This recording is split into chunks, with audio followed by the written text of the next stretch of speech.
I woke up in a shabby hut and realized I wasn't dead. In my past life, I was the unwanted son of a rich family on a place called Blue Star. I spent most of my time playing a virtual reality game called Divine Grace. One night, my game pod exploded. Someone tried to kill me. But somehow, I survived by crossing into another world. When I looked at my reflection in a water jar, I recognized the face immediately. It belonged to Simbach, the final boss of the game's version 3.0, back when he was still a young human. I had become the future villain who would one day destroy the world. I called up the system panel, and it still worked. My stats were mostly low, except for charm, which was maxed out. But there was no logout button, no respawning. I was basically an NPC now, one life, no second chances.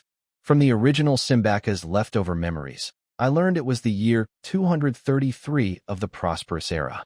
That meant I had only 5 years before the first major disaster, the Beast Tide. And after that, even worse things would come. The worst of all, Simbach himself would eventually cause an undead plague that nearly wiped out everything. I knew his story from the game.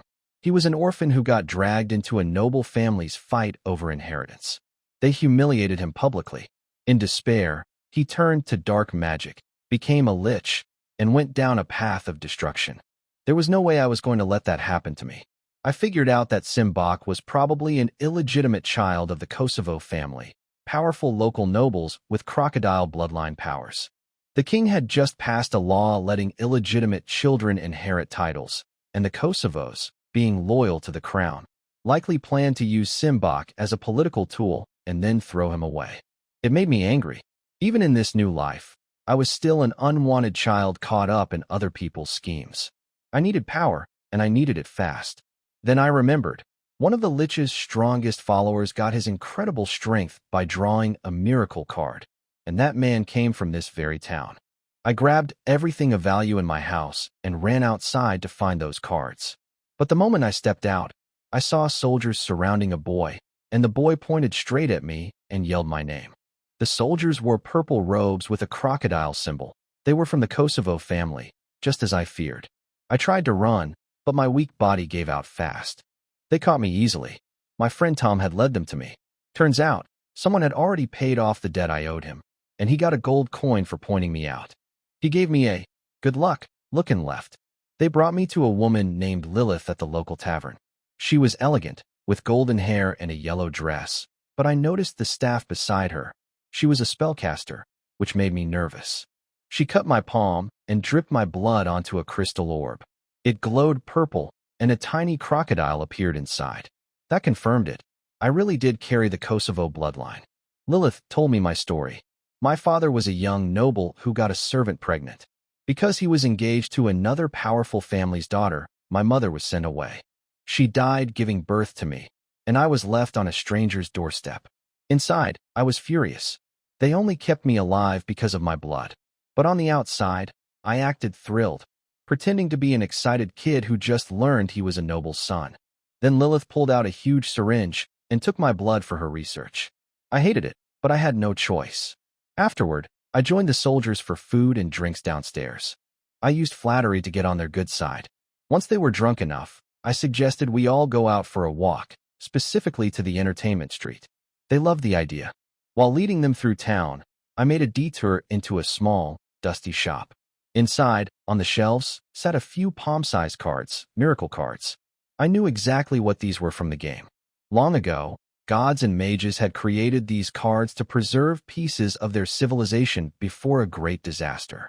Each card held a frozen space inside with random items, sometimes junk like toothbrushes, sometimes something incredible. In my past life as a player, I had spent a fortune on these cards. But this time, I wasn't gambling blindly. I remembered a specific detail from the game's lore. One of the Lich Simbach's 4 strongest followers, a death knight named Sabatis, had gotten his unbreakable body from a relic he drew at this exact shop, in this exact year. His defense was so powerful that even the sharpest weapons couldn't cut him. We had to figure out that his body worked like a strange fluid, hard when hit strongly, soft when touched gently, and basically scratch him to death. That relic was here, right now, waiting to be drawn. I had to get it before anyone else did. The shopkeeper was a round-bellied man running the last miracle card shop in town. He told me the cards came from ancient ruins in the Misty Mountains, but those ruins had been picked clean years ago. No one bought cards anymore because they always contained junk, pots, old shoes, worn socks. He had 20 cards left, 10 gold coins each. When I heard Misty Mountains and ancient ruins, I knew this was the right place. The relic I was looking for had to be among these cards. I told him I'd buy all 20. The problem was, I had no money. Before the shopkeeper could complain, Sane, the bearded soldier, grabbed him by the collar and threatened him. I calmed Sane down and offered the shopkeeper a deal instead. I'd write him an IOU for 500 gold coins, charged to Baron Kosovo. 300 would go to the shopkeeper as extra profit, and I'd split the remaining 200 with the soldiers. That got everyone's attention fast. 200 gold coins split among the soldiers was years of wages for them. Sane's hand went to his sword, daring the shopkeeper to refuse. The man was sweating, but the deal was too good to turn down. He handed me all 20 cards. Then someone showed up at the door, a young man with 2 guards wearing an elk emblem. Sane told me they were from the Snow family, a minor knight house that ran trade caravans. I recognized the young man immediately. It was Sabatus Snow, the same Death Knight boss from the game. The very person who was supposed to draw that powerful relic from the shop. He offered the shopkeeper 100 gold coins in cash for the cards, with another 100 coming later. But the shopkeeper had already made his choice. He put all 20 cards firmly in my hands. Sabatus was furious, but when Sane drew his sword and 9 more soldiers followed, Sabatus backed down and left. As he walked out, he seemed uneasy, like he sensed he had just lost something important. Good. Those cards were mine now. I had promised the soldiers a good time, so I led them toward the entertainment street. When the brightly dressed women came rushing out to greet us, I told the men to enjoy themselves however they liked. And the bill? I told them to charge it all to Lilith Lawrence, the magic apprentice staying at the Hearthstone Tavern, room 404. She worked for the Kosovo family. She could afford it. I got a private room, closed the door, and laid out all 20 miracle cards on the table. To open them, I just needed a drop of blood. I cut my palm, let the blood drip onto the cards, and prayed to every higher power I could think of. All 20 cards lit up at once. The table was suddenly covered with stuff, and most of it was garbage. Socks, teacups, spoons, and what I thought was a fancy teapot turned out to be an ancient chamber pot. I was furious. I swept everything off the table in anger. Then I heard a heavy thud by my foot. A small silver bottle sat on the carpet, glowing faintly in the candlelight. It was about the size of a fist, but heavier than gold. This was it, the relic I'd been looking for. I pulled the stopper and drank it all without thinking twice. At first it felt like swallowing air. Then my whole body caught fire from the inside. Blisters popped up all over my skin. I bit down on a wooden ball to keep from screaming. Every cell in my body felt like it was being ripped apart and rebuilt. When the pain finally stopped, I was soaked in sweat. I called up my status panel and saw a new line, a talent called Iron Body, Level 1. It made me completely immune to physical attacks above a certain force. I grabbed a dagger and stabbed my own thigh as hard as I could. The blade chipped. My leg didn't have a scratch. My skin still looked and felt normal, but when hit with force, every cell would harden instantly, tougher than any metal on this continent. The potion had rebuilt my body to work like a non-Newtonian fluid, the same trick that had made Sabatus nearly impossible to kill in the game. The catch was that slow, soft, or corrosive attacks could still hurt me. But I had a bigger problem. Lilith Lawrence was a mage apprentice who already knew combat spells, and magic could bypass my physical defense. Worse, she had taken my blood, and she was close to Rain Kosovo, the heir who would eventually humiliate Simbach in the original story. She was dangerous. I needed to deal with this before things got out of hand. I put on a dumb, happy expression and opened the door, yelling for the madam to send my guest in. But the madam looked uncomfortable and couldn't answer. Then I saw why. Lilith was standing right behind her, gripping her staff, staring at me with ice-cold eyes. Simbach, what are you doing? I played dumb when Lilith confronted me. I acted confused and asked what the big deal was. The Kosovo family gave her travel money, so why not spend a little? That made her even angrier. The truth was, she had planned to keep that gold for herself to fund her magic studies. She was furious I'd spent it on the soldiers' fund and charged it all to her name. Before things could get worse, town guards burst in with an urgent raven message from Fir Castle. The Baron's order was clear: bring me back immediately, no delays. Something felt off. Ravens were only used in emergencies, usually wartime. Lilith was upset too, since she had planned to stay longer and study my bloodline. But she couldn't disobey. She paid the bill, dragged the soldiers out of their rooms, and we all mounted horses and rode north into the night. My riding surprised everyone. In my past life, I had grown up around horses on my family's estate, and those skills carried over perfectly. But I wasn't thinking about showing off. I was focused on the darkness around us. I had a bad feeling. The Baron shouldn't have sent such a strange, rushed order. Someone had probably used his raven without permission to lure us onto the road at night, when it was most dangerous. I was right. Arrows came screaming out of the darkness. The attackers aimed for the horses. Most of the animals went down hard, throwing their riders to the ground. 4 or 5 arrows hit me directly, but thanks to Iron Body, they bounced off without leaving a mark. Without that talent, I'd be dead. Lilith survived too. A magic defense ring activated around her and blocked everything, though she was angry about wasting its energy. 2 of our soldiers died, arrows through the eyes and throat. 8 of us were still alive. I told Lilith I'd twisted my ankle. It was a lie. I was perfectly fine, but I couldn't explain how I survived a fall from a galloping horse without a scratch. Better to seem weak for now. Then torches lit up on both sides of the road, and voices shouted through the night. They were coming to finish us off. The fight started badly. At least 20 enemies charged us with short blades. They weren't the best fighters individually, but their teamwork was flawless. They knew our soldiers wore chainmail, so they used armor-piercing swords and aimed for the gaps. Our men were getting overwhelmed. I noticed Lilith's horse was still alive, lying among the dead ones, playing dead. I came up with a plan: have Sane ride through the enemy formation to scatter them. But charging into a crowd in chainmail was basically suicide, so I told Lilith to give him her magic defense ring. She didn't want to. It was a gift from Rain Kosovo, but I convinced her. If we all died here, the ring wouldn't matter anyway. Sane put on the ring, mounted the horse, and charged. It worked. He smashed through their lines twice, and we followed behind, cutting down the scattered enemies. Nearly half of them were dead in moments. But they didn't retreat. That should have been my warning. On the 3rd charge, one of the dead enemies leapt up from the ground with incredible speed. He slipped past the shield, grabbed Sane, stole the ring right off his finger, and stabbed him in the neck. Sane fell without a sound. Lilith blurted out that the attacker was a wanderer, a professional. That was the worst thing she could have said in front of our last surviving soldier. Everyone on this continent knew that a professional was on a completely different level from an ordinary person. Only 3 of us were left.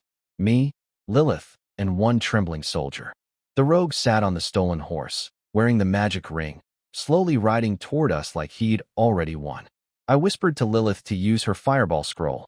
She argued that a rogue could dodge it, but I pointed out the obvious. He was sitting on a horse with his feet in the stirrups. He couldn't dodge anything. She tore open the scroll and launched a fireball straight at him. The explosion lit up the night. The rogue and his horse were turned to ash. Just as Lilith breathed a sigh of relief, we heard more hooves, reinforcements from the Baron's purple robe army, coming to rescue us. Lilith turned to smile at me. Then an arrow flew out of the darkness and went straight through my mouth and out my throat. She thought I was dead, but I wasn't. Iron Body had saved me again. The arrow couldn't actually hurt me. I pulled the arrow out of my throat. Before Lilith could understand what was happening, I drove it into her neck. At the same time, I turned my blade and cut the last soldier's throat. They both dropped to the ground. I caught Lilith as she fell. She stared up at me, dying, and I let her read my lips. Fool. I hate it when people call me a stray. What I didn't know at the time was that Sabatus Snow had been following us all along. His moose bloodline made him hold grudges, and after losing the cards to me, he couldn't let it go. He figured out I was an illegitimate child and decided I was a political threat worth eliminating. He had night vision from his bloodline and was a deadly archer. That arrow that hit me in the mouth, it was his. He thought I was dead and fled before seeing what really happened. Meanwhile, I put on a show. When the Baron's cavalry arrived, I was holding Lilith's body, crying my eyes out, calling out the names of every fallen soldier. I told the commander that Lilith wasn't killed by the bandits, that there had been a second group. That was true enough. Sabatis had been out there. The scouts found hoofprints from 5 warhorses about 100 meters away. They figured the arrow was meant for me, but the wind shifted it into Lilith. A perfect explanation that kept my hands clean. We rode through the rest of the night. By dawn, I saw Fir Castle for the first time, a massive fortress built into the mountainside, surrounded by a moat and thick stone walls, with a tower piercing the morning mist. It was built to survive years of siege. At the drawbridge, a servant named Vim was waiting. He looked at my torn, blood-soaked clothes with a smug little smile and told me I wasn't properly dressed to enter. He wanted me to wait outside while he fetched clothes, which could take as long as he pleased. The crowd of stable hands and trainee knights nearby whispered and laughed about me. The farmer's boy, the illegitimate son, not worthy of the Kosovo name. I didn't dismount. I didn't say a word. I just kicked my horse forward. The hooves came down on Vim. He hit the ground. Then I drew my sword and finished him. Everyone went silent. The whispering stopped. A young guard tried to block my path with a spear. I cut his throat without slowing down. I rode straight through the castle, past the courtyard, through the corridors, and smashed through the heavy oak doors of the breakfast hall. The entire Kosovo family was eating at a long table. The Baron, Ambrose, sat at the head, a man in his 50s with sharp gray-blue eyes. His wife Helena was there, along with their 3 children, Rain, the eldest at 15, strong and fierce, Joshua, 14, bored and lazy, and Olivia, 13, blonde and spoiled. Helena had just finished telling a story about a noble family that ruined its bloodline by mixing with common people, an obvious jab at me. Rain had sneered about how the weak deserved to be devoured. Olivia had called me a bastard child she didn't need to greet. Then I burst in on horseback, covered in blood and dirt, sword still dripping. Helena screamed. The children clung to each other. Rain slammed the table and threatened to kill me. The knights scrambled for weapons, but found none. Who carries a sword to breakfast? The Baron just sat there and asked calmly, "Who are you?" I smiled. "Good morning. My name is Simbach." When Rain told me no one had ever ridden into this hall in 300 years, I shrugged and said everyone has a first time. The Baron stood up and split the thick oak table in half with one bare hand. The room went dead silent. He stared at me with cold eyes, not angry, just calculating, like he was examining a tool that wasn't behaving properly. But I knew something he thought I didn't. I had learned from the cavalry commander that the Baron had already invited all the noble families to a feast in 7 days, where he'd publicly announce my identity. The stage was set. He couldn't destroy his performer before the show. So I sat down at the ruined table, grabbed a roasted goose, tore into it with my bare hands, and washed it down with half a bottle of red wine straight from the neck.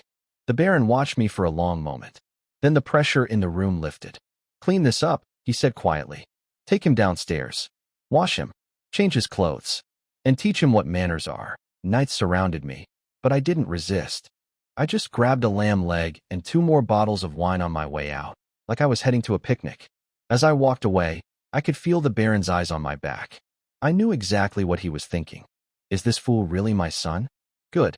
Let him wonder. Up in his study, the Baron was piecing together what happened last night. His cavalry commander, Buck, reported 2 groups of attackers. The first was a mercenary band called the Blood Hand, armed with armor-piercing swords, weapons that were made in the Baron's own territory and banned from outside sale. That meant someone inside the Kosovo family was a traitor. The second group fired from 100 meters away in the dark, a nearly impossible shot. The Baron figured it was Sabatis Snow, from a family with moose bloodline that gave them night vision and deadly archery skills. He ordered the Snow family and their lord, Viscount Hussein, to be invited to the feast in 7 days. When Buck mentioned I'd killed someone in the battle, he stumbled over the details. He'd noticed something odd. One of the dead Kosovo soldiers had his throat cut from the front, from behind me, not in front where a guard should have been. But Buck didn't push it further. The Baron dismissed me as a weakling who probably just finished off a downed enemy. He thought my stun at breakfast was nothing but bluffing. Good. Let them underestimate me. They locked me in a dark room. I immediately started training my iron body by slamming my shoulders, back, and forehead into the stone wall. Each hit gave me 0.01 proficiency points. I needed 1,000,000 to reach level 2, which meant 100 million hits. The pain was brutal. Iron body blocks damage, but not pain. But I kept going. The guards outside heard the banging and panicked. They thought I'd gone insane. The butler rushed in with a doctor. The doctor found nothing wrong with my body, but said my mental state might be unusual, stress, strange environment, emotional outbursts. That worked in my favor. The butler decided to move me to a better room with first-class treatment, the same level as the Baron's legitimate children. I got a big soft bed, a view of the mountains, hot baths, and maids. They also gave me freedom to walk around the castle, with 3 soldiers assigned to protect me. Really just to watch me. I knew this wasn't kindness. The Baron was probably using me as bait to draw out whoever tried to have me killed. Fine. I'd use the opportunity. After my bath, I headed straight for the family vault. I needed skill scrolls, magic documents that imprint combat knowledge directly into your mind when you read them. They're expensive, at least 50 gold coins each, and the Kosovo family apparently had a stockpile. The deputy storage manager, a man named Himes, showed up and moved painfully slowly, clearly stalling. He told me politely that my monthly allowance was 10 gold coins. I hadn't been here a full month yet, and skill scrolls cost at least 50. So he couldn't open the vault for me. I could tell he was following someone's orders to block me from getting stronger. But I had a card to play. I looked him in the eye and said calmly, "You're wrong. I have 2,460 gold coins." Everyone stared at me like I was crazy when I said I had 2,460 gold coins. The deputy storage manager, Himes, mocked me, saying I couldn't even do basic math. So I explained it simply, while beating him up. I was born into the Kosovo family, which means I've been entitled to 10 gold coins a month my entire life. I'm 22 years old and never spent a single coin. That's 120 coins a year, times 22. Do the math. The guards froze. My logic actually made sense. An old man named Off, the head of the family's storage, stepped in before I could beat Himes unconscious. He told me to stop. Himes was the only one who could open the magic door today. Off confirmed my reasoning was technically correct, but said the Baron had just reset my allowance. I was approved for only 100 gold coins worth of items. Disappointing, but better than nothing. I let go of Himes, straightened his collar, and politely asked him to open the door. He scrambled to obey. The vault was impressive, shelves full of weapons, armor, potions, and magic tools. I ignored all of it and went straight to the skill scrolls. I had 2 real options that fit my budget. Charge cost 50 gold and boosted speed. Bash cost 80 gold and let me use my body as a weapon, slamming into enemies at high speed for massive damage, plus it doubled as a movement skill. I picked Bash without much hesitation. With Iron Body making me nearly indestructible against physical hits, a skill built around full-body collision was perfect for me. That left me 20 gold coins. Off suggested I buy 4 bottles of something called White Lad Potion, a painkiller that blocks all pain and fatigue for 12 hours, with no resistance buildup. 5 gold coins each. He explained that mastering Bash requires brutal, painful practice. Slamming your body into things over and over causes tremendous pain. With the family feast only 7 days away, where someone might challenge me to a fight, I needed every advantage to train fast. It made sense. I took 4 bottles and left. What I didn't know was that Off wasn't being kind. After I walked away, he told Himes his real plan. He was loyal to the Baroness, who wanted me gone. Off had deliberately guided me toward the hardest, most dangerous training path. Practicing Bash without proper protective gear or rest could destroy a person's body from the inside. Hidden injuries piling up until the damage was beyond saving. The painkiller was the cruelest part. Without feeling pain, I wouldn't know when to stop. I'd push my body past its limits without realizing it. Off was counting on me to destroy myself. Back in my room, I cleared a running track and opened the Bash skill scroll. The ancient symbols came alive in my mind, imprinting the movements into my memory. The scroll went blank, knowledge transferred. My status panel now showed Bash at 0 out of 10,000 proficiency. I drank a bottle of White Lad painkiller and started training. I sprinted across the room and slammed into the wall using the Bash technique. That old man Off thought he was clever. He figured the painkiller would make me train recklessly, piling up hidden injuries until my body broke down from the inside. What he didn't know was that Iron Body made me immune to physical damage. No damage meant no hidden injuries. His trap was completely useless against me. Each proper bash into the wall gave me 1 point of skill proficiency, and here was the real prize, 1 full point of iron body proficiency too. The harder impact from using bash was 100 times more effective than just throwing my shoulder into the wall.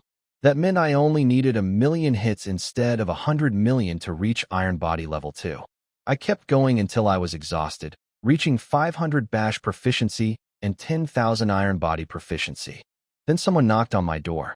It was Himes, the man I'd beaten up earlier, now smiling like we were best friends.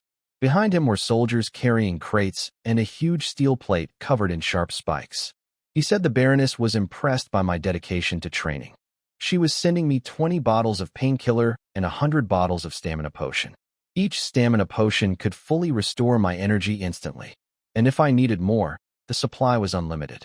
The spiked steel plate was Himes's personal gift, along with an old notebook claiming a Kosovo ancestor had mastered bash by slamming into a plate just like this, even awakening his crocodile bloodline in the process.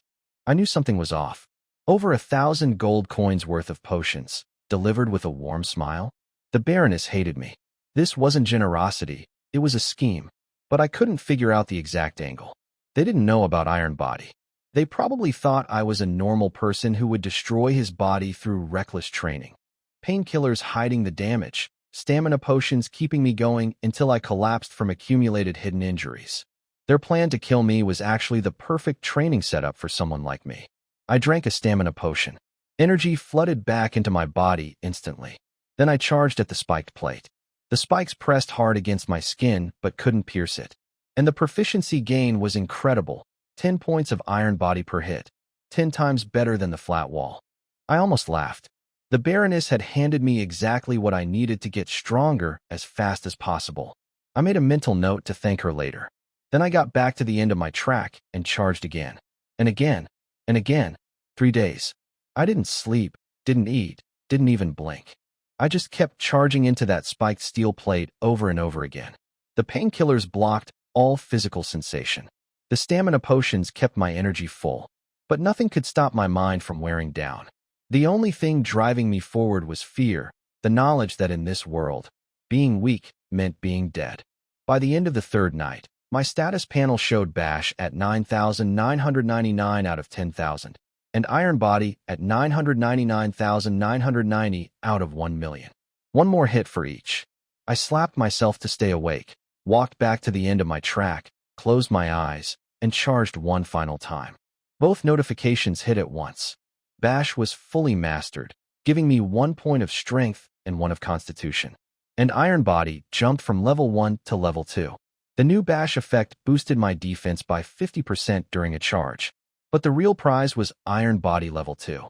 It unlocked an ability called photosynthesis. As long as sunlight touched me, my stamina would be endless, my body and mind would stay at peak condition, and any damage would heal on its own. But I was on the verge of death. 3 days without sleep had pushed my mind to its breaking point. I crawled toward the window, trying to reach the sunlight, but my body gave out. I collapsed on the floor. When dawn finally came and sunlight poured through the window onto my body, I shot back to life. My gaunt face filled with color. My energy returned completely. It was like a dead tree suddenly growing new leaves. Photosynthesis was even more powerful than the game described. In the original story, Sabatis had become undead before fully using this ability. Undead creatures can't tolerate sunlight, so he could never properly level it up. But I was alive and human. I could use it to its full potential. Leveling Iron Body to level 3 now required sunlight exposure instead of physical impacts. About 15.5 million seconds, worth roughly 180 sunny days. With no sun at night, it would take closer to a year. Long, but manageable with 5 years before the first major disaster. I checked my attributes and got another surprise. Mastering Bash should have raised my strength and constitution to 9 each. But they were at 10, the human peak. My bloodline had awakened. The Kosovo family's Bay crocodile blood was boosting my stats by 1 point each. That meant I already met the basic requirements to become a warrior. I just needed to learn 2 more basic skills, and I could start the initiation ceremony. 3 days of insane training. and I'd gone from a helpless farm boy to someone who met warrior standards. The Baroness's generous gifts, meant to kill me, had been the perfect fuel for my transformation. But the Bloodline Awakening worried me too. In the original story, Simbach never awakened the bay crocodile blood. If he had, his power would have grown fast, his status in the family would have risen, and he might have avoided his tragic fate entirely. Extraordinary bloodlines also influence personality. The crocodile was territorial, fierce, and aggressive. I stared at the rising sun and wondered, what exactly triggered this awakening? And what would it change about who I was becoming? I figured out why my bloodline awakened. The spiked steel plate had old bloodstains on it, and when I tasted a flake, it wasn't human blood. It had a plant-like scent. It was bay crocodile blood. I found the notebook Himes had given me and read the full story. An ancestor named Baksis Kosovo had such a strong crocodile bloodline that his skin was covered in crocodile armor from birth. People called him a monster. When the woman he loved rejected him for his appearance, he snapped, tied her to a spiked steel plate, and charged into it over and over until she was dead. His high-concentration crocodile blood soaked into the spikes, and his bloodline fully erupted, transforming him into something barely human. That ancient blood had been sitting on those spikes for generations. When I spent 3 days slamming into them, the blood seeped through my pores and triggered my own dormant crocodile bloodline to start awakening. The Baroness's murder weapon had accidentally given me a priceless gift. Speaking of which, I still had plenty of leftover painkillers and stamina potions. No point letting them go to waste. I decided to visit the Baroness personally to thank her and maybe return what I didn't need. I headed to the back garden, where Helena was having morning tea with a group of noble women, a countess, a viscountess, and an old baron's widow. They'd arrived early for the recognition banquet in 3 days. What I didn't know yet was what they'd been discussing. Helena was miserable. Her plan to kill me through training had completely failed. I'd been pounding that wall for 3 days straight and came out looking healthier than ever. She couldn't tell anyone the truth, that she'd been trying to secretly murder her husband's illegitimate son. The Countess had noticed Helena's mood and offered her a deal. She had a guard named Kyle, a warrior apprentice with peak human strength and constitution who'd mastered 2 basic skills. The plan was simple: have Kyle publicly challenge me at the gathering. If I refused, I'd be branded a coward, and the Baron would be too embarrassed to acknowledge me. If I accepted, Kyle would kill me in the fight and call it an accident. Either way, I was supposed to end up finished. The other noblewomen got excited and offered their own guards and fighters to pile on, challenge after challenge, making it impossible for me to escape. Helena was delighted. The gloom lifted from her face. She was about to call for me when a maid arrived with a message. I was already on my way to see her. When I walked into the garden after my bath, everyone stared. I'd cleaned up well, fresh clothes, clean face, full of energy thanks to Iron Body Level 2, keeping me in peak condition under sunlight. I looked nothing like the blood-covered mess who'd ridden into the breakfast hall 3 days ago. I bowed to Helena and thanked her sincerely. Without her potions and the steel plate, I couldn't have mastered Bash or upgraded Iron Body so quickly. Whatever her real motives were, the help was real, and I meant my gratitude. Helena's face twisted. She clearly thought I was mocking her, rubbing it in that her plan to kill me had only made me stronger. She suddenly shouted, "Stop laughing," even though nobody was laughing. Everyone stared at her awkwardly. She recovered and forced a compliment, saying I was as talented as my father, Baron Ambrose. That actually caught me off guard. For a moment, I felt warmth from her words. Then I caught myself. I remembered something from the game's story. The original Simbach had gotten secretly involved with Helena, and when Rain found out, he was so furious he publicly mutilated Simbach. That was one of the key events that drove Simbach toward darkness. Looking at how Helena and the noble women were reacting to my appearance, I connected the dots. My charm was maxed at 10, and now that I was clean and well-dressed, its full effect was showing. Helena hadn't sent me those potions out of kindness or even just to kill me. At some point, in the original timeline, she'd been attracted to Simbach's looks. That attraction had led to disaster. I wasn't going to repeat that mistake, so I did the most direct thing I could think of. I looked Helena straight in the eye and announced loudly that I had nothing but respect for her, absolutely no romantic feelings, and that if she'd sent those potions because of any such intentions, I would pay her back in full. I declared that I'd dedicated my life to becoming a warrior and that women only slowed down a man's sword. The garden went silent. Then the noble women's eyes went wide. They looked back and forth between me and Helena, scandalized and thrilled. In their minds, I had just publicly rejected my stepmother's romantic advances. This was the juiciest gossip they'd heard in years. Helena's face turned bright red. She trembled with rage, pointing at me but unable to form words. I had accomplished exactly what I wanted. Any future attempt by Helena to get close to me would now look suspicious to everyone. And if Rain ever heard rumors, they'd be about how I rejected his mother, not the other way around. Helena turned to the Countess with ice in her eyes and said quietly, "It's your turn now." The Countess signaled her guard Kyle to fight me. Kyle was a warrior apprentice, peak strength and constitution, 2 mastered skills, trained since childhood. He was supposed to crush me easily. He opened by insulting my mother. That made it personal. In my past life, I was also an illegitimate child raised by a loving mother who died young. Simbach's memories carried the same pain. I wasn't going to let that slide. I accepted the challenge and chose to fight right there, right then. Kyle charged first. He was over 300 pounds with his armor, shield, and sword. He slammed into me at full speed and sent me flying. Everyone thought I was finished. I stood up without a scratch. Kyle's face went serious. My iron body had absorbed the entire impact. I brushed off the dust and smiled. "Is that all?" He switched to defense, hiding behind his shield, planning to wait me out. The Countess explained to Helena that this was smart. Charging burns stamina fast, while blocking uses almost none. Once I got tired, Kyle would finish me off. Everyone was waiting for me to collapse from exhaustion. They didn't know about photosynthesis. Under sunlight, my stamina was infinite. I would never get tired, never slow down, never need to stop. It was only 10 in the morning. I had 7 or 8 hours of endless energy ahead of me. So I just kept charging.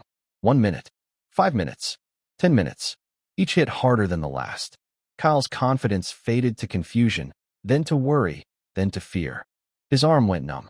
His shield angle started slipping. His legs shook. After 15 minutes, his shield flew out of his hands. I took one last deep breath and charged straight into his unprotected chest. His body flew backward into the garden wall. When he slid down, he and his armor were crushed together into a heap of metal and flesh. Blood seeped through the cracks in the twisted steel.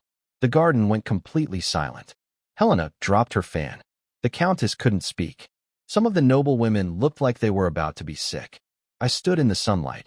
No sweat, no heavy breathing, no sign of effort at all. I looked around at every face and asked calmly, "Is there anyone else?" Everyone was stunned. The Countess was the first to figure it out. She screamed that I must have awakened my bay crocodile bloodline. That was the only explanation for how a farm boy could become this strong in 3 days.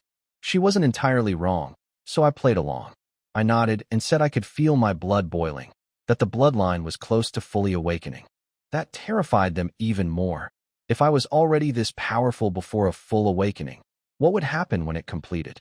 The Countess demanded to know how I'd done it. I bowed to Helena and gave her full credit, explaining that the spiked steel plate she sent, stained with ancient crocodile blood, had stimulated my dormant bloodline during training. I left out the details about Iron Body and my system panel, of course. The noble women accepted this immediately. They all came from bloodline families and knew that strange, accidental awakenings happened. It made perfect sense.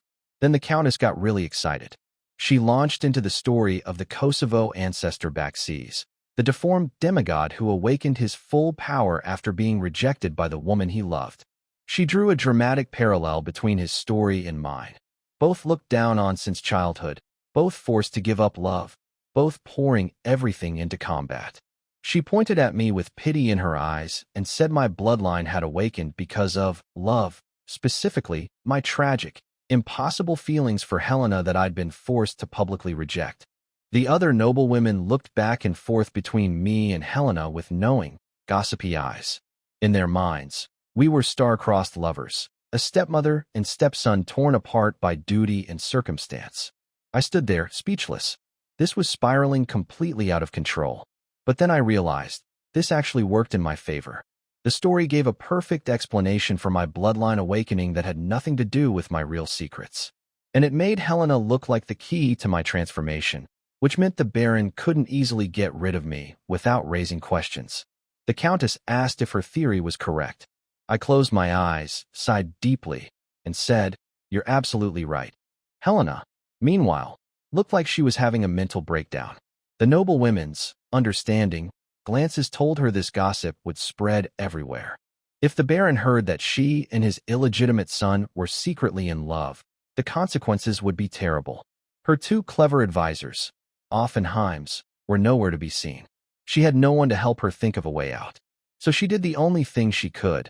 She closed her eyes and fainted on the spot. The garden erupted into panic. Everyone called for help. Someone shouted for the castle doctor, but apparently he was on leave. I watched the chaos and kept my expression concerned and worried, just like a devoted stepson should. A priest named Frank cast healing magic on Helena, but she didn't wake up. The old priest quietly told the Countess that Helena was just mentally exhausted and needed rest. I suspected she was faking it, but I kept that to myself. I waited outside her room.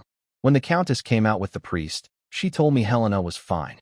I was relieved. Whatever her real motives had been, she'd given me resources that changed my life. I didn't want her actually hurt. As for killing Kyle, I thought about it and realized the crocodile bloodline had influenced me during the fight. The creature's fierce, aggressive nature had pushed me harder than I intended. I need to find ways to control that influence before it made me do something truly reckless. Then I noticed the old priest more carefully, and my blood ran cold. I recognized him. Frank. No last name. 105 years old, from the slums, and one of the most powerful priests alive. He had a secret history with the God of Light that the church had buried. In the game, his story didn't fully come out until version 10.0. The fact that he was here, traveling with the Countess as her companion, was shocking. He asked me what I was thinking.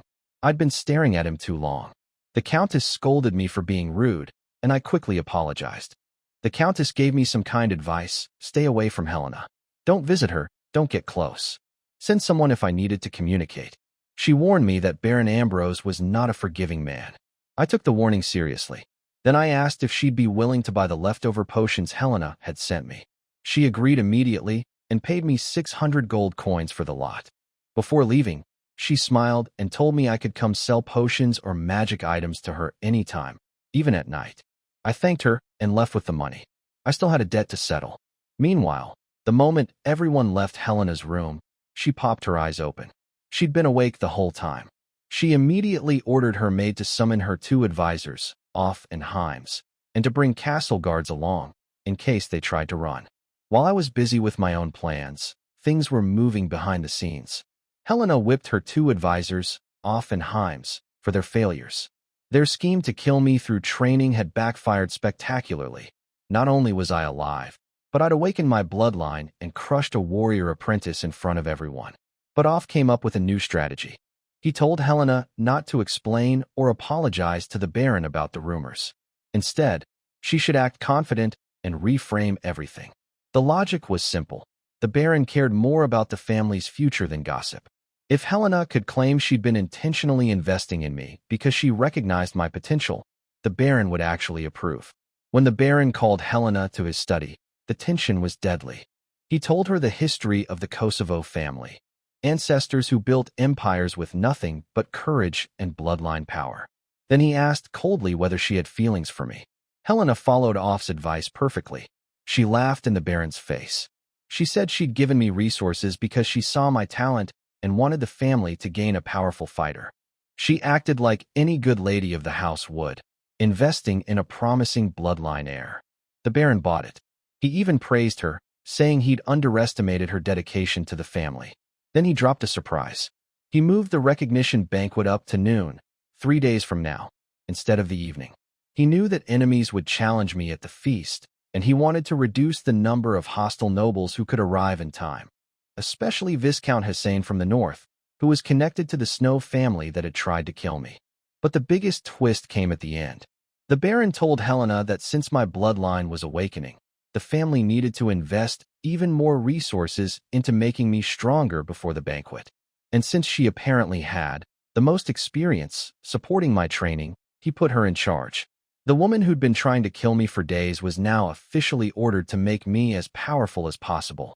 While I was off handling my own business, a lot was happening behind closed doors that I didn't know about yet. The Baron sat in his study after Helena left, smoking his pipe and talking with his butler, who was secretly the head of a spy network monitoring everyone in the castle. They discussed Helena. The butler's verdict was simple. Foolish, the Baron agreed. He'd married her for her dowry and her simple mind. At least her stupidity meant she wasn't the one who'd secretly used the ravens to set up the ambush against me. The Baron was curious why Helena seemed smarter lately, but learned from the butler that her father, a wealthy alchemist named Hornby Ralph, had been locked in his lab for 2 years and wasn't coaching her. Helena's father sent her 2,000 gold coins a month as personal spending money, more than the Baron himself earned, protected by a magic contract the Baron couldn't touch. The Baron was actually pleased, thinking Helena would now spend her own fortune to strengthen me, just as he'd ordered. He found it amusing that her rich father's money would end up funding his illegitimate son. Meanwhile, Helena was having a meltdown in her room. She had 2 days to make me stronger, the Baron's direct order, when all she wanted was me dead. She screamed at Off and Himes, calling them useless idiots. Off came up with a new scheme. He'd noticed from the fight with Kyle that my collision skill was devastatingly powerful, likely boosted by my awakening bloodline. But he also identified what he believed was a fatal weakness, my mental strength. The Kosovo family normally trained their children from birth, not just physically, but mentally, so that when the crocodile bloodline awakened, they could resist its wild, savage influence. I had never undergone that training. Off's plan was to deliberately accelerate my bloodline awakening using special methods, pushing it to full activation. If it worked, the crocodile's fierce, bloodthirsty nature would overwhelm my untrained mind, and I'd go insane. Helena loved it. She'd fulfill the Baron's order to strengthen me, while secretly turning me into a raving madman who could never inherit anything. Himes asked about a second weakness Off had mentioned. Off froze. He'd been bluffing when he said there were 2 weaknesses. He covered by pointing at Himes and telling him to figure out the rest himself. The truth was, Off privately knew his plan had a huge hole. There was no reliable way to guarantee a full bloodline awakening. Many noble heirs stayed stuck in the almost awakened stage their entire lives. He was already planning his escape route in case everything fell apart again. While I was training and going about my business, I had no idea what was happening in Helena's private chambers. Himes surprised everyone by identifying what he called my biggest weakness, my mother. He argued that because I grew up without parents, without love or proper care, I was starving for maternal affection. In his analysis, my trust toward Helena wasn't romantic at all. It was the desperate attachment of a child who never had a mother. He pointed out that I'd used the spiked steel plate without question after he delivered it with kind words on Helena's behalf, and that any sane person would have been suspicious of such a dangerous device. His conclusion was chilling. The person you trust most is the one who can hurt you deepest. Off nearly choked. Himes had outdone him for once. Helena actually wavered for a moment, feeling a flicker of pity, imagining me seeing her as a mother figure. But Off snapped her back to reality, reminding her that if I inherited the family, she and her 3 children would all be destroyed. She hardened immediately. She gave each advisor 500 gold coins and promised more, revealing that her secret fortune amounted to tens of thousands of gold coins. Both Off and Himes were stunned by her wealth, and privately, each one began scheming to swindle as much of it as possible before the other could. The real problem remained: how to force my bloodline to fully awaken in just 2 days. No one in the 1,000-year history of the Erewhon Kingdom had ever found a reliable method. Himes asked if Helena's family, the Relfs, famous alchemists and potion merchants, might have something. Helena's eyes lit up. Her brother Rossel had recently mentioned progress on a bloodline awakening potion. Off and Himes assumed she'd need to send a raven, which would take 2 days, too late. But Helena pulled out a magical basin from her storage ring. It was a long-distance item transfer device handcrafted by her father, powered by rare magic crystals. She wrote a message, placed 6 fist-sized crystals on the basin's magic circle, and the letter vanished instantly. The crystals shattered, each one nearly priceless, produced only by her family. Her father had warned her never to use this method unless absolutely necessary. She prayed her brother would reply quickly and send what she needed. None of them knew what kind of storm that letter would set off once it reached the Relf family. And none of them knew that their entire scheme, the potions, the steel plate, the plan to drive me insane through Bloodline Awakening, was only making me stronger. Meanwhile, far away, Helena's letter reached her brother Russell, who ran it straight to their father, Hornby Relf, a legendary alchemist. They pieced together what was happening from spy reports and Helena's message. They concluded that I had won Helena's heart, or at least that I saw her as a mother figure, and that Helena wanted a Bloodline Awakening potion to use against me. What they didn't realize was that Helena planned to use the potion's dangerous side effects to hurt me. Russell and Hornby thought she was genuinely helping someone she cared about. Hornby had actually been researching crocodile blood, obtained from his spy Lilith before she died, and had created a potion that could guarantee a full Bloodline Awakening with no mental side effects. The only catch, it would cause serious physical damage during activation, requiring healing. They sent the potion back through the magical basin along with a message of family support. Helena read it and completely misunderstood her brother's warning about side effects. She saw it as confirmation that the potion could kill me. She shoved the purple vial into Heims's hands and told him to deliver it immediately.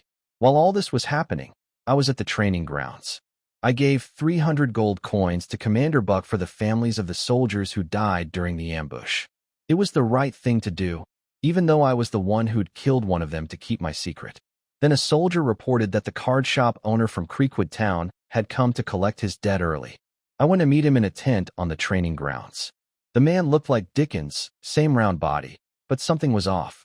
He seemed exhausted, with bloodshot eyes and blisters on his lips. He told me a sad story about his son owing money to a casino. I handed over 300 gold coins. He counted them, then looked up and asked why there were only 300 when the IOU said 500. That's when I knew it wasn't Dickens. The real Dickens knew our secret deal. The IOU was inflated to 500, but the actual price was only 300, with the extra 200 split as a kickback. Anyone interrogating Dickens would see the IOU amount, but might not learn about the kickback arrangement. Dickens had been smart enough to hide that detail, probably as a warning to me. I attacked immediately with a charge, but the imposter twisted midair and landed gracefully, completely unhurt. Then the voice changed. It was a woman's. She'd already cut me. During my charge, she'd sliced my arm with a tiny dagger so lightly that my iron body hadn't activated. The force was below the threshold. The blade was coated with a poison called Dream of the Ancient Dragon, not lethal, but impossibly powerful as a sleeping agent.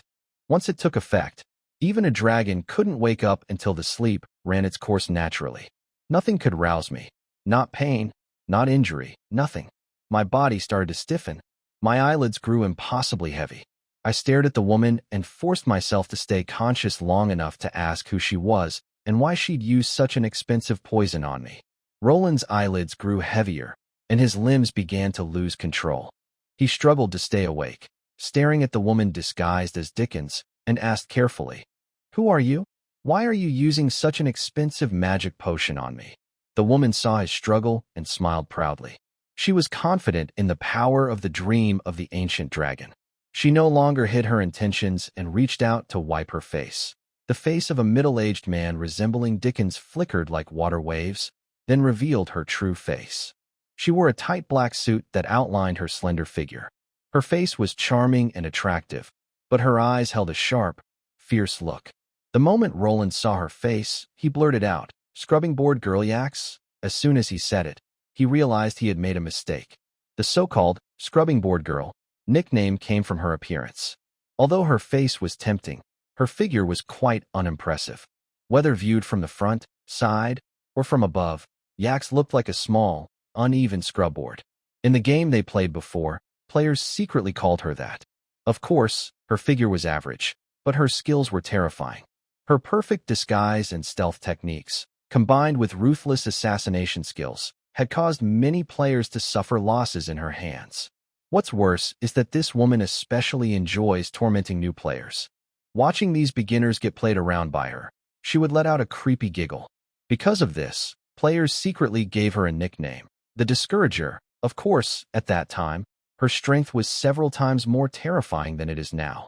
After all, her vice leader hadn't had any accidents yet, and she hadn't fully turned to the dark side. Meanwhile, when Ix heard the words, scrubbing board, her smile instantly froze, and her face turned pale. She only cares about 3 things in her life. First, her vice leader. Second, her brother, Shinga. Third, her figure. Now, her brother died unexpectedly while ambushing someone, and her figure was ruthlessly mocked. You're asking for death.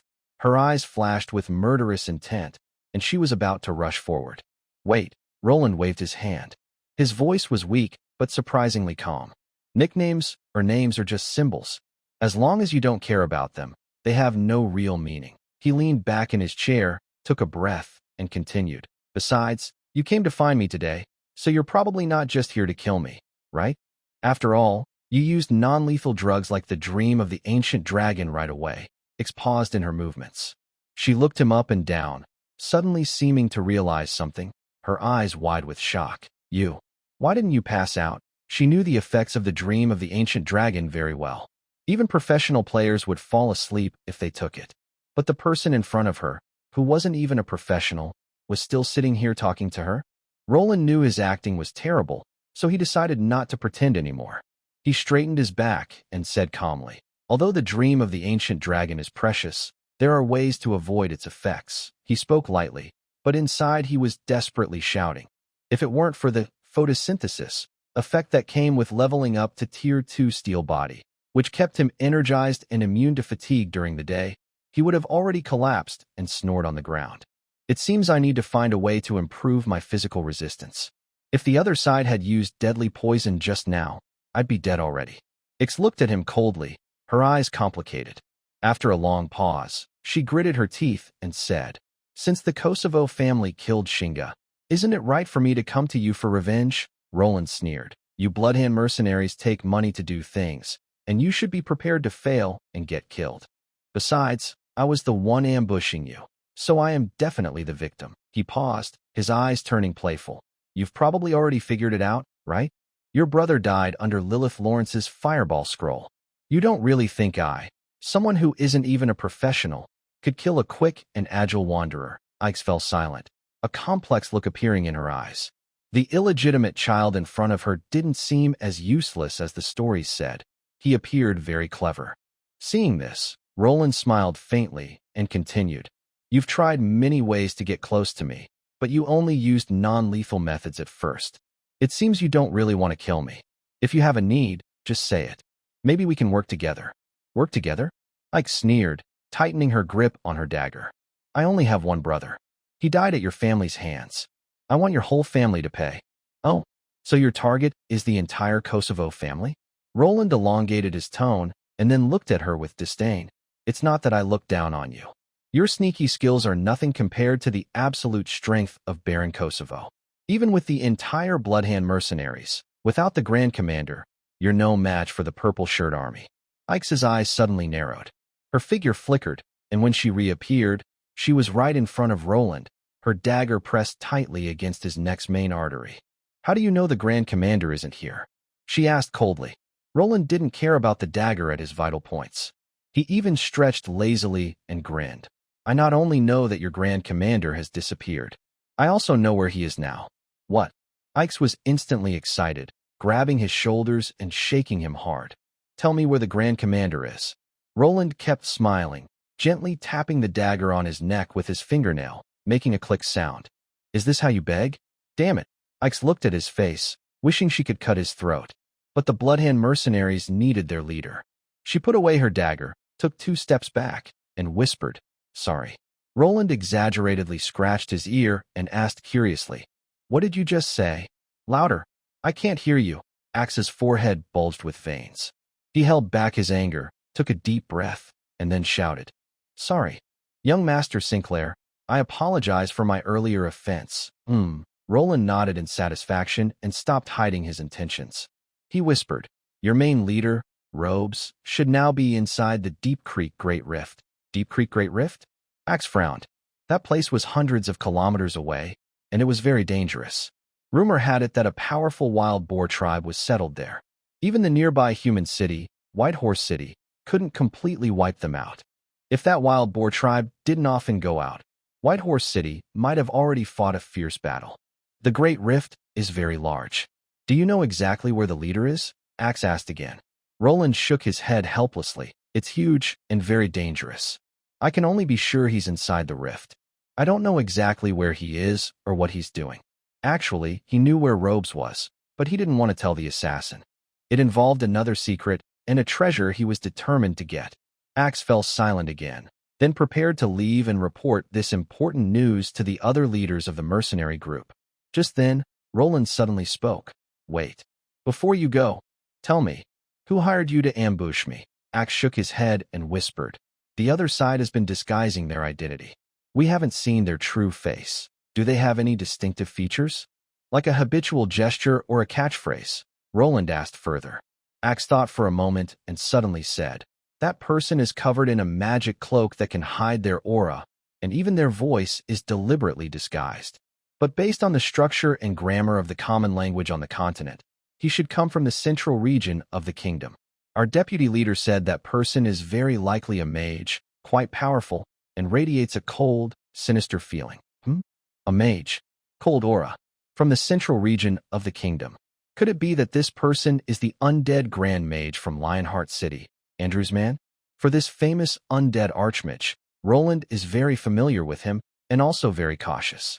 According to the story from the previous game, poor Simbach ended up in this person's hands, which led him to learn necromancy and gradually become a half-god lich feared across the continent. A strong sense of urgency suddenly rose in Roland's heart.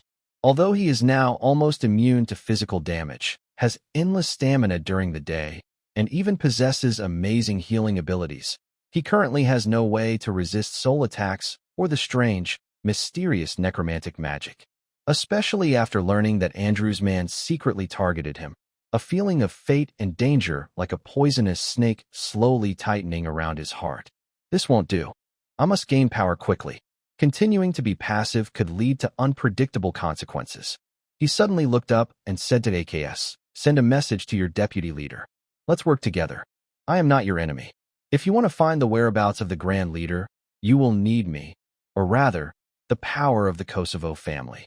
Roland frowned and asked suspiciously, AKS, you got news about the Grand Leader, and instead of rushing back to report, why are you here with me? It was I who asked her to bring me here, a female voice with a magnetic tone replied.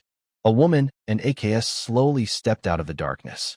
In the flickering candlelight, Roland saw her face clearly. She is a woman with a very unique aura. She wears a deep blue cloak, embroidered with silver star and moon patterns along the edges, shimmering faintly as she moves. Her face is cold, with an air of detachment that makes her seem separated from the world by an invisible veil. The most striking feature is her eyes, deep pupils that seem to hold tiny stars slowly spinning. Who are you? Roland did not step back, only tightening his grip on the potion in his hand.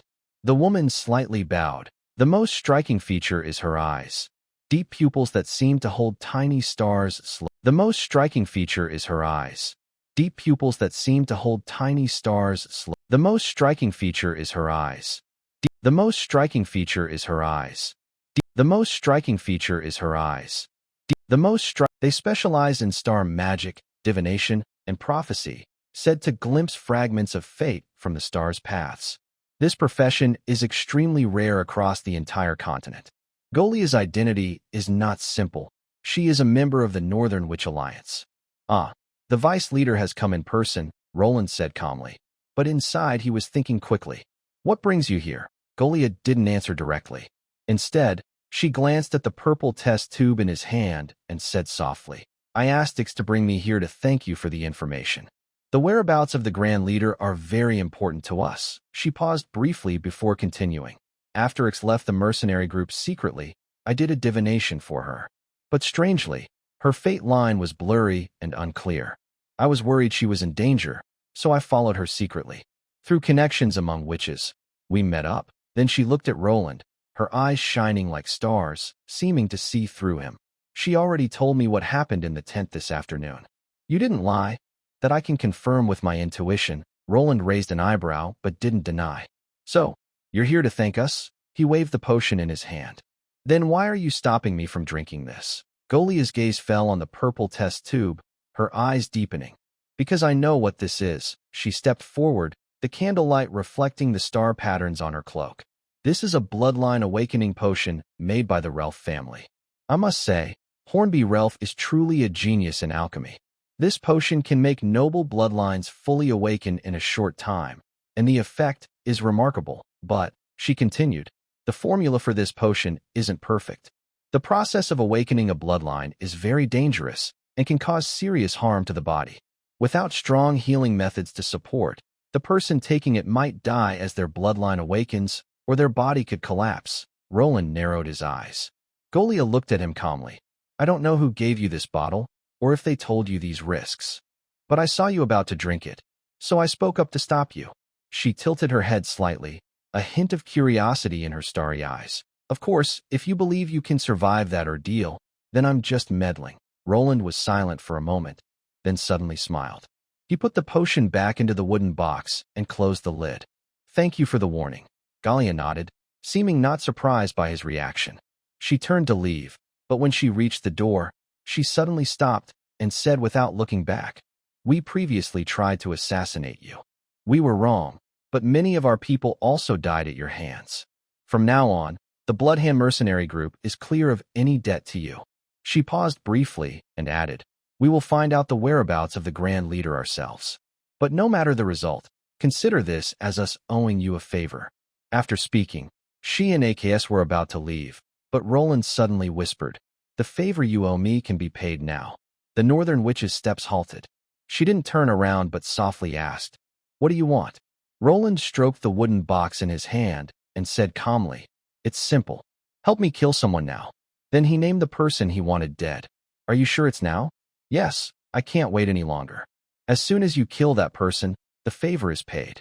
The Northern Witch frowned. There's a high-level priest in this castle. I'm not confident I can kill him without being noticed. Roland touched his chin. I'll handle that. I guarantee he won't interfere with you. And you can wait until you're sure it's safe before acting. Galia was surprised. The man in front of her, who wasn't even a professional, claimed he could handle a high-level priest? He really was not simple.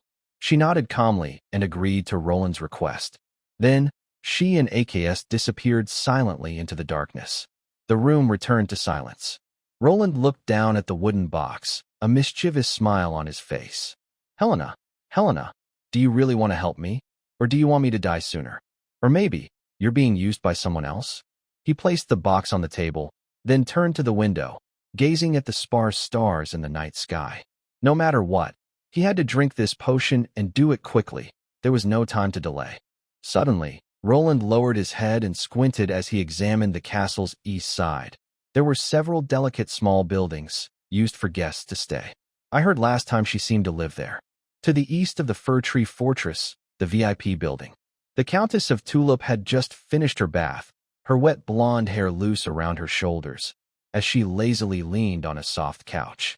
She had been thinking of finding a strong man to comfort her lonely night, but suddenly, Roland's handsome face appeared in her mind. She immediately found her other lovers dull and uninteresting. As she lay there feeling bored and restless, her maid suddenly knocked and announced, Master Sinclair has come to visit. Her eyes lit up, and she quickly sat up.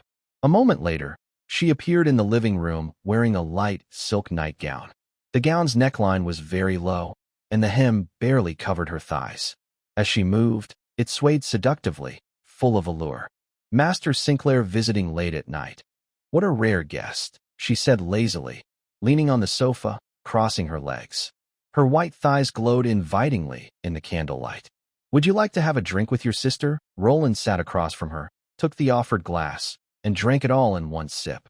He licked his dry lips, and his breathing grew faster. Good wine. That's nothing, the Countess said with a playful glance, leaning slightly forward. I have even better aged wine in my bedroom. Would you like to come and taste it? Roland smiled, but said nothing. Instead, he asked, Madam, is the High Priest Franklin in the building tonight?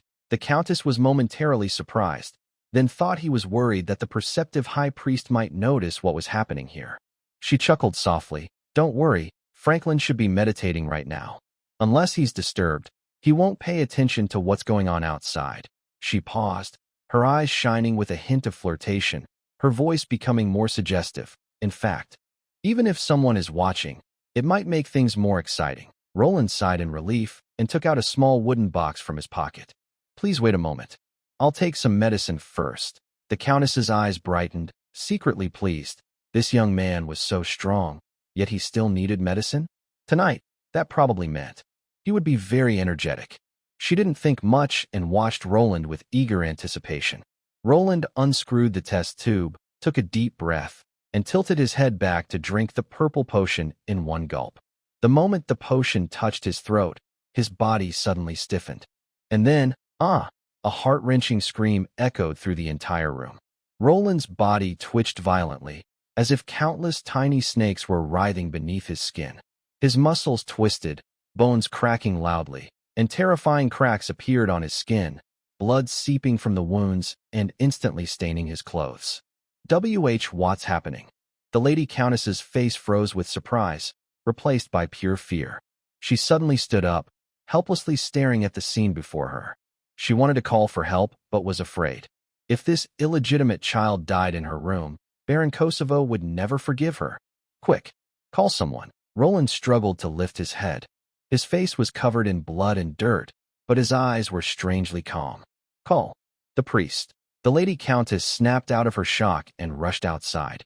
Frank, come quickly. Frank heard the shouting and immediately rushed from the next room.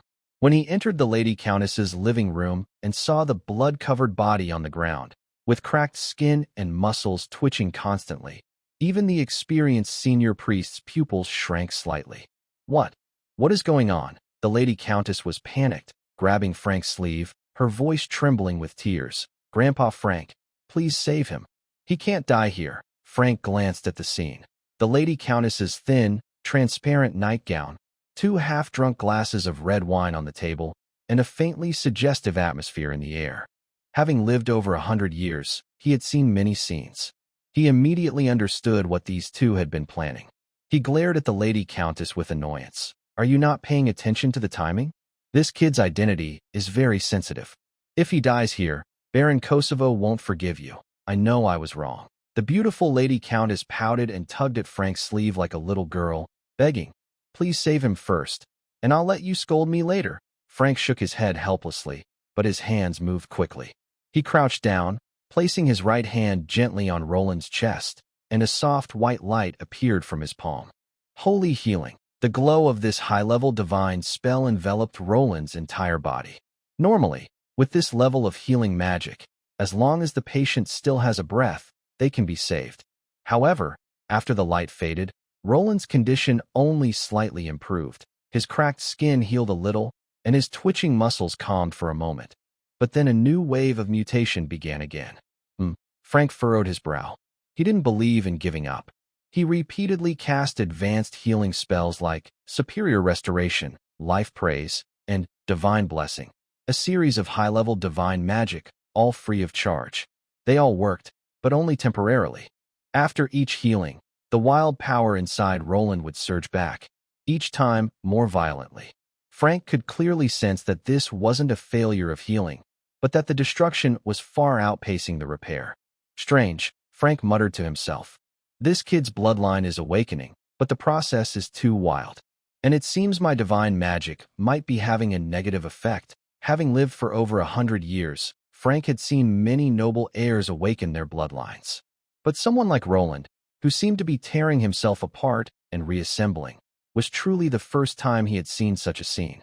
Roland's body began to convulse violently again, and he let out a suppressed low growl. Frank's brow furrowed tightly. He had to find a way to stabilize the situation, even if only to temporarily ease the pain. He instinctively cast the simplest divine spell, Light Shine. A gentle sphere of light appeared in his palm, illuminating Roland's pale face. Light Shine is one of the most basic light magic spells, mainly used for illumination and to generate a slight warmth in the body. Even low-level priest apprentices could cast it casually. Frank hadn't used this spell in decades. But when that gentle light shone on Roland, a miracle happened. Roland's convulsions stopped. The cracks that were spreading wildly began to heal visibly. His breathing became steady from rapid panting, and his pallid face gradually regained some color. Frank was stunned. He kept the light shine active, carefully observing Roland's changes. The light seemed to be absorbed into Roland's skin, and the more it was absorbed, the more vibrant Roland's life force appeared. This, even Frank, experienced as he was, couldn't understand what was happening. How could such a simple illumination spell have this effect? Could it be that the light therapy makes the person feel warm and comfortable, and Simba relied on this feeling to get through it? He shook his head, not wanting to think too much. As long as it could save people, that was enough. So, this high-ranking priest knelt on the ground, maintaining that basic light ball, like holding a lantern to shine on Roland. 1 minute, 2 minutes, 3 minutes. Roland's face looked better, and his breathing became steadier. The terrible wounds were gradually healing. Frank could even feel that this young man's vitality was recovering at an astonishing speed. Interesting, Frank muttered to himself, ready to continue the light therapy. At that moment, a sharp, piercing scream suddenly echoed from deep inside the Spruce Fortress. Let's go back a few minutes in time. Spruce Fortress, the banquet hall. Members of the Kosovo family were still following the tradition of sharing food. The long table was full of delicious dishes, and the candlelight reflected off the stained glass windows, making everything look solemn and peaceful. But the people sitting at the table had different thoughts. Baroness Helena was elegantly cutting a lamb chop on her plate, but her gaze was wandering, clearly distracted. What was she thinking? Only she probably knew. Rain sat beside his mother, looking gloomy and impatient. He poked at his plate with his fork, tearing the good venison into pieces. Since Lilith Lawrence died, he had been like this. That beautiful apprentice mage had died on her way to meet that wild child. He had been sad for days and didn't even feel like bothering Simba. Second son Joshua was still lazily poking at the cod, while young Olivia was nibbling on white bread. The others ate quietly, occasionally whispering to each other. Only the Baron was missing. This had become normal. Except for that rare morning when he appeared at the early feast, the Baron usually kept to himself, staying in his study all day, probably researching something. Knight Captain Pierre sat at the lower end, occasionally glancing at the opposing cavalry leader, Buck. Buck was silently eating, ignoring the gaze cast upon him. Pierre felt a surge of inexplicable jealousy in his heart. The entire Kosovo family, except for the Baron himself, only he and Buck are true professionals. Both are Bloodline Knights. Bloodline Knights are different from ordinary professionals. To become one, the requirements are very strict. First, you must raise the main attributes of your supernatural bloodline to human limits. Then, not by mastering skills, but by receiving a decree from the Lord. This decree is strictly limited in number. A lord with a baron title can only grant 2 Bloodline Awakeners the status of knights. Buck awakened the Earth Bear bloodline, achieved great military success, and was early on granted knighthood. He also commands the powerful Purple Cedar Cavalry. And what about Pierre? His awakened bloodline is just an ordinary gray wolf, with low talent and average fighting ability. He was only made a knight out of pity, after enduring hardships and flattering the right people. Now he is stuck managing castle soldiers, feeling frustrated and unfulfilled. Over the years, he has been very cautious, afraid that one day he might lose his grant and fall from a noble professional to an ordinary person. As the young generation, like Rainer, grows up, this sense of crisis becomes stronger. If Rainer's bloodline fully awakens, will the Baron take back his grant and give the spot to his own son? Pierre becomes more and more resentful the more he thinks about it. He lifts his glass and suddenly speaks. By the way, that illegitimate son has been quite active lately. I heard he even killed Countess Tulip's guards in the garden today. The table falls silent. Rainer looks up, a flicker of extreme disgust in his eyes. Seeing this, Pierre secretly feels pleased and continues. I don't know where he gets his nerve. A country bumpkin, even if he's lucky enough to awaken some bloodline, can't change his lowly nature. Honestly, he doesn't deserve to carry the Kosovo name. Buck puts down his knife and fork, giving Pierre a cold look but saying nothing. Pierre ignores his gaze and keeps stirring the pot. I heard he even went to see Commander Buck, giving money to the families of fallen soldiers? Buying people's hearts is a trick, but in the eyes of true nobles, it's just clowning around. Rainer's face darkens even more. Pierre feels proud and is about to continue. Suddenly, his smile freezes. He opens his mouth, wanting to say something, but no sound comes out. His face turned blue and purple so quickly that it was visible to the naked eye. He grabbed his throat tightly with both hands and slid off the chair, convulsing wildly on the ground. "Sir Pierre," someone shouted in surprise. After a few moments, Pierre stopped convulsing. He stared with wide eyes, unwilling to close them. Blood slowly seeped from the corner of his mouth, glowing with a strange black color under the candlelight. The hall instantly became chaotic. Screams, shouts, and the sound of chairs overturning filled the air. Helena's face was pale as she covered her mouth tightly. Olivia, frightened, hid in her mother's arms. Joshua's fork fell onto the table with a clear sound. Rain stood up suddenly, staring fixedly at Pierre's body. Buck rushed forward and knelt down to check. After a moment, he looked up with a serious face. The venom of the green dragon caused his death on the spot. Who did this?" Rain shouted angrily. Buck didn't answer. Instead, he picked up a piece of paper from beside Pierre's body. It appeared there unexpectedly, with a few lines of writing on it. He unfolded the note and read aloud. "You provided false information and concealed the fact that Lily Lawrence had a fireball scroll, which led to my brother Singe's tragic death. The Bloodhand mercenaries always repay their enemies. Tonight, blood debt is paid in blood." Buck was startled and shouted loudly. "It's AKS from the Bloodhand mercenaries." The hall instantly fell silent. "Bloodhand mercenaries? AKS?" Someone whispered. "It's that assassin. She's here for revenge." "No, that's not right," another objected. "How does she know Pierre provided the information? Unless there's a traitor inside. And how did she sneak into the castle? Could there be a traitor in the family?" The crowd's discussion grew louder with various guesses flying everywhere. Raina's face turned ashen, and his fists clenched with a cracking sound. He didn't care whether Pierre was dead or alive. What mattered to him was, this assassin dared to kill during the banquet in the hall. It was a challenge to the entire Kosovo family. At that moment, a deep voice sounded. "Enough." The Baron appeared at the door of the hall without anyone noticing. He slowly stepped inside, his gaze sweeping over Pierre's body, then the note, and finally resting on everyone present. "Buck, close the drawbridge and send people to investigate thoroughly.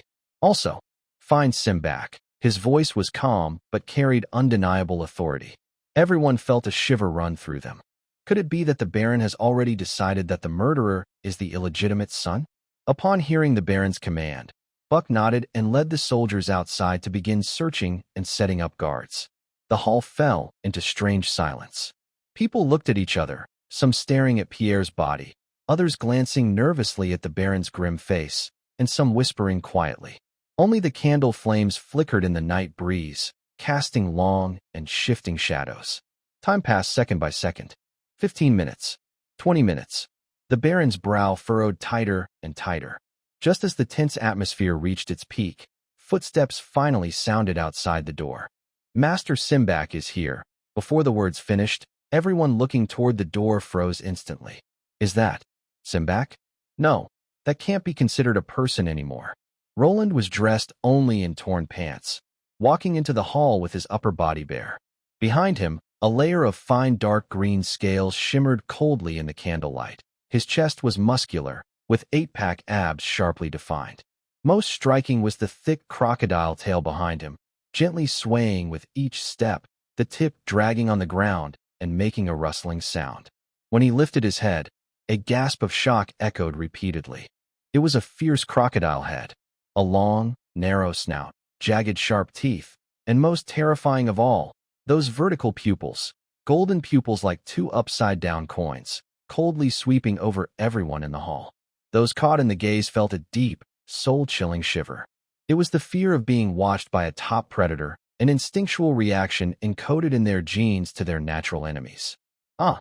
Someone screamed, their eyes rolling back as they fainted on the spot. More people turned pale, their legs trembling, clutching nearby tables and chairs to avoid collapsing. But even more strange was that above Roland's head floated a soft, glowing orb, emitting a warm light that illuminated the fierce crocodile face clearly. This was a light magic spell, a basic divine light spell. But at this moment, cast on this monstrous head, It seemed strangely absurd and eerie. Roland opened his blood-filled mouth, his teeth baring, with a deep and confused voice. "What are you all here for? And can someone explain? What the hell is going on with me?" The hall was silent. But the core members of the Kosovo family showed very different expressions. Reen widened his eyes, filled with shock, disbelief, and almost overflowing jealousy. Joshua and Olivia were also stunned, but behind their dazed looks, there was something complex hidden. Baron Ambrose Kosovo looked at Roland. At first, he was shocked, then overjoyed, and finally showed a raw, obvious greed. His voice trembled slightly. The bloodline of the Bayou crocodile has fully awakened, and because the concentration is too high, it has caused a non-human mutation. He took a deep breath, suppressing his excitement, and added in a low voice, "This kind of phenomenon has only happened once in the history of the Kosovo family, when an ancestor who reached semi-divinity, the desert butcher Buxus. Semi-divine." These 4 words struck everyone in the hall like a thunderbolt. At that moment, Reen suddenly exploded. "Look, this guy's bloodline has fully awakened. Only the final seal remains, and he can officially become a bloodline knight." His eyes burned with fire as he pointed at Roland and shouted at the Baron. "Father, Pierre was definitely killed by him. He killed Pierre to clear a knight position. This guy broke family law. Execute him quickly." But what he received in return was a cold, piercing stare. The Baron quietly looked at his son, with no warmth in his eyes. "Our family has once again seen a true bloodline awakener," he said calmly, but with undeniable authority, "and it's my direct heir." He paused, then looked at Pierre's body and the note. "Isn't it obvious who the killer is? They left a letter admitting everything. You don't need to say more." Reen was struck by lightning. He opened his mouth, wanting to say something, but no sound came out. He understood. He understood completely. In the eyes of his father, what does the life of a knight mean compared to the interests of the family?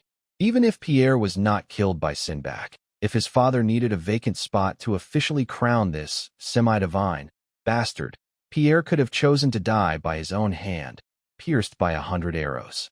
This is the Kosovo family. Is this the family he is proud of? Ryan suddenly turned his head, looking at his mother with a glimmer of hope.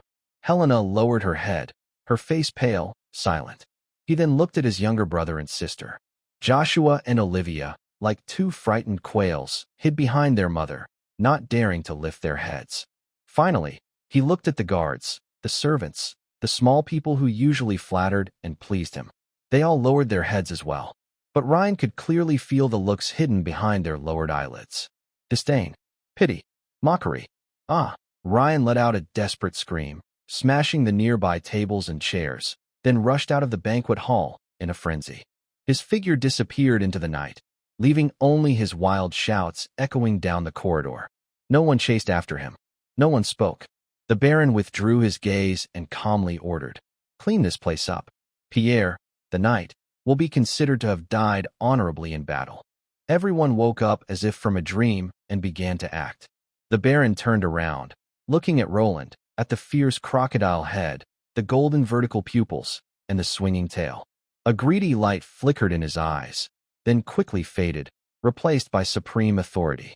"Tomorrow morning," he said slowly, "I will personally crown you." He paused, a rare smile appearing at the corner of his mouth. "Our Kosovo family will finally have a true Bayou crocodile knight." After saying this, the Baron ordered the steward to take Roland to the sealing hall of Spruce Fortress. According to the ancient traditions of the Kosovo family, each new knight must spend a whole night alone in the sealing hall to prepare their spirit and energy to the peak. Roland followed the steward, the soft glow of the light orb still shining above his head. He opened his mouth, wanting to say something, but found he didn't know where to start. Most of what happened tonight went according to his plan. Pierre was dead, the knight's position was vacant, and the Baron's attitude was as he expected. Even the cooperation of the Bloodhand mercenaries was more coordinated than he had imagined. Only one thing was completely beyond his control. He had somehow turned into this terrible form. Roland looked down at his scaled arms, feeling the tail swaying behind him and the sharp teeth in his mouth. He sighed quietly, wondering if he could ever change back into a human shape. This stone sculpture is very different from all the surrounding human statues. It is a giant crocodile that can walk upright. Its strong hind legs support its large body, while its front claws are slightly raised. A huge tail drags behind it. Its fierce head is tilted upward, roaring as if declaring war on the gods above. Roland looked up at the statue, feeling a complex emotion he couldn't quite describe. Baxis, the only demigod warrior of the Kosovo family for hundreds of years, feared by people as the Desert Butcher. Strangely, this ancestor who achieved great deeds for the family has no murals praising his achievements in his tomb. The surrounding walls are empty, with only a simple inscription on the stone tablet at the foot of the statue. Desert Butcher Baxis, that's all. Roland frowned slightly. In the game from his previous life, information about the Kosovo family was scattered and confusing. Many players only knew about this family through relics or cutscenes involving him, or rather, the demigod Lich Simbach. As for Baxis, he only heard the name but knew nothing else. There must be some hidden story here, Roland muttered to himself, but he quickly shook his head. Now is not the time to investigate this. He sat cross-legged in front of Baxis's statue. The glowing orb above his head stretched his shadow long, casting it on the giant crocodile statue, as if he and this demigod ancestor had formed a strange connection at this moment. Roland took a deep breath and focused his attention on his retina. Attributes panel, open. Name, Roland/Simbach. Class, none. Pending official appointment. Attributes, Strength 14, 4. Agility 8, 1. Constitution 15, 5. Intelligence 8. Perception 7, 1. Charisma. Skills. Charge LV2, Talent 1. Iron Body LV2, 34600/1555, 20 photosynthesis/indestructible. Talent 2. Bay Crocodile Bloodline. Fully awakened, you have completely awakened the dormant blood of the Bay Crocodile within you. Strength 4, Agility 1, Constitution 5, Perception 1. Gained Bay Crocodile Body Traits 1, Crocodile Skin. The scales covering your body provide extra defense. Current Armor 1. 1 point of armor is equivalent to a 1 centimeter thick steel plate armor. Gained Bay Crocodile Body Traits 2. Dim Light Vision. Can see in dimly lit environments. Current status, Bloodline Mutation in progress.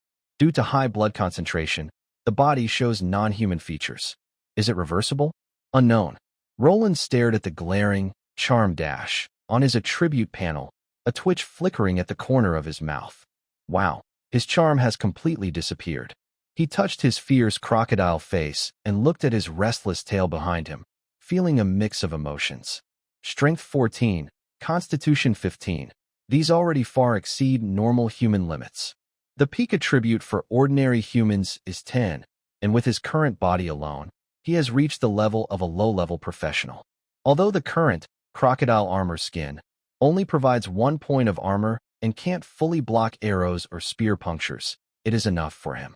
Because he has a special talent, Steel Body, which makes him completely immune to physical attacks with energy above 1.8 joules. Attacks below 1.8 joules obviously can't penetrate his current skin. This means that the crocodile armor skin has filled the last weakness of the Steel Body in physical defense. Roland looked down at his claws, feeling the surging power inside him. Once he completes the sealing ceremony tomorrow, he will become a true Bloodline Knight, and his strength will definitely increase further. Nobles in the Irwin Kingdom enjoy almost divine privileges mainly because of the sealing ceremony, which allows noble bloodline descendants to easily gain powerful strength. But this power comes with costs and restrictions. Besides the influence of extraordinary creature bloodlines on the mind and soul, and physical deformities, family responsibilities are the most fundamental and serious constraints. For Bloodline Knights, once they are sealed by their lord, they must fulfill their duties and obligations, such as obeying orders, going to battle, defeating strong enemies, and so on. Most importantly, they must protect their family. If the family of a Bloodline Knight is destroyed or the lord loses his title, the knight also loses their knight status, falling from a professional to a non-professional, with a sharp decline in strength. From Roland's perspective as a player, that means their professional level resets to 0. Honestly, if it weren't for that hidden undead mage behind the scenes and the unpredictable fate, He wouldn't want to be so tightly bound to the Kosovo family. I also do not want to rush the official sealing ceremony. Usually, the better prepared the ceremony is, the more the person being honored will improve afterward. This is because, during the ceremony, besides the host and the honoree, there are also spectators. The higher their status or strength, the more powerful the honoree becomes after officially becoming a Bloodline Knight, and their potential grows even more. It is said that the current king of Erewhon, King Irek V, was originally just the illegitimate son of the previous king. But after awakening the Red Dragon bloodline, the former king, Irek IV, surprisingly held a grand and highly publicized sealing ceremony for this illegitimate son. Many important people attended, including the 4 main army commanders, 20 high-level court mages, 3 national protectors, the current pope of the Light Church, over half of the local nobles, and all royal family members. Because of this, when the illegitimate son was sealed, his bloodline surged to the limit, even breaking through, transforming into a powerful, fierce red dragon. His strength was comparable to legendary-level professionals. Of course, to be a spectator, one must sincerely witness the honoree. Otherwise, they wouldn't benefit the honoree during the ceremony. Now, it's unclear why Baron Kosovo is in such a hurry. He plans to hold the sealing ceremony for Roland tomorrow without enough preparation. There aren't many influential people inside Silverpine Fortress. Even if there are, it's unlikely they would genuinely praise Sinclair, the illegitimate son. It's a pity, but I need strength now, Roland sighed. The current situation is very unfavorable for him. He can only settle for becoming a Bloodline Knight first. Once the ceremony is complete, he can use his unique game advantage to quickly improve his strength. But he also knows he shouldn't put all his eggs in one basket. He must prepare for other professions as well, like the warrior profession, which also needs to be completed quickly. In the game, players and natives are not limited to just one profession. If possible, they can have multiple jobs, but it takes a lot of time and effort. As long as he has levels in other professions, even if the Kosovo family falls, he won't become extremely weak. The path of a professional is very tough. Based on Roland's knowledge, currently, among the powerful Kosovo families, there are no regular professionals besides Blood Knights. Most are apprentices of warriors, wanderers, or archers. The reason for this rarity is that physical-type professionals need to put in great effort to raise their main attributes to human limits. Moreover, this effort must be completed within a specific time frame. If they are too old, their physical condition will decline due to injuries or aging, making it very difficult to reach their peak in this lifetime. Additionally, even if they reach peak physical condition, they need years of practice to master basic skills. Training is very tiring and can harm the body, and even with various potions, it is very hard to perform skills correctly and gain proficiency. If Roland did not have the help of the steel body skill and Helena's potions, he probably wouldn't have mastered the charge move in just a few months. It would have taken much longer. Since crossing over, his main advantage has been the foresight that allowed him to acquire the steel body skill. This powerful talent is the foundation for his future plans to dominate the world, so improving this talent is the most important task besides the initiation ceremony. Roland looked down at his attribute panel, which had a collapsible section that kept popping up notifications at a rate of 1 per second. Steel Body, Proficiency 2. Steel Body, Proficiency 1. Steel Body, Proficiency 3. It is now nighttime, and normally there should be no sunlight. The moon in this world is different from the one in the real world. It emits its own light rather than reflecting sunlight, and this world might not even be a planet shape. The reason Roland can increase his proficiency in Steel Body now is because the high-level priest Frank has been maintaining a light illumination spell above his head. Once Roland's Steel Body reaches level 2, the next requirement for leveling up is sufficient exposure to light. However, this light must be sunlight. Moonlight or firelight won't do. Frank's light illumination spell works because it is based on divine magic.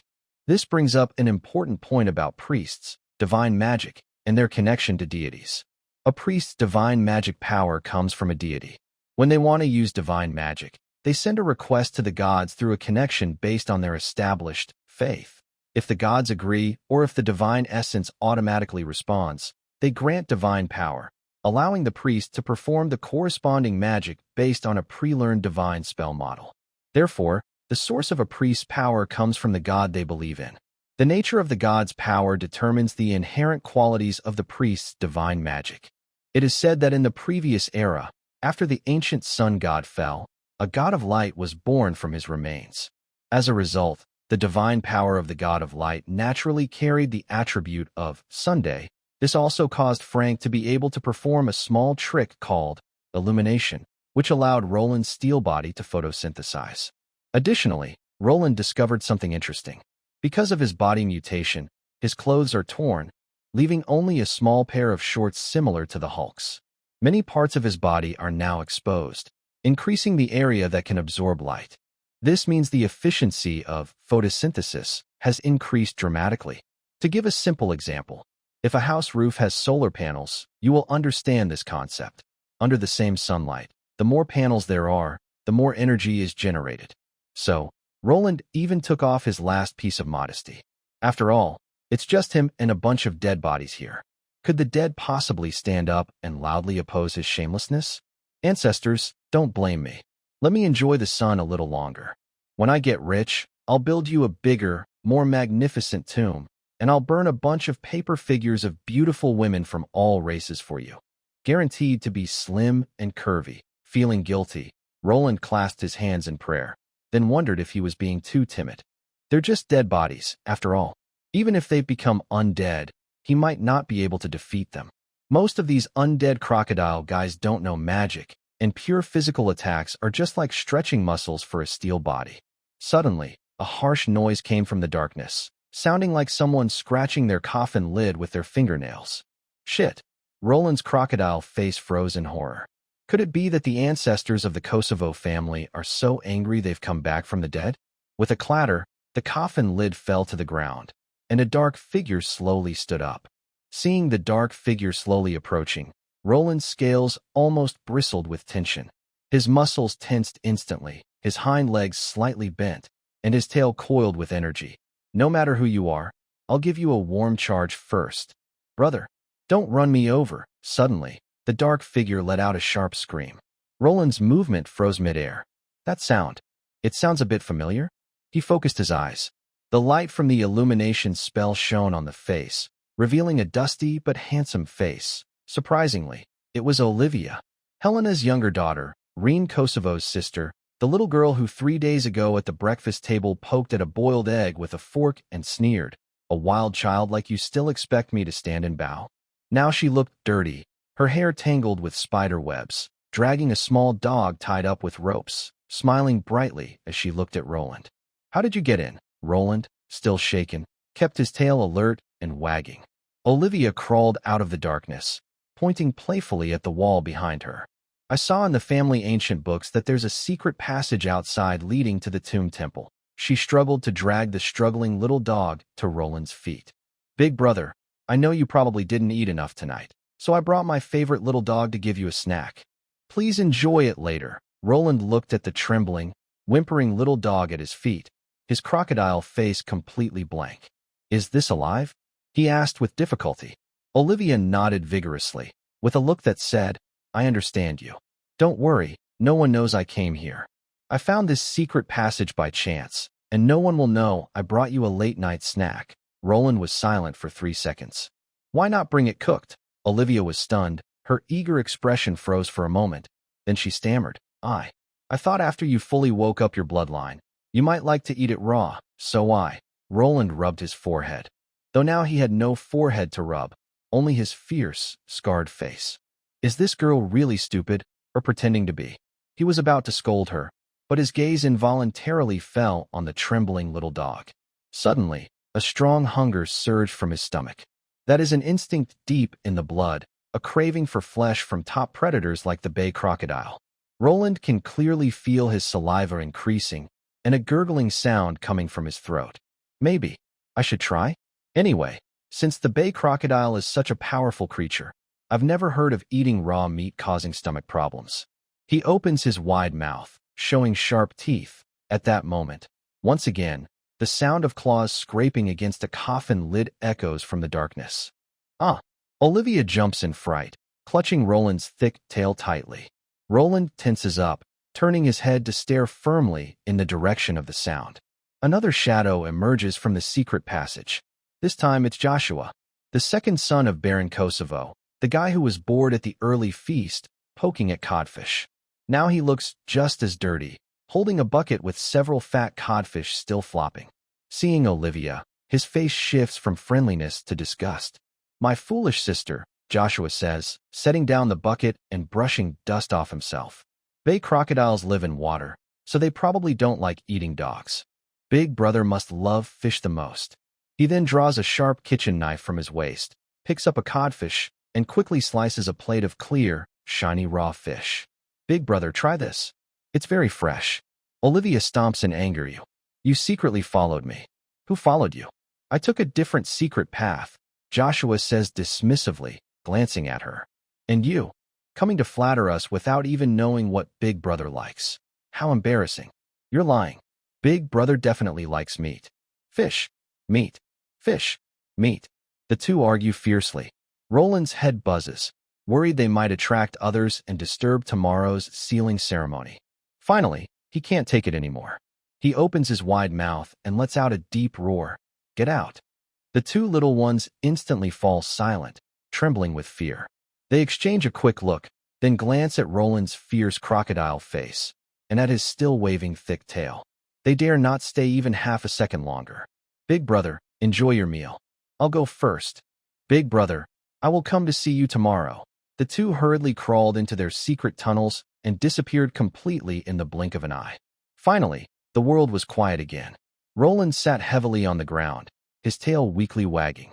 He looked at the lively codfish in the bucket and then at the trembling little dog at his feet, sighing helplessly. "Forget it.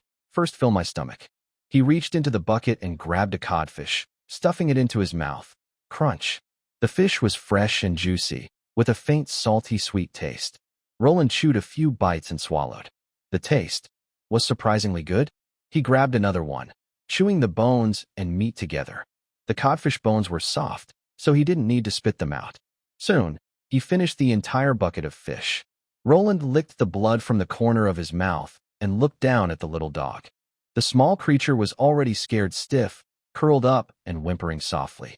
Roland hesitated, then untied the rope around its neck. The dog scrambled up, tail between its legs, wanting to run but too scared to move, trembling and crouching in place. Roland reached into the bucket again and found only water, with no fish bones left. His face showed a bit of awkwardness. He simply pressed the dog's head into the water. "Drink some water if you're hungry," he said gruffly. "Don't treat my ancestors' bones as a midnight snack." The little dog seemed to understand, whimpering and drinking eagerly. Roland looked at it and suddenly felt that this scene was a bit absurd. A dog and a crocodile, sitting in a tomb, one drinking water, the other eating fish. It was quite harmonious. Just then, another movement came from the darkness. Roland's tail stiffened instantly. "Is this never going to end?" He irritably turned his head. "You too." His words stopped abruptly. The light from the illumination spell shone on the newcomer, revealing a face he never expected. Roland's pupils shrank suddenly. It was Hames, the deputy supervisor who had previously caused trouble for him in the storage room. According to Roland's understanding, this person should be Helena's confidant. After all, he had delivered several key potions and tools. But he wondered what he was doing here on the night of the sealing ceremony. Could he also be here to deliver a midnight snack? Himes showed a sly smile and quickly walked up to Roland, whispering, "Young Master Simbach, I have something important to tell you. Lady Helena." Ugh. Roland didn't hear the rest because the dog behind him suddenly made a loud noise while drinking water. He frowned and scolded. "Do you think you're a cow? Just drinking water. Why?" Suddenly, his words stopped. The huge crocodile blinked its eyes and stared intently at the water bucket. Under its special vision, a faint line of almost invisible stars appeared quietly on the water surface. Scrubbing board didn't kill anyone. Scrubbing board didn't kill anyone. What does this mean? Roland was instantly frightened. A sense of life danger made his scales tingle. Without thinking much, he lunged to the side. At that moment, Himes suddenly raised his hand, shooting a swift black light from his fingertip. Because Roland had been warned, he reacted quickly and dodged. The black light hit only the small dog standing at his feet. A terrifying scene unfolded. The dog's body stiffened for a moment. Then its fur and flesh evaporated, leaving only a white skeleton that clattered to the ground. A deadly attack? Roland recognized this as a high-level undead skill. If hit by that black light, any creature with a body attribute below the required threshold would be instantly killed. To resist this instant death spell, one needed a constitution of at least 20 points. Even if his bloodline was fully awakened, he only had 15 points of constitution, meaning he would be killed if hit, and even a steel body couldn't save him. Seeing his attack miss, Heim showed a surprised and suspicious expression, then sneered. Your perception is very sharp. You managed to dodge my deadly strike. After a pause, he asked curiously, did you notice my presence early? Do I have a flaw? Roland said nothing and slowly stepped back. He didn't see any flaw in this guy. He was just warned by someone else. The words written just now inside the water bucket clearly show that Golia used a revealing spell to inform him that the ex-person did not kill Knight Commander Pierre. But that is enough. It is enough to make Roland understand that tonight he entered the family's tomb sanctuary because someone was planning it behind the scenes. The other side clearly knows a lot about the Kosovo family and seems very confident that Roland will fully awaken the bloodline of the Bayou Crocodile tonight. So they boldly attempted to assassinate Pierre and are sure that Baron Kosovo will eagerly want Roland to become a bloodline knight. According to the family's rules, becoming a bloodline knight requires spending a night alone in the tomb sanctuary. At this time, Roland would be alone, without any bodyguards, giving the person behind the scenes a perfect chance to commit the crime. Roland has now guessed who the other person is. He coldly said, Undead Mage Andrew. Himes was stunned and looked more confused, asking, how do you know it's me? Wow. Roland was very surprised. He had only guessed casually, not expecting it to really be this crazy person. Undead Mage Andrew has been famous for many years, with strength reaching that of a high-level mage.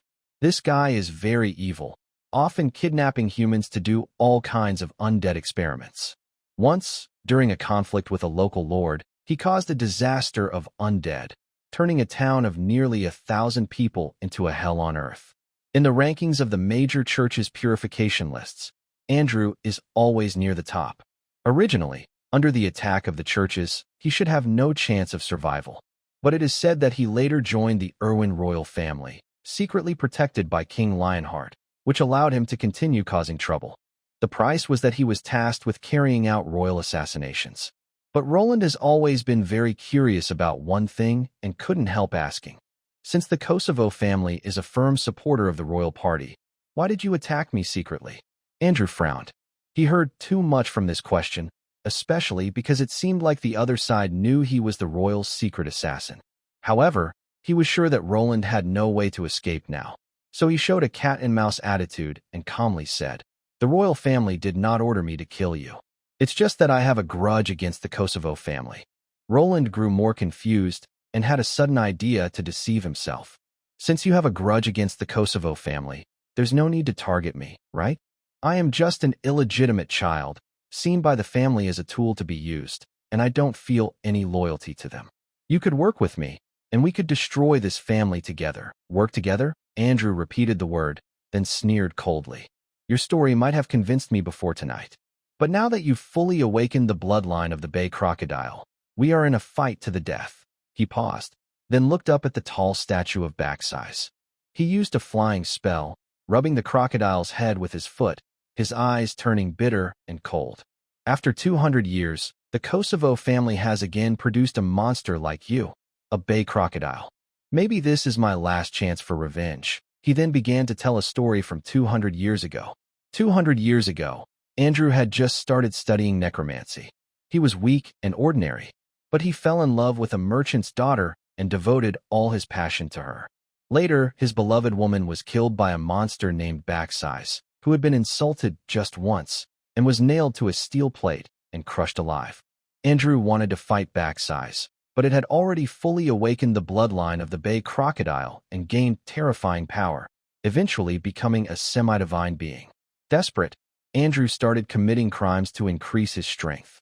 When he became a high-level necromancer and sought revenge, Backsize mysteriously died first. Furious, Andrew could only blame the entire Kosovo family. He had planned to kill the whole family at a noble banquet, in front of many aristocrats. But Roland's appearance made him change his mind. Andrew stared at Roland with a twisted, hateful look and shouted loudly, "Backsize, isn't your family the most important to you? Now I will ruthlessly kill your family's best descendants right in front of you." Ruthlessly kill? Roland's crocodile face was blank. He realized that he was targeted because of a ridiculous love story from 200 years ago. He even imagined a series of plots and wondered if the gods were secretly involved, but he didn't expect that it was just Andrew, this fool, causing trouble himself. However, at this stage, the power of a high-level undead archmage is indeed not to be underestimated. All right, enough talk. Accept your miserable fate, Andrew smiled calmly, summoning a skull-shaped staff in his hand, ready to cast a spell and thoroughly torment the talented Kosovo family member who had the potential of a semi-god. In his plan, this person must scream painfully all night. Faced with the aggressive undead archmage, Roland suddenly became very calm, changing from his previous tense look, and said lightly, "The mastermind has already self-destructed. Why haven't you taken action?" Just as Andrew was about to strike, Roland suddenly ordered someone to act. Andrew's skull staff paused, and a hint of surprise flashed across his face. Huh. In the darkness, 3 figures appeared from different directions at the same time. 2 of them were the Northland Witch Golia and the assassin AKS. The third was the fully armed Kosovo Baron. As soon as they appeared, they looked at each other, surprised, and then fell into a subtle awkwardness. They all thought Roland was calling them to act. Golia and AKS were still dressed in their previous outfits, with deep blue cloaks and black tight-fitting clothes. The Kosovo Baron, however, was clad in heavy knight armor, with a sword at his waist, clearly prepared. He stared at Andrew and coldly said, "Are you the one secretly causing trouble? Just a high-level undead mage, who gave you the guts to act so boldly in the land of Kosovo's ancestors' glory." Although the Baron was only a mid-level bloodline knight, his tone was very firm, showing no fear in front of a high-level undead mage. Andrew, who had been arrogant, suddenly fell silent. Seeing this, AKS quickly took out a telescope and carefully examined the two, then whispered to Golia, "Vice Captain, that guy is a high-level mage, probably level 30 or more. The Baron is only in his early 20s, more than 10 levels lower. Why is he so confident?" Earlier, she used a special magic device that contained a constant detection spell. This spell could check a creature's 6-dimensional attributes, level, and skill mastery. The higher the detection skill level or the stronger the caster's ability, the more information they can see clearly. Golia clearly also understands detection magic. After casting, she softly explains to Says, "This is the Kosovo family's tomb sanctuary. The Bay Crocodile Knight's strength will be greatly increased, enough to erase that small level gap." Roland quietly nods nearby. Since learning that someone knows about the Kosovo family's tomb sanctuary, and more than one person, he has vaguely guessed why the Baron scheduled the sealing ceremony for tomorrow. Probably, the Baron leaked the secret passage information himself to lure the hidden enemy out. He had suspected this before, and if he hadn't guessed that the Baron would set an ambush secretly to catch the traitor or the mastermind, Roland wouldn't dare to stay alone in the underground tomb so openly. However, based on his past gaming experience, besides the sanctuary's boost, the Kosovo Baron relies on other things too. Sure enough, the Baron pulls out an old-looking stone sword from his waist, grips the hilt with both hands, and thrusts it forcefully into the ground. An invisible ripple spreads outward from the sword. Golia's face suddenly changes. She clearly feels her magic flow becoming very difficult, and now even casting a simple one-circle spell is extremely hard. She blurts out, "The absolute demon holy sword?" After saying that, she shakes her head to herself. No, it can't be that legendary artifact said to block all magic. It's probably just a fake. The Baron smiles proudly. Even if it's a fake, its effect is enough to prevent all magic from users below the legendary level. He looks at Andrew, who has been silent, and grins cruelly. In the magic suppression field, any mage below the legendary level is just a clown. Soon, I will show you what true despair and pain are. He pauses, then mocks further. You, A madman whose mind is corrupted by death's power probably can't think straight anymore, right? You probably never thought about why you could so easily find the secret passage to the Kosovo family's tomb sanctuary? He sneers coldly. All of this was a trap I set secretly, just waiting for you foolish greedy fish to bite. X looked at Baron Kosovo with shock and said, I didn't expect the Baron to be so clever. The Baron smiled coldly and said, What's so special about that? You simple-minded mercenaries probably haven't guessed how many tricks I've set up. He made a gesture with his hand. Suddenly, everything changed. Countless coffin lids flew open at the same time, and fully armed figures stood up from inside. The leader of the group was Buck, the cavalry commander who had just gone to search for the assassin. It turned out that Baron Kosovo had secretly hidden people inside his ancestors' coffins, waiting for the mastermind to appear so they could strike back quickly. Everyone saw this and was shocked. X almost dropped his jaw, thinking, these nobles really don't hold back, daring to open their ancestors' coffins to trap the mastermind. They are truly ruthless and fearless. Only Roland's face turned as dark as a pot. Damn it, how many people had been hiding in his family's grave? And he hadn't even dressed yet. Never mind, I'm not human anymore, so what shame is there? Those mighty dragons often fly high in the sky, right? And they don't wear pants either. Buck raised his sword and whispered to Andrew, Give up. Since you once served the Irwin royal family, I can spare your life. Spare my life? Andrew muttered to himself, then suddenly burst out laughing. He held his stomach, laughing so hard he doubled over. You mortals, once you start thinking seriously, it really makes me laugh. As soon as he finished speaking, strange, eerie sounds came from the darkness. Everyone's faces changed suddenly. They saw that the coffins that had just been opened were slowly opening again, and figures filled with an ominous aura stood up. Their armor was decayed, their eye sockets hollow, and greenish death mist surrounded their bodies. Most frightening of all, one of the figures was dressed in fine armor, and although its face was dried out, it looked very similar to the current Baron Kosovo. Suddenly, the Baron Kosovo knelt down with a thud, looking at the figure with despair, and hoarsely shouted, Father! Upon hearing the Baron's sharp cry, the soldiers immediately became chaotic, and some of the older ones felt their hands and feet turn cold. The enemy was truly cruel. Not only did they turn the ancestors of the Kosovo family into undead spirits, but they also brought out the current Baron's father to manipulate people's minds. Completely shameless. At this moment, Yax secretly asked Golia, Didn't the Baron use a forbidden magic device? Why can that undead mage still summon undead creatures? Could it be that he's a legendary-level undead mage? Golia was about to explain when Roland, who had quietly slipped beside them, suddenly spoke. He's not a legendary expert, nor is he summoning undead creatures. He just cast Resurrect Corpses early on, but didn't activate it until now. He paused, then looked at the stiff, slowly approaching ancestors of the Kosovo family, and continued loudly. Everyone stay calm.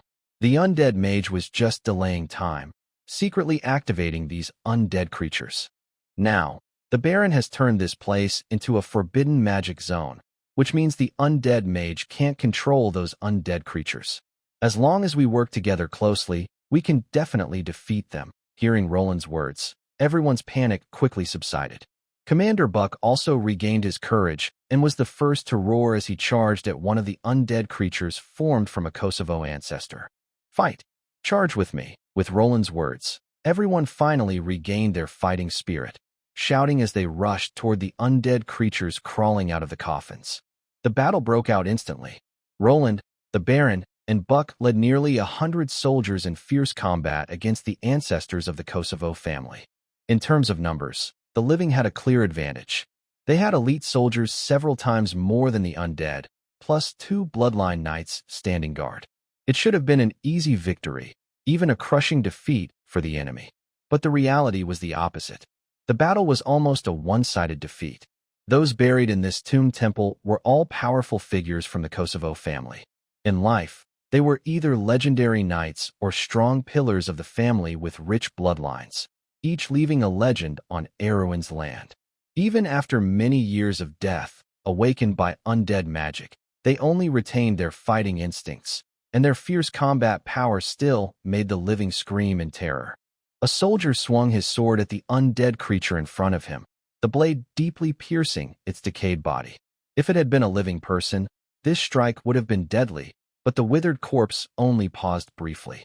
Then, with hollow eyes, it looked at him and raised a hand to strike him away with its sword. Another undead creature stubbornly endured 3 long swords, staggering forward step by step. Finally, it used a rusty battle axe to cut 2 soldiers in half at the waist.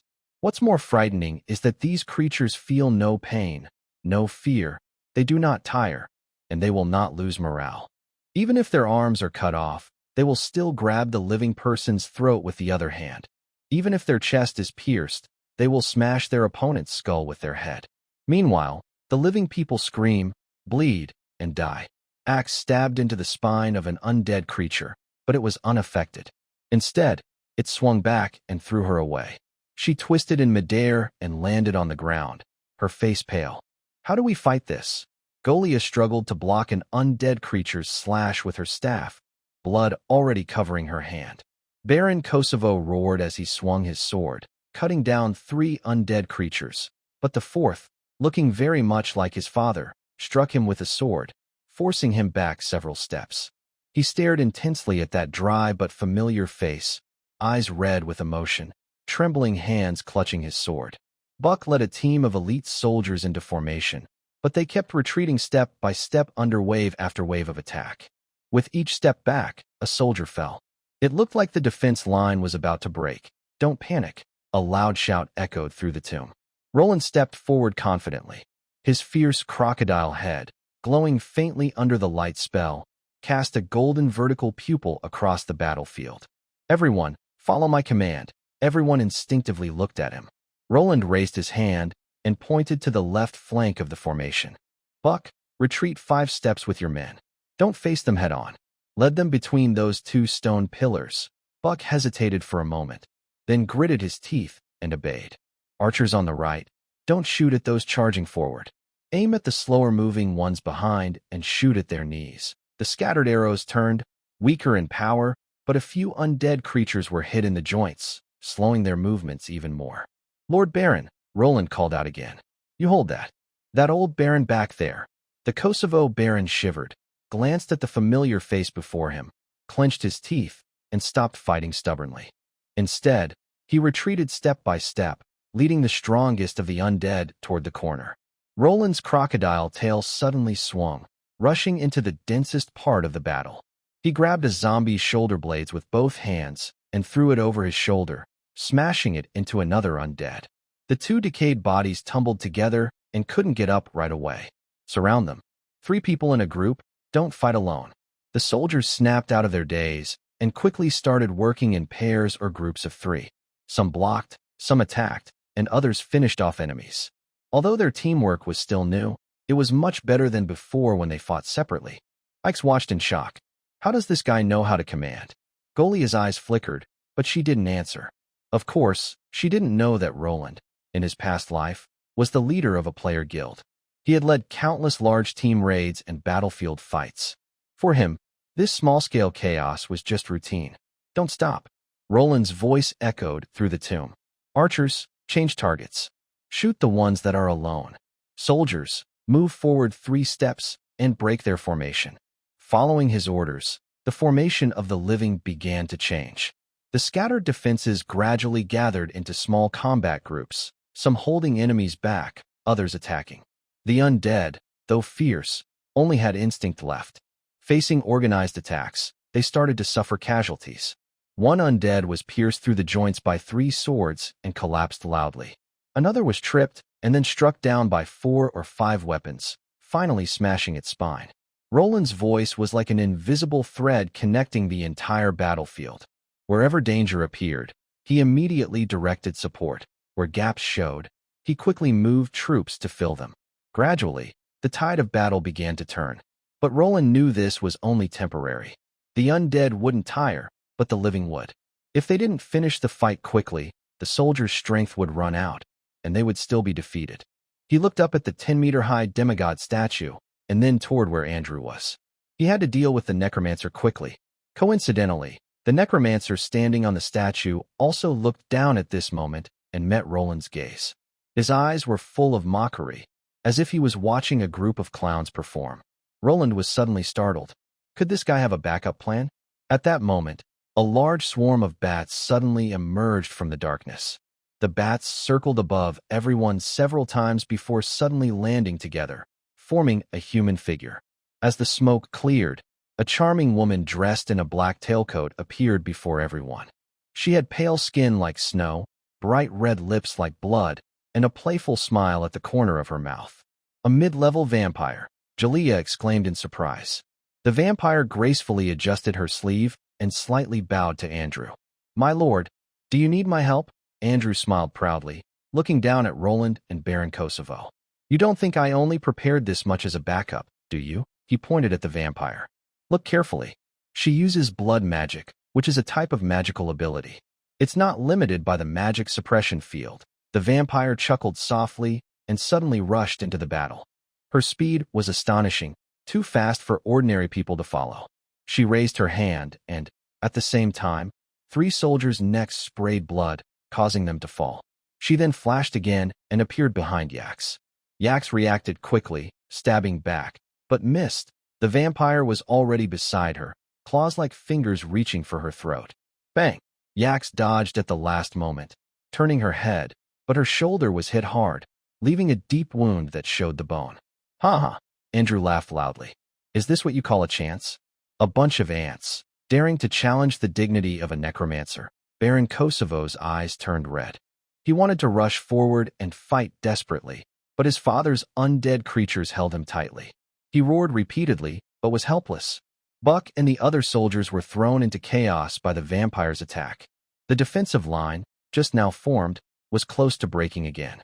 Seeing the situation worsen, Roland suddenly looked up, glancing at the glowing orb above his head. He spoke calmly. "Some people are really foolish. The threat right in front of their eyes, yet they choose to ignore it." Andrew's laughter suddenly stopped. He suddenly realized something, his face turning pale. He looked at the glowing orb above Roland's head. That was the light of illumination cast by high-level priest Frank, which had been hanging over Roland's head all along. Because he was too obvious, he subconsciously ignored it. "No!" Andrew shouted loudly. "Quick, get out of the way!" But it was already too late. A beam of holy light shot out from deep inside the tomb, precisely hitting the female vampire. "Undeath purification," a deep, commanding voice echoed through the tomb. The vampire's smile instantly froze. She looked down at the bright holy light spreading across her chest, opened her mouth to say something, but only let out a sharp, painful scream. Her body began to break apart. First her skin, then her flesh, and finally her bones turned into tiny specks of light dust, drifting into the air. It all happened in just 3 breaths. A mid-level vampire was instantly destroyed. Everyone turned their heads to look toward the direction of the light. There, a figure had appeared unexpectedly, with white hair, a tall stance, and wearing a simple long robe that fluttered slightly in the tomb's cold wind. The golden emblem of light on his chest shone brightly in the darkness. It was Frank, the 105-year-old high-level priest. "Damn Coldwood Fortress, damn the Kosovo family, damn the illegitimate child," Andrew shouted angrily. "Why is there a high-level priest here?" Roland chuckled. No one expected that the old man, looking like a withered tree beside the countess, would actually be a high-level priest, one of the holy light priests who specialize in fighting undead creatures. Because Frank's identity was very sensitive, and with the Pope's deliberate concealment, few outside knew his true strength. If Roland's past life hadn't known his deeds well, no one could tell from his gentle appearance that this kind-looking old man possessed such terrifying power. At this moment, Frank suddenly acted. A single, undeath purification instantly destroyed the mid-level vampire, showing the terrifying strength of a high-level priest. This was what made the priests of the Holy Light Church most feared. They were the absolute enemies of all undead creatures. Andrew's face grew very serious. He stared at Frank with a look full of fear and confusion. He couldn't understand why a high-level priest was here, or why he was interfering with his revenge plan. Frank didn't explain. He simply raised his staff slowly and began to chant a sacred prayer. A deep, solemn voice echoed in the tomb, each syllable carrying the power to cleanse all filth. The undead creatures fighting the living moved more slowly, some even trembling with fear. Ix watched in shock and quietly moved closer to Golia, lowering his voice. Is that high-level priest here to help Simbach too? His connections are really wide. Golia's eyes flickered as she thought for a moment before answering softly. That priest might not be a close relative of Simbach, but he probably was brought here by him. Just like us, we got caught up in this fight somehow. Ix opened his mouth, but couldn't say anything.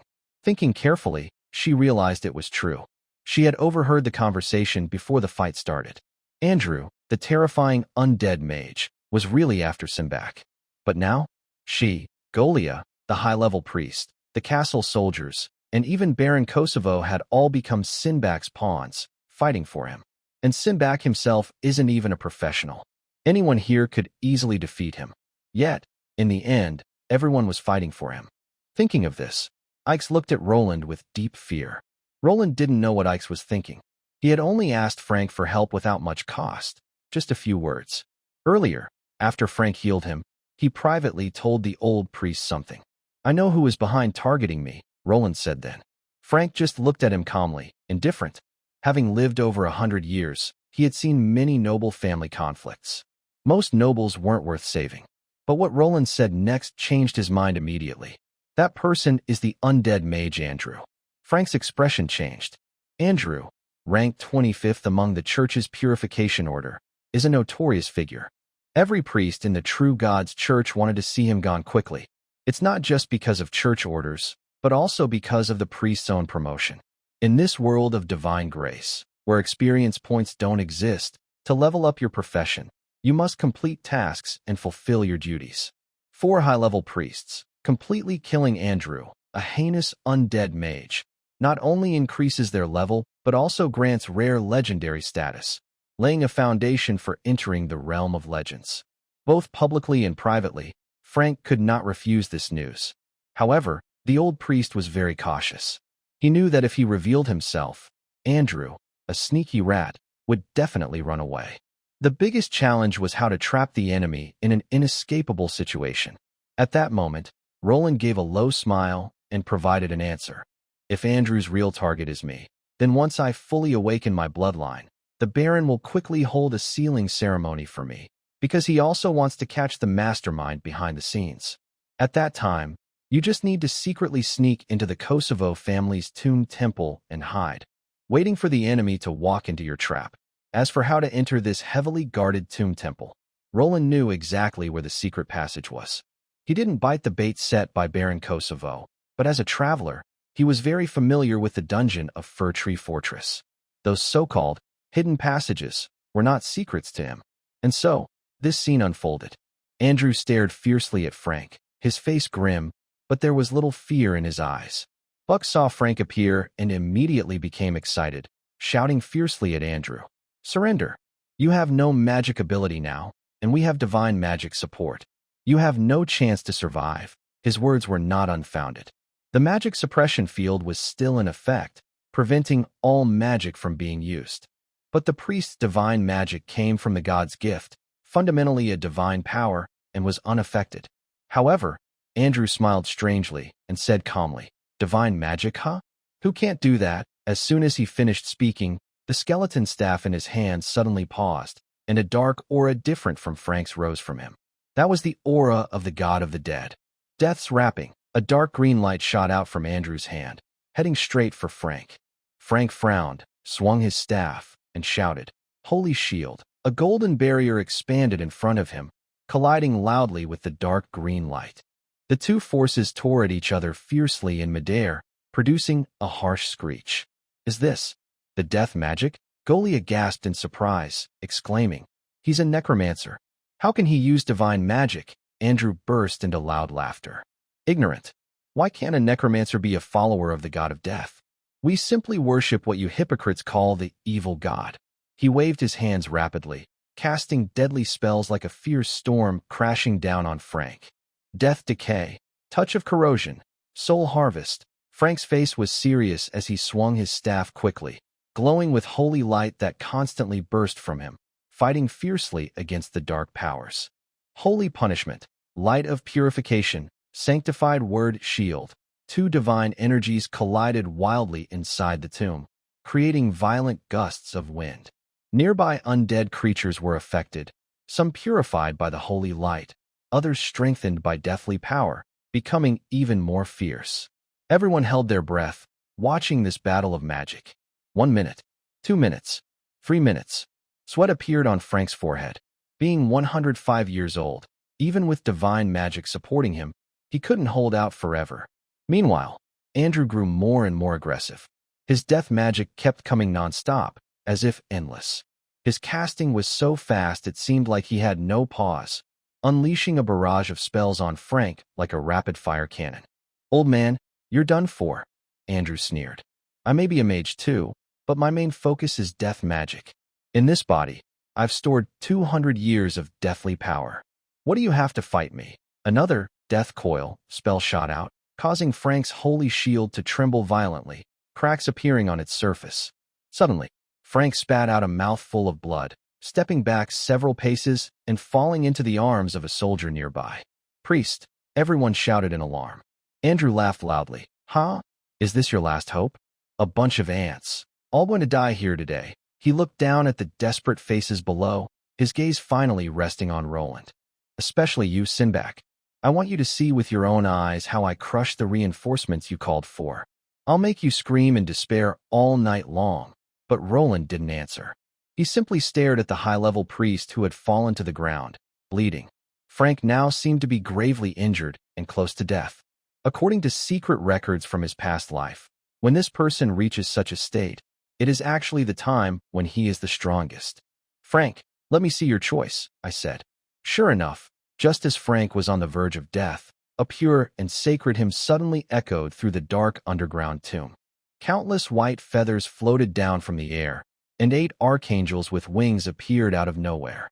A golden light of guidance shone on Frank. This high-level priest seemed to lose control, automatically breaking free from the soldier's hold and slowly floating in the air, surrounded by the 8 archangels. And one angel spoke in a heavenly language that everyone couldn't understand. Frank's face was pale. He desperately raised his finger and gently pointed at Andrew, who was standing on a statue.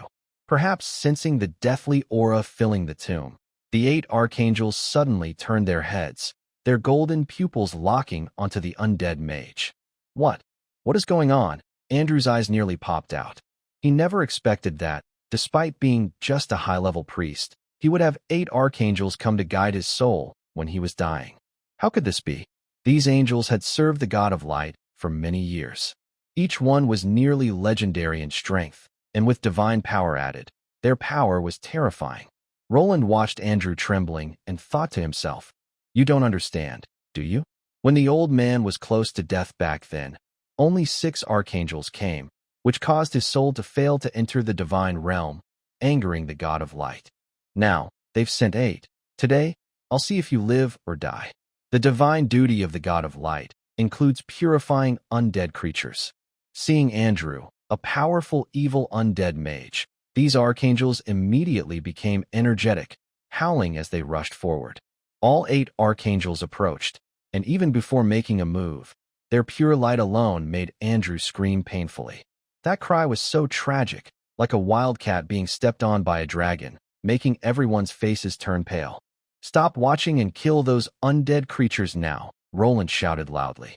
"They are affected by the power of death. Even if Andrew dies, they won't stop killing. Only by completely extinguishing the fire of the soul can the ancestors of the Kosovo family rest in peace." Everyone suddenly woke up and increased their attacks. Under the divine power of the archangel, the once mighty undead became weak, and the situation shifted back in favor of the living. Roland also rushed to the front line, using his tough body to attract damage. He knew very well that the situation was not good. He had to deal with these undead creatures quickly. Otherwise, after the archangel kills Andrew, they will take Frank's soul to heaven, ignoring the living and the dead. At this moment, Baron Kosovo let out a terrible scream. Everyone turned to look. The Baron was the strongest person present besides Frank. He had just been reluctant to harm his father's remains, but now he was suddenly badly injured. The Baron clutched his stomach, leaning against the wall. Purple blood soaked the stone wall behind him, which recorded his father's achievements. Ambrose, you did your best. Go quickly. A hoarse, old voice suddenly came from the old baron's mouth, shocking everyone. Is the old head alive again? Buck's heart was filled with endless fear. He was raised and trained by the old baron, who was also his father. Now, it seemed the old baron had regained his senses, and his fighting spirit was almost gone. Ambrose was caught off guard because his father suddenly regained consciousness, which caused him to be seriously injured. But not only the old baron. Every ancestor of the Kosovo family who was fighting with them also suddenly regained their senses. They either shouted at their soldiers or talked with old friends. This scene made everyone feel terrified. Some kind soldiers stopped fighting, but they were quickly killed by the undead. Roland saw this and was also deeply shocked. Based on his understanding of necromancy, necromancers could reanimate corpses and manipulate souls to make the dead fight, but they could not make recently revived undead have such clear consciousness. Even high-level undead with great intelligence were fundamentally different from these. He saw a mummy-like corpse speak to an old soldier nearby. I buried your mother with a gold coin back in the day. Why are you so ruthless now? You've kicked out 8 of my ribs. The old soldier broke down immediately, kneeling and apologizing, but was killed instantly by the corpse. After killing the person, the corpse itself seemed very surprised, as if it just realized it was dead. Although it regained consciousness, it couldn't control its body and started cursing the person who made it unable to rest in peace. This scene happened to many people, both the living and the dead, who all fell into endless pain and suffering. Roland suddenly turned his head sharply and stared at the center of the battlefield. He saw that the 8 mighty archangels, who had looked brave and noble before, now seemed to be caught by an invisible hand choking their necks, floating around Andrew and struggling. Above Andrew's head, a skeleton arm appeared out of nowhere. The arm was made entirely of bones, looking like a normal human skeleton, only from the hand to the forearm. The bone hand maintained a grasping pose in the void. As the 5 finger bones slowly clenched, the 8 archangels' faces turned red, and their struggles grew more intense. Seeing that strange bone hand, Roland felt a cold shiver run down his spine. He muttered to himself, Death God's remains? No wonder the ghosts from the Kosovo family instantly regained their senses. No wonder Andrew, who was once mediocre, could become a high-level undead mage. No wonder Simbach, who was just an 8 intelligence fool, could become a demigod lich that threatened the world. It was all because of that bone from the Death God. This bone contained the power of the Death God and part of his divine essence, capable of easily manipulating the bodies and souls of the dead. Now Roland understood why Simbach could become a demigod lich.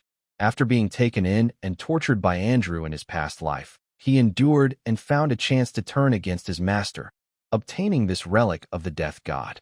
After becoming a lich, he gained terrifying soul powers. Damn ancient Death God, who had fallen so long ago, yet still left behind remnants. And this thing might cause me great suffering in the future. Thinking of this, Roland looked at the bone with cold, killing intent in his eyes. Meanwhile, Andrew had fallen into madness, glaring at Roland and shouting, It's all your fault, you trash. You made me pay such a high price. I will extract your soul and torment you day and night. Everyone was filled with despair. The undead creatures were already troublesome enough, and now even the archangels couldn't handle Andrew. Their last hope, high-level priest Frank, was extremely weak and could die at any moment. When the enemies had dealt with the archangels, they would turn around and launch a terrible attack. They were truly about to fall into eternal ruin. At this moment, Roland sighed softly and shook his head with a bitter smile. It seems I have to do it myself in the end. Everyone heard Roland's words and showed different expressions. They knew Roland was probably a genius in the Kosovo family for hundreds of years, second only to the half-god Baxis. But a genius is just a genius, meaning he hadn't truly grown up yet. Now, trying to fight a powerful undead mage who could control even 8 archangels was too much to ask. Moreover, everyone was injured and being chased by those ghosts. They probably couldn't leave this graveyard anymore. A bloodied family soldier spoke first. Young Master Sinclair, you should go. We will hold them back, And you escape through the secret passage. Yes, another soldier agreed. You're still young. Save your life so you can avenge us later. Axe clenched her teeth, forcing back an undead creature in front of her, and shouted, You brat, I don't want to owe you favors. Hurry up and get out of here. Remember to burn some handsome men for me every year. Golia looked pale, her magic almost exhausted, but she still forced herself to speak. Sinclair, you should go. The prophecy of the Northern, which won't be wrong. I don't see you dying here. But if you don't leave, your fate will change. In the distance, the dying Frank struggled to lift his head, his old voice faint. Child, go. Live with hope. Baron Kosovo, clutching his bleeding stomach, looked deeply at Roland. His eyes showed struggle and reluctance, but finally, he sighed. Sinclair, I underestimated you before. Go for me. For the Kosovo family. Live. When you leave, I will activate the mechanism and blow this place up completely, so all mistakes and glories will be buried forever beneath the pines of Cold Maple Fortress. Even those family elders who had regained consciousness but couldn't control their actions spoke up. A withered old skeleton turned his head painfully and shouted at Roland. Little kid, I am the third-generation head. Long ago, I buried a chest of gold coins under the fireplace. If you can escape alive, go dig it out and use it. Don't waste it. Another undead creature dressed in tattered armor shouted, I am the 5th Knight Commander. My secret stash of money is hidden under the 3rd pillar in the stable. I've given you everything. Now go quickly. I have some too. I have some too. Another skeleton eagerly raised its hand. Behind the 7th shelf in the library, there's a hidden compartment with my collection of magical items. Kid, take it and run. All of you, shut up. A stern voice, resembling that of a previous family head, scolded. Then he looked at Roland with a complex expression. Child, you are the hope of our family's future. Don't die here. Listening to these sincere, absurd, and heroic pleas, a strange feeling welled up in Roland's heart. But he didn't move. Meanwhile, Andrew floated above a statue, his twisted face full of madness and hatred. He had no choice but to use the remains of the Grim Reaper. Even if he survived this fight, his body would begin to die irreversibly, eventually turning into an undead creature. Although the necromancer often dealt with spirits and death, that didn't mean he wanted to become a ghost himself. His resentment toward Roland almost turned into a tangible force. He coldly said, Run? Run as much as you want. His voice echoed like a curse through the tomb. I will follow you forever, like a shadow, haunting you, making you live in endless fear. When you sleep, I'll appear by your bed. When you grow stronger, I'll show up at your proudest moment. I want to make sure you never find peace in your life. His vicious vow made everyone present shiver. But Roland just smiled. That smile was full of disdain and mockery. Do you really think I can't threaten you? Andrew was stunned by this. Then he burst into loud laughter, as if he had heard the biggest joke. Ha! The sealing ritual isn't even started yet, and you're not even a professional. How dare you say you can threaten me? He spread his arms and looked down at Roland from above. I stand right here and won't move. You can't climb this 10-meter-high statue to reach me. What do you have to threaten me with? Your crocodile mouth? Roland ignored his mockery and simply said 2 words. Foolish. Then he suddenly turned his head and looked at Baron Kosovo, bleeding heavily nearby, with a thunderous voice. What are you waiting for? Begin the consecration immediately. What? Everyone froze in surprise. Start the consecration ceremony now? In this place? At this time? Baron Kosovo also shivered, his face covered in blood and dirt, showing shock and confusion. But after a moment, his eyes suddenly cleared, as if he remembered something important. He struggled to stand, supporting himself with his sword, took a deep breath, and began to recite the ancient consecration prayer aloud. I, Ambrose Kosovo, inherit my family's bloodline and honor. In the name of Baron Kosovo, I hereby consecrate. His voice was weak at first, but as he continued, it grew louder and more serious, echoing in the dark tomb. Simbach Kosovo, are you willing to take on the responsibilities and duties of a bloodline knight? Are you willing to protect the family's honor, defend the land with your sword and blood, guard the weak, and serve your lord? Roland immediately charged forward with great speed, aiming at Baron Kosovo. At the same time, the skeleton of the Grim Reaper, perhaps sensing an invisible threat, moved to block the Kosovo ancestors from advancing. Hurry! Help young Master Simbach clear a path. Buck suddenly woke up as if from a dream, quickly taking control of the battlefield and fighting to hold back the attacking undead creatures. Although everyone was confused, they responded quickly. Ix watched in confusion and quietly asked the Northland Witch beside him, "Vice Captain, what are they doing?" Golia thought for a moment, then suddenly widened her eyes. She finally understood Roland's plan. "Don't interfere with me. Go all out. Make sure Roland reaches the Baron's side." Ix didn't understand but clenched his teeth, gathering his last strength, and charged into the chaos like lightning. With everyone's desperate help, Roland, carrying several dead bodies clutching him tightly, struggled to reach Baron Kosovo and knelt heavily on one knee.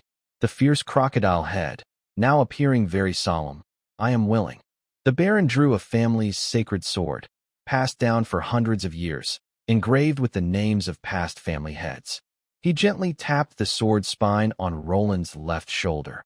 "In the name of Kosovo, I grant you the position of Bloodline Knight." Then he tapped his right shoulder. "May your sword always strike for honor." The final sword hovered above Roland's head. The Baron turned to everyone and shouted, "Today, Simbach seeks to join the ranks of the sword, bathing in the glory of the family. Who will witness this with me?" As soon as he finished speaking, a golden light rose from Roland. This was the sealing light, unique to Bloodline Knights when they are sworn in. However, no one present had ever seen such a bright light, almost illuminating the dark tomb, casting a golden glow on the fierce, undead creatures. But after shining brightly, the light quickly dimmed, flickering like a dying candle in the wind. Witnessing. Now, we need witnesses for the ceremony. Everyone suddenly realized the most important part of the sealing ceremony was the witnesses. At that moment, a deep and steady voice rang out. "I am here to witness." It was a bloodied family soldier. He knelt on one knee, supporting himself with his sword, his face covered in blood, but showing great sincerity. A second soldier knelt. "I am here to witness." A third, fourth. 10, 20, 50. All the surviving soldiers knelt on one knee and shouted together, "I am here to witness." Ix was stunned for a moment, then gritted his teeth and also knelt. "Today, I must be crazy. I am here to witness." Golia's pale face showed a strange blush. She struggled to stand, then slowly knelt, bowing her head with the Northland Witch's respectful gesture. "Northland Witch Golia, in the name of the star and moon, I witness this." In the distance, the dying Frank suddenly opened his eyes. His cloudy old eyes burned with an intense light. Using his last bit of strength, he raised his staff high. "I, Frank, High Priest of the Light Church, witness this." A golden light shot up from him into the sky. Immediately, the tomb echoed with aging voices. "Barl Kosovo, third-generation head of the Kosovo family, I witness this." The first mummy to speak knelt on one knee, blue flames flickering in its hollow eye sockets.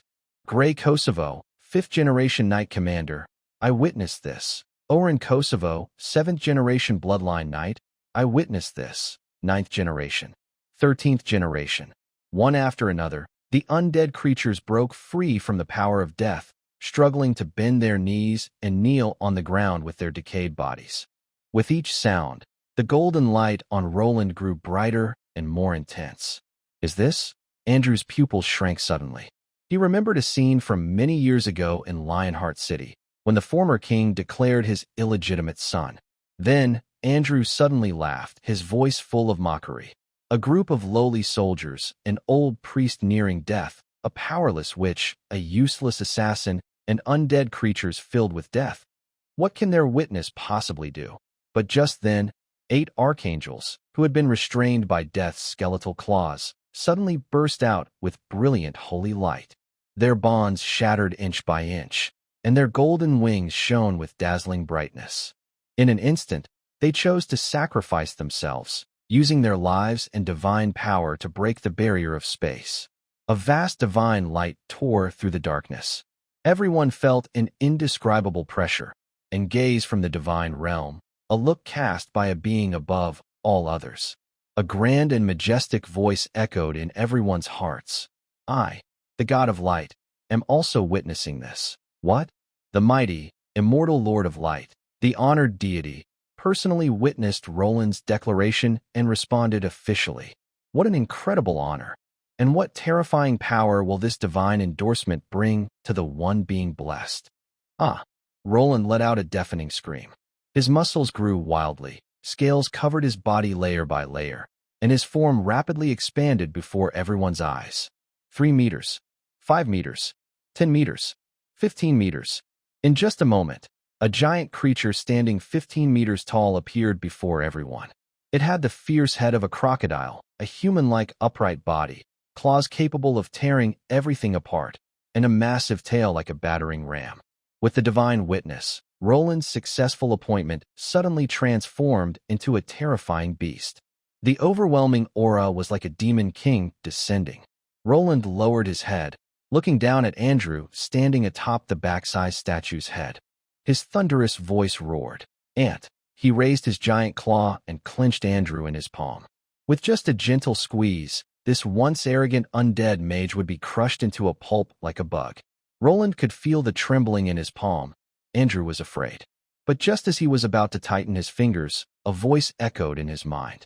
Not through his ears, but directly into his soul. It carried a tone of authority and timeless rhythm. Wait, Roland froze. That was the voice of the God of Light. He hadn't left yet.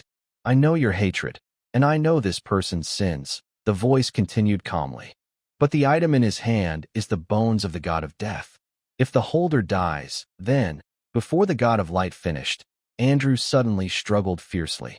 His eyes turned red, and a strange madness appeared on his face. He shouted hoarsely, "Damn brat, it's all your fault." As soon as he spoke, his body suddenly expanded. Black cracks burst from beneath his skin. "Not good," Galia cried out in alarm. "He's going to self-destruct." Boom. A terrifying explosion erupted in Roland's palm. The force was so strong that it made Roland's 15-meter-tall body stagger back half a step, and his giant claw was torn open with a split. Black death energy surged like a tide from Andrew's exploded corpse, gathering into a swirling dark cloud beneath the tomb's dome. Everyone looked up in horror. The cloud slowly shrank and condensed, eventually forming a vague, human-shaped outline. When the mist cleared, a skeletal arm emerged, exactly like the one Andrew had summoned before, but 10 or 100 times larger, reaching out from the void. Then came the shoulder, torso, and skull. A complete skeleton giant floated in midair. Its bones were not pale white, but shimmered with a faint purple-black glow. Each bone was engraved with dense, ancient runes. In its hollow eye sockets, 2 black flames burned, flames capable of devouring everything. Just standing there, it made all the living feel their souls tremble, as if they might leave their bodies at any moment and fall into endless darkness. It didn't speak, but at the moment people saw it, they could instinctively know who it was based on some strange rule. One soldier collapsed to the ground, whispering, "Death God." "Really is the Death God." Another soldier's sword clattered to the ground as he knelt down, as if he had lost his soul. "This is..." Baron Kosovo's voice trembled, his face full of disbelief. "Ancient Death God. How is that possible?" An old, decayed voice echoed deep in everyone's soul. "God's grace continent. I have finally returned. The God of Death, an ancient deity who had fallen long ago, now resurrected from its remains." The remaining 8 archangels' divine light flickered violently, like dying candles in the wind. They burned themselves with all their might, trying to resist the overwhelming pressure of death, but they seemed so small. The voice of the God of Light echoed in Roland's mind, filled with helplessness and compassion. It used the deaths and hatred of its followers to briefly revive from its remains. "That was what I wanted to warn you about." As soon as the words finished, the 8 archangels exchanged glances, as if making a firm decision. The leading archangel spread its arms, golden light pouring out from within. The light was so intense it almost lit up the entire tomb like daytime. Its body began to turn transparent, as if it might vanish at any moment. The other 7 archangels did the same. 8 golden beams of light gathered together, forming a brilliant pillar that shot straight at the skeleton giant. At that moment, the entire tomb was lit up as if a divine realm had descended. In the golden pillar, faintly, 8 pairs of wings could be seen slowly closing. These were the Archangel's final sacrifice, using their divine power to buy a strike for the God of Light. The God of Death raised its bony claw and gently waved. Golden and black forces collided with a loud bang. There was no earth-shaking explosion, no blinding light. At the moment these two opposing divine powers touched, they simply vanished. They disappeared silently, without a trace. But the aftershock caused by annihilation was like an invisible giant hammer, fiercely striking everyone. Roland was hit first. That power pierced through his 15-meter-tall body, broke through the defenses of his steel-like body, and directly struck his soul. Ugh! Roland spat out a mouthful of purple blood, and his huge body collapsed to the ground. He could feel his life force rapidly draining away. The power he had just gained through the sealing ritual, which could rival a demigod, was completely helpless before this divine force. Not only that, the divine power belonging to the God of Death began to wildly affect Roland's mighty body, drawing out strands of purple energy and blood. His body shrank visibly, from 15 meters to 10 meters, then to 5 meters, and finally to normal human size. In the end, even his crocodile form could not be maintained. Roland reverted to human form, but he was covered in blood, badly injured all over, and too weak to stand. This meant that almost all the power he had gained from the sealing ritual was lost.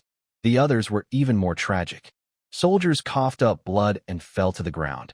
AKS and Golia fainted immediately, and Frank's holy light was completely extinguished, leaving only faint breaths. The voice of the God of Light finally echoed in Roland's mind, weak as a whisper. I did my best. The rest is up to you. That vast divine light completely disappeared. The will of the God of Light left this world. A deathly silence fell in the tomb. The God of Death floated in midair, 2 black flames burning quietly in its hollow eye sockets. It looked down, gazing at Roland kneeling on the ground and the dying mortals. Roland clenched his teeth, trying to stand up, but found his body completely unresponsive. The damage caused by the annihilation force was too severe. However, the God of Death did not attack him. It slowly turned its head and looked in another direction. There, Frank, who had already lost consciousness, was floating. The God of Death raised its bony claw and pointed from afar. A faint glow entered Frank's body. Then, its figure began to turn transparent, and cracks appeared on the purple-black bones. Death is not the end. The decayed voice echoed in the tomb, growing weaker until it finally disappeared completely. The figure of the skeleton giant dissolved into smoke-like particles in the air. Inside the tomb, silence returned. Roland knelt on the ground, gasping heavily. He struggled to lift his head and looked at Frank, who had fallen to the ground. He then looked at the injured and dead around him, and finally at the nearly collapsed underground temple caused by the battle. The stone walls were shattered, the coffin overturned, and the relief carvings depicting the achievements of past ancestors were now just broken stones on the ground. The 10-meter-high statue of Back-Size was broken at the waist, with its upper body crashing down into the center of the tomb. The tomb's dome had collapsed mostly, with streaks of dawn light seeping through the cracks. They had survived, but the cost was too heavy to bear. The core of the Kosovo family, the underground tomb, was completely destroyed. This not only damaged the family's reputation, but also directly affected all the Bloodline Knights who had been sworn in here. Commander Back-Size barely supported himself and looked at the collapsed tomb with a bitter smile. I feel that my power has at least halved. Baron Kosovo leaned against a stone pillar, his voice hoarse. It's not just you. All the knights sworn here will be affected. This is a curse and a restriction of blood. He looked down at his hands, which were dry and rough like old bark. My current strength probably isn't even enough to compare to a newly sworn soldier. Roland also looked down at his own hands. They were human hands, without scales or claws. He felt his weakness too. If the battle hadn't damaged the terrain and let the dawn's light shine on him, he might have already died from his injuries. A simple swearing ceremony turned out like this. Roland sighed and opened his status panel. Just a glance was enough to make him freeze in shock. What is going on? Name, Roland/Simbach. Occupation, Bloodline Knight Level 1. Upgrade requirement. Win at least one noble duel, Attributes: Strength 14, Agility 8, Constitution 15, Intelligence 8, Perception 7, Charisma 10 skills. Charge Level 2 Talent 1. Iron Body Level 3, 0/10, 000 Photosynthesis. Indestructible. Iron Will Talent 2. Bayou Crocodile Bloodline. Severe injury: the blood of the Bayou Crocodile in your body is struck by divine power, temporarily unable to maintain the crocodile. Transformation form, and all racial bonuses disappear. Awakening ability.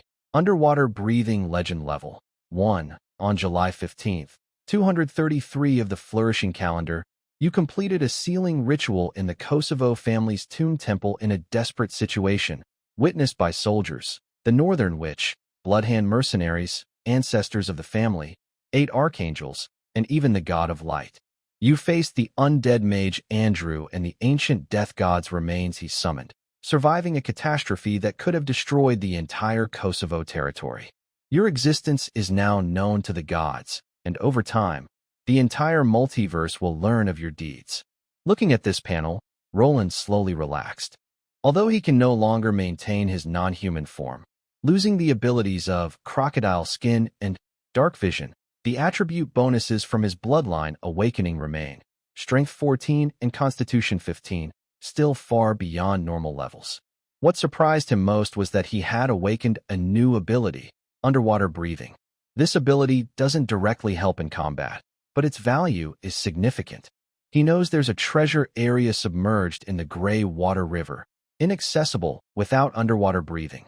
Now, that place will surely become his treasure. But these aren't his main concerns. Roland's eyes fixate on the first line of the talent column. Iron Body, surprisingly, skipped the long accumulation stage and jumped from level 2 directly to level 3. He remembers his previous progress was only 34, 600/15, 552, 000. At a normal rate, he would need several more months of effort. But now, it's just suddenly maxed out without explanation. Roland quickly checked the system prompt and soon found the reason. You are immersed in a strong light force, steel body, LV2, proficiency infinity, talent level upgraded to LV3, you gained a new special effect, steel will, steel will. Your will becomes unbreakable, immune to all illusions and mental control spells and abilities, and immune to all soul-based instant death attacks. Upgrade requirement for the talent. Accept and successfully reject 10,000 temptations. Roland gasped in shock. Immune to illusions, mental control, and soul-based instant death. This new special effect is incredibly powerful. It means that from now on, mages who manipulate minds and undead creatures that kill with soul curses will become jokes in front of him. No wonder he didn't die in the battle between the two gods' powers. Those aftershocks were probably deadly soul attacks, and this new talent effect allowed him to survive. Now, he can charge forward recklessly, fight without hesitation, and no mental attack can stop him. But when he saw the requirements to upgrade to level 3, he felt terrible. Accept and successfully reject 10,000 temptations? What kind of temptation is that? A strange thought suddenly appeared in Roland's mind, reminding him of some classic scenes from old tests on Blue Star, making him shiver. He shook his head, pushed down this weird idea, and turned his attention to how to upgrade the Bloodline Knight. In this world, leveling up for professionals doesn't depend on killing experience, but on completing milestone tasks. For example, he is currently a LV1 Bloodline Knight. The milestone system requires him to win at least one noble duel. Completing this task will raise him to LV2. And each time he levels up, the system randomly picks a new milestone from the profession's task pool. No one knows what the next task will be in advance. This is the biggest difference between players and natives, and also the unique cheat that players have. Players have system guidance, knowing which direction to work towards. Natives can only explore on their own. If they happen to choose the wrong path or refuse to do certain tasks, their profession level might be stuck forever. So, everyone in this world who has a profession likes to participate in various activities related to their job, just trying their luck. Maybe they'll stumble upon the right task someday. Bloodline Knights have a special point. According to the laws of the Irwin Kingdom, Anyone who successfully becomes a Bloodline Knight automatically earns the title of Honorary Knight, which allows registration with the Noble Council. Of course, this is just an honorary title. The royal family and Noble Council do not give any real rewards. Whether you can get a piece of land, even a small knight's estate, depends on your lord's ability and willingness to share. Bloodline Knights are considered nobles, and nobles have many activities. Basic knight skills include horseback riding, swimming, spear throwing, fencing, hunting, chess, and poetry. Plus, there are animal training, social events, and political activities, so complex it can be overwhelming. This makes it very hard for native people to level up as Bloodline Knights. Some tasks are so difficult that even players might not succeed. When Roland played Divine Grace before, many players preferred to become soldiers. Most soldier milestones are about fighting, simple, straightforward, and fun. At least when one noble duel, Roland thought about this task. It looks easy on the surface, just fight. But the problem is the word, at least. The task doesn't specify the strength or status of the opponent. The Kosovo family has many nobles, like Joshua, Olivia, and even Helena. These rookies are considered nobles. But Roland had a feeling that even if he fought to the death with these people, he might not complete the duel milestone. On the other hand, if he fought the full-strength Kosovo Baron, even winning narrowly, he could probably level up twice.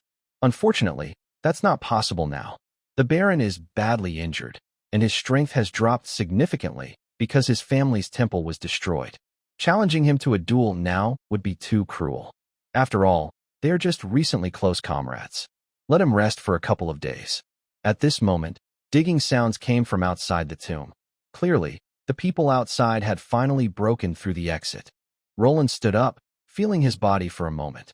During the fight, he had kept using the light illumination spell, which kept triggering his photosynthesis talent. Even with injuries, his body recovered quickly. Even because it is daytime now, his face looks healthy and full of energy, not at all like someone who fought all night. He looks around to count the survivors. Not many are alive. A few strong soldiers, Commander Buck, the Baron, Golia, and AX. As for Frank, Roland walks over and kneels down to check him carefully. The old priest's condition surprises him. He has no injuries at all, and he looks extremely healthy. He has not only regained his energy, but also looks younger. His wrinkles are gone, his white hair has turned golden, and he looks a little handsome, Roland mutters. Before the Grim Reaper disappeared, he not only healed all of Frank's wounds, but also seemed to give him a bit of youth. It seems this ancient god has discovered a secret about the old priest. Thinking about what might happen to the priest in the future, Roland sighs. He is weak now, unable to do many things he wants, so he can only hold back for the moment. He shakes the old priest gently, trying to wake him, but suddenly his vision blurs. Bang! A heavy fist hits his face solidly. Roland is knocked back several meters and falls heavily to the ground. Damn! He covers his face and gets up. If he didn't have a body of steel, his eyeballs might have been popped out by that punch. Frank flips over and jumps up, shouting loudly, "By the god of light! Where is that evil undead mage? I want to fight him to the death." Roland rubs his bruised eye and points at the people around, who are leaning and swaying. "If you can still use divine magic, could you please heal them? I think they're about to collapse." The next morning, even after a whole day of cleanup, the scars left by the battle still seem like permanent marks on the Kosovo family, as if they can never be erased. The morning light shines from behind the mountain ridge in the east, casting a faint golden glow on the towers of Cold Pine Fortress. It should be an ordinary summer morning, with the smell of cooking fires in the air, soldiers training with shouts, and busy figures behind every window of the castle. But today is not.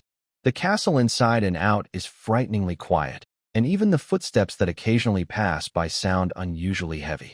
Those who survived with luck on their side showed no relief or happiness, only numbness and exhaustion. They mechanically moved broken stones, cleaned bloodstains, and carried bodies onto carts. No one spoke, as if all their strength had been drained in that battle. According to later reports, that night, 103 soldiers died or were injured, all of them the most elite cavalry of the family. After this battle, the Kosovo family was badly weakened, and everyone's face was shadowed with lingering gloom. Baron Kosovo's hair turned white overnight.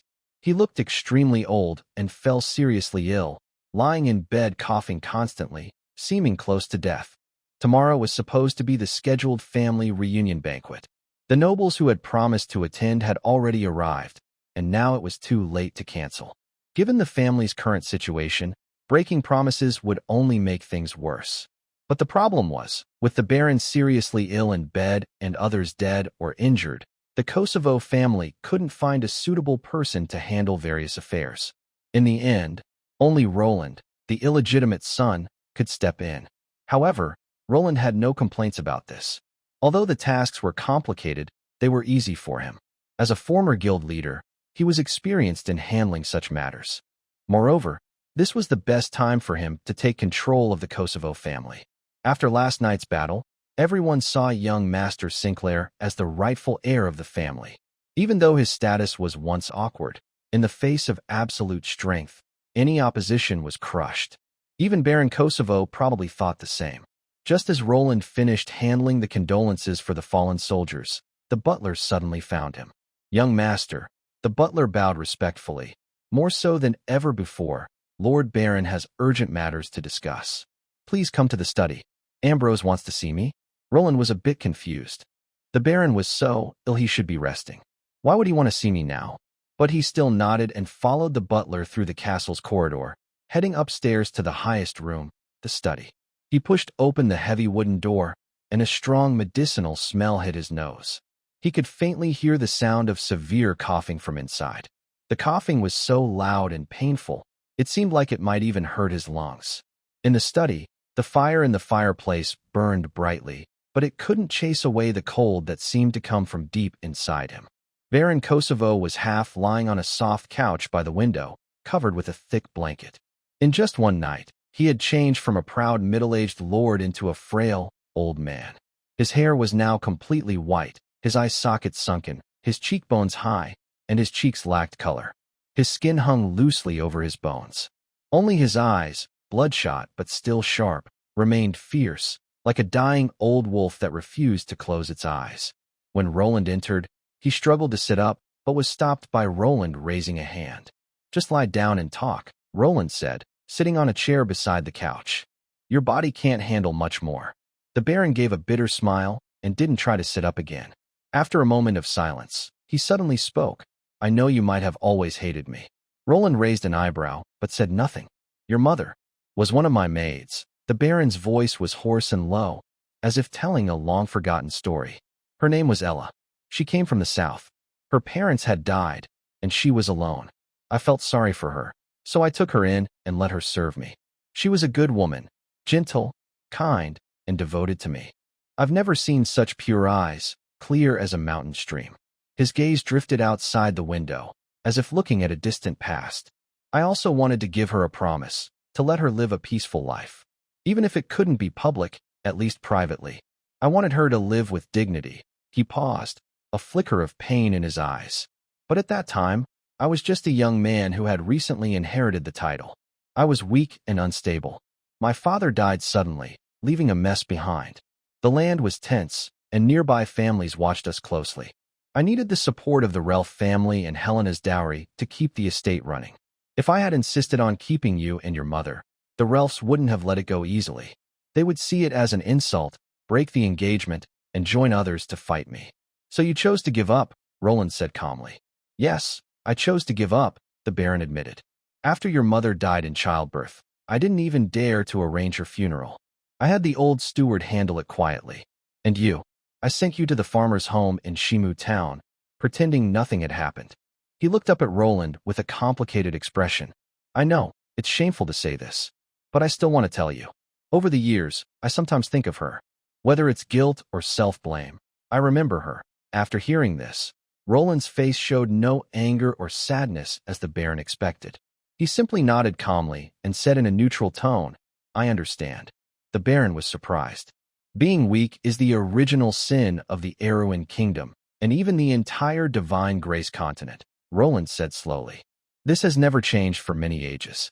Your choice back then was just what many nobles would do. There's nothing to blame." He paused and continued, "As for my mother, honestly, I have no memories of her. The mother I remember is the farmer who raised me in Shimu town. So don't worry, I won't hold a grudge because of this. I am also a selfish person. Now everything is good for me. So why dwell on insignificant past matters? The Baron stared at him in shock, unable to speak for a long time. He thought Roland would be angry, question him, or even slam the door and leave. He was prepared to face any emotion. But Roland's reaction was unexpected. This calmness, this indifference, this understanding of worldly affairs didn't seem like a 19-year-old young man, but more like an old monster who had lived for many generations. So, what do you plan to do now? The Baron asked carefully. Roland looked at him, waiting for his answer. The Baron pointed to his weak body and chuckled self-deprecatingly. Look at me. How much longer can I hold on? Baku's strength is greatly reduced. Ryan, Joshua, and Olivia are no longer useful, and others have died or been injured. Now, the Kosovo family, you are the top expert. He coughed a few times and continued. I used to think that the Emperor's law about illegitimate children was just a reason for old guys like me to show loyalty to the royal family. I agreed to acknowledge you just to get by, but now, the Baron's eyes became complicated. I am very glad that the Emperor really issued that law. He clapped his hands. The steward stepped out of the shadows, holding a sheepskin parchment respectfully, and handed it to Roland. Roland took it and looked at it briefly. It was a copy of an official document sent to the Noble Council, clearly stating Roland's legal status and that he would inherit the Kosovo family's lands and titles in the future. First in line to inherit, the Baron said tiredly but firmly. The document has been sent to the Noble Council by the Crow. From now on, you are the rightful heir of the Kosovo family. Roland paused for a moment, then carefully stored the copy of the document. Thank you, he said. His tone was calm, with no particular sign of emotion. Everything seemed so natural and expected. The Baron looked at him with mixed feelings. He thought Roland would be excited, happy, maybe even tearful. But the young man before him simply accepted the document that could change his life, as if it was just an ordinary paper. Are you disappointed? The Baron asked, unable to hold back. Roland shook his head and said softly, not disappointed. To me, the Kosovo family may be dominant here, but in the whole Erewhon kingdom, we are still small. And even less so across the entire Divine Grace continent. He paused, a strange sense of relief in his voice. And, just now, I felt that invisible chain on me finally break. Last night's great battle, with two gods fighting face to face, had left Andrew dead beyond hope. Without Andrew, the chain tied to the fate of Simbach was completely shattered. He probably wouldn't become the feared half-god Lich Simbach anymore. Right now, Roland felt completely relaxed, his breath calm and fearless. Sitting there, he still looked like a 19-year-old boy, but somehow, he gave off an indescribable sense of greatness. The Baron was stunned for a moment, then smiled bitterly. Do you think our family doesn't deserve you? He coughed a few times, struggled to sit up, his voice weak but stubborn. I know our lands are damaged, and more than half of our elite have fallen. It looks like we've fallen from grace. But you must understand, the Kosovo family's foundation from hundreds of years still remains. Our granaries are full, our armories are complete. With a glorious victory, we might still restore our glory. At that time, it might not be impossible for the noble title to advance further. He looked intently at Roland and suddenly raised his voice. Moreover, our family has produced more than one demigod. Roland raised an eyebrow. Didn't you reach that level yourself last night? The Baron's tone was filled with excitement he couldn't hide. Under the witness of the God of Light, your strength suddenly soared to the demigod level. You might even be stronger than Buxus 200 years ago. He paused, catching his breath, and said, I'm not blind, and the other survivors saw it clearly. Even if you are now weakened, you once reached that height. For you, it's just returning to your peak. Much easier than for others. Roland was silent for a moment, then suddenly asked, speaking of Buxus, last night in the tomb, I didn't see his remains. What exactly happened to him? The Baron's face became complicated. He was silent for a long time before slowly speaking. Although Buxus's body isn't in the tomb, there's no doubt that he has fallen. After saying this, he struggled to stand and walk to the bookshelf, trembling as he pressed a hidden mechanism. Click, click, click. The bookshelf slowly moved aside, revealing a dark passage. The Baron supported the wall and stepped inside. Roland followed behind, passing through a narrow corridor into a hidden secret room. The room was small, with stone walls on all sides, and in the center was a large stone coffin. The Baron stood in front of the coffin, catching his breath, and said, "The reason I am so sure is because." He reached out and slowly pushed open the lid. His voice was steady. "His body is right here." Rowan's gaze fell on the corpse's neck, where the wound was very uneven, as if torn by some violent force. His eyes followed the stone coffin to the side and saw the skull on a smaller stone platform. The large crocodile skull had its eyes closed, with a fierce mouth facing upward. But what made Rowan's pupils suddenly constrict was that the lower jaw of the skull was completely missing. From the corner of the mouth backward, the entire lower part of the jaw, along with the sharp fangs, was gone. It looked as if something had forcefully torn it away with terrifying strength. In the center of the upper jaw, there was a piece of stone. The stone was about the size of a palm, grayish-white, all over. It didn't look like stone or metal, with uneven edges, as if it had broken off from a larger object. It was embedded straight into the skull, as if fused with it. Rowan stared blankly at Bexis's body and the stone, feeling a huge wave of shock in his heart. This was a powerful demigod, an ancestor of the Kosovo family, known for strength and defense, with a special mutated crocodile bloodline that made him nearly invincible among peers. But he died so strangely, with his head missing part of it, and a stone embedded in his skull. The Baron's voice sounded behind him, hoarse and tired. "It's strange, isn't it? A demigod. Why would he die like this?" Rowan turned to look at him. "He wasn't killed by someone," the Baron said slowly. "Bexis died by his own hand." "Suicide?" Rowan's brow furrowed. After ancient times, gods couldn't walk directly in the material world, and demigods were almost at the peak of divine favor on the continent. Their lifespans had long surpassed human limits, making natural death rare. Why would a demigod at the top of the world choose to end his own life? The previous heads of the family studied this stone for 200 years, but still couldn't fully understand what it is. The Baron panted as he approached the skull, gently touching the surface of the stone with his wrinkled hand. "But we do know one thing. This thing can activate the crocodile bloodline within us." He paused, his voice becoming even more serious. 200 years ago, Bexis accidentally obtained this stone.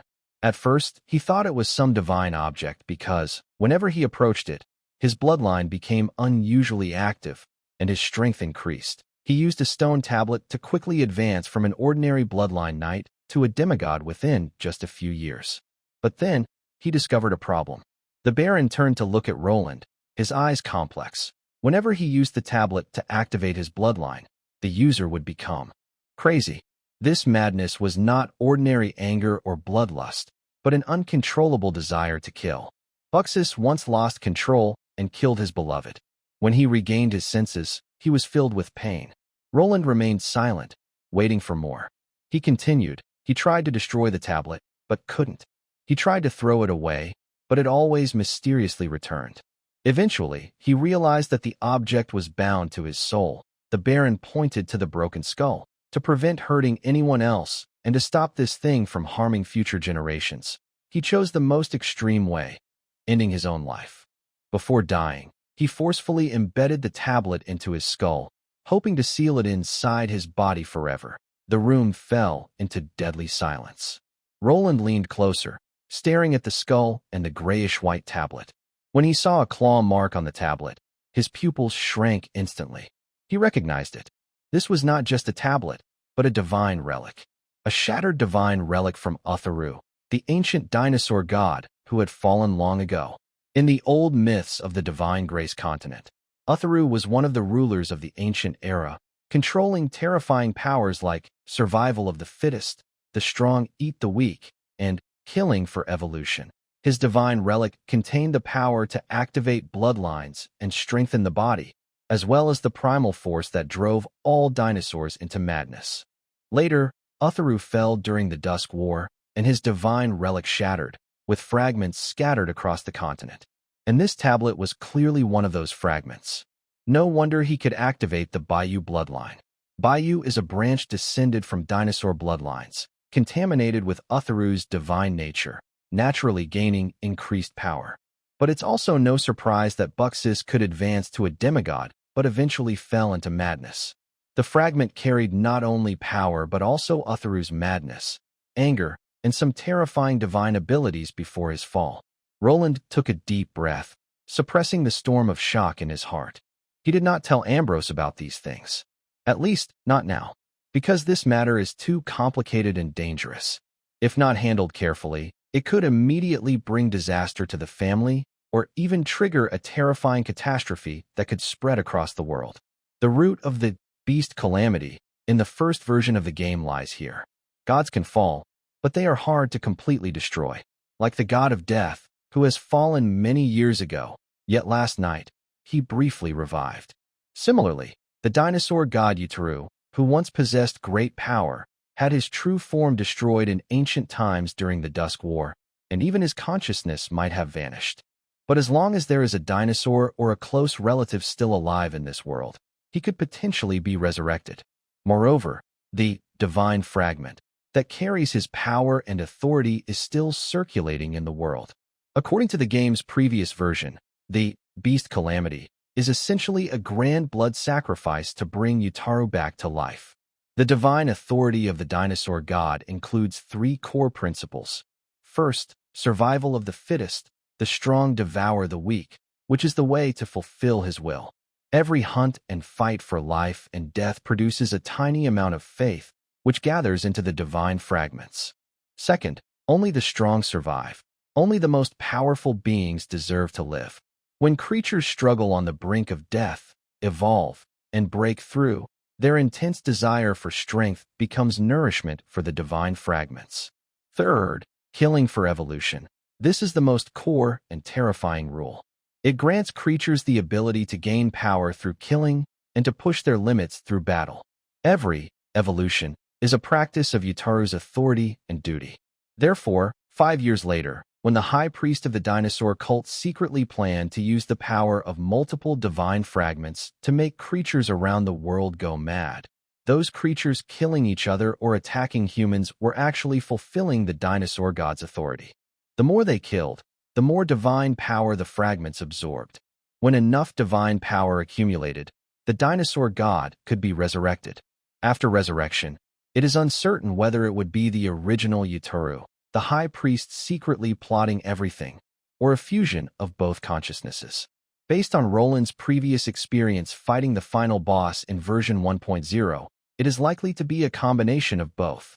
The being known as the Lord of Wild Beasts combines Utaru's madness and bloodthirstiness with the cunning and treachery of a high priest.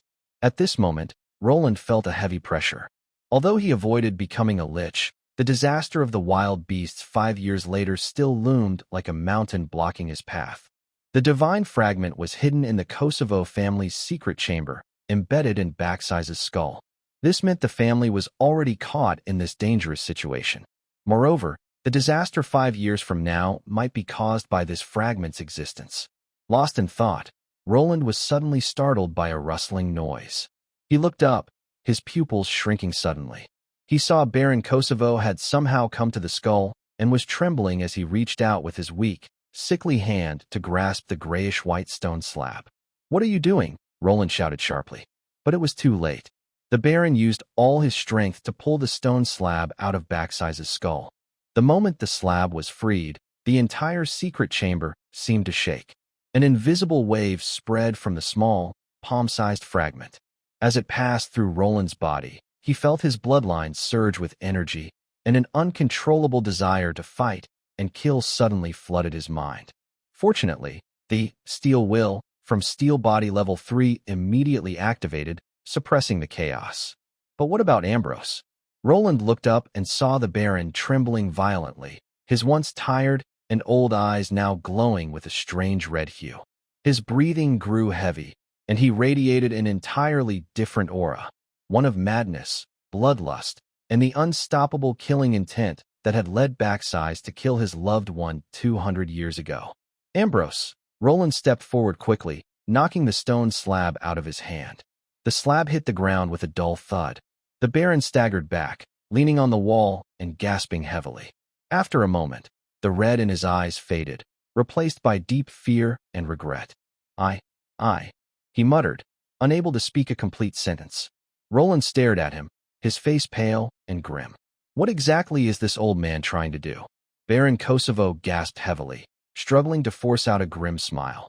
I just picked up that stone slab, only to make you kill me, huh? Roland was stunned, feeling both annoyed and amused. Do you think I would kill you because of that stone slab, and then gain more power? Yes. Baron Kosovo didn't deny it. Instead, he showed a look as if life and death didn't matter. Since Bexis died, your ancestors started studying this stone slab. They weren't fools. Although they didn't fully understand what the slab was, they figured out some ways to use it. He paused, a trace of sadness in his eyes, and his voice was hoarse as he continued. We found that if two members of the Kosovo family are both under the influence of the slab, when one kills the other, the killer can randomly gain one of the victim's abilities. It could be a boost to physical strength, knowledge, skills, or even a special power the victim had awakened. Before I inherited the title, my grandfather was old. Before he died, he told me about this. Right here, he asked me to. Roland fell silent after hearing this. No wonder last night in the underground tomb, when Baron Kosovo saw the old Baron regain his senses, he suddenly collapsed. It turns out they had a tragic past between father and son. And perhaps, when Baron Kosovo learned that his bloodline was awakening, the greed in his eyes showed he wanted to kill him and get the ability from the broken divine relic of the dinosaur god. In some ways, Ambrose Kosovo was truly cruel. For power, he didn't hesitate to hurt even his own son. But now, when he was seriously ill and his family was in despair, he was willing to sacrifice himself, hoping Roland would kill him to become stronger. This person was really full of contradictions. Maybe it wasn't just Ambrose. The entire Kosovo family seemed to be full of madness and conflict. The desert butcher Bexis, with such a title, couldn't have been a kind person. But when he realized he was about to lose his sanity completely, he chose to commit suicide. That sounds almost unbelievable. And that kind of death, most people couldn't do it. Rowan took a deep breath and picked up the stone slab from the corner. He said softly, "This stone slab can give people power, but I don't like this kind of strength. I don't need to become stronger this way." The moment he touched the slab, a flash of crimson appeared in his eyes. But that madness and bloodthirstiness vanished almost instantly, having no real effect on his mind. At the same time, a system message sounded. "You have touched the shattered divine essence of the dinosaur god Yutaru. Do you want to start accepting and merging this divine power? Warning, once you accept this divine essence, your body and mind may change in unknown ways." He refused to accept it. Rowan responded coldly in his heart, then quickly pushed the slab back into Baxis's skull. He helped the Viscount of Kosovo to his feet, walking out while saying, "I now share the interests of the Kosovo family.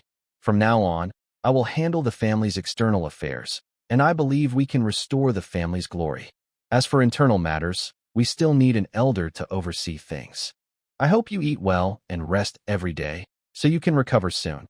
Hearing this, the Viscount of Kosovo felt deeply moved. Although he was cruel and cold, he truly cared about his family's interests. When necessary, he was willing to sacrifice himself. At this critical moment, he knew the only person the Kosovo family could rely on was Simbach, his illegitimate son. As for his other 3 children, compared to Simbach, they were useless. And his wife Helena, well, best not to mention her. Rowan glanced down at the emotionally overwhelmed Viscount, a faint smile on his lips. The Kosovo family really needed someone who could keep things under control now, and he didn't mind if the Viscount later regretted or harbored evil thoughts. He was still relatively weak now and needed the support of the Kosovo family. But given time, the Kosovo family would only look up to him. Just as Rowan was feeling proud and was about to open the door to leave, he suddenly stepped on something hard. He looked down, and his face instantly turned grim. That stone slab. He had actually stepped on the very same slab that was supposed to be embedded in Baxis's skull. The Viscount of Kosovo saw this, and his face changed drastically. He stammered, "Damn. This stone slab is cursed. It has a deadly curse. It's now targeting you, just like it did 200 years ago with Baxis." "What?" Roland stared fixedly at the small, palm-sized stone tablet and coldly shouted, "You trash. You have some nerve. Dare to follow me?" Do you really think I can't deal with you? After saying that, he released his hold on the Baron and grabbed the stone tablet from the ground. He spat fiercely and threatened fiercely. Here's your one chance. If you dare to haunt me again, I'll throw you into a cesspit. Huh? Baron Kosovo looked at his son, threatening the strange stone tablet. Cold sweat broke out on his forehead, and he couldn't help asking, Does this really work? Roland didn't answer.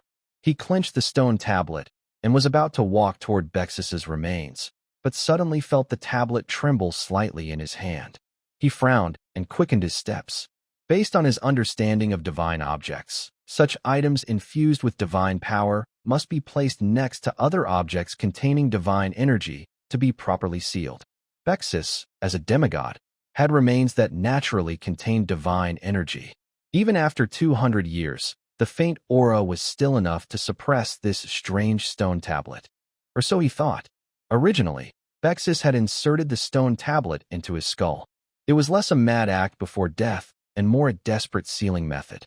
He was using his own remains to try to finally suppress this evil object, hoping to save the entire Kosovo family.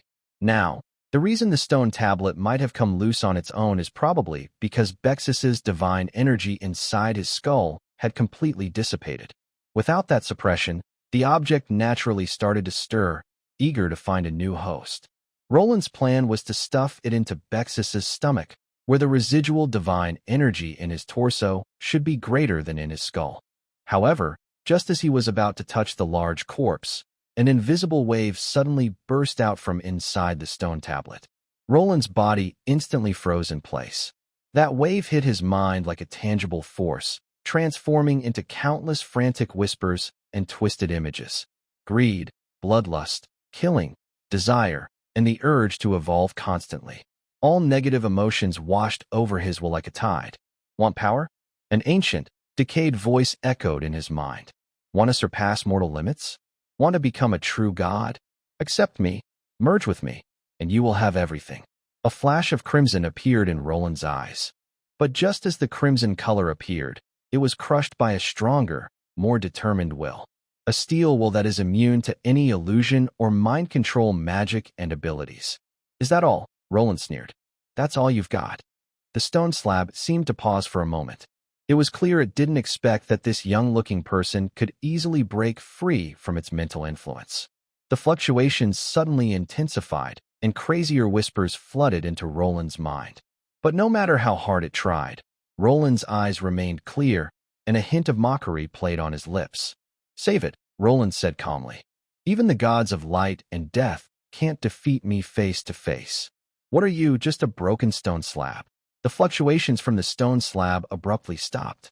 Then, an unprecedented violent tremor erupted from inside the slab. But it wasn't an attack. It was a desperate struggle. Roland instantly understood its plan. This thing was calling for allies. There is a natural affinity among divine fragments. Now, feeling the threat of being completely sealed, it was willing to expose its position to connect with other fragments. Buzz. Suddenly, everything in front of Roland went dark. When he opened his eyes again, he found himself no longer in the secret chamber. His consciousness seemed to be pulled by some force, crossing endless space and projecting into three completely different places. The first scene was very familiar. It was the scene of him holding the small stone slab in his hand. The second scene was a vast, endless ocean. The wind was fierce, and huge waves crashed. In the middle of the sea stood a lonely island. At the highest point of the island, a black volcano was erupting, with hot lava flowing down the mountain ridge. Near the edge of the volcano, a massive T-Rex roared toward the sky, its golden vertical pupils burning with divine light identical to that of the stone slab in his hand. On the forehead of that T-Rex, another stone slab was embedded. The third scene was in endless darkness. Within the darkness, a grand altar was faintly visible, surrounded by blue flames. A figure cloaked in black stood at the center of the altar, playing with the third stone slab in their hands. The figure slowly looked up. Roland couldn't see their face clearly, only the cold, snake-like eyes beneath the cloak. Those eyes met Roland's. Found you.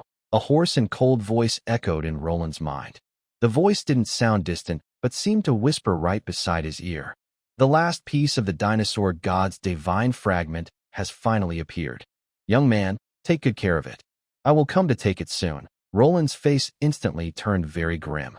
The high priest of the dinosaur cult, Solomon, one of the top powerhouses in this world, a semi-divine being, with cruel and strange methods, commanding the dinosaur cult forces across the continent.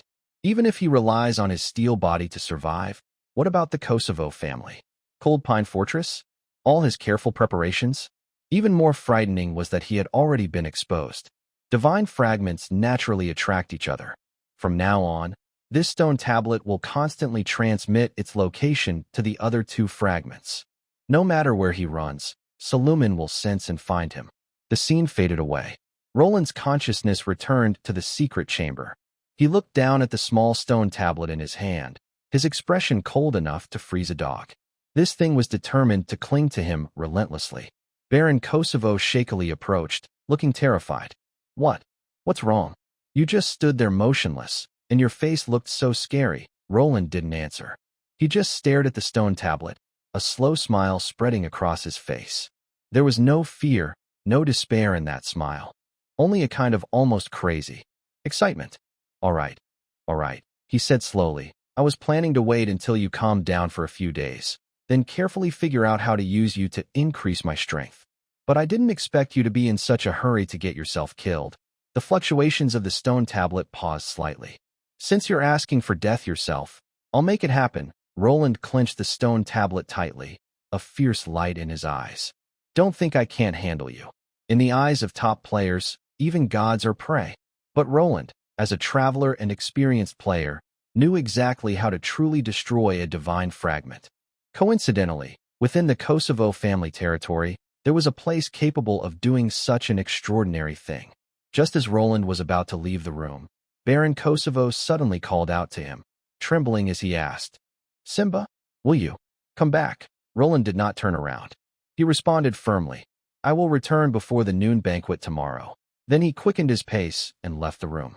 Baron Kosovo watched his figure disappear outside the door, his lips moving slightly before whispering, You must come back. Son. Roland hurried through the castle corridor and headed straight to the training ground. Buck was checking the remaining equipment with a few soldiers. When he saw Roland, he hurried over. Young master, what are you doing? Give me the fastest horse, Roland interrupted him. Right now. Buck didn't ask more. He turned and let out a sleek black horse from the stables. It was the fastest horse in the castle, capable of traveling 1,000 miles a day. Not only the horse, but he also handed over his personal sword.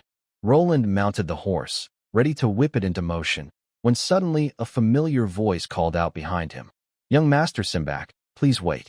Roland turned back and saw Frank standing nearby. This old priest, no, now he should be called a middle-aged priest, wore simple travel robes, with a plain bag on his shoulder, clearly dressed for a long journey. Reverend? Roland held the reins. What's going on? Frank approached the horse, looked up at Roland with deep emotion in his eyes. Thanks to you last night in the underground tomb, he said sincerely, if not for you, I might have lost my life. Although the god of light personally descended, it was you who truly saved everyone. Roland shook his head. You're too kind. Without your light magic, I wouldn't have made it to the end. Frank smiled and took out a simple silver necklace from his pocket, handing it to Roland. This is a small thing I made overnight. It's quite simple, only capable of one divine spell. Light illumination technique. He raised an eyebrow. Frank nodded, a meaningful glint in his eyes. I've lived for many years and seen many strange things. I guess some reasons for the changes you had last night. This thing should be useful to you. Roland held the necklace in his right hand, recalling information about this magical item. Frank's light. A low-level divine magic item that continuously emits light, making people feel warm inside. Its effect is similar to the light illumination technique, created by a high-ranking priest of the Light Church, made with simple materials but excellent craftsmanship. Since its effect is simple, it has no consumption and can automatically absorb free light elements from the air to maintain its glow indefinitely. This old priest clearly understood the special effect of the light illumination technique on him, and specially made this divine item. Roland did not refuse. He solemnly put the necklace around his neck. The silver pendant pressed against his chest, feeling a warm touch. "Thank you," he said sincerely. "Are you planning to travel far?" Frank looked into the distance, his eyes becoming deep. "Last night's battle gave me a faint chance to advance to a legendary level. I need to travel across the continent to find that opportunity. Today, I come to bid you farewell." Hearing this, Roland felt both surprised and happy. A future legendary powerhouse. This was a rare connection. He took a piece of sheepskin from his saddle, quickly wrote a line of words, and handed it to Frank. "This is a list of places I might go in the future. If fate allows, we will meet again." Frank took the sheepskin, carefully stored it. They exchanged a meaningful look, everything unsaid. "Take care, you too." Roland urged his horse forward, and the black horse let out a long neigh, rushing out of the cold pine fortress gates like an arrow. The hoofbeats gradually faded, and his figure quickly disappeared into the morning mist by the Greywater River.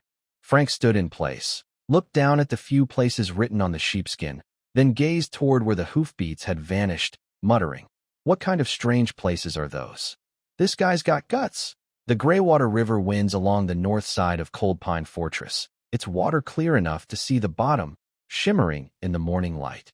Roland galloped along the river, one hand holding the reins, the other pressed against a stone slab on his chest. He could feel the slab trembling slightly, as if mocking him or laughing at his overconfidence.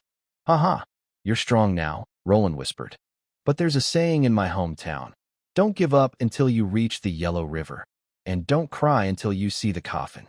I hope you won't ask for mercy later." His horse's hooves kicked up dust as he headed north. About 2 hours later, the Greywater River made a big bend here, and the mountains on both sides suddenly became steep and dangerous. Roland pulled on the reins and looked toward a mountain hollow on the east bank. There, hidden in the mountain, was a secret that everyone in the area kept quiet about. He turned his horse away from the riverbank and followed a narrow path almost covered by wild grass, heading deeper into the hollow. The farther he went, the quieter it became. At first, he could hear some birds, but gradually, even the insects stopped chirping. It was dead silence. His black horse started to snort nervously, and its steps slowed. Roland patted its neck, then dismounted and tied the reins to a dead tree. He walked alone ahead. He passed through a forest of purple yew trees, and suddenly, the view opened up. At the end of the hollow was a deep, bottomless pond.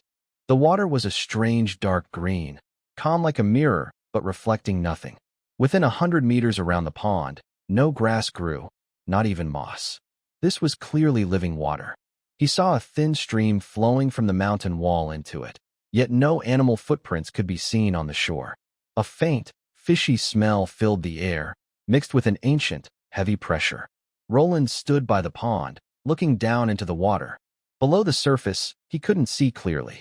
It was dark and deep, like the open mouth of a giant beast, waiting to swallow everything. This was the place.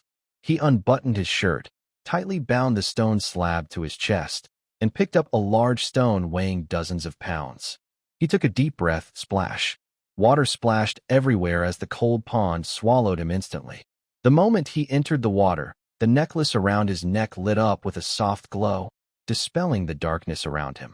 He held the stone tightly and sank quickly, only hearing the bubbling sound of water. 10 meters, 20 meters, 50 meters. The water pressure was increasing, but for Roland, with his steel-like body, it was nothing. What truly made him alert was the faint feeling of being watched. Something was in the water. However, those things seemed to sense the strange aura he emitted and dared not come closer. After some time, his feet finally touched solid ground. Roland released his grip on the stone and used his light magic to look around. He was now at the bottom of the pool. Through the murky sediment, he could vaguely see a stone wall. It was a door, half buried in the mud. Old, faded runes were carved above the doorframe. He took a deep breath. Bubbles rose from his mouth, but he felt no strange sensation in his breathing. Thanks to his extraordinary ability, underwater breathing, awakened from his bloodline as a crocodile knight, he felt as free as a fish. Roland stepped forward toward the door. He squeezed through the stone entrance, revealing a slanted corridor. On both sides of the corridor, the walls were covered with murals depicting ancient ritual scenes, people kneeling, fish flipping belly up in the sea, worshipping a powerful being that spanned the sky and ocean. The deeper he went, the shallower the water became until it disappeared completely. When Roland emerged from the water, he found himself inside a huge underground palace. The dome's ceiling was dozens of meters high, supported by massive stone pillars. Each pillar was carved with vivid images of sea creatures, whales, octopuses, schools of fish, and ancient sea beasts long vanished from the divine continent. They looked as if they might break free at any moment and swim back into the endless deep. Roland's gaze passed beyond the pillars and landed in the center of the palace. There stood a giant statue, or rather, what remained of a statue. Only the upper half of the statue was intact. The lower part was shattered and collapsed, with broken stones scattered around the base. Yet, even the remaining upper half radiated an overwhelming sense of authority. It was a woman. Her face was blurred, but her delicate features could still be faintly seen. Long hair flowed like waves over her shoulders, and she wore a damaged crown on her head. Her right hand was raised high. Though her palm was broken, Roland knew she once held a trident. He paused, staring at the statue for a long time. He obviously knew who this was. The sea goddess, Amphetrite, an ancient, fallen mighty deity who once ruled the endless ocean. During the time when gods still walked on the earth, her name alone could make all sea creatures tremble. The underground tomb before him is one of her ancient relics left on the human world, and it was once her most unremarkable temple. Roland stepped up the stairs, quietly looked at the statue, and secretly sighed. Even a powerful god can fall someday. After the ancient Dusk battle, the sea goddess was also killed, and many temples deep in the ocean were destroyed. But this small temple near Spruce Fortress survived because it was in a remote place, hidden inland on the continent of divine grace. However, after tens of thousands of years, without the goddess's divine power, it has become dilapidated. Roland paused for a moment, then bent down to carefully examine the patterns on the base of the goddess's statue.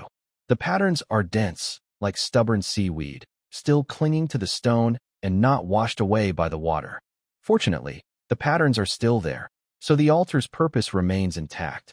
This is an ancient altar once used to offer sacrifices to the sea goddess. In ancient times, humans and deep-sea tribes often offered sacrifices to please her and pray for calm seas. The offerings were not limited, but if the offerings were poor or displeased the goddess, the unpredictable sea goddess would unleash her wrath without hesitation. Roland hesitated for a moment, then decided to try. Even though the goddess had long fallen, if the altar could still be used, it meant. At that moment, suddenly, melodies echoed through the tomb. The song was ethereal and distant, like a lament from a secluded woman in her chamber, or as if whispering in his ear. "Stranger traveler, will you listen to the call of the tides?" In the ancient ruins, a gentle, beautiful song suddenly sounded, as if a lonely woman was sighing softly. Roland looked toward the sound. From the shadowed corner of the palace, a soft glow was slowly brightening. The light had a warm, gentle quality, gradually dispelling the surrounding darkness. At the center of the glow was a giant clamshell, half open, with a girl lying inside. The girl had long hair like seaweed, and her skin was so pale it was almost see-through. Under the glow of the pearl embedded in the shell, she shimmered with a faint light. Her upper body was human-shaped, barely covered by shells and pearls, while her lower body blended seamlessly with the shellfish. She smiled softly at Roland, her eyes shimmering with waves, lips slightly parted, and her song flowed from there. She smiled gently at Roland, her eyes shining, lips softly parted, and her singing reached him. Her voice had a strange magic, as if it could penetrate the soul, making people want to get closer to listen, and perhaps give her a gentle kiss. It was a river nymph. Roland's pupils shrank. He had seen many such creatures in his previous game. A challenge level of 5 meant he needed a team of 4 level 5 adventurers to be sure of winning. But he was only a level 1 bloodline knight. Yet, a faint smile appeared on Roland's face. He knew this creature's weakness. Such beauty. Roland's eyes became dreamy, and he wore a silly grin like a fool under a spell, staggering toward the river nymph. His movements were stiff and slow, as if completely enchanted. The nymph's eyes shone even brighter. She sang more passionately, her voice becoming more tender and lingering, secretly feeling proud. It's been a long time since I met such a handsome young man. Look at his build, his face. Much better than those ugly ones. The last adventurer who came here had a beard all over his face, reeked of sweat, and smelled quite foul. She licked her lips, thinking further. This one's different. Soft skin, tender meat, looks very tasty. Which part should I start with? The thigh is the tenderest, but the arm is good too. Never mind. It's all mine. I can eat it however I want. Roland kept walking closer. 10 steps. 5 steps. 3 steps. The nymph could even see the infatuated expression on his face, feel the warm breath from his breathing. She bit her lip, her shell slightly opening, ready to close at the moment he got close. Swish. A flash of sword light. Roland's expression instantly turned cold as iron, the infatuation gone without a trace. He drew his sword, charged, and stabbed in one swift motion, 3 actions in a row, like an arrow shot from a bow, rushing toward the nymph. Thud! His sword plunged straight into her chest. Ah! The river demon let out a loud, painful scream, and the clamshell trembled violently. Its beautiful face twisted and distorted, revealing a mouth full of sharp, tiny teeth. It stared fiercely at Roland, eyes filled with disbelief. Why? Why weren't you charmed? Roland didn't answer. He simply drew his sword and struck repeatedly, one sword stroke after another. The sword light flashed like lightning, and flesh flew everywhere. The river demon's screams grew weaker with each strike. Its body shattered into pieces in the sword's glow, and greenish-blue blood splattered all over the ground. The huge clamshell trembled wildly, trying to close and protect its master, but Roland held it firmly with one hand and foot. After a moment, the river demon was chopped into a pile of meat, leaving only the large clam shell trembling slightly on the ground. Roland sheathed his sword and spat at the pile of meat. Trash. My will is as strong as steel. A mere river demon can't fool me. He turned to leave, took a few steps, then suddenly stopped. Wait, there's a system notification. You were charmed by the river demon, but fully resisted with your strong will. Steel body skill proficiency 10. What? He widened his eyes, staring intensely at the message. Just a river demon, and it boosted his steel body skill proficiency by 10 points. What a perfect training target. But unfortunately, it was already chopped into meat paste. Roland looked back at the pile of rotten meat, a hint of complexity in his eyes. That mess didn't even resemble a creature anymore. It was barely recognizable as something once alive. If I had known this thing could increase proficiency, he muttered, I should have taken my time. Let her sing a few more songs, charm me a few more times. Maybe I could have gained dozens of points. But now, it was only good for making soup. However, Roland also found a way to improve his steel body skill by finding enough charming creatures and having them try to charm him repeatedly. He could then rely on his iron will to resist each time, and his proficiency would keep rising. This kind of charm is different from the stone tablet. The tablet is too rough, like a giant dinosaur flexing its muscles. Besides wanting a taste, it has no other thoughts. Originally, monsters like river demons had a challenge level of 5 because their charm ability was extremely powerful. Rumors say that even the most determined holy warriors and monks find it hard to resist the enchanting song of these creatures if their level and attributes are not high enough. However, if they are immune to charm, these beings are easily defeated. Of course, this only applies to river monsters. If they were sea monsters in the ocean, appearing in groups and singing together, only a dedicated monk might stand a chance. Moreover, sea monsters are very different from river monsters in combat. Their nests are deep in the ocean, where the terrifying pressure of the sea creates their tough, steel-like bodies. Their skin is as strong as fine steel, making them very hard to fight. Roland crouched down and searched through the remains of a river monster for a moment, then took out a small, fist-sized bead. A pearl. This is a special item that sometimes drops after a river monster dies. A pearl of this size is worth at least a few hundred gold coins. Besides its value, pearls can be used to make potions or magic tools, as they contain strong water element energy. Both river monsters and sea monsters have some magic ability. If Roland hadn't pretended to be charmed earlier, the fight wouldn't have ended so quickly. Roland shook his head regretfully for a moment, then turned toward the altar. He stood again in front of the statue of the sea goddess and took out a stone tablet from his pocket. The tablet seemed to sense something and trembled slightly. Roland ignored it and carefully examined the carvings on the altar. The dense patterns formed a complex sacrificial magic circle, which still faintly glowed after tens of thousands of years. He knew what to do. Roland placed the stone tablet in the center of the altar, took a deep breath, and began reciting an ancient sacrificial prayer. The prayer was written in the Old Sea language, difficult to pronounce and obscure. But Roland, having studied it seriously in a past life, knew it by heart. In the name of the tides, as a witness to the abyss. The tablet started to shake violently. A powerful mental wave surged into Roland's mind like a tide. No, you can't do this. Is this a sacrifice to the sea goddess? She has long fallen. Her will has long vanished. Doing this is pointless. Roland ignored the voice and continued reciting. To the eternal master of the vast ocean, to Amphetrite, who rules storms and calm. The tablet trembled even more fiercely, and cracks began to appear on its surface. At this moment, everything before Roland suddenly went dark. Once again, that kind of synesthesia. The scene splits into 3 parts. The first part shows the fragile stone tablet in his hand, while he stands somewhere inside an underground ruin. The second part depicts the distant volcano on a faraway island. The T-Rex roars loudly, its golden vertical pupils fixed on Roland, and it lets out a thunderous roar. Roar. Roar. Although I can't understand what the creature is shouting, its anger is clear. If you destroy the divine fragment, I will tear you apart. The third part remains the altar in endless darkness. The high priest of the dinosaur cult, Saruman, still stands there, but his expression is changing rapidly. At first, he looks dismissive. A mere mortal dares to try to destroy the divine fragment? Who do you think you are?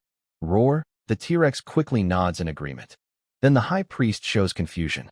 Wait, what language are you speaking? Ancient sea tribe language? How do you know? Roar. The T-Rex tilts its big head, unable to understand. Suddenly, the high priest is shocked, and the T-Rex opens its mouth wide in surprise. This is the ritual for the ocean goddess's sacrifice? Impossible. Her temple has long been destroyed. How did you find it? The high priest is now furious. Stop. You insignificant insect. Do you know what you're doing? That is a divine fragment of the dinosaur god. A sacred relic passed down by our faith for tens of thousands of years. Roar. The T-Rex roars along, though it has no idea what it is shouting. Finally, frustration turns into helpless rage. You will regret this. I swear. No matter where you hide, no matter how far you run, I will find you. I will rip out your soul and burn it with the fire of the abyss for 10,000 years. Roland listens to their increasingly uncontrollable roars, a faint smile appearing at the corner of his mouth. He looks at another scene where the T-Rex keeps roaring, then at the furious high priest in front of him, and suddenly finds it a bit amusing. Are you done roaring? He asks calmly. Then goodbye. After saying that, he continues to recite the final prayer. With this divine fragment as a sacrifice, I offer it to the eternal ocean ruler. Boom. The altar erupts with blinding blue light. The stone slab let out a final, piercing cry before shattering completely, turning into tiny specks of light that the altar absorbed entirely. The scene suddenly cut out. Roland's view returned to normal. Ha. He laughed proudly. I hate it when others threaten me. You think just because you're stronger, you can act so arrogantly. I won't let you gather a complete divine core in this lifetime. After laughing for a moment, he stood in front of the altar. A system message suddenly appeared in his mind. The divine core fragment of the dinosaur god has been destroyed. Your causal connection with this fragment has been completely severed. Roland waited a little longer and only saw this one system message. A vein on his forehead began to bulge. No way. I sacrificed a divine core fragment. It's one of the 3 powerful divine core fragments of the dinosaur god. It was supposed to be a successful sacrifice. Where's my reward? Are you trying to cheat me without giving anything in return? Just as Roland was about to shout in frustration, he suddenly felt the air in the underground ruins turn salty and damp, like seawater. A sudden gust of wind arose, as if a huge wave was rolling in. Thunder roared wildly inside the ruins, and an overwhelming pressure suddenly pressed down on Roland. A deep, commanding voice, like thunder, echoed in his ears. "Mortal, kneel." A tall figure made entirely of water stood before Roland, glaring at him with a stern look. The figure was 3 zhang tall, formed from clear seawater, yet clearly outlined a woman. Wavy long hair, delicate features, a slender neck, and a commanding, disdainful posture. Her eyes burned like 2 blue flames in the deep sea, flickering with the sound of tides. "Haha, your morning temper is a bit fierce." Roland looked at her with some mockery and disdain. "What?" The ocean goddess Amphetrite was furious. Behind her, a huge wave suddenly appeared out of nowhere, towering 10 zhang high, carrying enough power to crush everything. Thunder roared around her, illuminating the entire underground palace like daylight. She raised her right hand, and the huge waves seemed like ancient sea monsters, about to crush the contemptible mortal before her with unstoppable force. Roland crossed his arms, yawned, and said, "If you're going to fight, do it quickly. I still need to get back to the banquet. If you can't fight, just send me my reward." You have such boldness." Amphetrite was furious. The waves behind her surged even more violently, almost spilling out of the void. But she quickly realized that this mortal seemed to see through her bluff. After a moment, the thunder, storms, and waves all disappeared as if they had never appeared. She stared at Roland with a complicated look in her eyes. "Who are you? Why do you have a fragment of Uther's divine shard? And why are you offering it to me?" Roland had long seen through the falsehood of this ocean goddess. This creature had fallen many years ago. Now, she was barely holding together a shadow of her former power with a little divine energy gained from high-quality sacrifices. If she really fought, she wouldn't be able to kill Roland, and even causing him real harm would be difficult. The authority of the ocean goddess Amphetrite included ruling over the sea, storms, and lightning. She also had the natural ability to command various underwater creatures and accept sacrifices from all living beings. When Roland used that broken divine shard to sacrifice, Amphetrite indeed absorbed a huge amount of power, but most of that energy was used to revive herself from her fallen state. Restoring her true divine power would take a long time to accumulate. In simple terms, the current ocean goddess is just an empty shell. Roland first briefly explained the origin of the tablet, then chuckled softly. "Great ocean goddess, you are about to face a creature that seems like a demigod T-Rex, and a cult that spreads across the entire divine grace continent. They won't let you devour that divine shard without a fight. Bloodshed is imminent." Amphetrite immediately fell silent. As an ancient goddess, she knew a lot about divine shards and understood her current situation well. Although she had regained some strength, if she was killed, her power would be taken away. This kind of theft wasn't based on Uther's divine duties, but was a natural trait of gods. Any god killed would have their power seized by the killer. "Although my strength has not fully recovered yet, I can now reach the ocean," Amphetrite whispered. "As long as I return to the sea, that divine T-Rex and any evil cults will never find me. With the ocean, I will regain my divine power soon." Roland immediately understood that this goddess had given up. With her current strength, she couldn't even defeat a small bloodline knight like himself, so she must be very weak. "How naive," Roland sneered, ignoring her angry look, and said calmly, "Do you know who is truly in charge of the sea during your endless years of disappearance? Don't you wonder why, even though you've been resurrected, you haven't felt any prayers from your followers?" Hearing this, Amphetrite's face changed. She closed her eyes to sense her surroundings. After a moment, her face turned dark like water, and she stared at Roland with trembling voice. "What is going on? Why? Why can't I sense any followers?" Not even the faintest prayer. Roland slowly adjusted his clothes, and then spoke. "After you fell, 3 things happened. First, all your temples were destroyed. Not just broken, but the foundations dug out, struck by lightning for 7 days and nights, then sealed with sea salt. Second, all your followers were killed. Not just random killings, but traced through bloodlines, wiping out 8 generations. Your priests, your worshippers, even those who only mentioned your name in prayer, none were spared." Amphetrite's body trembled slightly, her water-formed face showing incredible fear. Third, Roland paused, his voice deepening. "Someone cast the legendary Holy Great Prayer, causing the entire world to forget and ignore your existence. Holy great prayer, Amphetrite shouted in shock, her voice sharp enough to almost burst eardrums. Impossible. That's a forbidden magic. Who dares to use such a spell? Roland shrugged. The facts are right in front of us. All records, documents, and histories related to you are automatically erased. When people think of the ocean now, they only think of storms, tides, and fish, but they forget there was once a goddess who ruled over all this. Your name has been erased from history, and your existence has been removed from memory. Amphitrite's face was already as white as paper, if a face made of seawater could be considered pale. Then, who rules the sea now? She asked, her voice barely a whisper. Roland did not answer directly. He raised his right hand and drew a symbol in the air with his index finger. It was a pattern of lightning splitting clouds, with huge waves crashing below. Seeing this symbol, Amphitrite was struck like lightning herself, water splashing everywhere, almost losing her human form. Is it him? Of course, she recognized the symbol. It was the mark of the Lord of Thunder and Storms. That was a being who, in ancient times, was just a minor god under her command. Now, he had completely replaced her and become the true ruler of the endless ocean. Roland did not speak his name. He knew well that one rule of gods was, calling their name reveals your presence. With his current weak strength, if that being noticed him, he wouldn't know how he would die.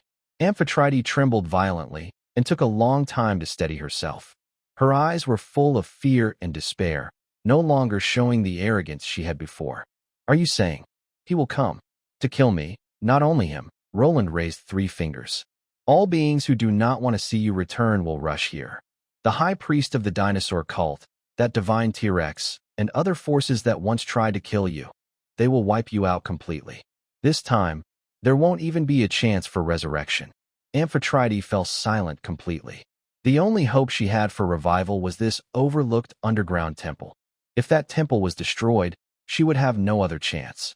She floated in the air, her water-made figure trembling constantly, clearly struggling inside. After a long while, her form shrank and landed in front of Roland, bowing very low. I need your help. Roland raised an eyebrow, but said nothing. Amphitrite bit her lip, a gesture that surprisingly carried a hint of youthful charm, contrasting sharply with her previous stern demeanor. Since you managed to find my only remaining temple, know these secrets, and use Utaru's divine power to awaken me, you must not be an ordinary person. We can work together. Roland casually scratched his ear and said indifferently, when you made me kneel earlier, you didn't have this attitude. Amphitrite's expression froze. Apologize, Roland said casually. Say sorry first, then we can talk about cooperation. A flash of anger crossed Amphitrite's eyes, but she quickly suppressed it. After a moment of silence, she softly said, I'm sorry. Roland put his finger to his lips and blew on it, frowning. What? I can't hear you. You. Amphitrite trembled with anger, and the water curtain behind her churned violently.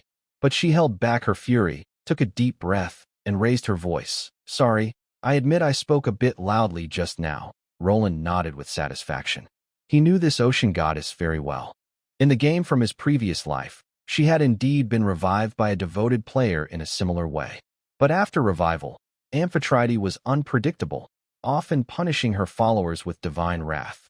Those who prayed to her with sincerity and offered sacrifices that displeased her were frequently killed at her whim. Many players had thought about killing her, but by then she was fully revived, powerful, and impossible to defeat. Now that he had a chance, Roland definitely wanted to get back at her properly. Enough, he waved his hand. Tell me, what can you give me in return? I'm not a charity or a sycophant.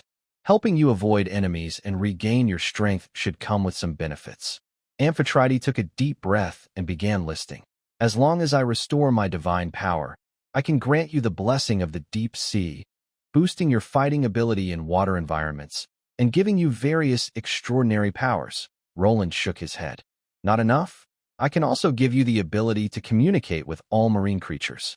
Everything in the ocean will be your eyes and ears. Not enough? I can also make sure you are automatically rescued from drowning, so you'll never drown. The sea will protect you, just like it protects its own children. Rowan rolled his eyes. I already know how to breathe underwater. Drowning is not a problem. Give me something useful. Amphetrite clenched her teeth and recited a list of things. I can grant you ocean current protection, making your swimming speed as fast as a swordfish. I can make you immune to all water magic. I can let you sense treasure locations within 100 miles every time you enter the water. I can summon a deep-sea beast to guard you. I can make you. Stop, stop, stop, Rowan interrupted her. All these sound good, but until your divine power recovers, they're just empty promises. I want real benefits now. Amphetrite fell silent. Her current condition was too poor. The powerful blessings and abilities she could offer needed her to regain some strength first. After a moment, she suddenly spoke with a hint of cleverness in her eyes.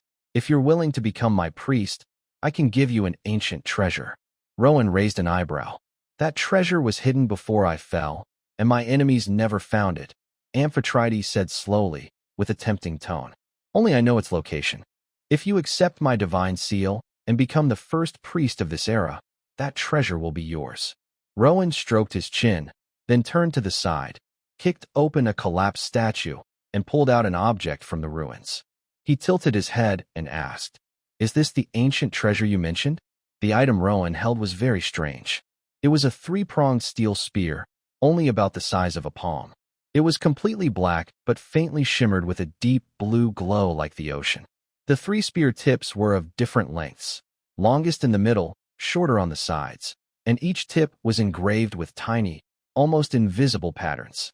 The handle was wrapped with spiraling carvings, looking like the bones of some sea creature turned to stone. Such a small thing, if sold on the roadside, probably wouldn't attract much attention, just a fancy pendant. Seeing this object, Amphetrite was stunned. How do you know it's buried there?" she exclaimed. Rowan tossed the steel spear in his hand, smirking inwardly. Of course, he knew from his past life, but he casually replied, "When you asked me to kneel earlier, I wasn't just standing around. This thing only revealed a small part outside, and I saw it immediately." Amphetrite was silent for a moment, then straightened her back and showed a bit of pride on her face. "Yes, this is the weapon I used long ago, the prototype of the Trident Tide of Rage. Although it's unfinished, it contains great power." Enough. Roland interrupted her bluntly. "What are you bragging about?" He waved the small steel fork in his hand and sneered. "This thing is indeed your weapon, but it was originally held by this statue as a decoration. Over the years, it was soaked with your divine power, so it didn't rot. As for its power, probably none. Now, it's just made of a tough material that can automatically adjust size based on the holder's strength. Right?" Amphetrite's expression froze again. She widened her eyes, staring at Roland in disbelief, her voice changing. "Damn. You even know about this?" Roland shrugged, thinking to himself that in his past life, he even knew the color of her underwear. What's so special about a broken fork? But he only said calmly, "Guess so." Amphetrite was full of doubt. The young human in front of her not only knew many ancient secrets, but could even bypass the powerful, divine Great Prayer. This spell was extremely terrifying. Some legendary-level strong beings would be affected and forget everything related to her. But from her perception, Roland was just an ordinary bloodline knight with average strength. What she didn't know was that the divine Great Prayer, although powerful, usually only affected native creatures of this world. For beings from other worlds or with alien souls, this spell was hardly effective. Even for mighty demigods, it was completely useless. This was also why Roland could retain memories of Amphetrite from his past life. The ocean goddess took a deep breath. Even though she was just a water form, she still tried to make her action look impressive. Her shock gradually turned into pride. "You guessed part of it," she said slowly. "This weapon is indeed just a decoration, made of special material that can change size with the holder's strength. But you got one thing wrong." She extended her hand, and Roland hesitated for a moment before handing her the steel fork. Amphetrite held a small steel trident about the size of her palm. She closed her eyes and softly spoke in ancient sea language. In an instant, a faint blue light seeped from her fingertips into the trident. The small steel trident began to change. It first trembled slightly, emitting a low buzzing sound. Then, dark patterns appeared on its surface, flowing like ocean currents. The lines on the tip lit up one by one, spreading from the point to the handle. Next, it started to grow. From the size of a palm, it expanded to 1 foot, then half a meter, and finally reached about 1.8 meters. In Amphetrite's hand appeared a long, 1.8-meter trident glowing with a mysterious blue light. It was no longer the simple little tool it had been before. The three sharp prongs seemed capable of piercing space itself, with sparks flickering between them. The handle's spiral decorations lit up, giving off a powerful, oppressive aura. The entire trident radiated an ancient, majestic, and inviolable presence. Amphetrite gently swung the trident. A ripple of water appeared out of nowhere, causing the stone pillars around the underground palace to vibrate with a humming sound. She looked proudly at Roland. "You're only seeing its surface. This trident has been soaked in my divine power for many years. Its material is extraordinary, and its true power can only be revealed with divine energy. But I currently have limited divine power and cannot activate its full potential for long." Roland raised an eyebrow, but said nothing. In a past life, some players had obtained this weapon, but because the sea goddess was very stingy and never infused it with divine power, no one ever discovered its true strength. Amphetrite shrank the trident back to the small steel fork and handed it to Roland. "If you're willing to become my priest, it will be yours. When my divine power recovers, I can further enhance it. At that time, its true power will be no less than the ocean-ruining sea god's trident." Roland hesitated for a rare moment. Being personally invited by a deity to become a priest meant he didn't need to meet any perception attribute requirements, memorize doctrines, or learn divine magic models. As long as the divine point nodded, he could directly gain the ability to cast divine spells. Having the ability to use divine magic meant he was a noble spellcaster. At that time, leaning on the ocean goddess Amphetrite, he would be able to use even more powerful divine magic. As long as he nurtures this fallen goddess and helps her recover, his divine power could become astonishing. This temptation is very strong, but the risks are also significant. Currently, the ocean goddess is weak and vulnerable. Not only the Storm and Thunder Lord and the Dinosaur Church want to kill her. Any creature would be tempted to kill a god. By killing a deity, they could take her power and authority. This means that if she is exposed, all the strong people on the continent will rush to attack her. As her only priest, Roland would naturally become a target. Moreover, the ocean goddess is known for her bad temper. She has few allies in history, making it very difficult to gain her support. Should I agree to Amphetrite? While Roland hesitated, the ocean goddess suddenly spoke. "As long as you agree to become my priest and stand with me, I can promise you unlimited access to divine magic." Hearing this, Roland's eyes narrowed, and he immediately nodded.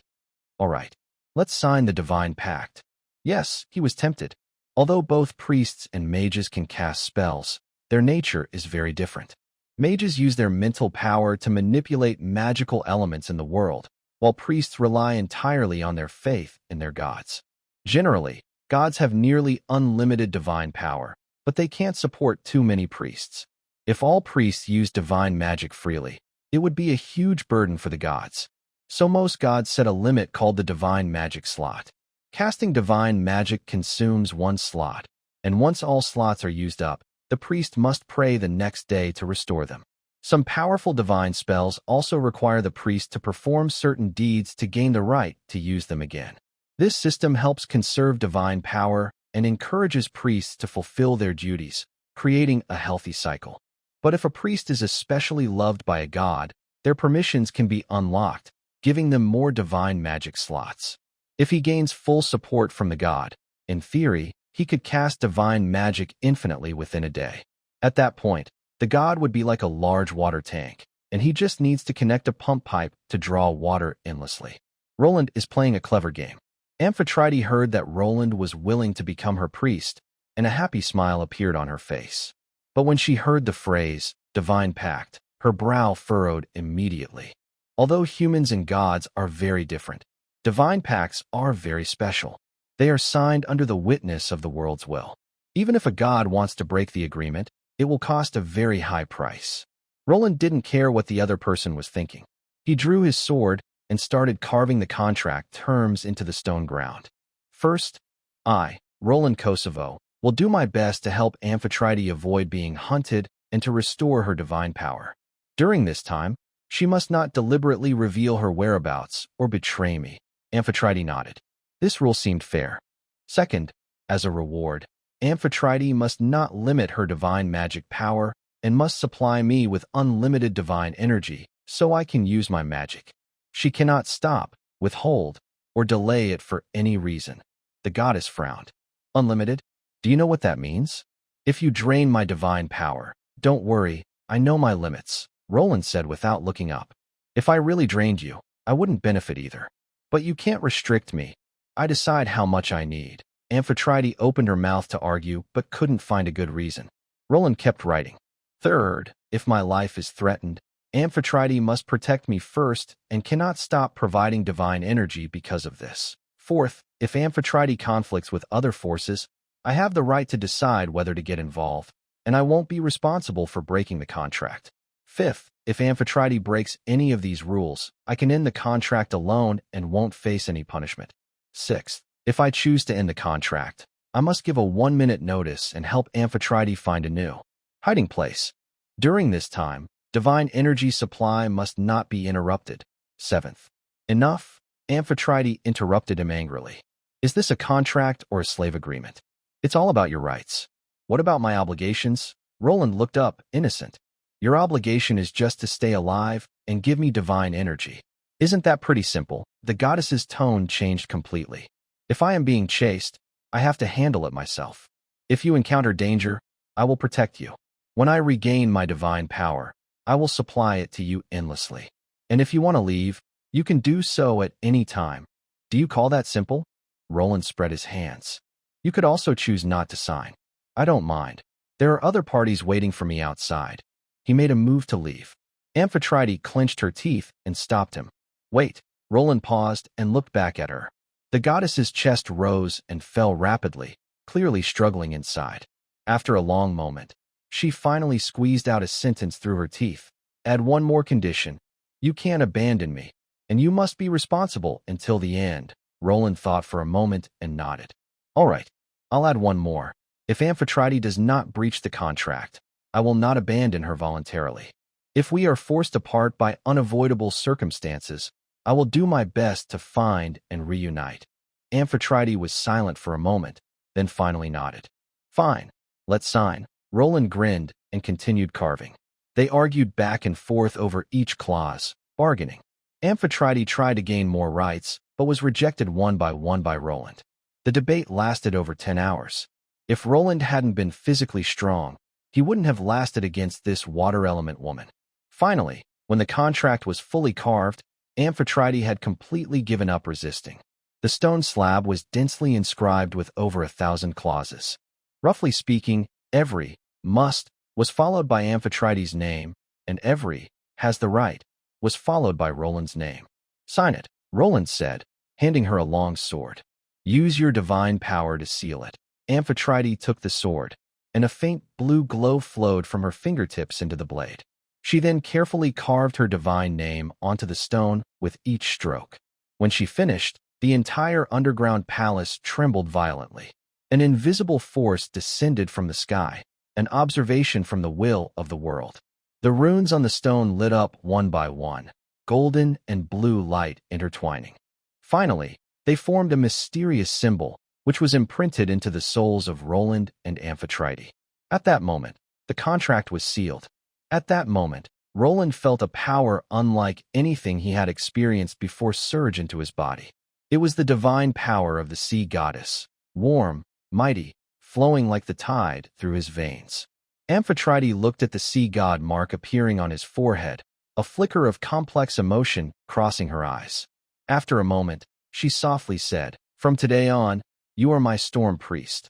Honorable goddess." "Hello, hello," Roland shouted loudly, then looked down at the trident in his hand.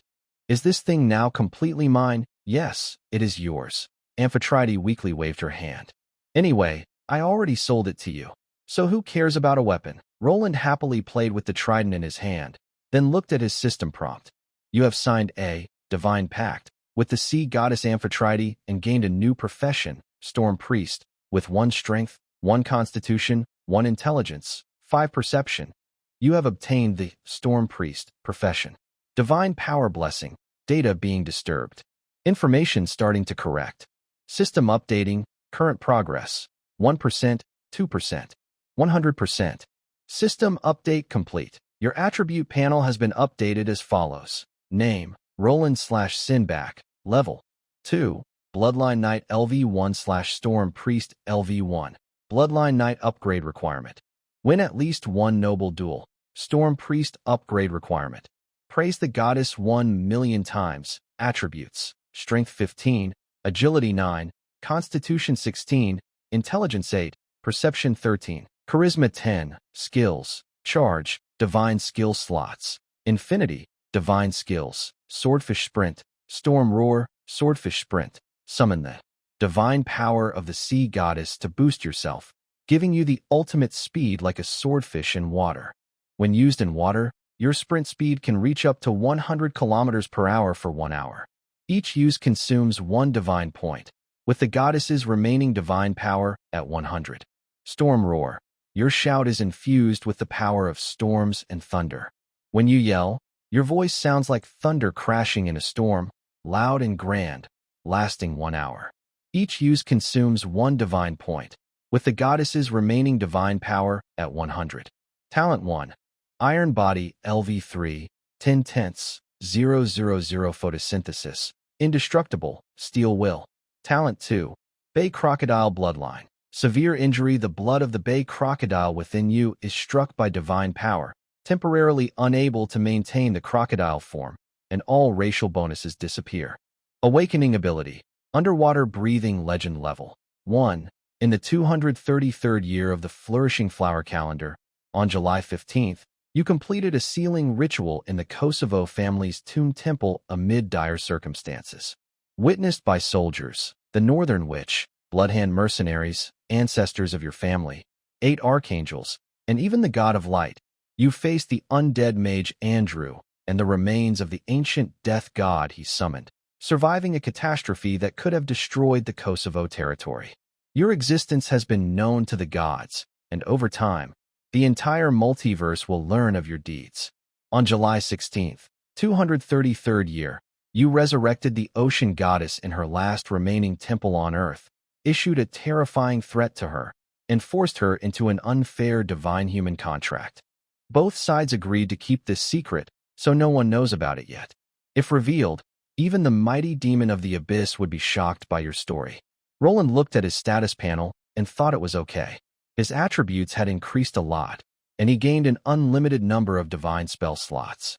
Now, he could cast divine spells directly based on the ocean goddess, without needing to learn or accumulate proficiency.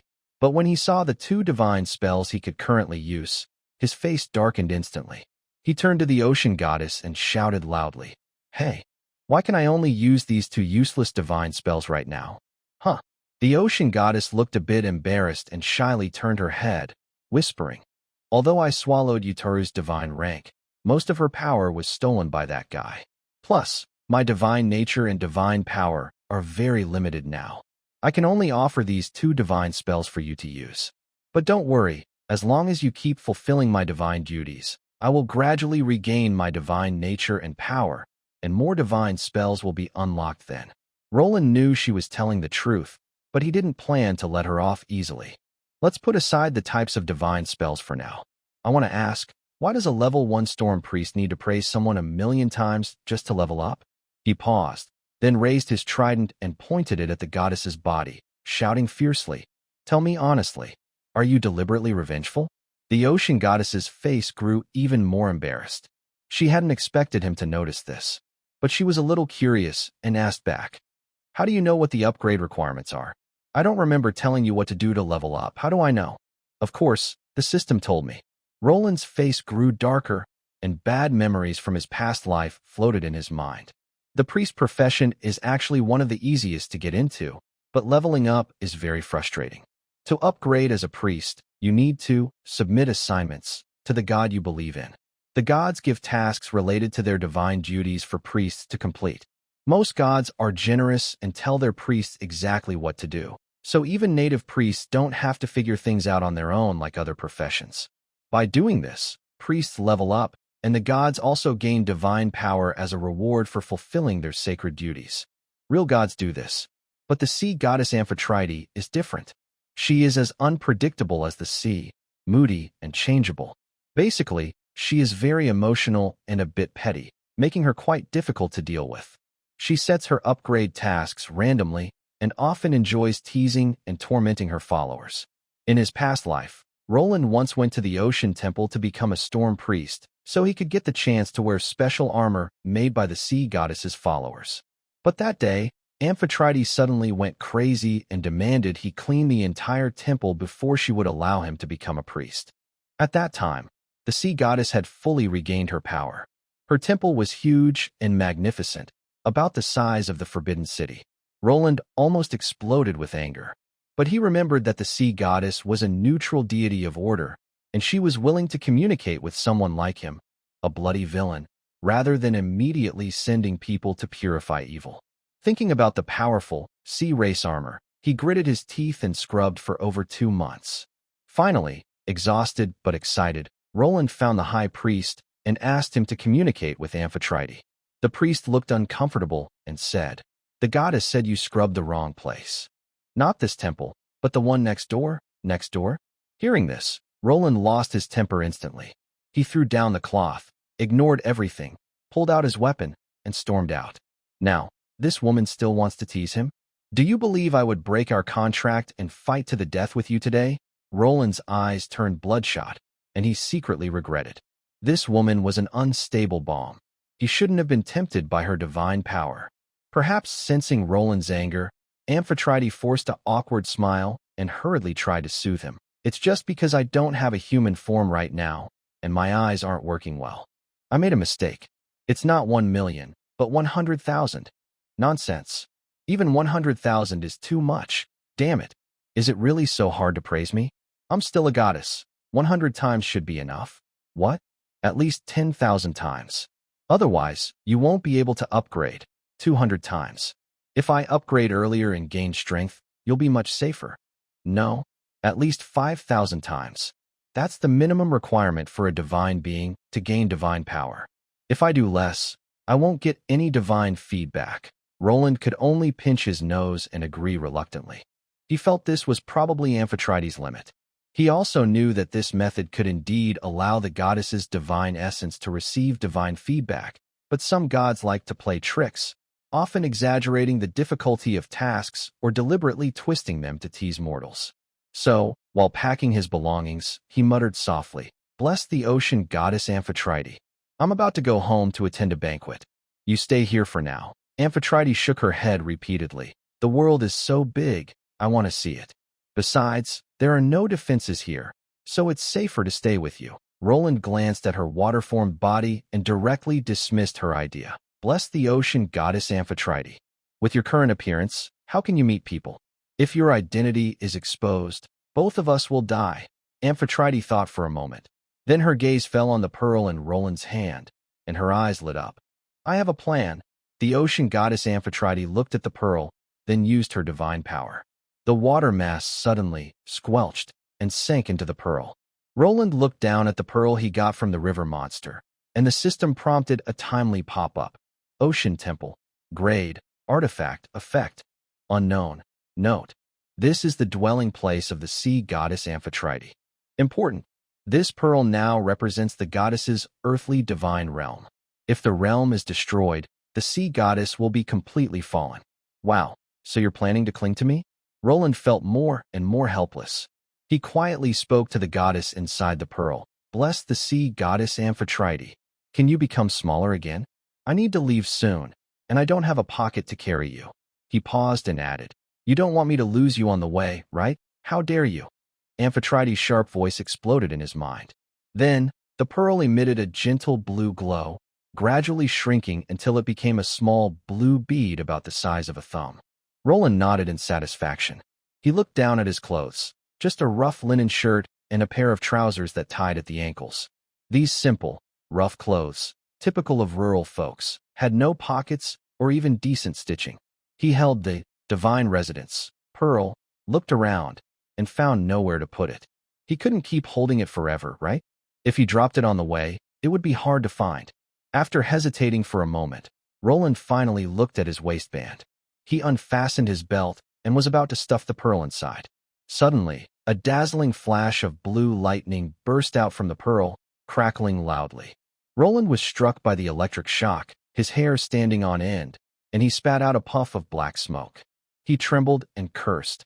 "Crazy old witch. Why are you summoning lightning?" The sea goddess was nearly furious, shouting sharply, "Damn mortal. What were you just trying to do? That's blasphemy. You're insulting the great gods." Rubbing his face that was numbed by the shock, Roland pointed at his clothes and shouted, "Are you blind? Can't you see I don't even have a pocket on this shirt? Do you want me to carry you all the way back to Cold Spruce Fortress while holding you?" He tugged at his plain linen shirt and pointed at his bare trousers, looking confident. "Look, where would I put a pocket?" Amphetrite fell silent.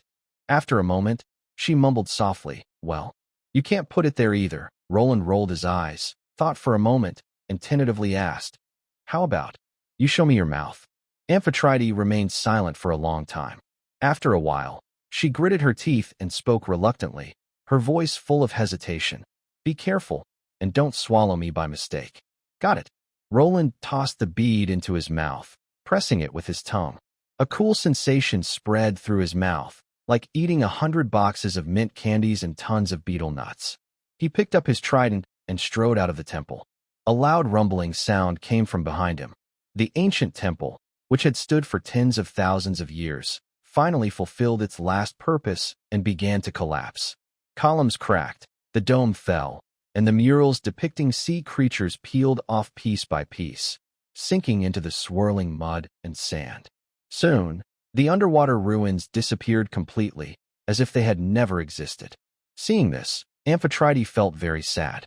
That was her last temple, her final home, and now it was gone. Suddenly, she shouted loudly at Roland, "Will you help me rebuild a temple someday?" "No." "What? You won't even help me build a temple?" "It's just a temple. What's so special about it?" "When I rule the world, the entire Divine Grace continent will be your temple." Roland surfaced from the pond and climbed onto the shore. He looked around and saw that his black horse was gone, leaving only half the reins and a shocking trail of blood. From the marks, it seemed to have been dragged away by some unknown beast. "Bad luck," Roland muttered, then looked up at the sky. It was almost noon, and the sun was shining straight down. The banquet at Cold Pine Fortress should have already started, but he was without his horse and still several dozen miles from the castle. How could he get back? Frowning, Roland's gaze fell on the shimmering surface of the gray water river. The sunlight danced on the ripples, making him squint. In the next second, a strange smile appeared at the corner of his mouth. Splash! Roland leapt into the gray water river. The cold river water instantly enveloped him, but he did not feel suffocated. The bloodline knight of the Bayou crocodile had the ability of underwater breathing, which made him feel as free as a fish in the water. He clenched his trident and thought quickly. Divine technique, swordfish dash, activate. In an instant, a powerful force burst out from the bead in his mouth, flooding into his limbs and bones. This was Amphetrite's divine power, carrying the vastness and ferocity of the ocean, roaring through his veins. Suddenly, Roland's figure disappeared from the spot. On the surface of the Greywater River, a white water line suddenly exploded outward, as if an invisible giant blade had split the entire river in half. The water line extended forward at terrifying speed, causing the river water to surge to both sides and form walls of water several meters high. If someone stood on the shore, they would only see a blurry shadow flickering beneath the water, moving so fast that it was almost impossible to see clearly. Then, huge waves would rush outward in all directions. That was Roland. He was aligned parallel to the water surface, surrounded by a streamlined, glowing blue shield, an energy barrier formed by divine power, resisting all water resistance. He held his trident forward, like a sword slicing through the waves. His legs were close together, and fine streams of air continuously spouted from his ankles, transformed from divine power to propel him forward at terrifying speed. 100 kilometers per hour. This was the maximum speed of the swordfish dash, but combined with Roland's size and weight, the water was instantly thrown into chaos. The trees on both sides of the riverbank quickly receded, turning into blurry green shadows. Occasionally, unlucky fish that couldn't dodge were caught in the whirlpool created by Roland, flying into the air, flipping over, and falling back into the river. Amphetrite's voice echoed in his mind, with a hint of pride. How about it? My divine power is pretty useful, right? Roland didn't answer. He only grinned wider. There was nothing to say. Only one word. Awesome. At this speed, he could be back at Cold Pine Fortress in less than an hour. The banquet, here I come. Hopefully, the nobles attending the feast will have some courage to face the true knights of the Kosovo family. At the Cold Pine Fortress training ground, the atmosphere was tense. I am someone without courage, Sabadas said quietly, looking at the injured soldiers crying out in pain. At this moment, he was completely covered in a heavy suit of armor, with no skin or flesh exposed. The joints of the armor were layered with chain mail, and even the visor left only a narrow slit. The armor weighed about 600 pounds, half a ton, pressing down on him, but an ordinary person would have been crushed into a pulp. Yet, he stood straight and tall. The two-handed sword he held was even more terrifying. The sword was as wide as a door, weighing at least 200 pounds. But in Sebastian's hands, the massive blade felt light as a feather. When swung, it produced a loud, terrifying whistle, easily smashing the members of the Kosovo family, breaking bones and causing chaos and injuries. If someone hadn't seen it with their own eyes, they might think the sword was hollow. At this moment, Baron Kosovo sat in a wheelchair, his forehead and hand veins bulging with anger. He stared fiercely at Sebastian and the proud nobleman behind him, shouting, using magic-powered armor to challenge the Kosovo family. Do you have no shame? Sebastian smiled faintly, tapping his chest plate with his iron glove, making a dull thumping sound. He chuckled and said, Didn't I just say? I am a person without courage. He paused, then looked around at the soldiers of the Kosovo family, their faces full of hatred, and then at Buck, Joshua, and others lying on the ground. He continued with a smile. I heard that your illegitimate son has fully awakened the crocodile bloodline, and because the bloodline is too strong, he can't even maintain a human form. Facing such a terrible opponent, how could I dare to fight with my limited strength against a non-human monster? Cough, cough. Joshua coughed violently, blood pouring out, and coldly said, You're just bullying because my big brother isn't here. When he returns, he'll make you regret it. Hearing this, Sebastian didn't speak, but the nobleman behind him started shouting. A mere newly awakened noble heir, no matter how strong he is, how can he fight against magic-powered armor? This is the pinnacle of alchemy, real magical technology. Even ordinary humans wearing it can crush a squad of orc infantry in a face-to-face fight. Why waste words with them? Just fight. As long as we defeat everyone in the Kosovo family, this banquet will become the biggest joke in the kingdom. Unfortunately, that illegitimate child is not here, or we would show him what real difference looks like. A useless person, no matter how hard he tries, can never compare to us, the pure-blood noble descendants. Sebastian's lips curled slightly behind his helmet. When he failed to assassinate Roland, he received an invitation to a banquet from Baron Kosovo shortly after returning home. Honestly, he was so scared he almost peed himself. Based on what he knew about this family, it was clear they had already realized who was behind the assassination and would seek revenge. Although he was terrified, for the sake of the noble family's reputation and their special alliance, he could not refuse the invitation. Refusing would brand him a coward across the entire kingdom. Everyone would look down on him, and even allies and business partners might turn away, causing irreparable damage to the Snow family. He himself might be abandoned by the coalition, as they didn't need a small knight family afraid to even face death. But accepting the invitation could mean being challenged by the Kosovo family before the banquet, and he would likely be killed by that fierce descendant. Just as he was caught between a rock and a hard place, his lord, Viscount Saiyan, arrived with a set of magic-powered armor. The Viscount had learned through certain channels that Roland's family had become non-human after awakening their bloodline. He keenly sensed that the illegitimate child named Simbach might have the same talent and potential as the ancestor Baxis, a demigod-like talent. If he let him live, this loyal noble family might produce another demigod warrior. At that point, King Leonhardt would surely strike hard against these disloyal traitors. For the future of the family, the nobles of the coalition once again united in a time of crisis. They spent a high price to buy this outdated Earth Draken magic-powered armor from the Northern Legion. This armor uses precise gears and hinges, combined with hydraulic shock absorption, magic crystals, and runes, allowing ordinary people to unleash powerful combat abilities. Now, with the level 2 Bloodline Knight Sebastius wearing it, and with his skilled combat techniques challenging the Kosovo family to a duel, the effect was very impressive. The even more remarkable thing is that Baron Kosovo and his strongest land bear knight, because their family's underground tomb sanctuary was destroyed, have lost much of their strength. At this moment, no one in the entire castle is a match for Sebastian. So far, the situation has been exactly as Viscount Hossein predicted.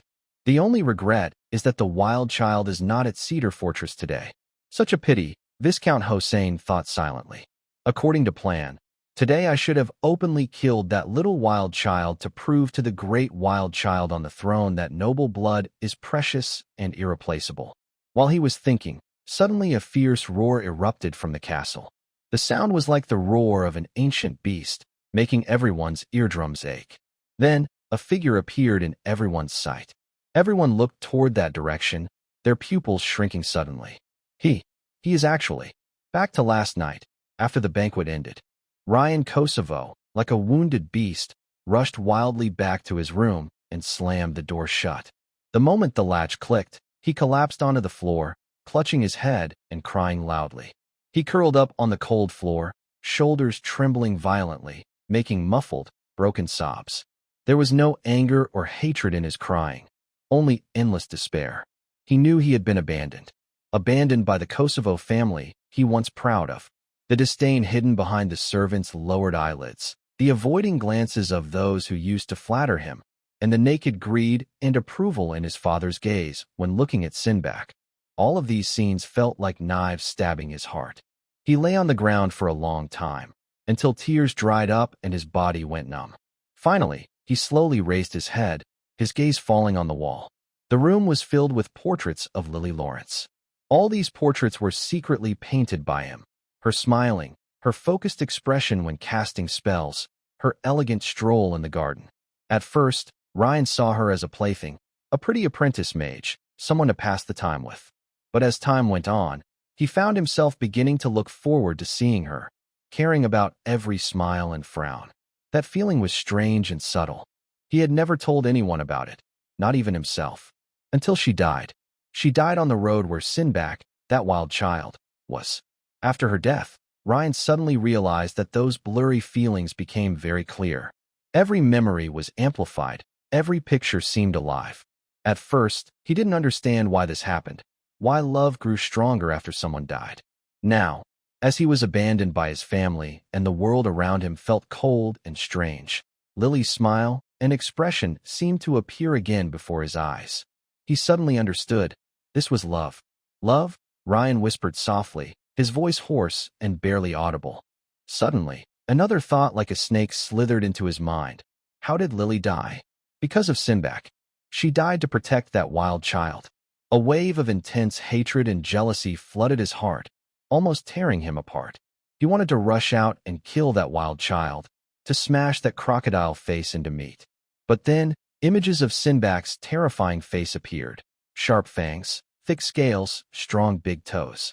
I would be crushed by a single kick. Fear quickly replaced his hatred. He knew Simbach was a genius with the same talent as Baxis. As the former first heir of the Kosovo family, Ryan knew more about ancestor Baxis than most. He understood clearly why there were no achievement murals under Baxis' statue in the family's underground tomb. It wasn't because Baxis had no achievements, but because he was too crazy.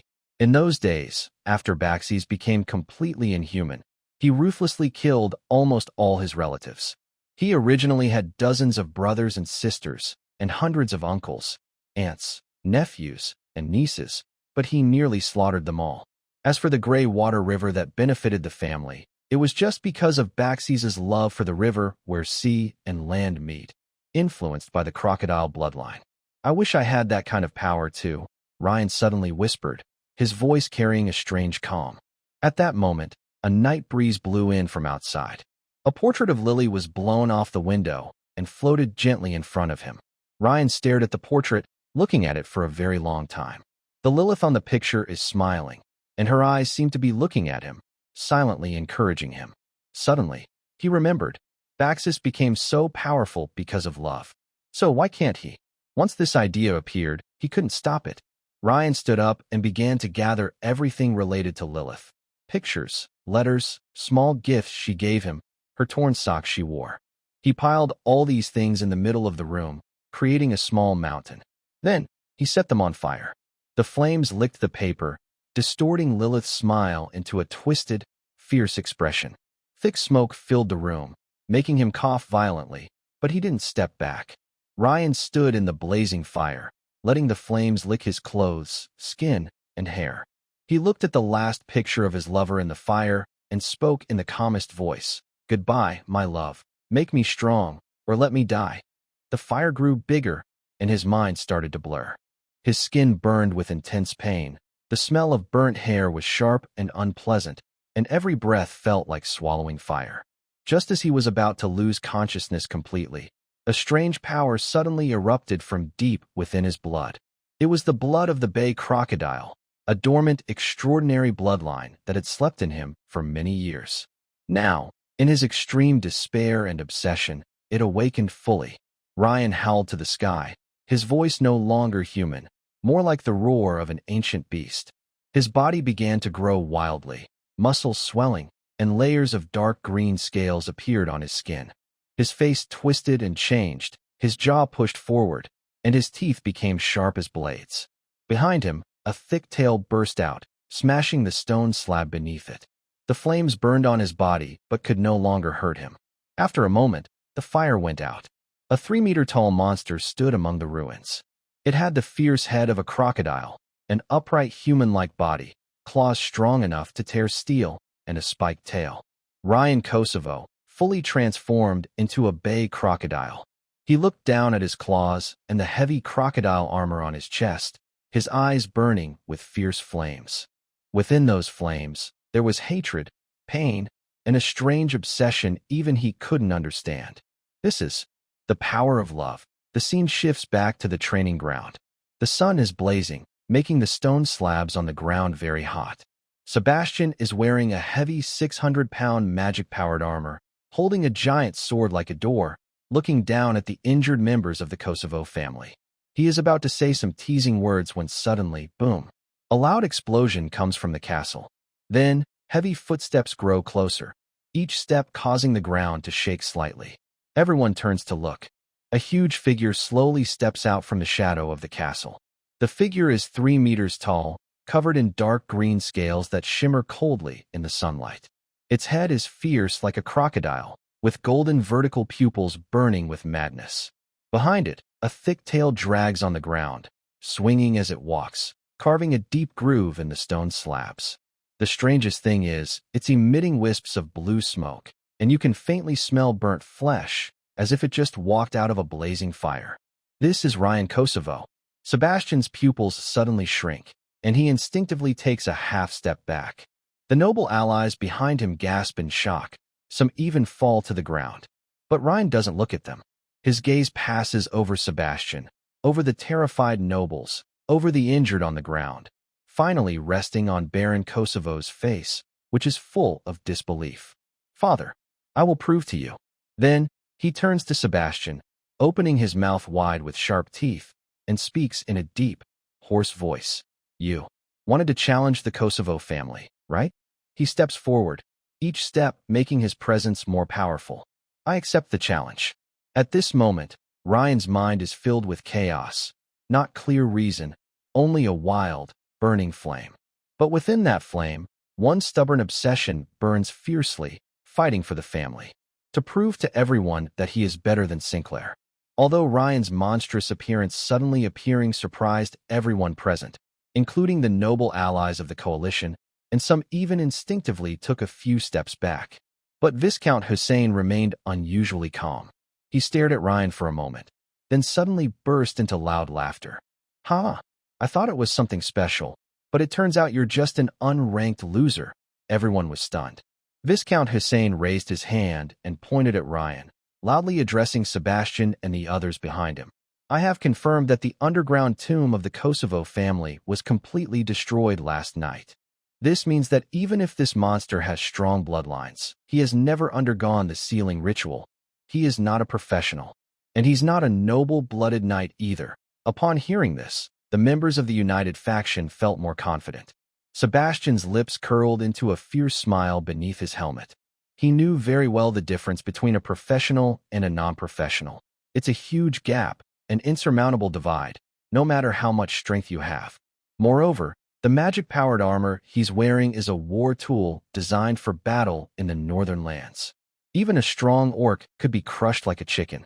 Ryan ignored the noisy crowd. He kept his eyes fixed on Sebastian, his golden vertical pupils burning with fierce fighting spirit. He took heavy steps forward, charging at his armored enemy. The battle was about to begin. Bang! The moment they collided, a deafening explosion rang out. Ryan's sharp claws slammed into Sebastian's chest armor, leaving only a shallow scratch. Sebastian swung his greatsword, smashing it down on Ryan's waist. Although the massive sword didn't cut through the crocodile shell armor, the powerful blunt force penetrated the armor, shaking Ryan's internal organs and making him tremble. Everyone knew that blunt weapons could break armor. Ryan roared and struck back with another claw. His strength was incredible. Each attack pushed Sebastian back several steps. But these attacks couldn't truly break the magic-powered armor's defenses.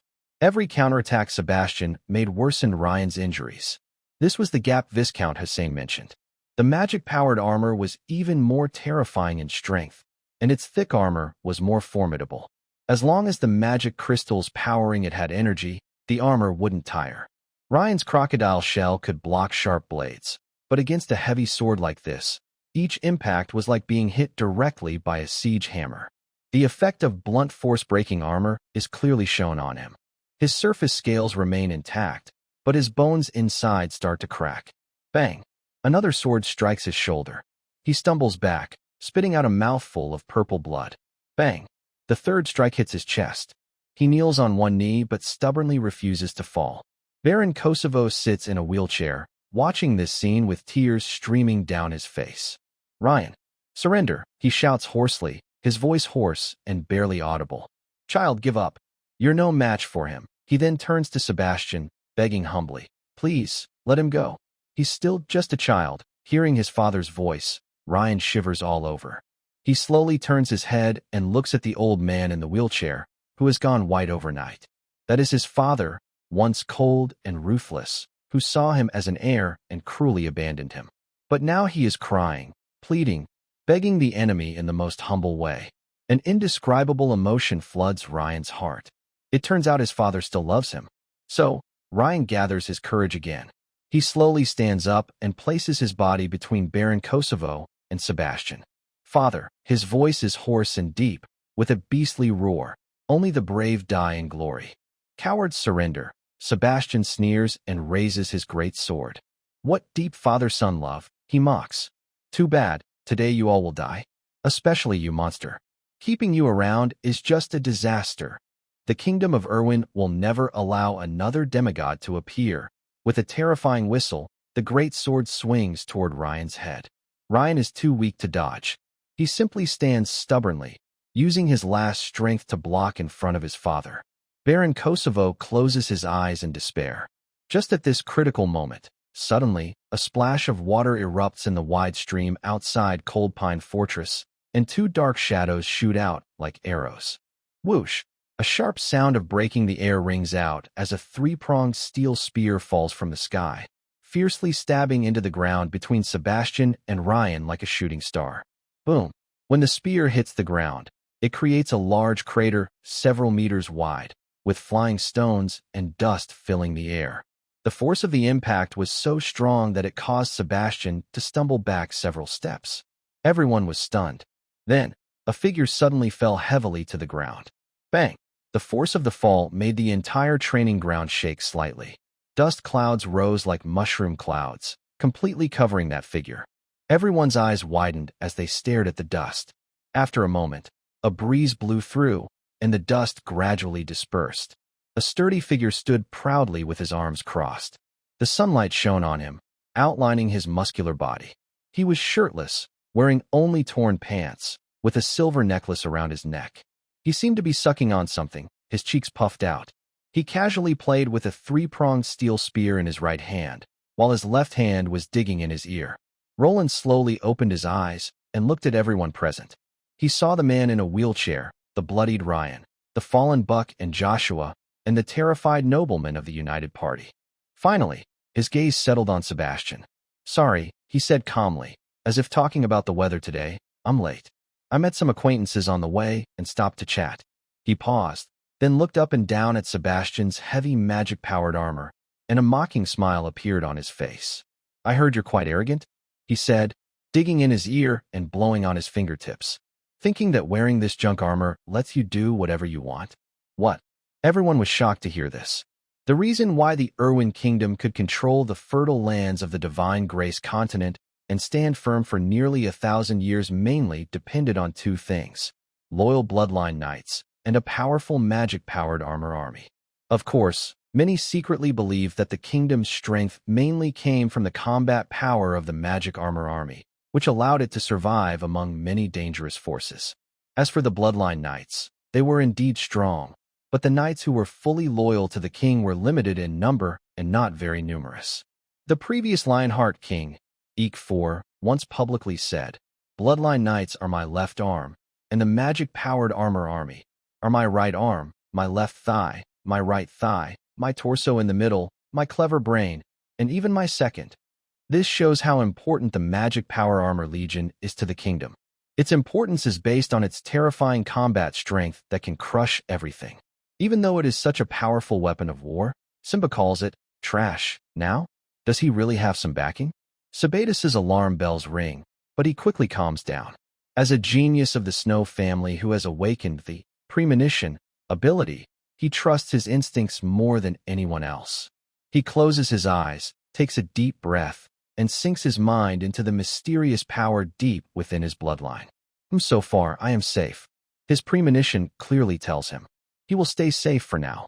That feeling comes like a tide, clear, steady, without any fluctuation. Simbach cannot threaten me at all. Sebatus opens his eyes and slowly smiles. So that's it. He is bluffing. He wants to scare me with this arrogant attitude, right? How naive. Too naive. Sebatus's hidden smile inside his helmet widens. He stares at the young man in front of him, shirtless and still holding something in his mouth, feeling a strange sense of superiority. "Do you think I will be fooled by your acting? Do you think that just a cool entrance pose and some arrogant words can make me back down? How funny.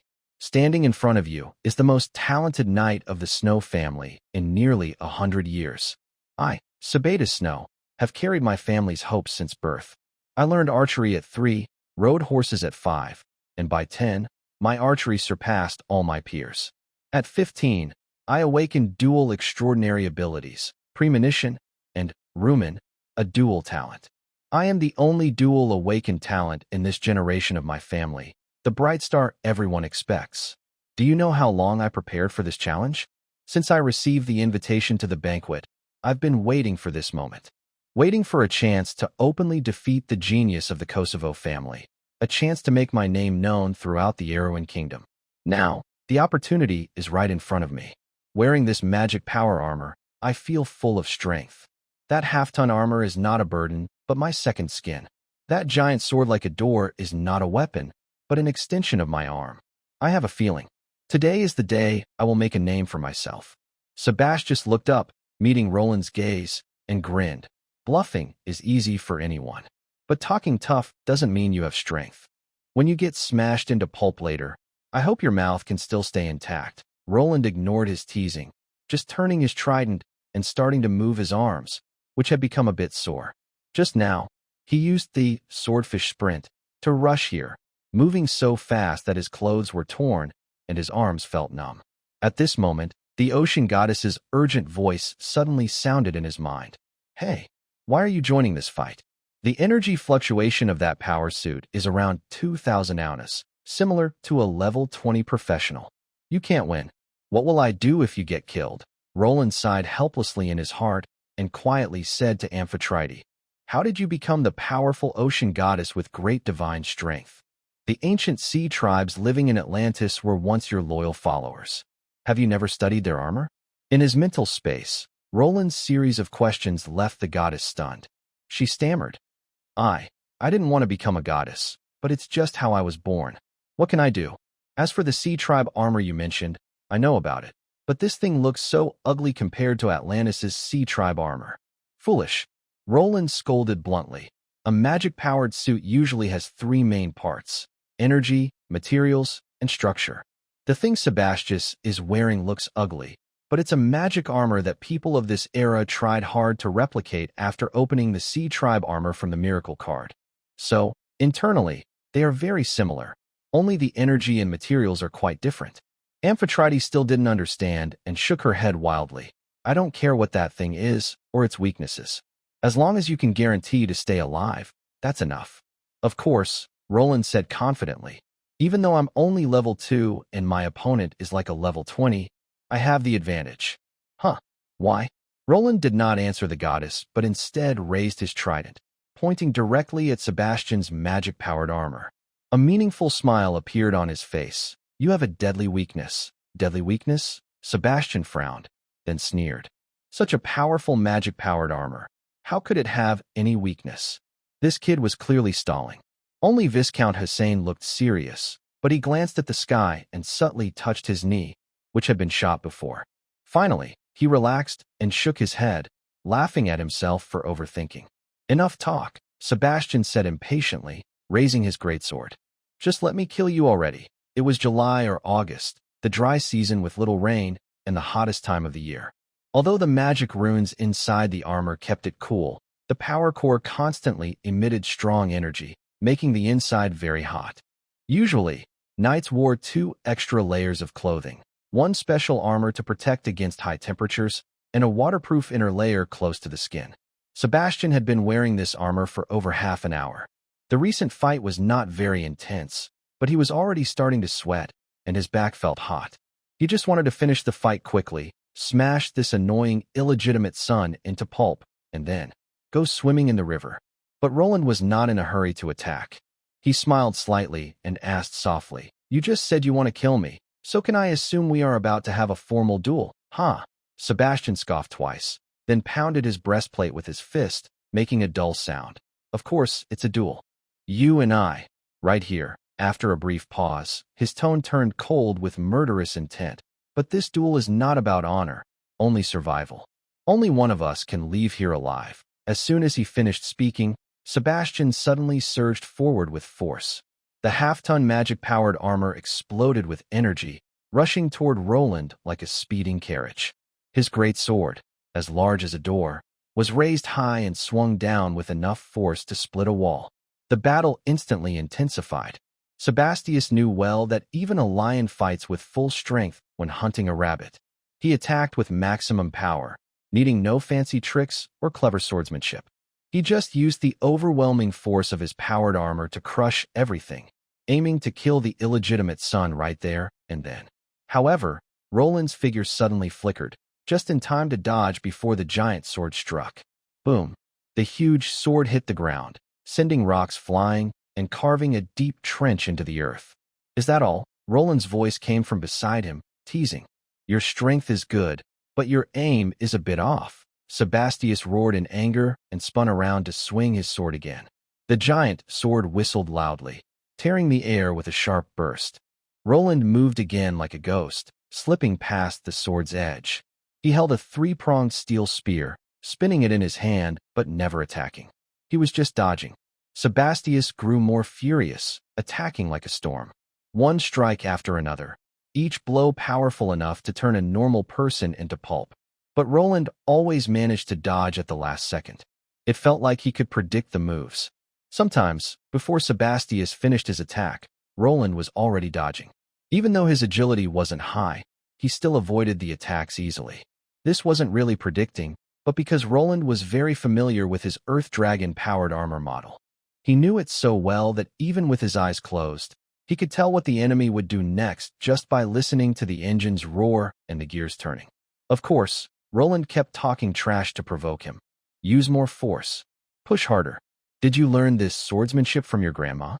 Wow, that was a good strike. Almost hit me. Just a little more. Aren't you tired? Want to take a break and then fight again? You're panting like a bull. Sebastius was so angry his face turned red, and his attacks became even more frantic. But he just couldn't touch Roland's clothes. Everyone watching from the Alliance looked at the fight. Their expressions changed from disdain at first, to confusion, then shock, and finally numbness.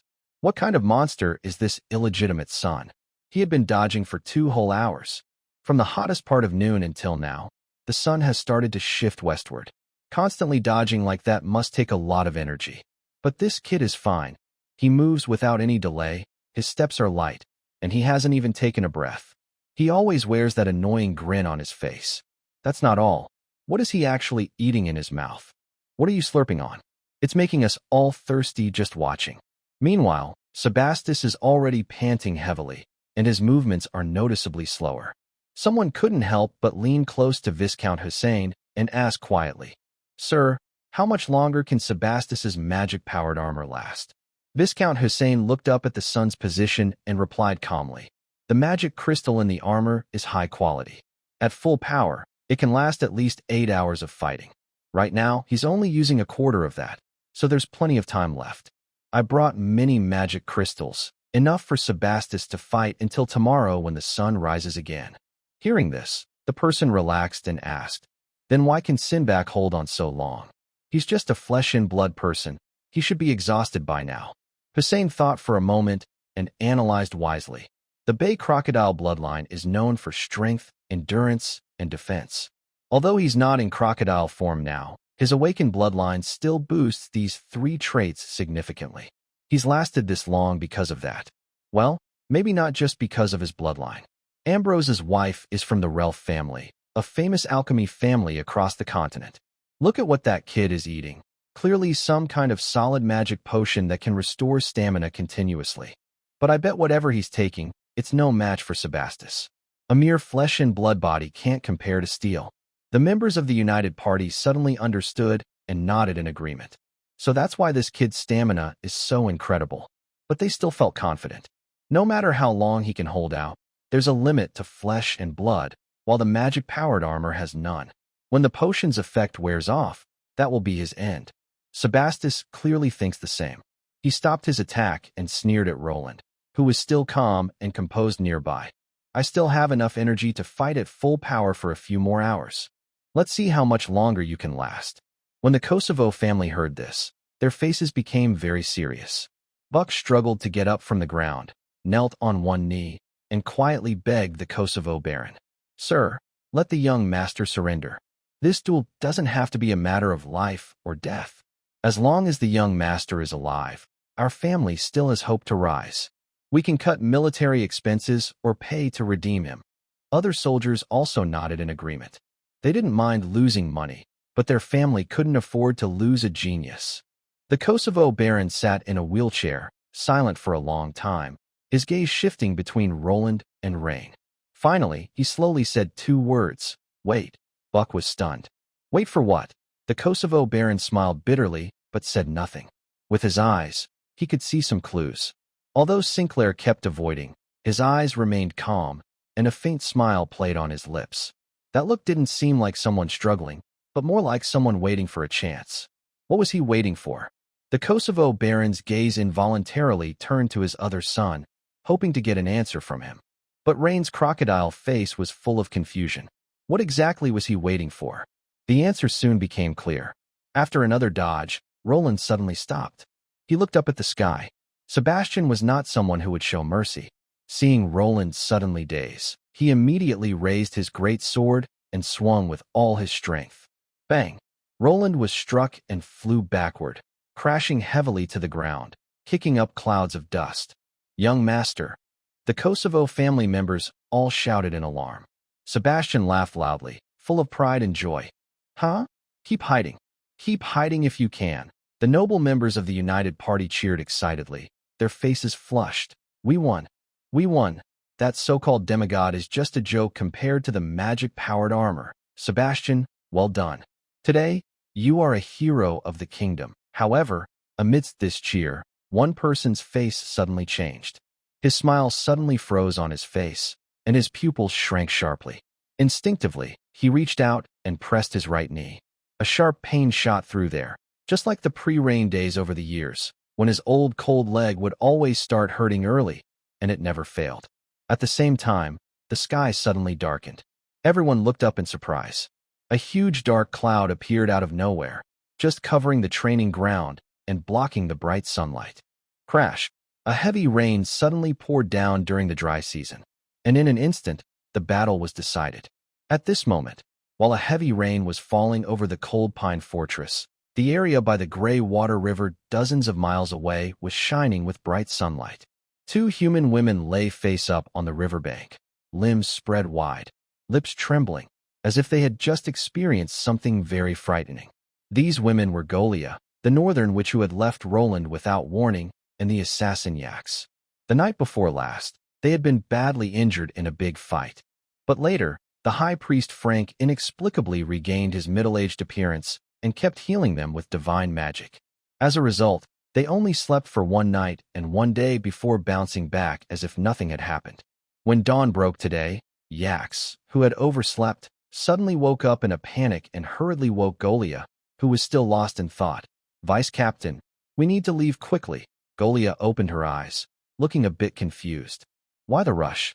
Are you worried the Kosovo family will punish us?" "There's no need to worry about that. We fought together and are comrades. Plus, the family is probably already under Simbach's control, so there's no need to run." She was indeed talking about running away. Although she was a powerful mage, her strength was impressive, but the Bloodhand mercenary she belonged to had a terrible reputation, and every member was a wanted criminal in various countries. "Oh no!" Yax, hearing the increasingly noisy commotion inside the castle, stomped her foot in anxiety. "Did you forget what today is? Today is the Kosovo family's arranged recognition banquet. Even if the Crocodile Kid is lenient with us, can the other nobles from the other kingdoms attending the banquet let us go? Don't forget, my head is worth 2,000 gold coins." She paused and looked at Golia's neatly combed head with a mischievous smile. "By the way, someone's head is worth 10,000 gold coins. Huh. It's just noble families hunting us down. Why panic?" Golia sneered and didn't even bother to say goodbye.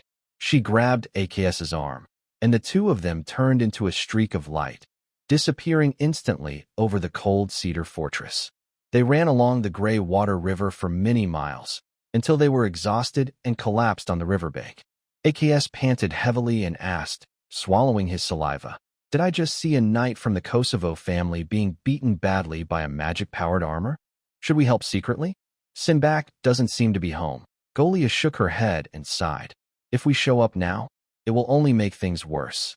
If those noble rebels use the excuse of Kosovo family colluding with wanted criminals to attack Cold Cedar Fortress, it would be a disaster." "Really?" AKS was surprised. He didn't expect those nobles to be so mean. Luckily, they ran fast. Suddenly, the gray water river nearby burst open.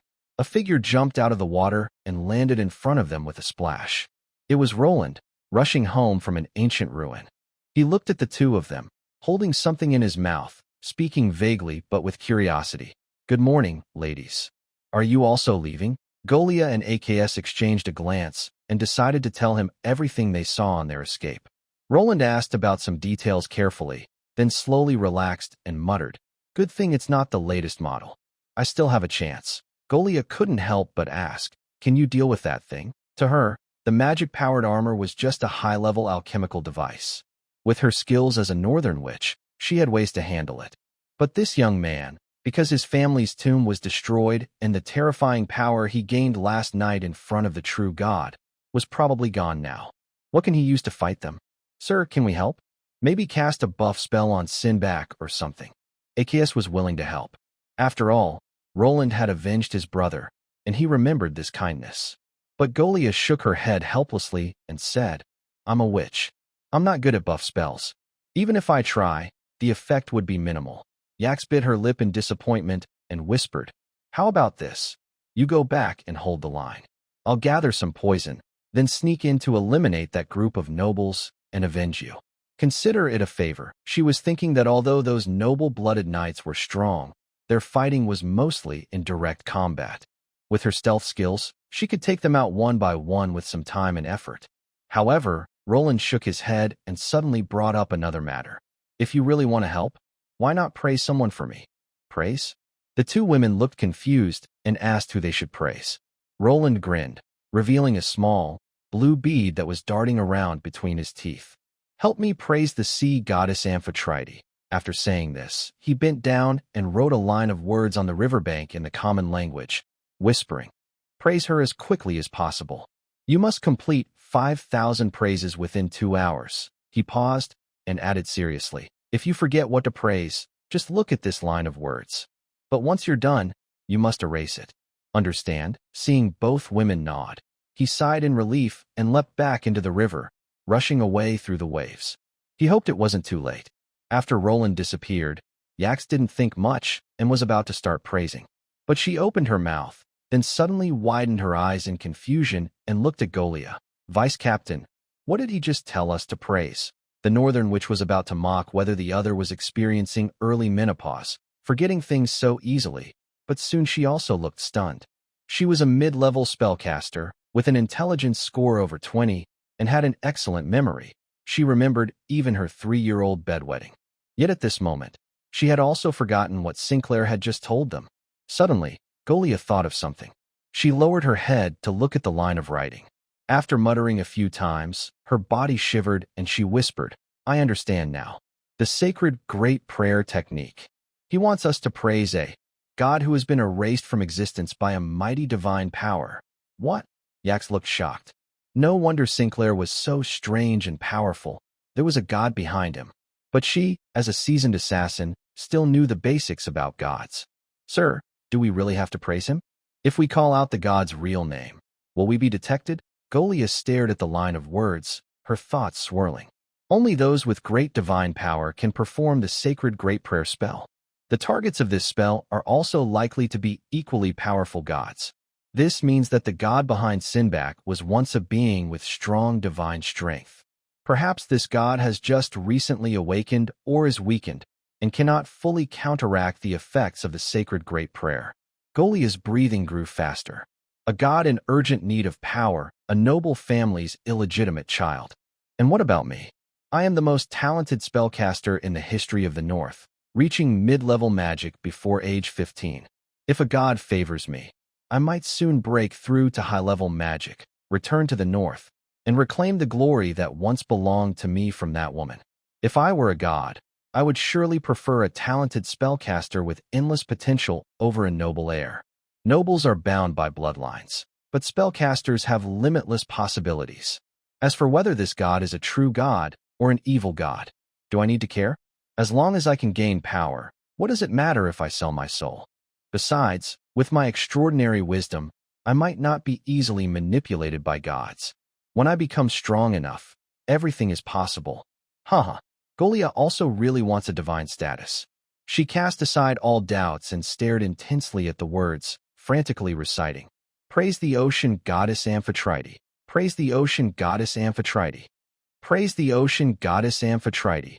Ix watched Golia kneel and recite like she was possessed, terrified out of her wits, and hurriedly ran to hold her. Milady, stop. Please stop. What if it's an evil god? If it gets obsessed with you, you'll never have peace again. Smack. Golia slapped her away coldly and said, If you won't praise me, then get out. I need power, even if I have to sell my soul to the devil. Ix opened her mouth, but could only sigh helplessly. She knew Golia's past. Golia grew up in the North and was a genius in the Wizard Alliance. It said she nearly turned into a frog after accidentally seducing her mentor's partner. Luckily, the Alliance leader pleaded for her, saving her life. But she couldn't escape death. Her mentor cursed her with a wicked spell. No matter how hard she tried, she could never advance beyond high-level magic in this life. She became an intermediate mage before turning 15, but then she wasted 20 years. Now she is middle-aged, more beautiful and sexy, but her heart is full of scars. For a talented mage who was praised since childhood, this is a cruel punishment. So, she understands Golia. Sighing again, Yax silently knelt beside Golia, clasped her hands together, and softly praised her. She really didn't want to do this, but she had to. Why? Because she liked her. For love, she could do anything. Praise the ocean goddess Amphetrite. However, when Golia heard Yak's reciting, a flicker of impatience appeared in her eyes. If the gods had just awakened, the first person to call on them would surely be favored. Yak's joining in might mean sharing the divine favor, but she simply couldn't bring herself to envy and kill out of love. She clenched her teeth and cast a spell on herself. Quick casting. This spell speeds up the casting process. The idea is simple. It makes reciting the spell faster and smoother. With her skill, she can even correct her pronunciation automatically to avoid mistakes. If she mispronounces the spell, it could fail, be countered by enemies, or even cause her to die instantly. So she usually prefers to cast slowly and carefully. But now, she couldn't care less. She has a spell blessing her. Who does this assassin think she is, trying to compete with her? Let her see the true power of a mage. Beep, beep, beep. Yax watched in shock as Golia knelt on the ground, twitching all over, and every second, 5 or 6, beep, sounds burst from her mouth. She had no idea what she was doing. Golia secretly felt proud. What do you know? I am the strongest genius in the north, with a casting speed that is already astonishing. Now, with this spell blessing, that praise from my mouth is so fast that only a single syllable can be caught by the ear. But within that short syllable lies a complete prayer, along with my full passion and love. You can never surpass me. Yax didn't know what was really going on with her beloved. She only knew that whatever Golia did, she was willing to go crazy with her. While praising the goddess, she couldn't help but silently pray, "Great goddess, please bless Goria. Let me, Yax, bear all curses and disasters." Yax suddenly widened her eyes, her mouth opening so wide it could fit a coconut. Because it seemed she received a response from the divine. Meanwhile, on the other side, while they were loudly praising, Roland had already returned to Spruce Fortress and engaged in a long-lasting duel with Sebastian. He had been waiting all along for those two to finish their 5,000 praises. Although the Storm Priest's upgraded, milestone task appeared on his system panel, it didn't mean he couldn't have someone else do it for him. The system only required praising the goddess 5,000 times, not that he had to do it himself. He delegated the task to others, which was just as effective. This kind of thing had been tried by players in the past, but very few did it, and the natives wouldn't even think of it, because such actions were highly taboo, easily angering the gods and bringing terrible divine punishment. But Roland scoffed at this. The goddess herself was right there in his mind. Could he really insult her? "Simbach, you beast. The last regret of my life is making you my priest." The ocean goddess Amphetrite shouted loudly in Roland's mind, trembling with anger. "I've never seen such a shameless priest. Do you have even a shred of respect for me, a goddess? You even need others to praise me. Just give me to someone else already." "Calm down. I'm actually doing this for your own good," Roland said calmly. "What do you mean? Right now, what you need most isn't respect, but divine power. Tell me, when those two praised you just now, did you feel any divine power feedback?" "Well, yes, I did, and quite a lot." Amphitrite's tone softened a bit. "Especially that assassin. Her soul is very pure, and she even has a spirit of self-sacrifice. She's a rare, priestly seed. If it were in the past, I would have made her my divine follower. Now, just her alone has given me a lot of divine power." Roland became interested and asked, "The purity of the soul can't be improved by normal methods, but the strength of the soul can be trained. A stronger soul provides more divine power feedback to the gods. That's why many powerful priests are often guided by angels after death. The Northern, which is a caster, to have strong mental power, she must refine her soul. Her soul is definitely much stronger than that of an assassin. So why does the assassin provide more divine power?" It was better not to mention the Northern Witch, but as soon as he did, Amphitrite got angry again. "That damn witch, just like you. She's a sneaky cheat. She used magic to speed up my praise. Do you know what I hear in my head now? It's just a bunch of beep, beep, beep sounds. Once I regain my divine power, the first thing I'll do is turn her into a deep-sea worm." "Huh?" Roland was stunned. He didn't expect the elegant, noble, mysterious lady who seemed to be covered in starlight to do such a thing. But then he thought about it. It's reasonable. After all, she's a proper mage. Why not use magic to help herself? Not using magic would be foolish. Just as he dodged another giant sword strike, the long-awaited system prompt finally sounded in his mind. Ding. You have praised the ocean goddess Amphetrite 5,000 times. Your Storm Priest level has increased to LV2. Perception Attribute 1. You have gained 1 free attribute point. Detected Priest level increase. Unlocking divine spells. Data disturbance. Information correction in progress. Based on the current situation, you do not need to unlock any additional divine spell permissions. Roland called out in his mind to the goddess. I leveled up. You should have regained some divine power too. Hurry up and give me divine spells, Amphetrite muttered. The divine essence just fed back a few divine spells. Which one do you want to choose? Stop wasting time. List all the divine spells you can grant, and I'll pick myself. Damn it. Other priests are grateful just to get 1 divine spell, but this one is picky? Do you think divine spells are like vegetables sold on the street? A faint blue light appeared in Roland's retina. 1. Wave Strike. Attach ocean divine power to your weapon. When your next attack hits an enemy, it will unleash a powerful wave that knocks the target into the air. If the knockback enemy hits a wall, ground, or obstacle, it will take extra shock damage equal to 50% of the attack's power. Each use consumes 5 divine energy points. 2. Fish Toss. Throw your weapon, turning it into a streak of tearing air that deals fierce, piercing damage to the target. Whether it hits or misses, the weapon will automatically fly back afterward, as if pulled by the tide. The farther the distance, the more divine energy it costs. The base cost is 1 point, plus 1 additional point for every 10 meters. 3. Rain Summoning. Summon a dark cloud to rain over a designated area. The size and duration of the rain can be freely controlled. Heavier rain, larger area, and longer time will consume more divine energy. The basic cost is 10 points to cover a 100-meter radius for 15 minutes. During the rain, your combat ability will slightly increase, similar to being in water. Amphetrite sighed regretfully. It's a pity, the divine spell with thunder power is too high level for me to grant directly. Otherwise, a lightning strike would have instantly cooked that metal can.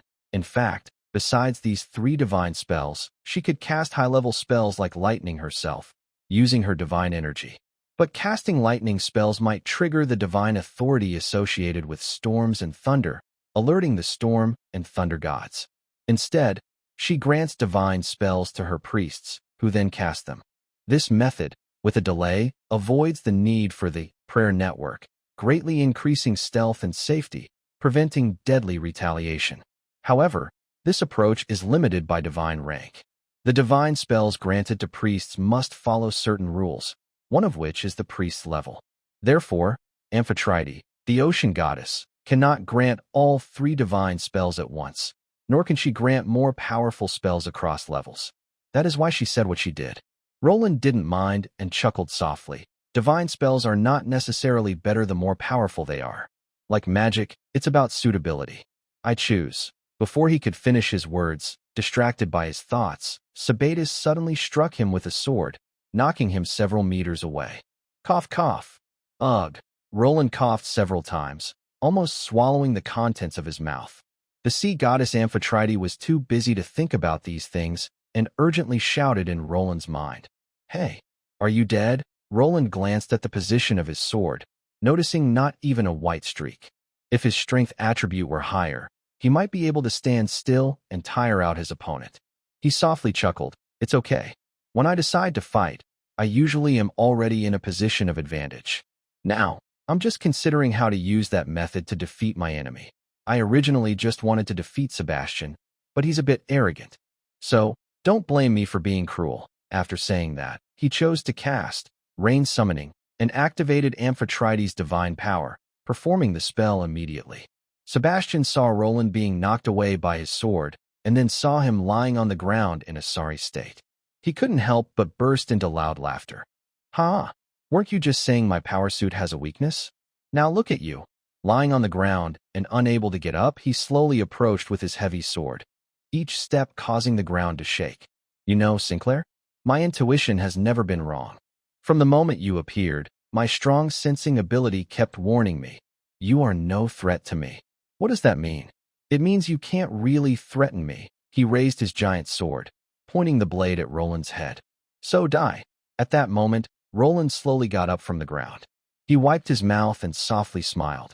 You're too superstitious about your intuition.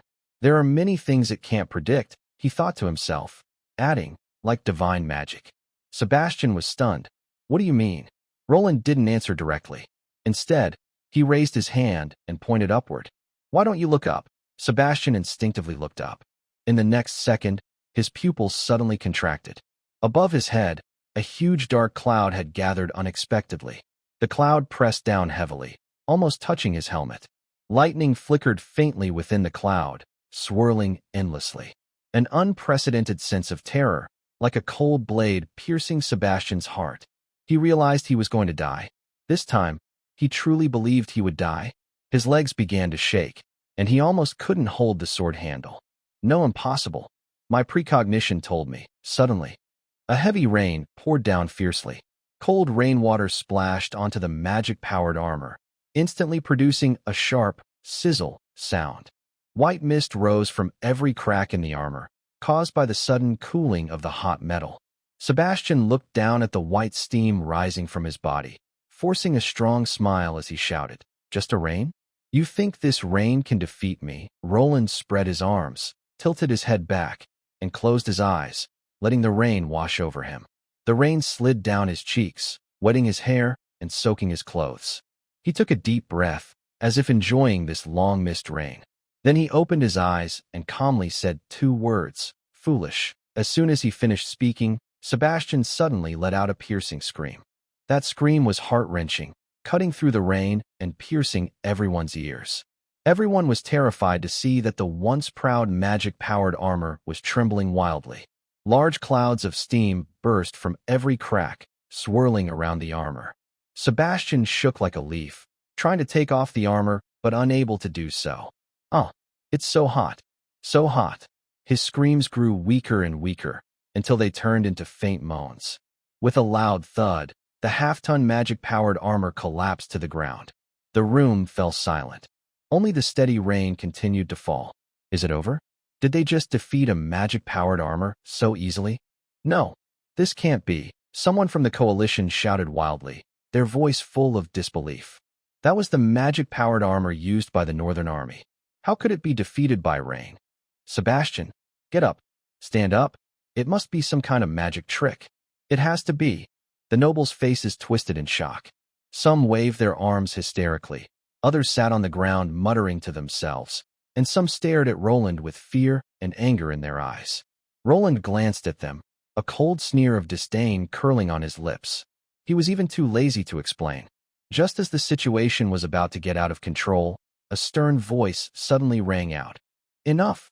Viscount Hussein stepped forward quickly, looking grimly at the unruly nobleman from the United Party. You fools, is losing your noble manners just over this? We are noble blood knights, born to carry a sacred legacy. Don't let outsiders laugh at us. His words made everyone quiet down a little. But some still asked stubbornly, Honorable Viscount Hussein, what exactly is going on? If you don't tell us the truth, we won't be satisfied. Viscount Hussein sighed helplessly, casting a complicated look at Roland. After a moment of silence, he slowly spoke. This magic-powered armor was a model phased out by the Northern Army. And it was phased out for good reasons. What reasons? Someone asked eagerly. Hussein looked at Roland again, noticing that he wasn't planning to explain, so he sighed again and continued. Its cooling system has serious flaws. This armor has a very high output power, driven by high-quality magic crystals, and it fights in battle. But because of material and structural problems, overheating has always been a problem for the knights wearing it. He paused, lost in thought. When the kingdom faced a large invasion of northern beasts, the war was urgent. The Royal Alchemy Academy quickly designed and produced a batch of these magic-powered armors.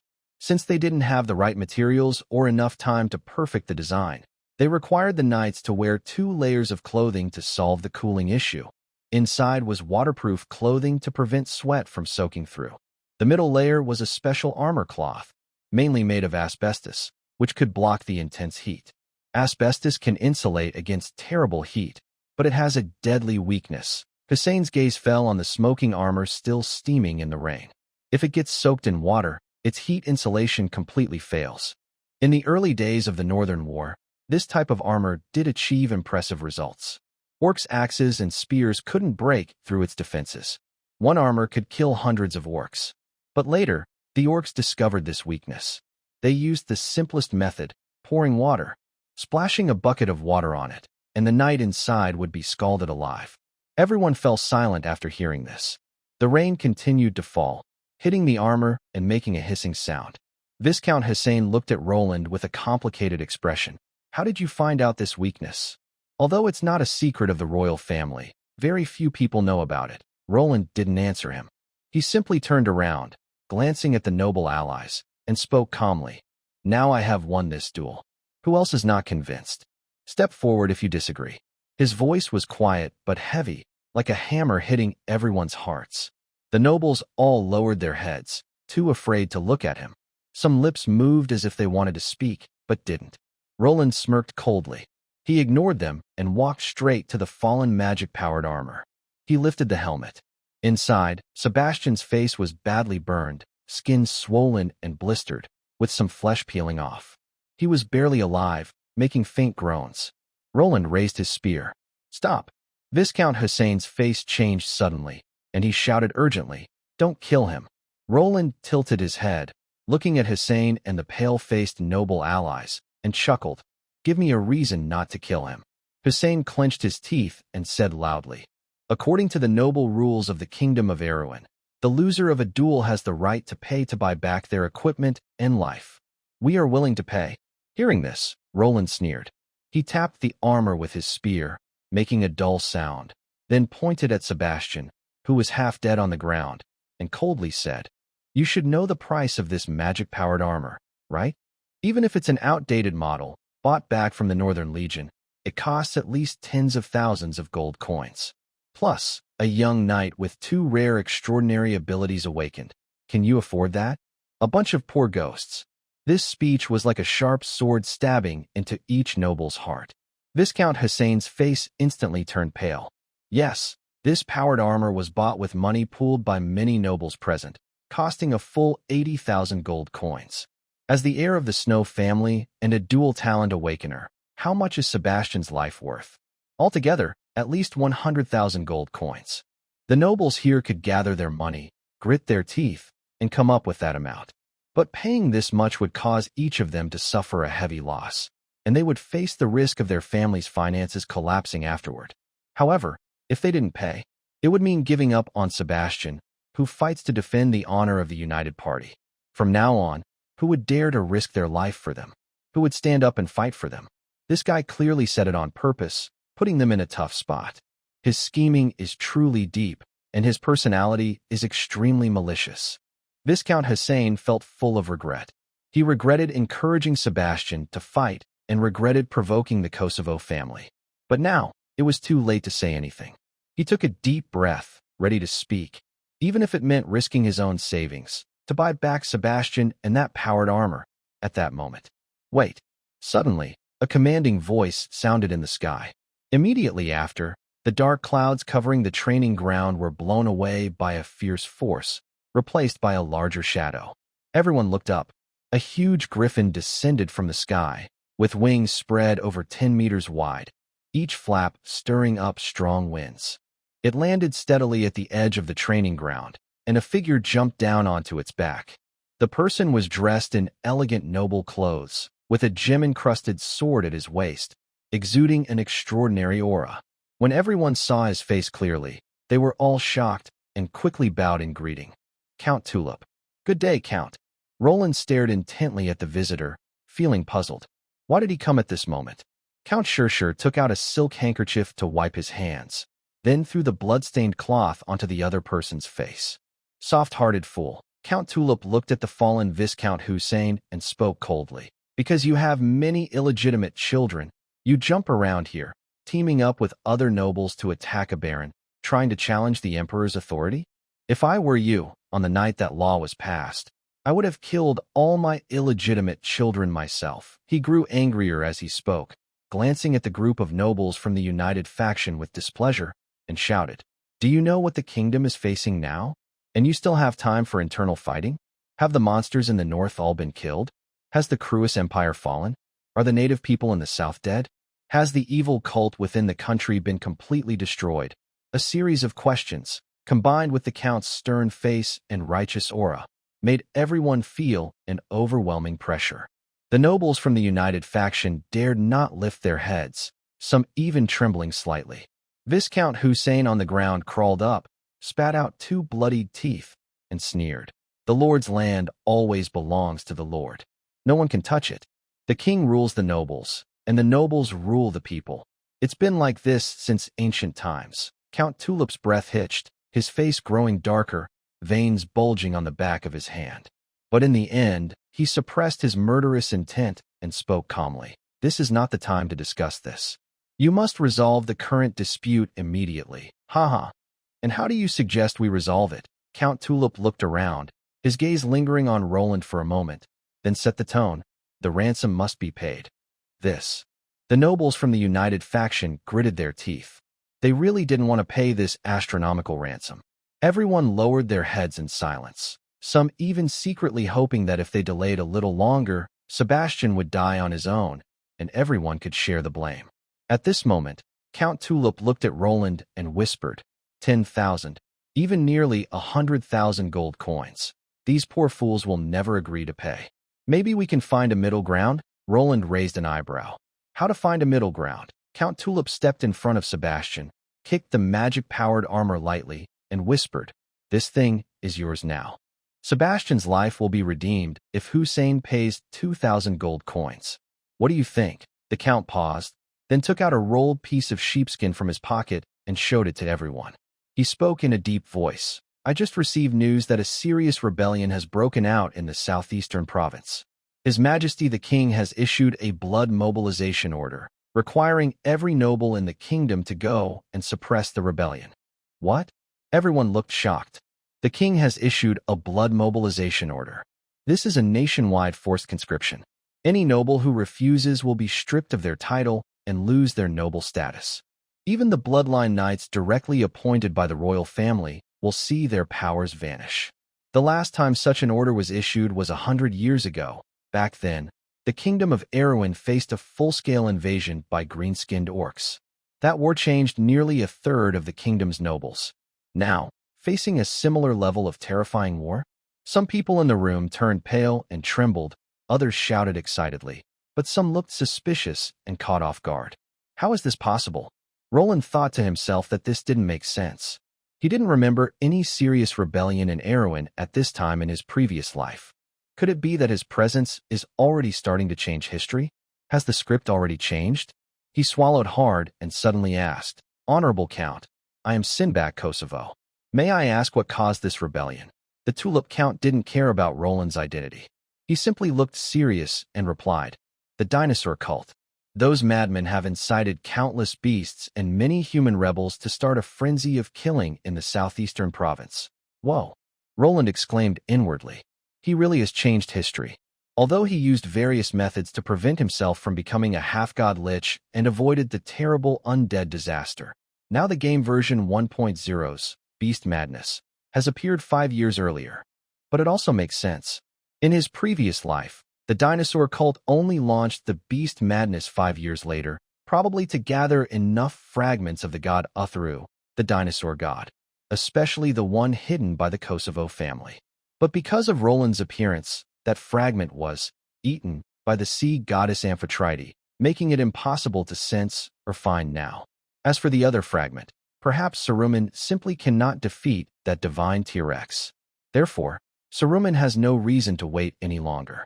After all, he may have planned for this for many years. Roland also thought of something else. He is now the first heir of the Kosovo family. But their family tomb and temple were destroyed, and the Baron and Buck are both greatly weakened.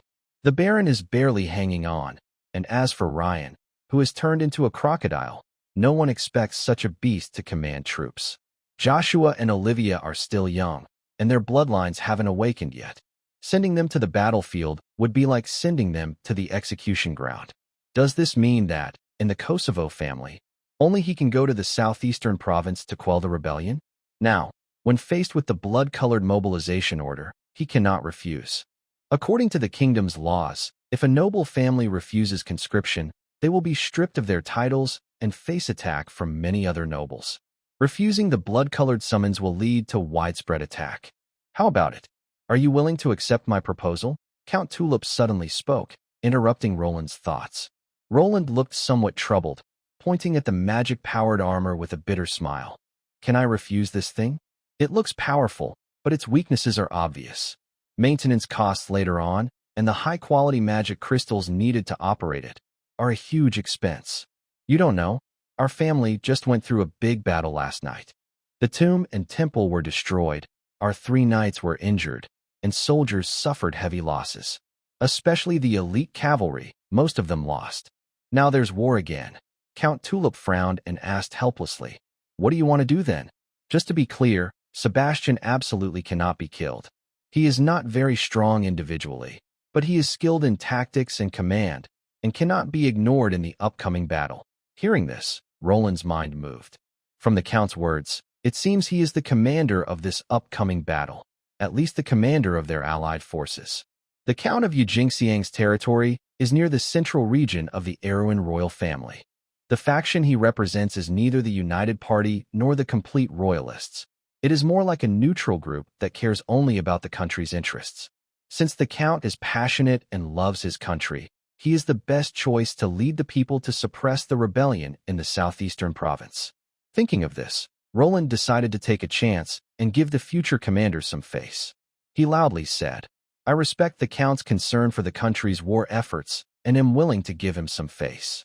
I'll accept this broken piece of equipment for now, but after the war, you must pay to buy it. Let's sign the agreement first." The noble members of the United Party were tempted. After the war, some of them might become rich. When they have money, they can buy it themselves and take it home. Although Simbach easily defeated the powered armor, its water weakness isn't something everyone can exploit. If it hadn't rained suddenly, Sebastian might have won. Moreover, they could spend some money to ask the Royal Alchemy Association to improve it, maybe even eliminate its water weakness. Suddenly, someone spoke up. "I'm willing to buy this powered armor, but do you accept IOUs? If yes, I'll offer 80,000 gold coins. But I need to take the armor first." Hearing this, everyone became more interested and started bidding, though all were offering IOUs and wanted to use the armor first. The noble members of the United Party had their own plans. They would first get an IOU, take the armor to fight in the war, and if they earned merit or gold, they could pay back later.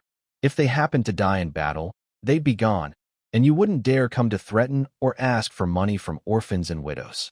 And even further, if they all went to war together, you wouldn't last long either. Roland's mind was clear as a mirror. He pretended to be annoyed, rubbed his forehead, and chuckled. Everyone's a noble. Why bother with IOUs? After all, we'll all respond to the blood-colored summons. Maybe you'll all be dead after the war. Do you think I'll come to your graves asking for gold? And as for taking the armor first, are you still not awake this afternoon? You're making me mad. Who are you cursing? A low-level bloodline knight, like you might die first. If it hadn't rained, Sebastian might not have lost. Enough? Count Tulip shouted sharply, pointing at Roland. Just do as he just said. After the war, you come to buy them back. The power armor stays with the Kosovo family, and Sebastian will be redeemed by Hussein's money. This matter is settled. Count Tulip thought everything was over, but suddenly someone opposed. I disagree. Everyone looked at Viscount Hussein. He surprisingly spoke up against it. He glared angrily at the Count, then turned to the noble allies and said, "I also want to make a promise to pay." What? Everyone was shocked. Even the Count was stunned and asked, "Sebastian is your vassal. According to the rules, you must pay his ransom." Hussein approached the reindeer knight, took out a healing potion, and fed it to him. Seeing Sebastian slowly wake, he quietly said, "Sebastian, stay here to recover." Then he looked up at Roland and said, "Simbach, I've left Sebastian and the power armor here. I hope you won't kill or torture him, and don't dismantle the power armor for parts to sell. If I gain anything from the war, I will pay double to redeem him in it." Roland felt helpless. What does this guy mean? He had just been determined to protect Sebastian and the armor, and now, hearing about an upcoming great battle, he suddenly changed his mind. Is there some conspiracy? Roland really wanted to refuse, but Count Tulip came over, put his arm around his shoulder, and said, Simbach, give him some face and agree to that old dog's request. Of course, I won't let you suffer. You can send someone to maintain the power armor for free, and even buy some magic crystals at a low price. He paused, then leaned close to his ear and whispered, I'm actually the commander for this draft. I'll arrange a good position for you, so you can earn battle credits without fighting on the front lines with those dinosaurs. What do you think? Sure enough, he guessed right. The Count Tulip is really the commander.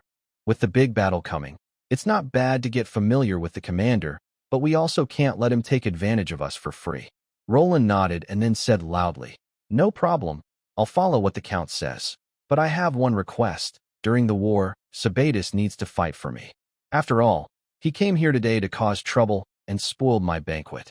Viscount Hussein paused for a moment and nodded to him and Sabatis. All right. Count Tulip took Roland's hand and smiled warmly. Thank you for your understanding. I will tell His Majesty about this.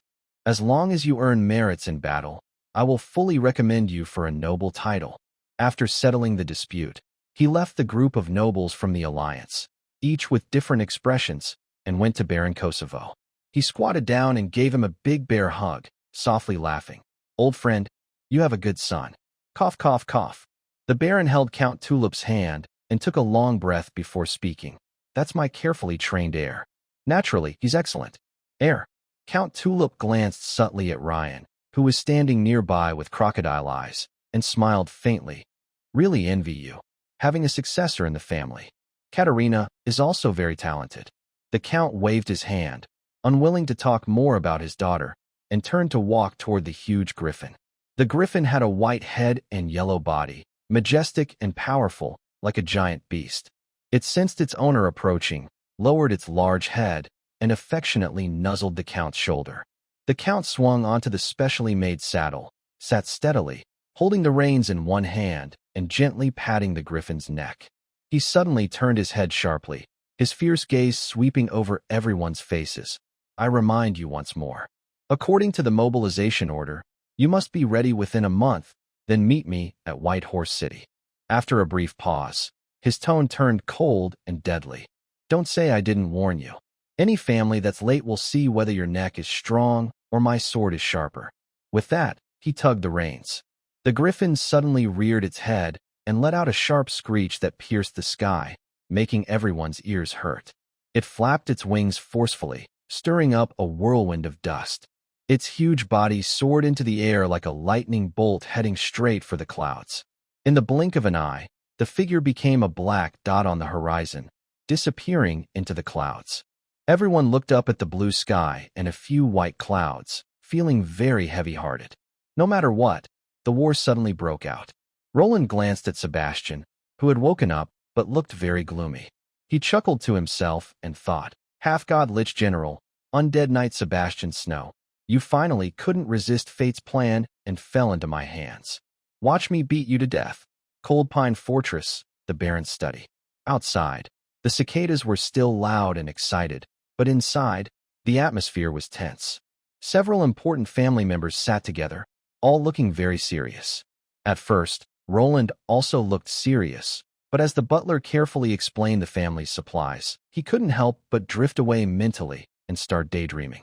Actually, he was mainly paying attention to his personal panel. Ding. You won a duel against Sebastian. Your Bloodline Knight class level increased to LV2. Strength 1, Constitution 1, and you gained 1 free attribute point. I now have 2 free attribute points. Where should I put them?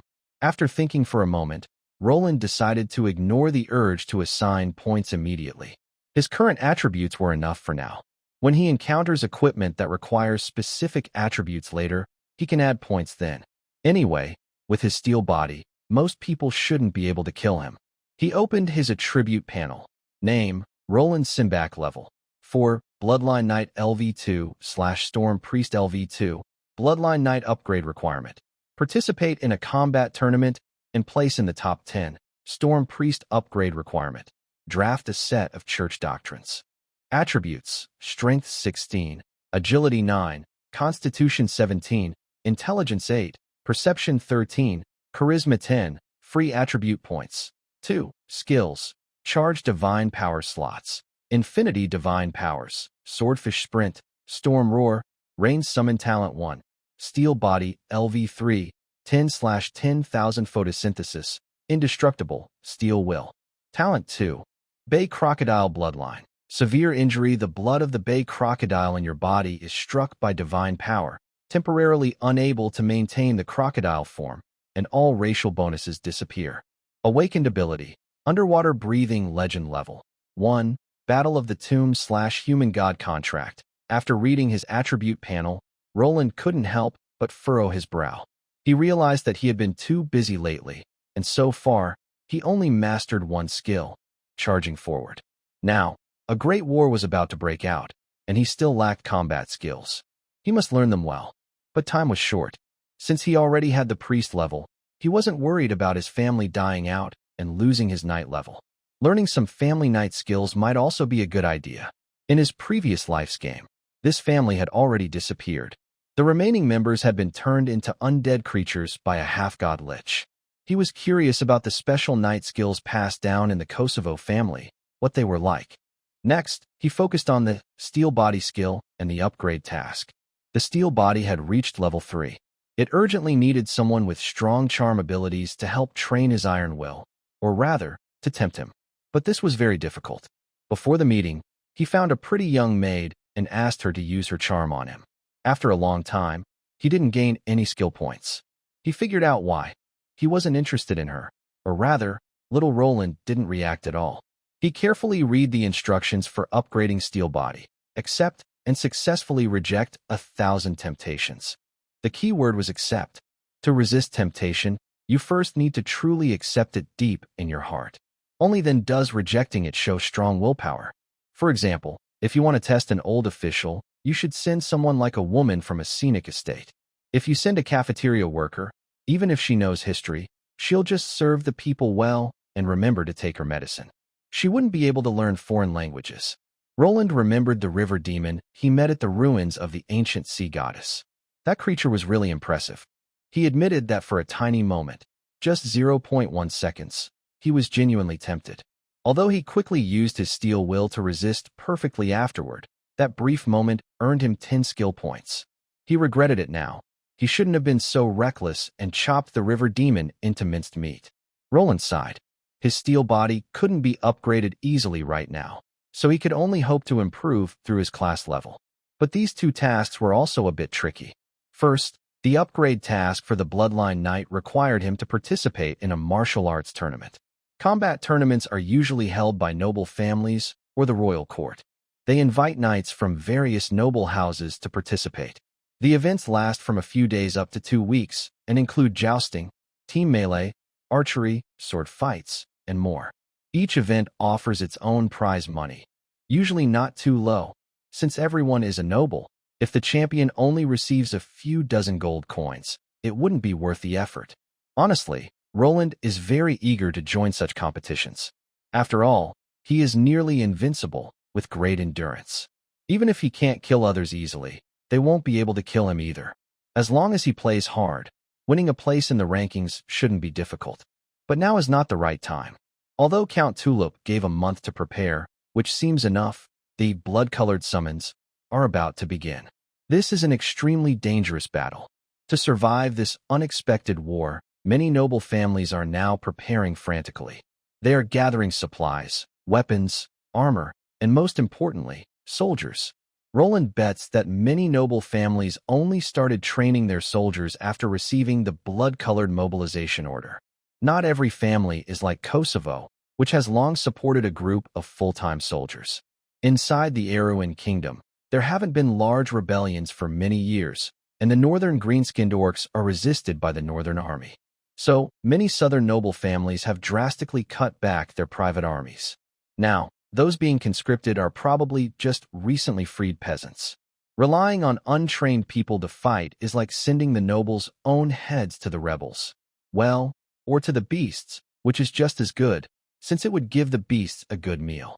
Therefore, mercenaries have always been popular within the Erewhon Kingdom. When a family can't send private soldiers or simply can't afford it, They often send a knight to lead a group of hired mercenaries to answer the call. Sometimes, military commanders are happy to see this, because mercenaries are often stronger fighters than peasants. Unfortunately, if the reputation of the Bloodhand mercenary group were better, if they weren't all wanted criminals, Roland could hire them to fight for him. When the war gets intense, he could send them on a deadly charge, letting them all die heroically, and he wouldn't even have to pay the last wages. Roland suppresses these chaotic thoughts and finally looks at the Storm Priest's upgrade task: draft a set of church doctrines. He felt about this task, how should I say it? It was almost too easy. Has the ocean goddess truly realized her mistakes since her revival and finally decided to become a better goddess? She even issued such a simple task. Roland excitedly rubbed his hands and quietly called out to Amphetrite, "Great goddess, please tell me the teachings of our church. Once I copy them down, I can level up my priest skills right away." Huh, Amphetrite, the ocean goddess, looked surprised and asked back, "As my only priest, don't you know the church's teachings? And why do you think I know what our church's teachings are?" What? Everyone was stunned. How could this goddess be so careless? She doesn't even know her own church's most important rules. How will she guide her followers in the future? What's there to guide? Anyone who disobeys me gets struck by lightning. When I do, I can just recruit more followers.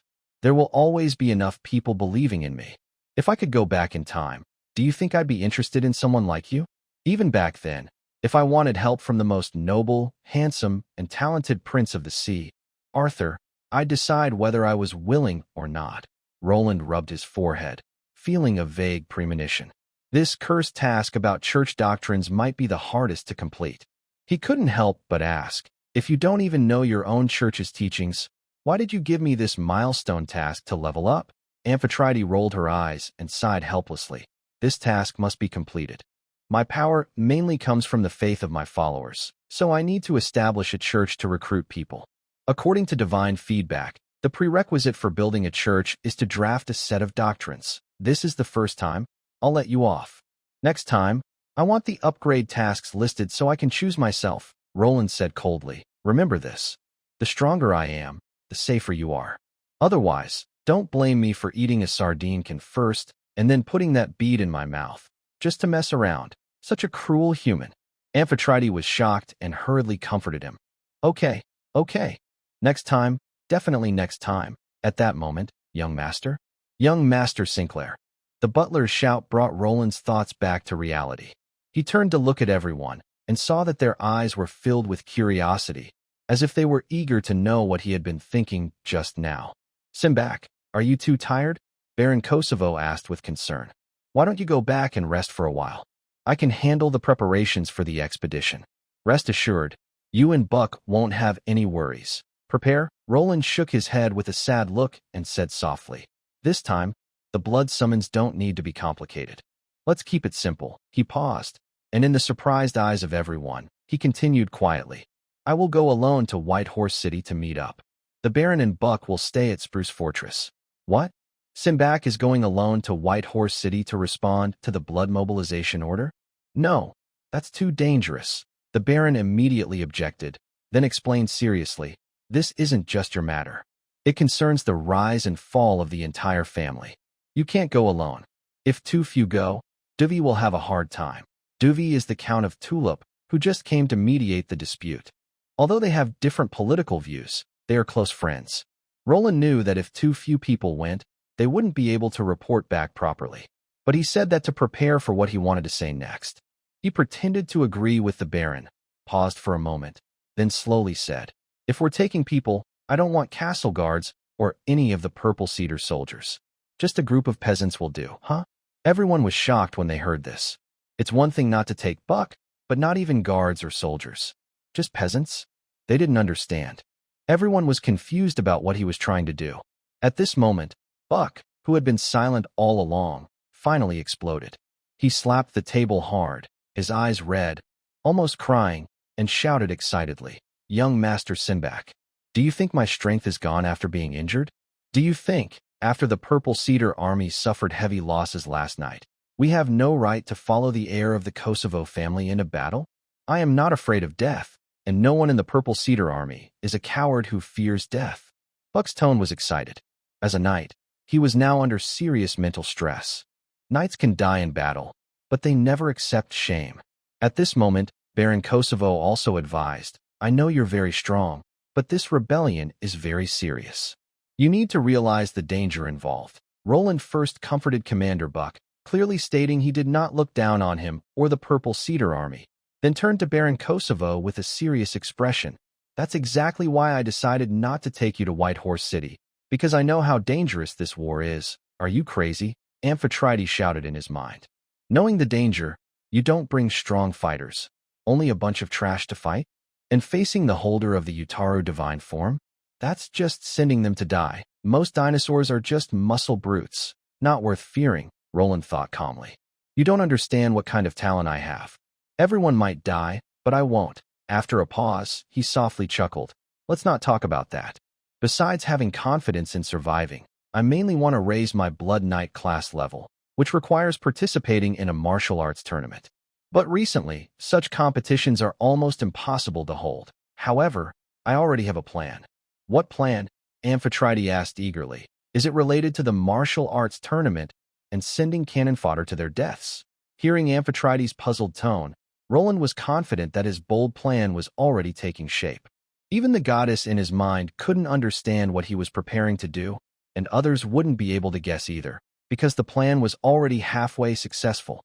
He didn't answer the goddess's question, but looked up and said to everyone present, You all understand the seriousness of the blood color mobilization order, but apparently, you don't know enough. The blood color mobilization order was a contract made by the first king, the gentle ruler Eek, with all the original nobles. Once issued, all nobles must respond to the summons. But besides this obligation, there was another restriction. The kingdom could only issue this order when it was in the most critical moment. He paused, his gaze sweeping over everyone present. So, at this moment, the southeastern province must already be experiencing extremely terrible chaos. The level of chaos has already deeply affected this ancient kingdom. Baron Kosovo frowned and quietly interrupted him. We all know what you're talking about. Roland shook his head and softly said, No, you don't know. You probably don't know how long that chaos has lasted since it started. Huh. His question made everyone present pause in surprise. What do you mean? Is the time since the chaos began really important? Joshua, wrapped in bandages and lying on a lounge chair like a rice dumpling, asked. Roland pointed a finger at everyone. Is it a year? Baron Kosovo asked cautiously. No. If I'm not mistaken, it should be just one day. What? Baron Kosovo's face suddenly changed, full of disbelief. If what Sinclair said was true, that would mean that just one day after the chaos started, the southeastern province of the kingdom couldn't hold on and asked the royal family for help. And His Majesty the King, upon receiving the plea, issued a blood-red mobilization order? Realizing how serious the situation was, Baron Kosovo suddenly became excited. He tightly grabbed Roland's hand and shouted, You can't leave Cold Pine Fortress. Let me go? Let me lead the troops to quell the rebellion. He clearly intended to sacrifice himself to save his family's last hope. Others also reacted quickly, shouting in turn. Let me go? Commander Buck suddenly stood up, wincing in pain from his injury, but still shouting with a strained voice. This life was saved by the young master. It's only right I go now. Stay at home. I'll go. Joshua struggled to get up from the lounge chair, blood seeping through his bandages, but still insisting. I may be useless, but I am still a Kosovo. Even if I die, it's not shameful. And me. Olivia jumped up and raised her hand. Her face flushed. I'm not weak. I can protect myself. Lady Helena clenched her teeth and also stepped forward. I am the Baroness, the eldest daughter of the Rel family. My status is enough. If someone has to go to die, I am suitable. Everyone looked at her in surprise, not expecting that this usually gentle lady who only drinks tea and shops would have such courage now. But what surprised everyone even more was that Rain, who had been silent in the corner, suddenly spoke in a low voice. Me too, with that fierce crocodile face. His words sounded strangely heroic and sad. Everyone was stunned and looked at Rain all at once. Aren't you the one who hates Brother Sinclair, the illegitimate son? You once wished you could kill him. Now you want to risk your life for him? Rain felt everyone's gaze and felt a bit embarrassed. Actually, He hadn't really heard what everyone was arguing about just now. He had just recently awakened his crocodile bloodline, and his body was still adjusting. He itched all over, but his thick scales made it hard to scratch. He had been secretly rubbing his back against a pillar, feeling quite comfortable, when suddenly a group of people started shouting excitedly. He just followed along and shouted a few words to fit in. But now everyone was staring at him, and he couldn't very well say he was just scratching an itch, could he? Rain's crocodile face showed no expression. As long as he kept his mouth shut, he looked fierce and commanding. So he chose to stay silent, pretending to be deep and standing there, letting everyone look him over. As long as I don't feel awkward, others will. Roland glanced at Rain's position and saw him quietly rubbing his back against the pillar while casually basking in the sunlight coming through the window. He couldn't help but find this amusing. How did this little guy turn into a crocodile? And his change was really big.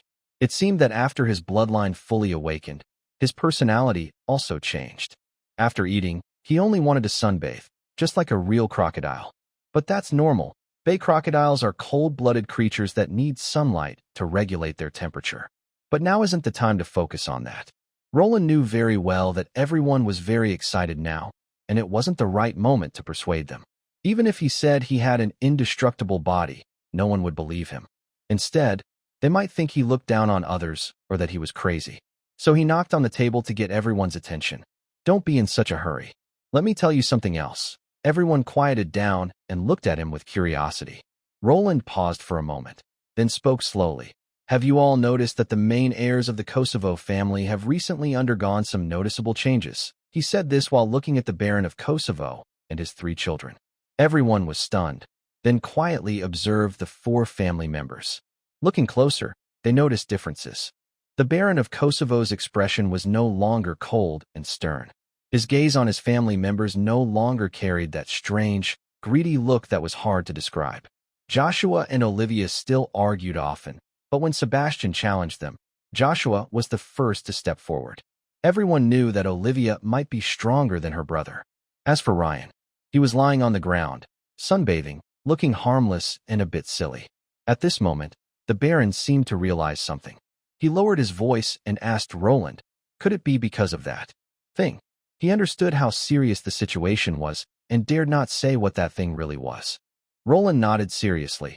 After I dealt with that thing, the bloodline curse that troubled our family was broken. Your personalities are no longer deeply affected by the bloodline, as long as you are careful in the future.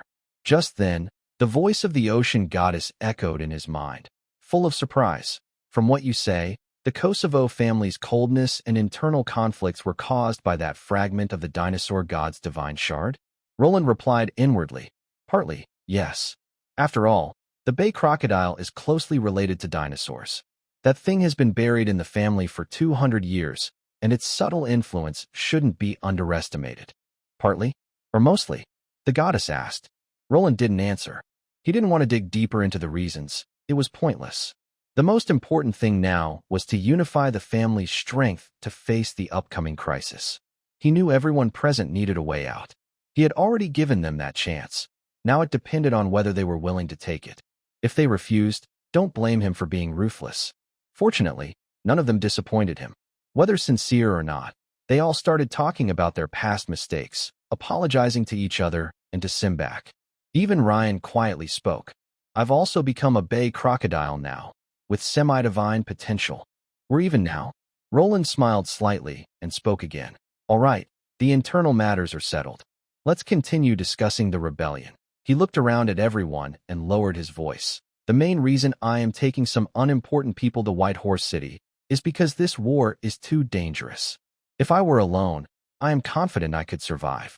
But if there are people who need protection, my chances of survival drop a lot. He paused and looked into everyone's eyes. Do you understand what I mean? After that heartfelt moment, everyone was finally convinced and understood his real plan. This guy actually plans to take a group of cannon fodder to their deaths. Well, not exactly to die, but the cannon fodder will die while he handles the blood-red mobilization order and protects himself and his family. Truly, sneaky. Big Brother is so clever. Olivia couldn't help but shout loudly, her eyes full of admiration. Joshua quickly praised. Look who we're talking about. He probably thought of this in the time it takes to fart. Reen opened his crocodile mouth and muttered gloomily, "It's just a bit smarter. For a demigod, you don't need wisdom to be strong." At that moment, Lady Helena suddenly spoke with concern.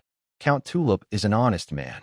Would he allow such things to happen?" Roland had never dealt with this count in his previous life. He only knew that the count had died before version 1.0 of the game. He looked at Baron Kosovo. "Do you think this is a problem? Would the count tolerate what I am doing?" The Baron thought for a moment and nodded. "I just said that taking fewer people would make things harder for him. But I didn't say it was impossible. And taking a group of cannon fodder to their deaths.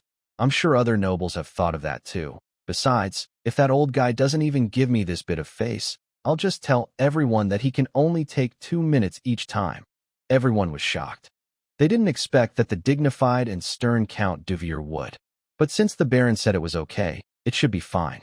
The Baron asked again, "Besides asking me and Duvier to talk to him, what else do you need?" Roland hesitated for a moment. "I need a detailed report. The information about the Tulip family, including their retainers, knights, and soldiers under the Count, as well as details about the nobles participating in the White Horse City gathering. Please provide as much detail as possible." The Baron nodded. "I know everything about the Duvier family. I will write it down later. As for other nobles, I will have the steward find out more in a few days." Roland nodded. After giving his instructions, he was about to go to the storage room to get a skill scroll when suddenly he heard the voice of the sea goddess. "Wait, help me with a small favor." The meeting ended, and everyone left the study. Roland even made the former owner, Baron Kosovo, leave, so he was alone here. He used his memory to open a mechanism and entered the secret room where the ancestors' remains were kept. "Why do you want me to come here?" The sea goddess, Amphetrite, didn't answer immediately. She quietly sensed for a moment and then slowly said, "Is there a half-god's remains inside?" "Huh?" Roland was surprised and quickly understood her intention. He couldn't help asking, "Are you planning to absorb the divine power left in my ancestors' remains?" He paused, a hint of anger flashing across his face. "I am part of the Kosovo family. How dare you desecrate my ancestors' remains right in front of me?" Amphitrite sneered, flying out of his mouth and spinning in the air, dismissively saying, "There's only you and me here. Why pretend? I already know who you are." The bead in front of him shook, full of mockery. "Hurry up and help me push this coffin aside." Roland snorted coldly and reached out to push open the heavy stone lid. Inside the coffin, the body of Bexis lay quietly. 200 years had passed, but the massive body was still intact. Its dark green scales shimmered with a cold glow in the dim secret room. Only the missing head made the scene look more eerie. Before the goddess made her move, Roland quietly asked, "The divine power inside Bexis, should it also come from the god of dinosaurs? You've already absorbed a part of his divine essence. Will absorbing more affect you?" "Of course it will," Amphitrite said seriously. "Yutaru is a madman. Absorbing his divine power directly would be like suicide. However," she paused, then continued proudly, "I have a way to solve this problem. Although most of my power has been taken by the Lord of Storms and Thunder, there is one power he hasn't taken." Roland looked understanding. "You want me to make a sacrifice?" "Exactly," Amphitrite said approvingly. "With a sacrifice, the remaining part of my divine essence can automatically filter out Euthral's negative influence and turn it into my own divine power and strength. When my divine power increases, I can grant you more divine spells. And most importantly, the more divine power I have, the higher the priest level I can unlock for you. Right now, I only have 2 points of divine power, so I can only raise you to level 2. Roland lowered his head to think. Adding more types of divine spells is naturally a good thing. Anyway, the corpse is just sitting here. Waste not, want not. Also, the sea goddess only has 2 points of divine power. How dare she even set milestone tasks for leveling up? Did she draft a set of rules, but still can't level up? It seems that gaining Buxus's divine power is very necessary. And as she said, he was indeed a reckless person. Although he felt guilty about Buxus now, everything he did was just to protect his family. If the Lord of the Sky knew about this, he would surely agree. After all, the Desert Butcher is a very family-oriented ancestor. Just as Roland was about to nod in agreement, he suddenly remembered something else. "Before the sacrifice, I want to ask clearly, how much divine power is in this corpse?" Amphitrite carefully sensed for a moment and honestly replied, 10 points. After saying that, she couldn't help but marvel. Your ancestor is truly powerful. Even after a long time, and with an incomplete body, the broken corpse still contains 10 points of divine power. Don't underestimate these 10 points. Many minor gods might not have this much divine power. After gaining these 10 points, can you help me heal? Roland looked at his attribute panel. My body has been hit by divine energy. I haven't recovered yet. Is there some hidden injury? During the previous sealing ritual, with the witness of the god of light and others, he briefly gained the power of a demigod. After the great battle, his strength was severely damaged. He not only lost the racial bonuses of the bay crocodile, such as low-light vision and crocodile skin abilities, but also did not receive the expected physical attribute boosts from becoming a bloodline knight. Now, Roland just wanted to know if the sea goddess could heal him. However, Amphetrite's answer surprised him. You are not injured and do not need treatment. What do you mean? Amphetrite's tone became serious. The power of bloodlines is very special. It is based on both the body and the soul. Your body is healthy, and your soul is intact, but your soul has been tainted by two opposing powerful forces, light and death. If only one of these forces were present, I could use divine power to remove it. But when they meet, they produce a strong annihilation effect. Normally, this should have completely destroyed your soul. Yet, they are now unable to harm you. They are just tightly entangled, suppressing your soul. Because of this, you cannot transform into a giant bay crocodile. Roland understood. If he hadn't reached level 3 steel body, which grants immunity to all instant death attacks targeting the soul, he would have already died. Now, he was suppressed by the divine powers of death and light, unable to activate the bloodline of the bay crocodile. Damn it! Without semi-divine power, if he encounters Saruman in the upcoming war, the outcome might not be good. At this moment, Amphetrite suddenly said, although I cannot help you remove these forces, if you invest divine essence from Utharu, the moment of divine annihilation will produce a huge energy fluctuation. This can temporarily separate those two divine forces, allowing you to regain your strength for a short time. Hearing this, Roland's spirit lifted. He quickly asked, how long can I use semi-divine power with each point of divine essence? Amphetrite thought for a moment and replied slowly, at most 3 minutes. After 3 minutes, those two divine forces will merge again and annihilate each other. 1 point of divine essence can support 3 minutes of semi-divine power. There are 10 points here. Even if the contract doesn't specify how to split the loot, he couldn't take all the benefits for himself, as that would hinder future cooperation. 10 points of divine essence, split evenly between us? Agreed. Amphetrite nodded in approval and then began to channel divine power. A faint blue light emitted from the bead, enveloping Baxis's corpse. The light seemed alive, seeping into the scales and slowly moving inside the body. After a moment, the 10 fingers of the corpse began to glow faintly.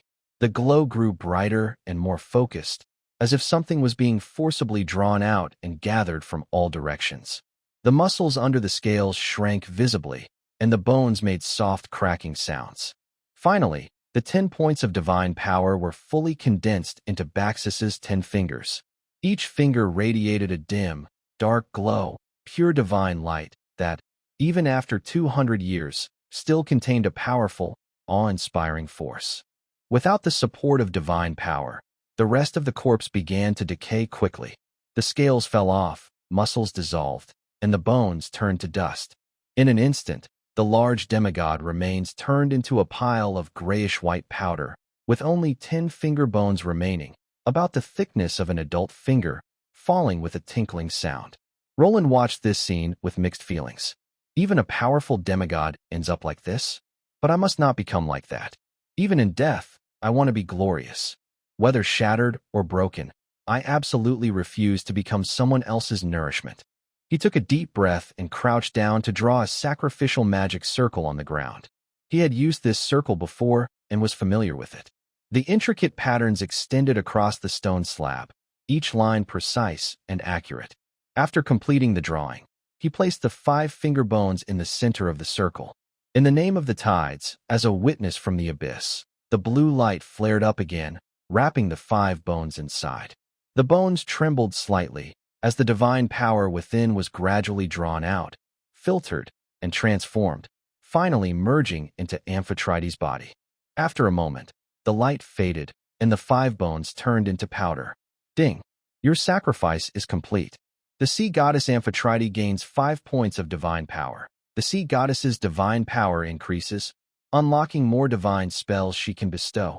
Because your Storm Priest level is insufficient, current level 2, you cannot yet receive higher level divine spells.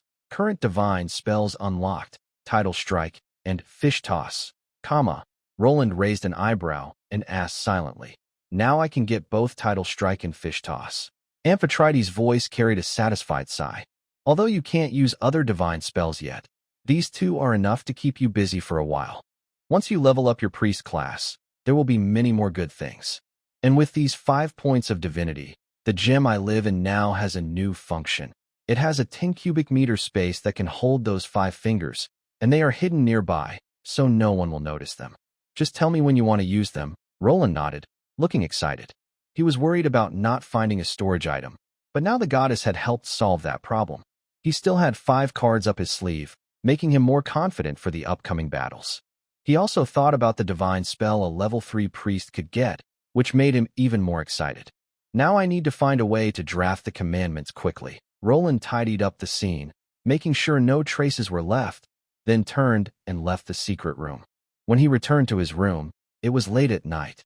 He lit a candle and saw several skill scrolls with the Bay Crocodile seal on the table. They were probably family treasures. These were sent by Baron Kosovo. Since he was now the only hope of the family, his status was even higher than the Baron's, so he didn't need to go to the vault himself. But he also found something unexpected. It was a long sword with a sheath, lying quietly beside the skill scrolls. Roland picked up the sword and slowly drew it out. The blade was dark silver, covered with dense black runes that shimmered coldly in the candlelight. He recognized this sword. It was the one the Baron used in the underground tomb temple. It was a magic suppression sword, replica. Its simple but powerful effect: disrupt magic elements within a certain range, preventing spells from working properly. In short, it suppresses magic. But this sword is only a high-level magic item, with a radius of 20 meters centered on the sword. It can only interfere with regular magic and doesn't affect divine spells or other special casting abilities.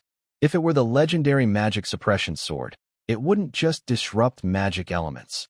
Within its range, all non-physical attacks would be ineffective. Even so, this sword is worth tens of thousands of gold coins and is a rare, highly valuable magical item that's hard to find on the market. Against mages below high level, it could take them out with a single strike. This sword is also a family heirloom of the Kosovo family, having accompanied many masters and slain countless spellcasters. Roland played with the magic restriction sword for a while. Just as he was about to put the sword back in its sheath, suddenly, the window was forcefully broken open. A brilliant light suddenly burst in. It was a shining star. But unlike the mysterious and noble image of the Northern which he remembered, this one seemed very arrogant. It hovered around the window several times, as if showing off, then quickly darted into the room. However, just as the star approached within 20 meters of Roland, bang! The star shattered suddenly, and a woman's figure fell from the air. She rolled on the ground dozens of times, knocking over a chair, knocking down a candlestick, and finally hitting Roland's foot with a loud thump, stopping her fall. Roland picked up another candle and crouched down. He turned the woman over, pushed aside her messy hair, and was stunned. Could it really be the Northern Witch Golia? But didn't she leave earlier in the morning? Why is she back? And in this way? Roland looked at the window that had been broken open, then at the unconscious woman on the ground, and frowned. That starlight was probably the signature spell of the Northern Witch, Starry Wanderer. It's a very good spell that combines evasion, quick travel, and escape. It allows the caster to turn into starlight, immune to physical attacks, and capable of high-speed movement. But she clearly didn't expect there to be a magic restriction sword in the room. Once the starlight entered within 20 meters, the magical elements instantly became chaotic, and the spell failed immediately. She was forcibly brought down from her high-speed movement. Roland reached out to check her breath. She was still breathing. She hadn't died. He looked around. Luckily, his room was large enough, with the desk far from the window, so she at least entered the room. Otherwise, Golia would have been the first Northern witch ever to fall to her death. Roland shook her shoulder gently, but she showed no response, seeming to have completely fainted. He sighed helplessly. Until he understood her true intentions, he didn't dare call a doctor. Who knew if she was here to help or if she was fleeing from some big trouble? He could only try to settle her first. Roland picked up Golia and gently placed her on the bed, carefully covering her with a thick wool blanket. At that moment, the voice of the sea goddess echoed in his mind, with a teasing tone. "What's this? You like this woman? Her looks are average, her figure is average, her strength is average. What's so special about this ordinary woman?" She paused, noticing the thick blanket on Golia, and her tone suddenly turned sour. "You're quite the gentleman," covering her with a wool blanket. "Don't you know there's a noble, beautiful, and powerful goddess hiding in someone's pocket?" Roland was speechless.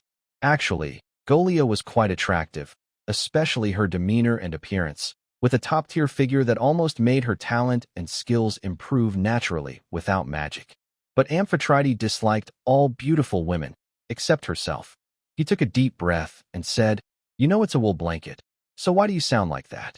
But you're just a little gem, not even a person anymore, so you wouldn't understand what it's like to wear a thick blanket on a hot July day." The sea goddess was stunned. "What do you mean?" Roland explained helplessly. "I'm trying to wake her up. The Northern Witch is at least a mid-level mage. She wouldn't faint that easily. Plus, my room is covered with thick carpets." "Then why don't you just wake her directly?" the sea goddess asked, more confused. "And why is she pretending to be asleep?" "She wanted to act cool, but failed and ended up falling flat," Roland sighed. "Now she's pretending to sleep to hide her embarrassment. As for the thick blanket, I can't wake a woman pretending to be asleep, so I had to do it this way to make her wake up on her own." The sea goddess was stunned, murmuring, "You humans are really complicated. I thought she was pretending to sleep to mate with you, but it turns out she's just avoiding embarrassment? If it were me, anyone who made me embarrassed, I'd just strike them down." Roland was even more speechless. It felt like this crazy goddess was secretly threatening him. He looked down at Golia on the bed. The Northern Witch was sweating heavily, the sheets beneath her almost soaked, but she still clenched her teeth and pretended to be asleep, without even blinking. Roland looked away and got up to walk toward the fireplace. He picked up the tongs, ready to light the stove. "Why?"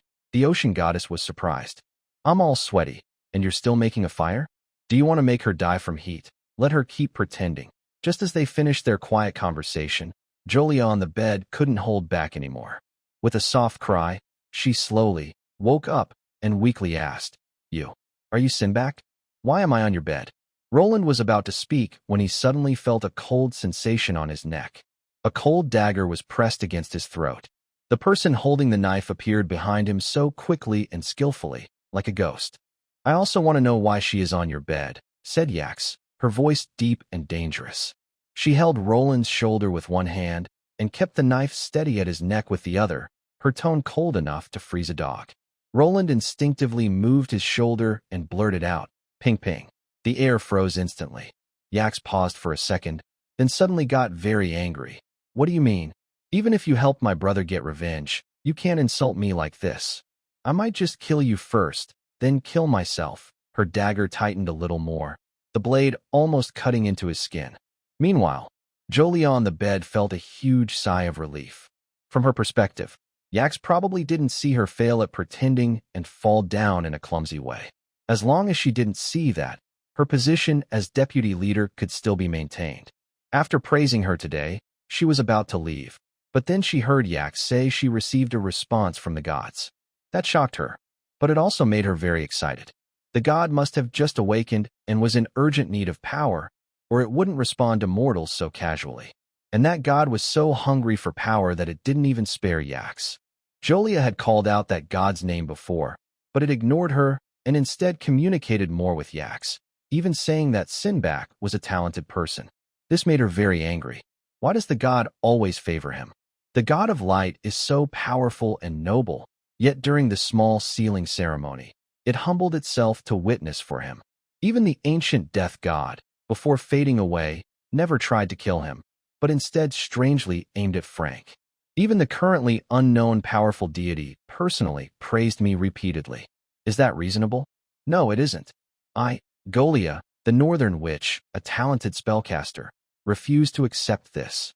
So tonight, I quietly returned with a simple goal, to show Simbach my strength, let him see the gap between us, and make him understand who truly deserves the favor of the gods.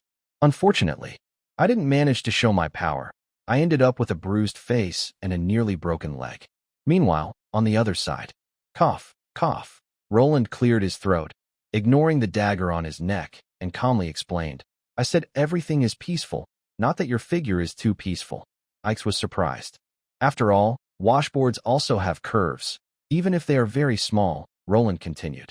What I mean is that the wooden bed you used in the castle the night before was too hard, with no mattress. So, neither you nor Golia rested well. She probably heard that my bed mattress is the most comfortable and came to try it. If this mattress really is good, I'll buy one for you. Give it to me? Ix's voice suddenly changed. But I don't even have a home. Roland nodded seriously. Ix slowly loosened the dagger in her hand, looked past Roland, and focused on Golia on the bed. She sat at the edge, touching the mattress with her hands, her eyes dreamy, as if she was carefully feeling the indescribable softness. In Ix's eyes, a wave of tenderness flashed, and the dagger clattered to the ground. So that's it, I thought. She muttered to herself, a look of guilt and gratitude on her face. Roland silently thought, this woman, she's really easy to deceive. Just then, Amphetrite's voice echoed in his mind, with a hint of mockery. Easy to deceive? The moment that washboard called out to me in my mind, asking if you two had done anything inappropriate. I told her I hadn't had time, and she let you go. Roland was stunned, feeling very surprised. Before, that washboard was silly and could be fooled with a few words. Now, when it comes to love, not only has she not become foolish, but she's actually gotten smarter. She even knows to ask the gods for help. Of course, the washboard probably doesn't know that the god she's asking for help is actually working with her. Even if they come back tonight, it is all part of the plan for each person to have their own god. Young Master Simbach. Yax blushed and hesitated to speak. I was mistaken earlier. I'm sorry. It's okay, Roland said generously, waving his hand.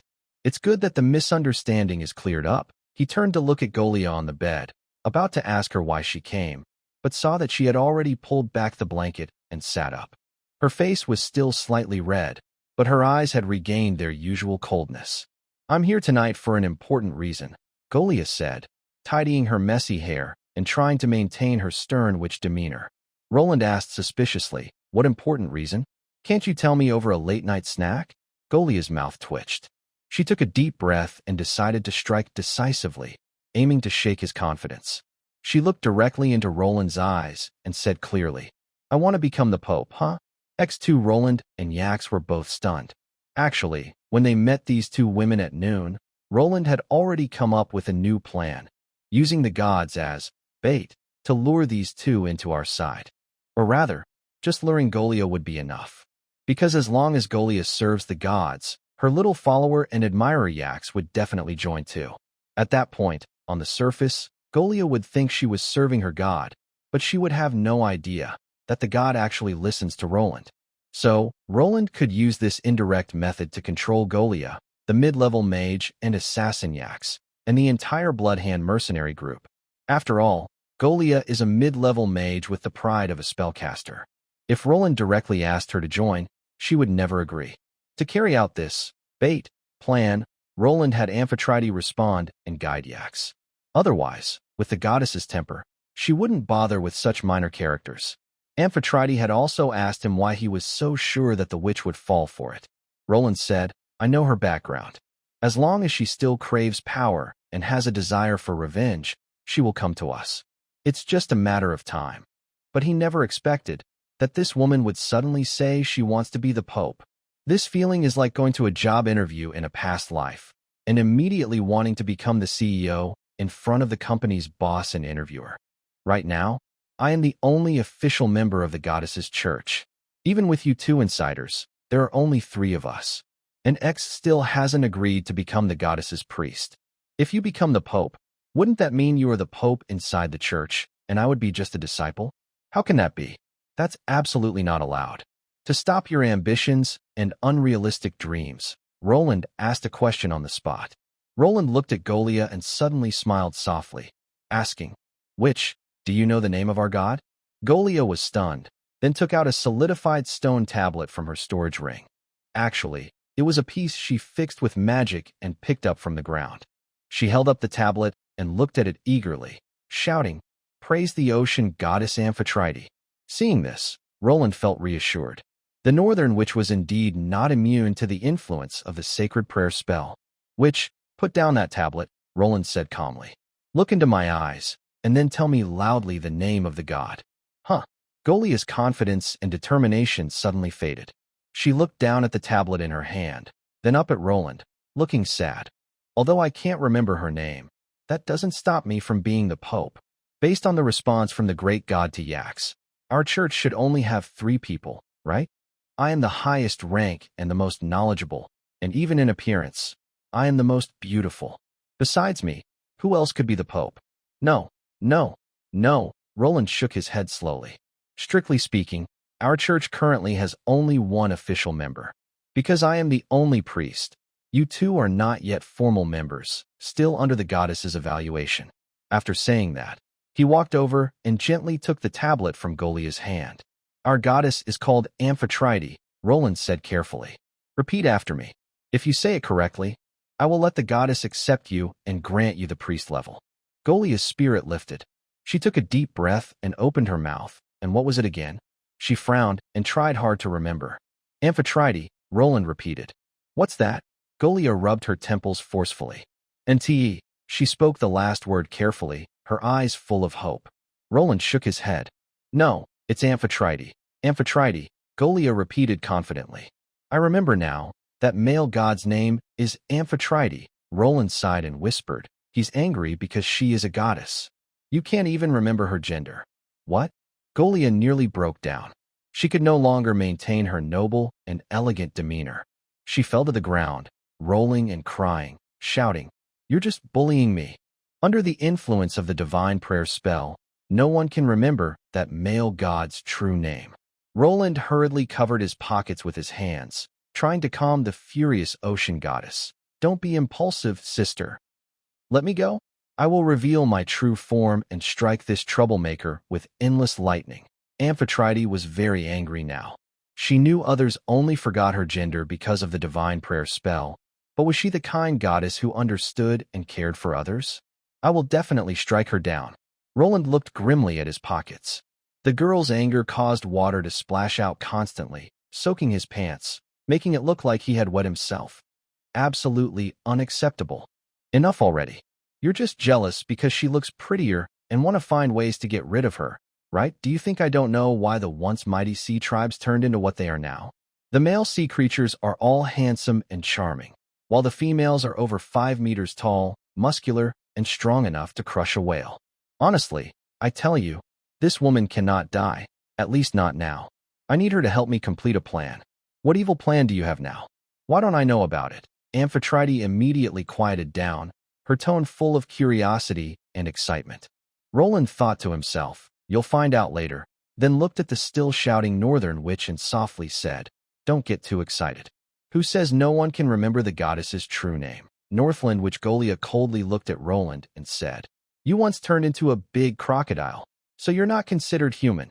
Hey girl, who are you insulting?" Roland held back his anger and whispered, "Besides me, there is still someone in this room who remembers the goddess's name." "What?" Golia and AKS were both shocked and quickly became alert. Could it be that a top expert who can bypass the sacred prayer spell is secretly hiding in this room? Seeing this, Roland helplessly pointed at AKS and said to the witch, "Your little follower has already remembered." "Huh?" AKS froze, stammering, "You." "I haven't." "Don't say nonsense." As soon as she finished speaking, she suddenly heard the sound of waves crashing in her ears, and then her body uncontrollably shouted loudly, "Praise the ocean goddess Amphetrite." But that wasn't the end. A voice full of authority suddenly echoed deep in everyone's soul. "I'm here." Then, AKS raised her hands again, stared with wide, frightened eyes, and shouted to the sky, "Praise the ocean goddess Amphetrite. I'm here. Praise the ocean goddess Amphetrite. I'm still here." Seeing this scene, Golia was completely overwhelmed. What was she witnessing? That once powerful being responded so easily to a small, insignificant, and plain-looking assassin girl. No way. This is impossible. Golia's eyes turned red, almost losing her mind. In the morning, I was the first to praise her voluntarily. Why does she only respond to her? Out of 5,000 praises, I contributed 4,751. This isn't fair. Watching her beloved person completely break down and seem to go crazy, AKS's heart felt like it was being torn apart. She was full of regret. If she had known it would turn out like this, she wouldn't have told Golia that she had once received a response from that divine being. Now she felt a gap had formed between her and Golia. Her loved one was right in front of her, but she could never touch her. Her heart was about to die. Ike shouted loudly in her heart. I told you. Let me take everything. Come at me with anything, but don't hurt Golia. After a moment of silence, the voice of Amphetrite echoed in her mind, with a tone full of pity. Child, I am not an evil god. I never enjoy teasing or tormenting mortals. I see your love for her, and I am deeply moved by it. Then why do you go to great lengths to make me remember your name? I am just an ordinary assassin, with no power or right to bypass the sacred prayer spell, but under your divine influence, I said the most desperate words to Golia. Hearing this, Amphetrite fell silent again, then quietly asked Roland, what should I say next? I forgot the words. Roland, speechless, quickly prompted her to repeat after him. So, Ike's heard the goddess say, although we have known each other for a short time, I understand you very well and see your feelings. But I must point out one thing. Love is not just one-sided selfless giving. Then what should I do to fix all this? First, let go of your resistance and fully accept the goddess's mark. Goddess? Don't just repeat what I say. I mean, fully accept my mark? Ike seemed to understand but was unsure, then asked. And then, Amphetrite coughed twice and continued softly. You can see that Golia is filled with a desire for revenge. She constantly wants to return to the north, to make those who mocked, laughed at her, and the one who cursed her pay the price. That's why she's willing to do anything to gain my favor and love. But you should understand, gods are not tools. They need sincere followers who truly believe. Your lover has truly angered me. By the end, Amphetrite's tone became very stern, like a fierce storm in the assassin's mind. Ike's immediately knelt down, begging, Great goddess, please have mercy. I am willing to give everything. Please, spare Golia. Amphetrite responded decisively, then quickly added, From now on, you must listen to me. When I say go east, you cannot go west. When I tell you to cut Simbach, you must not cut him. Axe was confused. Why would they want to cut off the Kosovo family's top heir? He was a good person. Oh, anyway, as long as you absolutely obey my orders, I will let Golia go. Axe showed deep gratitude and loudly praised the sea goddess, then quietly asked, Goddess, you didn't finish what you were saying earlier. That love isn't just one-sided selfless giving. What should I do in the future? Should I stop caring about Golia? But I can't do that. Amphetrite was speechless from the question and had to let Roland answer. Luckily, he had prepared a draft and said calmly, This isn't about giving up on her, but about keeping some distance first. Distance can create good feelings. Then, you need to do something together, like offering your faith to me, so you don't become strangers over time. So, you should bring her into our organization, the church. But you must watch her closely, never let her think about becoming the Pope. After all, for humans with bad intentions, I used to turn them into deep-sea worms. Now, I'm just pitying you by letting her go. Axe suddenly understood, feeling almost enlightened. He was also very grateful to this deity. It was incredible that such a great figure would waste time giving him relationship advice, even more than the ancient goddess of love and beauty, Venus, could do. But soon, he felt ashamed. Powerful gods probably spend their time thinking about starting divine wars or destroying worlds, not about small matters like this. So he suggested, Goddess, maybe you should appoint a mortal representative. Leave the small stuff to the Pope. What do you think? Of course, that Pope should also give me some daily tips, small, insignificant skills in that area. Roland was very happy and immediately asked Amphetrite to answer. Then, let's have. Before their secret conversation finished, the nearby land which suddenly jumped up with a fish-like leap, glaring at Roland and shouting fiercely. I understand. It must be that you often speak ill of me to the gods, causing them to misunderstand me. I will prove my unwavering loyalty to them. She paused briefly, then turned her gaze back to Aces and spoke in a commanding tone. Has the great god left? Quickly tell him that the Northland Witch Golia is clever and capable. She can do anything for him. Please make sure he notices me. Also, convey the most important message. I think anyone can be the Pope, but absolutely not Simbach. If he becomes Pope, I won't accept it. Roland immediately became angry and asked coldly. Now, it's just the three of us who know the truth. If you won't let me be Pope, who do you want to be? Golia crossed her arms, a sly look in her eyes, and whispered, I support Aces becoming our church's Pope. What? Aces quickly shook his head. He was not very educated and had no management skills. How could he be Pope? Just then, a voice full of authority echoed in everyone's mind. Approved. Hearing this, Golia burst into a loud, proud laugh, her smile full of satisfaction. She felt her frustration melt away. Haha, Simbach. No matter how sneaky you are, in the end, you'll have to drink my foot-washing water. You've always secretly wanted to be Pope, haven't you? Well, I won't let you get your wish. Now that the gods have agreed to make Aces the Pope, and that loyal servant always obeys me, I can control Aces and indirectly control the entire church. This will give me power most people can only dream of. No wonder the mentor, that wicked woman, always says that men conquer the world, women conquer men. Although I've only conquered Aces so far, conquering the world is just around the corner. At this moment, Amphetrite quietly asked Roland, why do we want that little assassin to become the Pope? Roland chuckled and said, it doesn't matter. You and I are on the same side. Who becomes Pope doesn't matter. The whole thing earlier was just to make that cunning Northland witch think she worked hard for this outcome. Now, the sunk costs are starting to build up, and they will keep accumulating. When she realizes she's been tricked and wants to back out, it will be too late. Then, Roland began guiding them to prepare, and Amphetrite handed them the divine seal. After the ceremony, Golia and Aces both became level 1 storm priests. However, they did not immediately receive divine magic.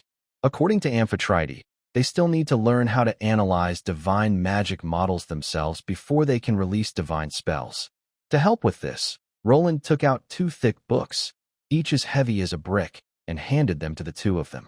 These books contain knowledge on how to build divine magic models. Study carefully and understand them well, so you can release your first divine spell soon and become true storm priests. Golia took the book, flipped it open, and shot Roland a challenging look. She said disdainfully, for a genius caster, building models like this. Suddenly, she stopped, widened her eyes, and shouted, what are all these strange things? Advanced mathematics, fluid dynamics, biomechanics. Why do I need to learn these to build divine models? And why aren't these the church's official rules? Because I don't know how to write church rules either. Ahem, our church is still developing, and many things are being prepared. The rules will come in time, Roland said with a smile. The books contain the basic requirements for casting divine spells. You must learn them well. If you can't cast divine spells later, don't blame me. Our goddess. Okay. Golia's eyes flashed with determination. She recognized the spell. Wasn't it the one Simbach used in the water at noon? If he could learn it, there's no reason I can't. Next to her, Yax looked troubled. She can't read. Sigh, being a pope is such a stressful job. At this moment, Golia suddenly screamed excitedly. I received a divine message. The great god finally responded to me. Why do I need to praise the goddess 1,000,000 times for my quest? And the goddess wants me to draft a doctrine? She looked up, confused, at Roland and Yax, whispering, by the way, what's the name of our church again? What's the name of our church? I really want to know too. Roland quietly whispered to Amphetrite, honored goddess, what should your church be called? Naming? I'm good at that. Amphetrite immediately became excited, her tone eager. Let me think. It must sound majestic, sacred, grand, something that immediately shows it's my Amphetrite's church. She was silent for 3 seconds, then suddenly started listing a series of names. Ultimate Glory of Amphetrite Holy Church, Supreme Holy Church of Amphetrite, the Eternal and Unfailing Deep Sea Church of Amphetrite. Stop reading, Roland quickly interrupted her, frowning. Are you naming a church or writing a hymn? Each one is longer than the last. By the time your priests finish reading, they'll be cut into pieces by the enemies. Amphetrite shouted angrily. If you don't agree, why did you ask me? I gave my opinion, and you didn't accept it. What do you mean? It was clear she was a bit angry. Roland couldn't help but rub his forehead. These names created by the sea goddess aren't bad, but they're extremely over the top. Instead of just naming, she's trying to flatter herself in every way, really showing off. He softly reassured her. The first rule for our church's name is that your name must not appear. What? Why can't my church have my name? In the past, those sea tribes called my church Amphetrite's Holy Faith.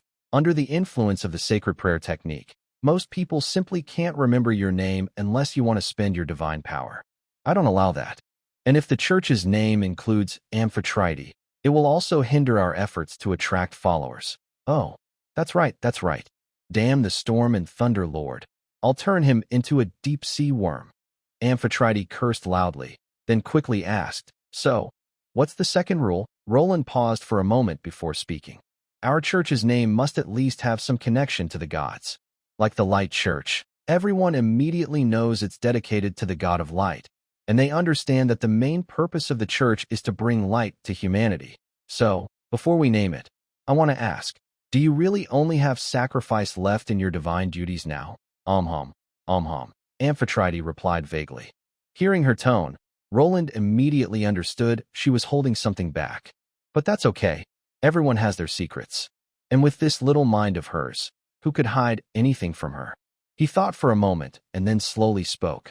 Since your main authority now is sacrifice, our church's name should reflect this, but it shouldn't sound evil.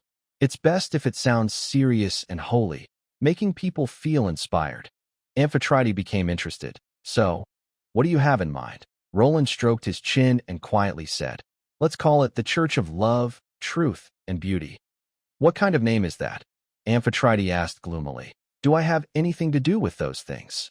You've never been involved with them your whole life? Roland blurted out, then quickly added before the goddess got angry. Think about it. This is exactly the effect we want. Our biggest future enemy is the Lord of Storms and Thunder. Since he was once your divine subordinate, he must know you well. If a new church appears that matches your personality, it will immediately alert him. That could lead to danger for us.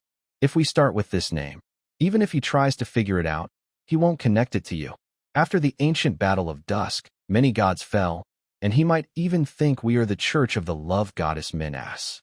Maybe that loyal follower will support our growth. Amphetrite, the ocean goddess, was so excited she almost couldn't control herself. All right. When the time comes, I want that deep-sea worm to nibble my toes. Seeing the goddess convinced, Roland sighed in relief, and then slowly said to Golia and the others, Our church will be called the Church of Love, Truth, and Beauty. Golia looked Roland up and down. This heir of the Kosovo family, who had turned into a giant crocodile during the sealing ceremony, still looked like a human now but was very muscular, with a fierce face and a tendency to lash out violently. He even seemed ready to attack anyone on the street at any moment. Even someone like him could join the Church of Love, Truth, and Beauty. It seemed the goddess was truly at her wit's end and extremely weakened. But that was good. The more the gods weaken, the more it highlights my importance. Golia took a deep breath and asked seriously, Now that I know the church's name, what are Goddess Amphetrite's requirements and future plans for the church? Roland paused for a moment and said to her, She is very happy because you finally remember her gender and name. She also asked me to tell you that you only need to remember a few key points. You can be free to handle the rest. First, we have powerful enemies, especially beware of the Storm and Thunder Church, the Light Church, the Justice Church, the Nature God Church, the Dark Church, the Blind Eye Church, the Dragon Alliance, and the Shaman Ancestors. Listening to Roland list so many enemy churches like a menu, Golia and the others felt overwhelmed. That many? Golia was shocked and dizzy, feeling a bit worried. You just mentioned almost all the well-known churches on the Divine Grace continent. Are they all enemies of the goddess? Does our Love, Truth, and Beauty church have no allies? Roland was silent for a moment and asked Amphetrite in his mind. Think quickly. Do you have any other allies? Amphetrite bit her finger and thought hard. then hesitated and said, God of love. Meanness should count as one, right? Although she looks a bit uglier than me, I've never disliked her. Wow. She is the goddess of love and beauty, and you say she's a little uglier than you and even dislike her. Unfortunately, the god of love, Minos, had already fallen long ago. Even before he traveled here, there was no news of this deity's resurrection. It's probably completely gone. This also means that their love, truth, and beauty church is destined to fight alone. Seeing Roland remain silent, Golia immediately understood. Good grief, she thought, they really have no allies at all. But she quickly cheered up, her eyes shining with endless ambition. No allies is even better. That means we can be more reckless and do whatever we want. After shouting loudly, she looked at Roland and asked, what are the other requirements of the goddess? Second, we need to develop secretly and avoid attracting the attention of the major enemy churches early on. We can start by recruiting trustworthy people and only choose the best, no trash. As for the last point, you need to become familiar with the goddess's special abilities. While speaking, Roland drew a sacrificial magic circle on paper and explained in detail how to perform the sacrifice. Of course, he called this kind of sacrifice a loving offering. As long as they find high-quality gifts to offer to the goddess, she will generously respond, perhaps with kind words of encouragement, tangible rewards, or even valuable knowledge. One more thing you must always remember. If you find an item containing divine power, call out the goddess's name immediately and pass the message accurately. Divine power is very important to us. Divine power? Golia nodded, then said, now that I and X have completed our duties, it's time to carry out the tasks given by the goddess. Find a quiet room. I need to start drafting the teachings right away. X, who had been silent for a long time, suddenly added, help Golia find a room with a mattress like yours. Roland shook his head upon hearing this. What? X looked a bit angry, trying to show the authority of a pope. We are both members of the Church of Love, Truth, and Beauty. Is it difficult to arrange a room for our followers? Besides, your house is so big. What's wrong with sharing a room with us? Wow. Such ambition. A room with one bed for 2 people. What are you planning? Roland knew she had misunderstood and explained with a smile. You can't stay here now. You must help the goddess complete another task. She's giving us more tasks again. Golia was not angry but happy, showing that the goddess valued her greatly. Let the tasks come more, bigger, and more intense. Come here, like this. Like that, Roland whispered to Golia, who stared with wide eyes. Truly vicious. What did you say? These are tasks from the goddess. How dare you insult the divine? I mean, you're vicious. Watching Golia and the others disappear into the night sky as stars, Roland returned to his desk and began to open the special skill scrolls of the Kosovo family. These scrolls are still simple to read, but if the reader's body does not contain the bloodline of extraordinary creatures, all they will see is meaningless mosaics. This is the wisdom accumulated by the family over hundreds of years, reserved for descendants bearing the blood of the bay crocodile. There are 3 scrolls in total, carefully selected by Baron Kosovo, which are Tyrant Charge, Ruthless Backflip, and Death Roll. Roland took a deep breath and slowly unrolled the first scroll. Tyrant Charge. This is an ultimate upgrade of the basic warrior skill, Charge, used by the Kosovo family. Unlike a normal charge that only moves forward, Tyrant Charge has no directional limit, except it can't crash into the ground. It can burst out instantly in any angle or direction. The scariest part is that the user can suddenly perform a fierce collision with their hard back without turning around, causing unprepared enemies to break bones and tear muscles instantly. This skill turns every part of the body into a weapon, perfectly matching the wild, destructive instincts of the bay crocodile. He continued to unroll the second scroll. Ruthless Backflip. This is not an ordinary dodge, but a powerful move that forcibly breaks free from control. When enemies think they have locked you down, you can instantly perform a backflip to escape the binding effect. Even more cleverly, this skill can be combined perfectly with Tyrant Charge. If enemies get too close, you can first backflip to create distance, then immediately launch another charge. It allows both attack and defense, making it impossible for enemies to catch your rhythm. Finally, he unrolled the third scroll. Death Roll. This is the most famous signature skill of the Kosovo family, fully mimicking the hunting action of the bay crocodile. When the knight's weapon pierces the enemy's body, a special technique causes the weapon to stick tightly inside, as if bitten and unable to escape. Then, the knight uses explosive power from the waist, abdomen, and arms to spin and roll wildly, causing devastating injuries to the enemy's flesh and blood. If the enemy's physique isn't strong enough, they might even be torn apart on the spot. This is a true killing technique, one of the most brutal skills of the Kosovo family. At the end of the scroll, there was a note left by an ancestor of the family who wrote about the skills. Humans can use this technique, but if transformed into a true bay crocodile, its power will multiply many times over. Remember, a real bay crocodile rolling in water can make even dragons retreat. Roland patiently read through the skill scrolls. After finishing, a series of system prompts exploded in his mind. You have read the Kosovo family's exclusive skill scroll, Tyrant Charge. Detection shows that to learn this skill, your strength attribute must reach 18 points, and you need to master related prerequisite skills. Currently, your strength is 16 points, which is insufficient. You cannot learn it. You read the exclusive skill scroll for the Kosovo family, Ruthless Backflip, which requires a strength attribute of at least 18.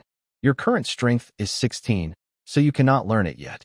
You also read the scroll for Death Roll, which also needs a strength of 18. Since your strength is still 16, you cannot learn this skill either. Roland raised his eyebrows and quickly added both free attribute points to strength. Attribute update, strength 16, strength 18.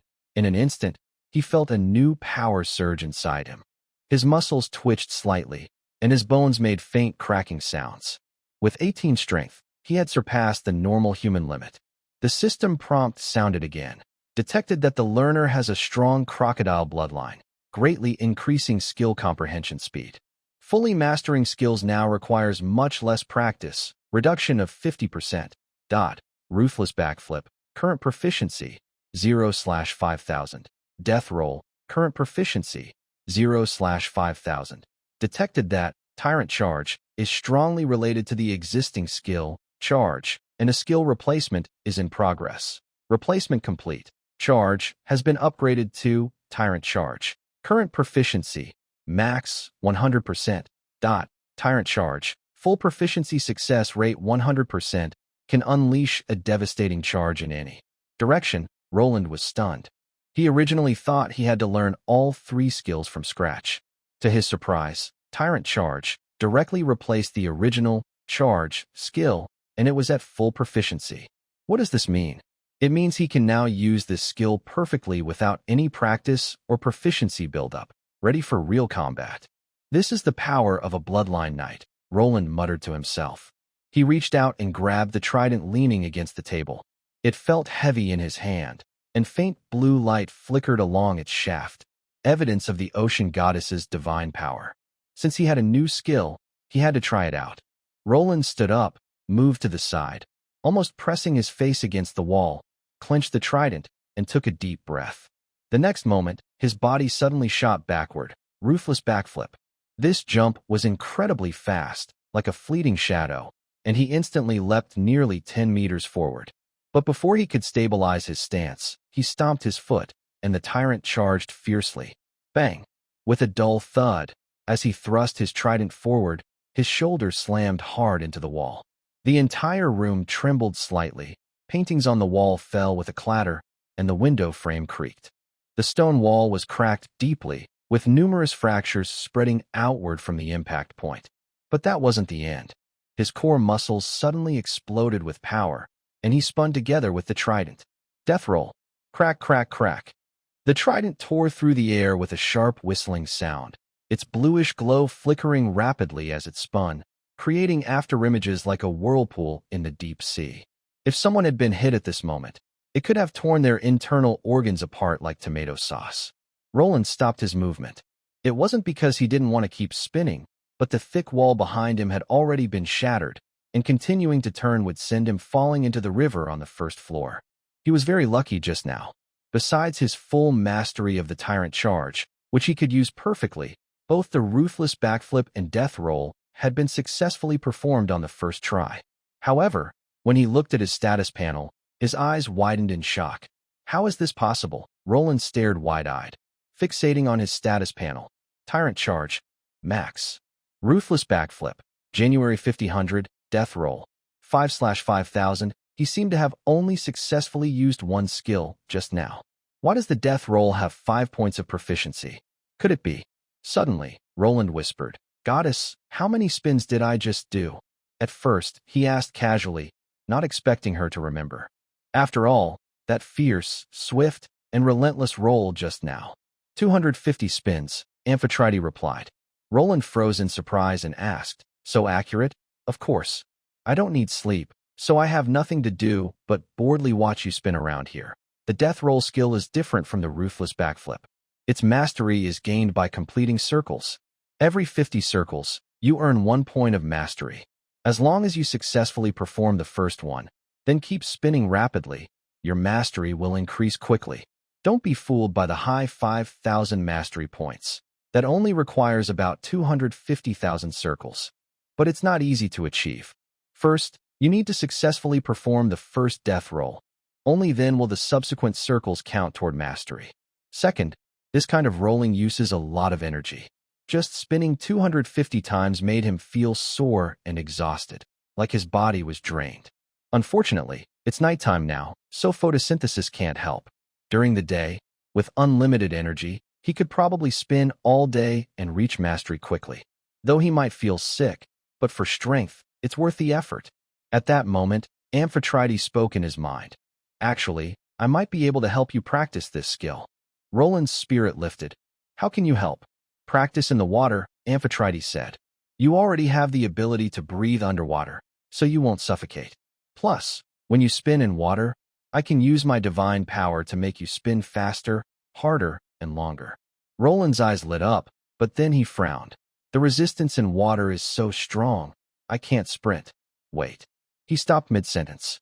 His eyes grew brighter. "No sprinting? That's okay. He can use the swordfish dash instead. The death roll is just about spinning. The swordfish dash is a divine water speed technique. When combined with the death roll, it's a perfect match." Without hesitation, Roland grabbed his trident and rushed toward the hole he had just broken through. Whoosh! He leapt from the 3rd floor and landed with a splash in the moat. The cold water instantly enveloped him. Roland sank to the bottom, gripping his trident, took a deep breath. No, he didn't need to breathe. It was just a reflex. Next moment, the divine technique activated. Swordfish dash. His body suddenly transformed into a streak of light, spinning wildly in the water to accelerate. Finally, riding the fierce momentum, Roland turned around and plunged down the waves, suddenly stabbing the trident deep into the riverbed.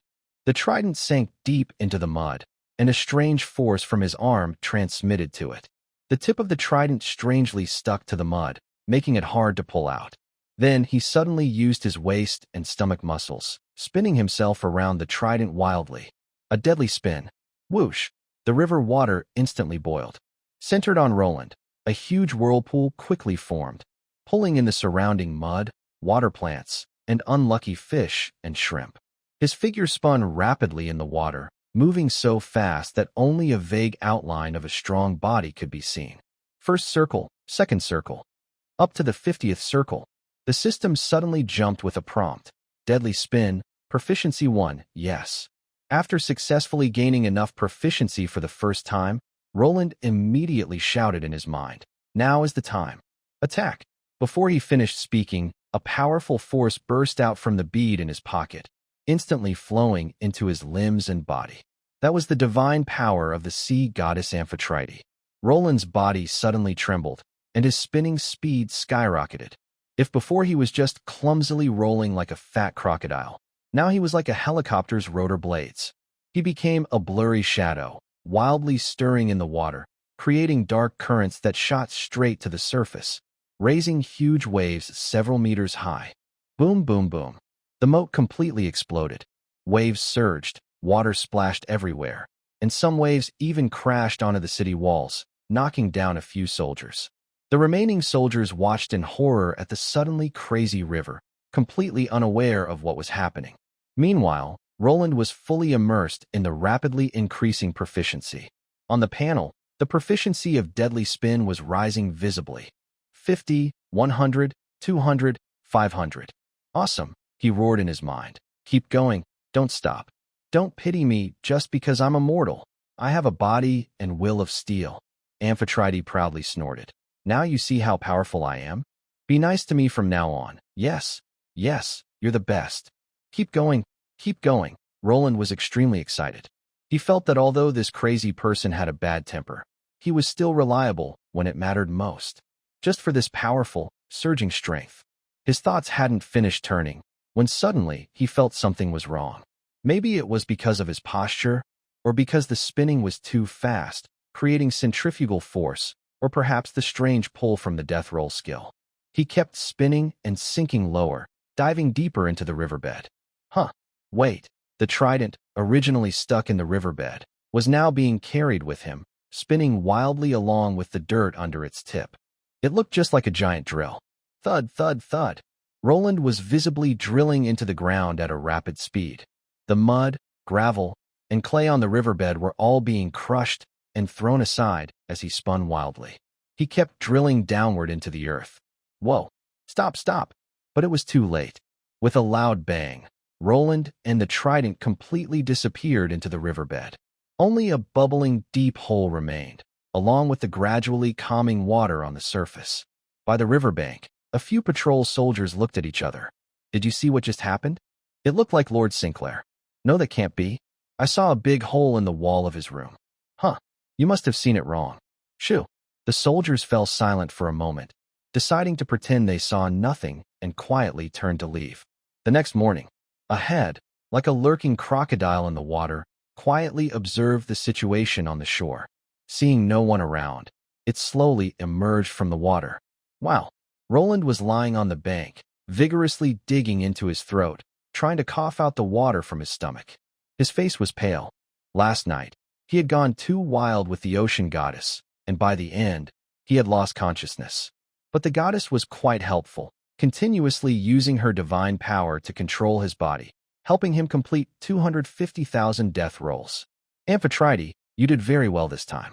At least you didn't wake me up recklessly. Roland rarely praised her.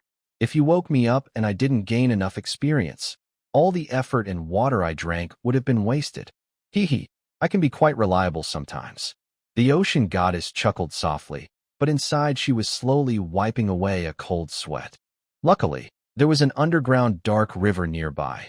Otherwise, he might have been dragged into a dark and gloomy place. Roland had no choice but to shake his head and rub his face. It was already early morning. Although he hadn't slept all night and kept practicing, as soon as the first rays of sunlight touched him, all his tiredness disappeared.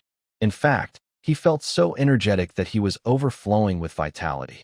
The third special effect of his steel body, photosynthesis, had immediately taken effect. There's still time. Keep practicing. Strong power needs sweat to nurture it. Roland took a deep breath, turned his back to the city gate, and began to use his skills. Unfeeling backflip. Unfeeling backflip. As he jumped, he arrived at the training ground and suddenly stopped. He frowned as he looked at the person tied up there and quietly asked, "What's going on?" Fort Evergreen, training ground.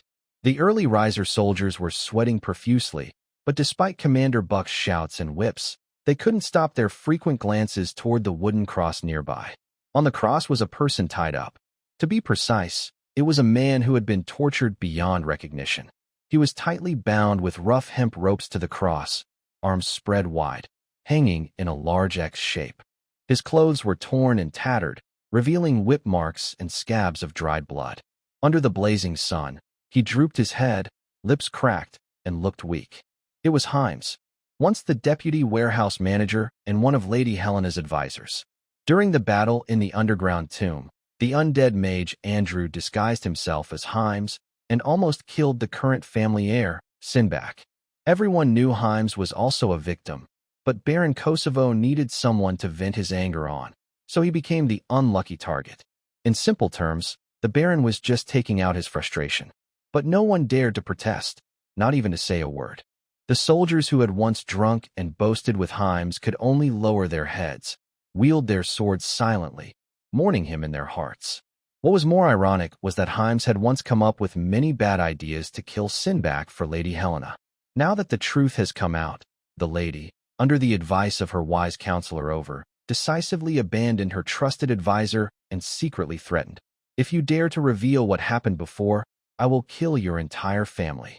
As a result, Himes became a perfect scapegoat. He was like rotting flesh left under the hot sun, slowly decaying. There were only two possible endings. Either he would be killed by the sun before the crows finished eating his last good piece of meat, or he would starve to death alive. Another crow flew over and landed on his head, tilting its head to look at his still somewhat intact eye.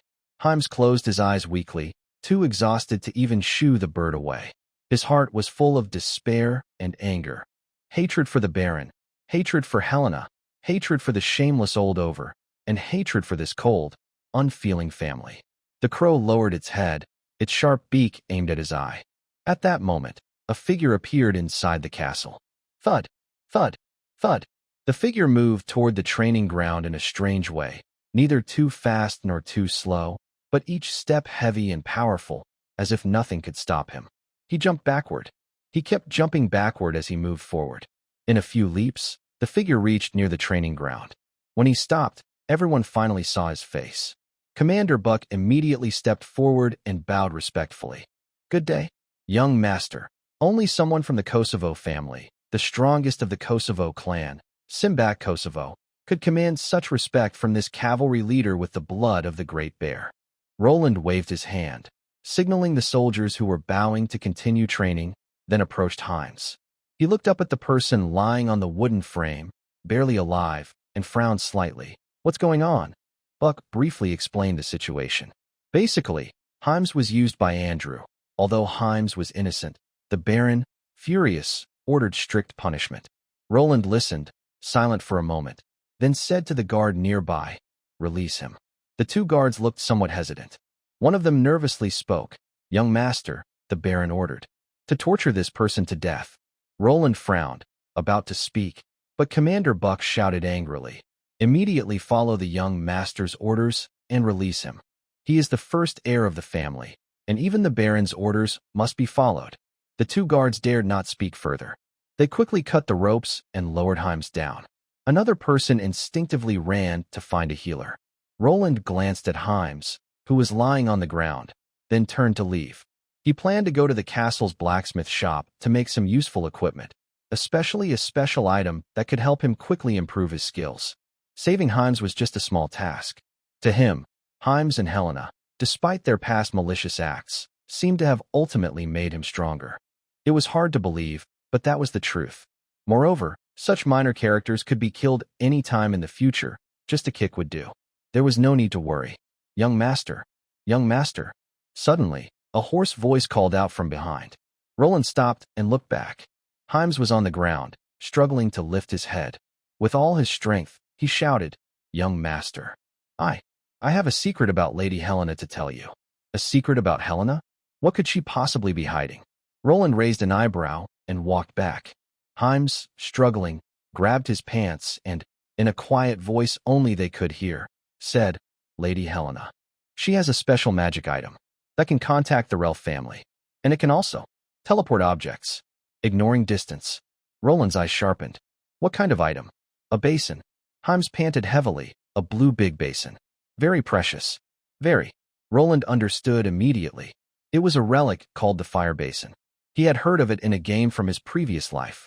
It was an extremely rare magic item that could teleport objects over any distance, worth a fortune. He never expected Helena to have it. He looked down at Himes, a hint of amusement flashing in his eyes. This was useful information.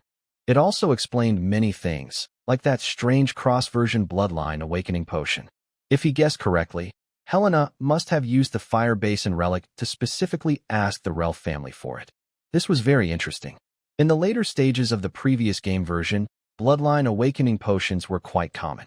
They were often used by new players or those with secondary accounts to catch up in progress and reduce the gap with experienced players. However, at this point in time, such potions that can directly awaken a bloodline are still very shocking and rare. If others find out about this, even powerful families like the Ralph family might face serious trouble. Despite this risk, the Ralph family still gave Helena this experimental and imperfect potion. Why would they do that? After receiving the potion, Helena immediately asked Himes to bring it to him, but he deliberately did not mention the serious risks of using it. If the Northland Witch hadn't warned him in time, taking that potion at night could have had terrible consequences. Also, if I remember correctly, High Priest Frank used a lot of healing magic, and only with the help of a bit of sun power from the light illumination spell was he able to pull himself back from the brink of death. It seems I need to carefully investigate this lady. Suddenly, Roland knelt down, looked into Himes' eyes, and said calmly, "Is there something you should tell me?" Huh? Himes' eyes flickered with fear, and he hesitated, afraid to speak. Seeing this, Roland chuckled. "You should know very well who currently controls the Kosovo family. If you tell me some secrets about the lady, you and your family might have a chance to survive. If you hide things, you probably know what the outcome will be." After a moment of internal struggle, Himes finally told Roland everything about their plans and schemes from the beginning. Roland listened expressionlessly until he learned the contents of the Ralph family's reply letter. His eyes sharpened. He kept thinking on the spot, suddenly realizing something incredible but seemingly very reasonable.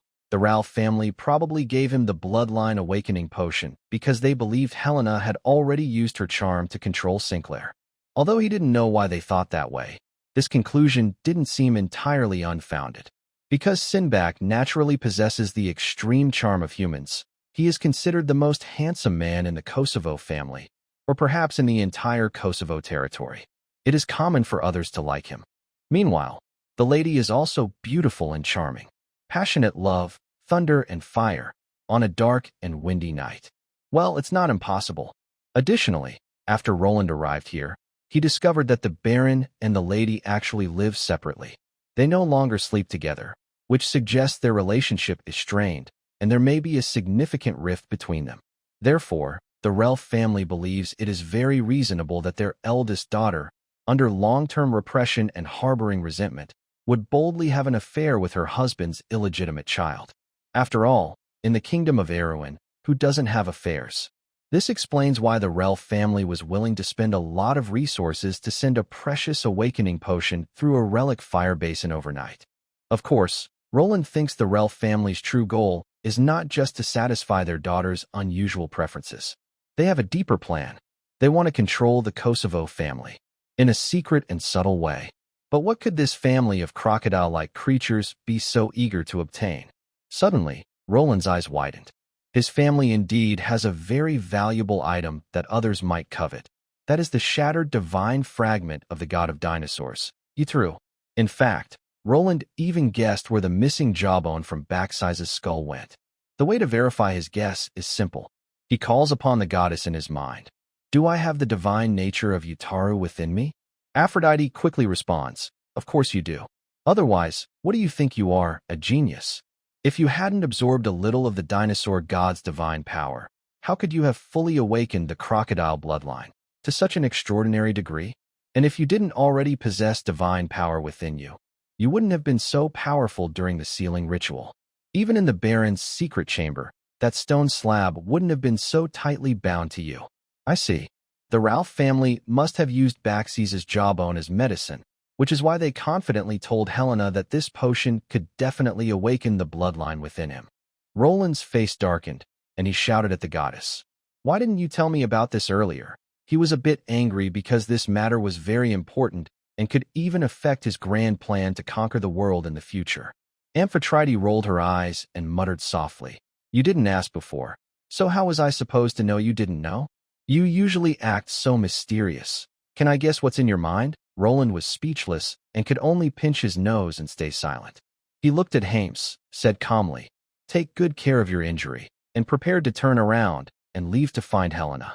But Himes tightly grabbed his pant leg, a strange anger and resentment flashing in his eyes. "Young master, please let me follow you.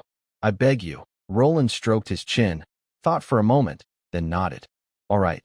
The lady of Cold Pine Fortress, in her room. Helena was leaning on a soft bed, holding a glass of red wine, her white toes slightly curled, with a worried look on her face. Ofer stood nearby, looking confident. "Madam, there's no need to worry. That illegitimate son is now very popular, so for now, it's best we stay out of sight, Ofer said calmly. Besides, I think the rebellion in the southeastern province is quite serious. Even the blood mobilization order has been issued. He might very well die on the battlefield. Helena sighed. You speak so easily. Just thinking about his face makes me nervous. Do you think he might know about what we did before? No way. That's impossible. Ofer interrupted firmly. Those things were kept secret. From the results, that guy has gained only benefits. And Hames, that useless guy, definitely wouldn't betray us. When the time comes, there will be no proof against us. Just relax. Before he finished speaking, a maid suddenly announced outside the door. Madam, young Master Simbach is here to visit. What? Helena suddenly sat upright, almost knocking over her wine glass. She hurriedly tidied her dress, even forgetting to put on her shoes, as the door was pushed open. Roland strode in confidently. Helena forced a weak smile, about to speak and exchange greetings, but suddenly her gaze crossed Roland's shoulder and fell on the thin figure behind him. Hames. The person who should have been tied up and tortured to death at the training ground was now standing behind Roland, glaring at her and over with a hateful look. Helena's smile froze instantly. It's over. Everything is finished. Her mind went blank, only this thought echoing wildly. Roland bringing Hames to see her. Could it be for any other reason? Something has happened. I'm doomed. Helena's legs went weak, and she instinctively wanted to crawl under the bed. But a figure moved faster than her. Whoosh! Over quickly stepped in front of her, darting into the bed with agility far beyond his age, leaving only his trembling legs outside. Helena stood there in shock. She looked at the two trembling legs under the bed, then at Roland, who was smiling faintly but with a strange look, and she completely froze. Madam, Roland said calmly, I just went to the training ground and saw Hames. Helena's face turned pale instantly. I. She opened her mouth but couldn't form a complete sentence. Roland didn't say anything more, just looked at her quietly. His gaze was frighteningly calm. Helena's mental defenses completely collapsed. Her legs gave way, and she sank to the ground with a thud, tears pouring out. Simbach, you will kill me. No, please don't hurt me. She hurriedly took out a crystal card from her bosom, trembling as she handed it to Roland. This is 60,000 gold coins. My private savings. As long as you hold this magic crystal card and go to the bank in Creekwood Town or any big city, you can withdraw money. Roland looked down at the crystal card, took it, and then casually tucked it into his pocket, remaining silent. Time passed second by second, and Helena's heart sank to the bottom. Just as she was about to faint, Roland suddenly smiled brightly, a smile so radiant it was almost surreal. Madam, I know everything about your affairs. Helena trembled all over. But, Roland said slowly, all the things you've done have only made me stronger, so let it go. What's past is past. I came today not to settle scores. Helena was stunned. I'm just here to see you, Roland said casually. And by the way, I wanted to check out your magic item, the relic fire basin. Helena stood frozen for a few seconds, then relaxed and sat down on the ground, gasping for breath.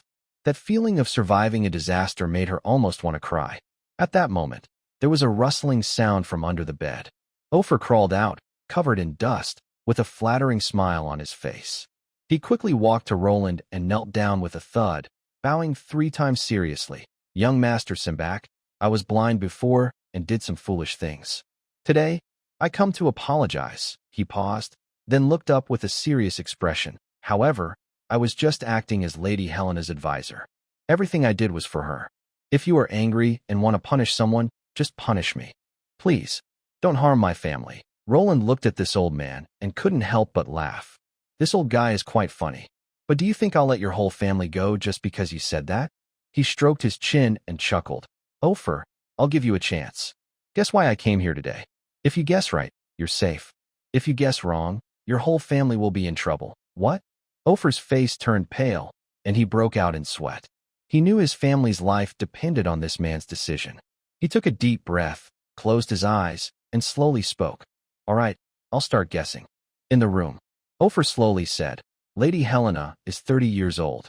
He paused, scanning everyone's faces, then suddenly changed his tone. 30 is the best age for a woman. She is still charming and beautiful. Even in the entire Erewhon Kingdom, she is considered a top beauty. If it weren't for this, Baron Ambrose, a straightforward man, wouldn't have fallen for her at first sight and had 3 children with her. The Baron's willpower was very strong back then. Even when Count Tulip's wife, Elena, invited him, he refused. That shows how stunning Lady Helena is. Himes was stunned. What is this old man talking about? What does this have to do with reasoning? Roland looked at him expressionlessly, simply glancing at him without speaking. Ofer, seeing that Roland did not interrupt, grew bolder and continued. Of course, compared to the lady's beauty, young master, your charm is unmatched. Just look at your appearance, handsome and elegant, with extraordinary bearing and a charming beauty mark on your chin, and your strength. Being the top fighter in the family at such a young age, even the magic-powered armor can't compare to you. Your wisdom is even more mysterious, fooling those cunning noble families with ease. Himes's mouth twitched. This old man was really good at flattery. Roland remained calm on the outside, with no change in his expression and no waves in his heart. He had heard this kind of flattery many times in his past life at the guild, so it no longer affected him. Continue, he said lightly. But Ofer suddenly fell silent, not speaking for a long time. Seeing this, Himes immediately shouted coldly, "Old dog, are you deaf? The young master wants you to keep praising him." Roland almost couldn't hold back his laughter. He was asking Ofer to continue reasoning, not to keep flattering. However, Ofer misunderstood and thought Roland felt he wasn't praising enough or strongly enough. So he knocked his head 3 more times, turning his forehead red. When he looked up, his face was serious. "Young master, what I am about to say may not sound good, but please let me finish. Don't be in a hurry to kill me." Roland frowned slightly. "Speak." Ofer took a deep breath and slowly said, "Your biological mother, Ella, I know her." When he heard someone mention his biological mother, although Roland had no particular impression or feelings, he still tried to show a serious expression. Ofer looked at him again, then lowered his head and continued. "She was a good girl, beautiful, kind, gentle, almost embodying all the virtues of women." Ofer's tone grew somber. When Lord Ambrose first saw her in the crowd, he fell in love instantly. That was the first time I saw him lose control like that. He looked at Ella, completely dazed, as if under a wild enchantment. But later, the Kosovo family faced great external pressure, and he had no choice but to send Ella away, who was about to give birth. Later, you were born. Lady Elruf probably died from a difficult childbirth. Ofer looked up and stared into Roland's eyes. "But I secretly visited you before, helped change your diaper, and then sent you to a farmer's family." Roland sneered inwardly. This old man was starting to play the emotional card. But it didn't matter. If his final guess wasn't what he wanted, this old guy was doomed today. "Continue," he said coldly. Ofer was startled by his gaze and hurriedly sped up. "I chose the family carefully. They were just a couple, not very wealthy, but kind-hearted. Plus, they had been unable to have children for many years, so they would have taken good care of you. But fate is unpredictable. No one expected your foster parents to die early, which led to." He didn't finish, but his meaning was clear. "You must have lacked family love, the most important thing." So, Ofer raised his head, eyes bright. "Your real reason for coming today isn't to accuse or question. That's just an excuse." He took a deep breath and said seriously, "You came mainly to get that relic, the fire basin. Then, through it, make the Ralph family believe that Lady Helena has already passed on Kosovo through you. This way, you can use Helena's connections to indirectly influence Ralph, and finally completely control this powerful alchemy family." After speaking, he carefully watched Roland's face. Roland's mouth slightly opened, and his expression seemed to break apart. Seeing this, Ofer felt confident. He guessed right. His whole family might have a chance to survive. But at this moment, Roland's heart was filled with deadly intent. This old man really guessed his plan. Although it was a sudden idea, but, for the sake of his future plans, he might have to kill to silence him today. It was a shame for Ambrose Kosovo, but everyone present had to die. "Sorry, Lord Baron, you are about to become a widower." Just as Roland was about to act, Ofer suddenly grabbed his hand and shouted with bright eyes, "I guessed right, didn't I? I'm not useless. I really guessed correctly. You must be trying to use the relic fire basin to completely control the Ralph family, and finally fully manipulate Lady Helena." "What?" ×3. The three people in the room all froze at once. Lady Helena immediately turned pale with shock, her face full of horror. She was about to quietly leave, clutching her shoes, but she was suddenly frozen in place. Himes stared with wide eyes, his mouth open as if he could fit a coconut inside. Roland's expression froze on his face. Over continued excitedly shouting, "Young master, I understand your feelings. You lacked maternal love since childhood, so you have special feelings for a woman like Helena, full of maturity and charm. Of course, I've never experienced such intense and wild feelings myself, and I've never seen them either, but I am a man, and I understand and support you very much. But you know who the lady is married to, and you know it's impossible to do anything openly. So you want to secretly take control of her through this method. Make her depend on you, and more cleverly, turn the Ralph family into your allies. It's truly a brilliant plan. Two birds with one stone." As he listened, Himes's eyes showed a complex look, and he became very convinced of Over's reasoning. Yes, if Lord Sinclair didn't have such wild ambitions, why would the heir of the family rush to accuse the lady over a small mistake? Remember, a big battle is coming, and the timing is extremely urgent. Yet, he doesn't ask about weapons, supplies, food, or soldiers. He just barged into the lady's bedroom recklessly. Based on his understanding of this former illegitimate child, this person is far more intelligent and resourceful than him and Over. He's not reckless or careless, and he wouldn't do such a foolish thing. The only explanation is that he loves her. Only love can make a noble genius with semi-divine qualities do something so irrational at the most critical moment. Now, even though Himes hates Over to the core, he has to admire him. This old man, although despicable, shameless, and untrustworthy, is truly cunning and clever. In a life-or-death situation, he relied on his wisdom to create a glimmer of hope for his entire family to survive. Experience counts. But I, Himes, am not bad either. I will do my best to support Lord Sinclair and help him fully win over Lady Helena. On the other side, Roland's murderous intent suddenly disappeared without a trace. But he felt like a balloon being constantly inflated, filled with a deep frustration that couldn't burst out, almost ready to explode. At that moment, the sea goddess urgently shouted in his mind, "Hey, hey, hey! Looking at your expression, does that old guy really have it right?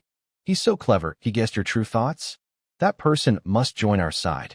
If we let him go, it will seriously harm our great plan to dominate the world. How can you help me build the temple then? What nonsense! I want to kill him." Seeing Roland remain silent, the goddess grew more excited. "Don't you think we can't control this dangerous person? He must be killed immediately. Don't tell me you're a man of your word. If you say his reasoning is wrong and he guesses incorrectly, we can just cut him in half right then. The King of the Sea once said, to do great things, you need to be ruthless and not care about small details." Roland's veins bulged on his hand as he struggled for a while, finally sighing helplessly. Orf really can't be killed. The sea goddess was stunned. Why? Roland explained softly.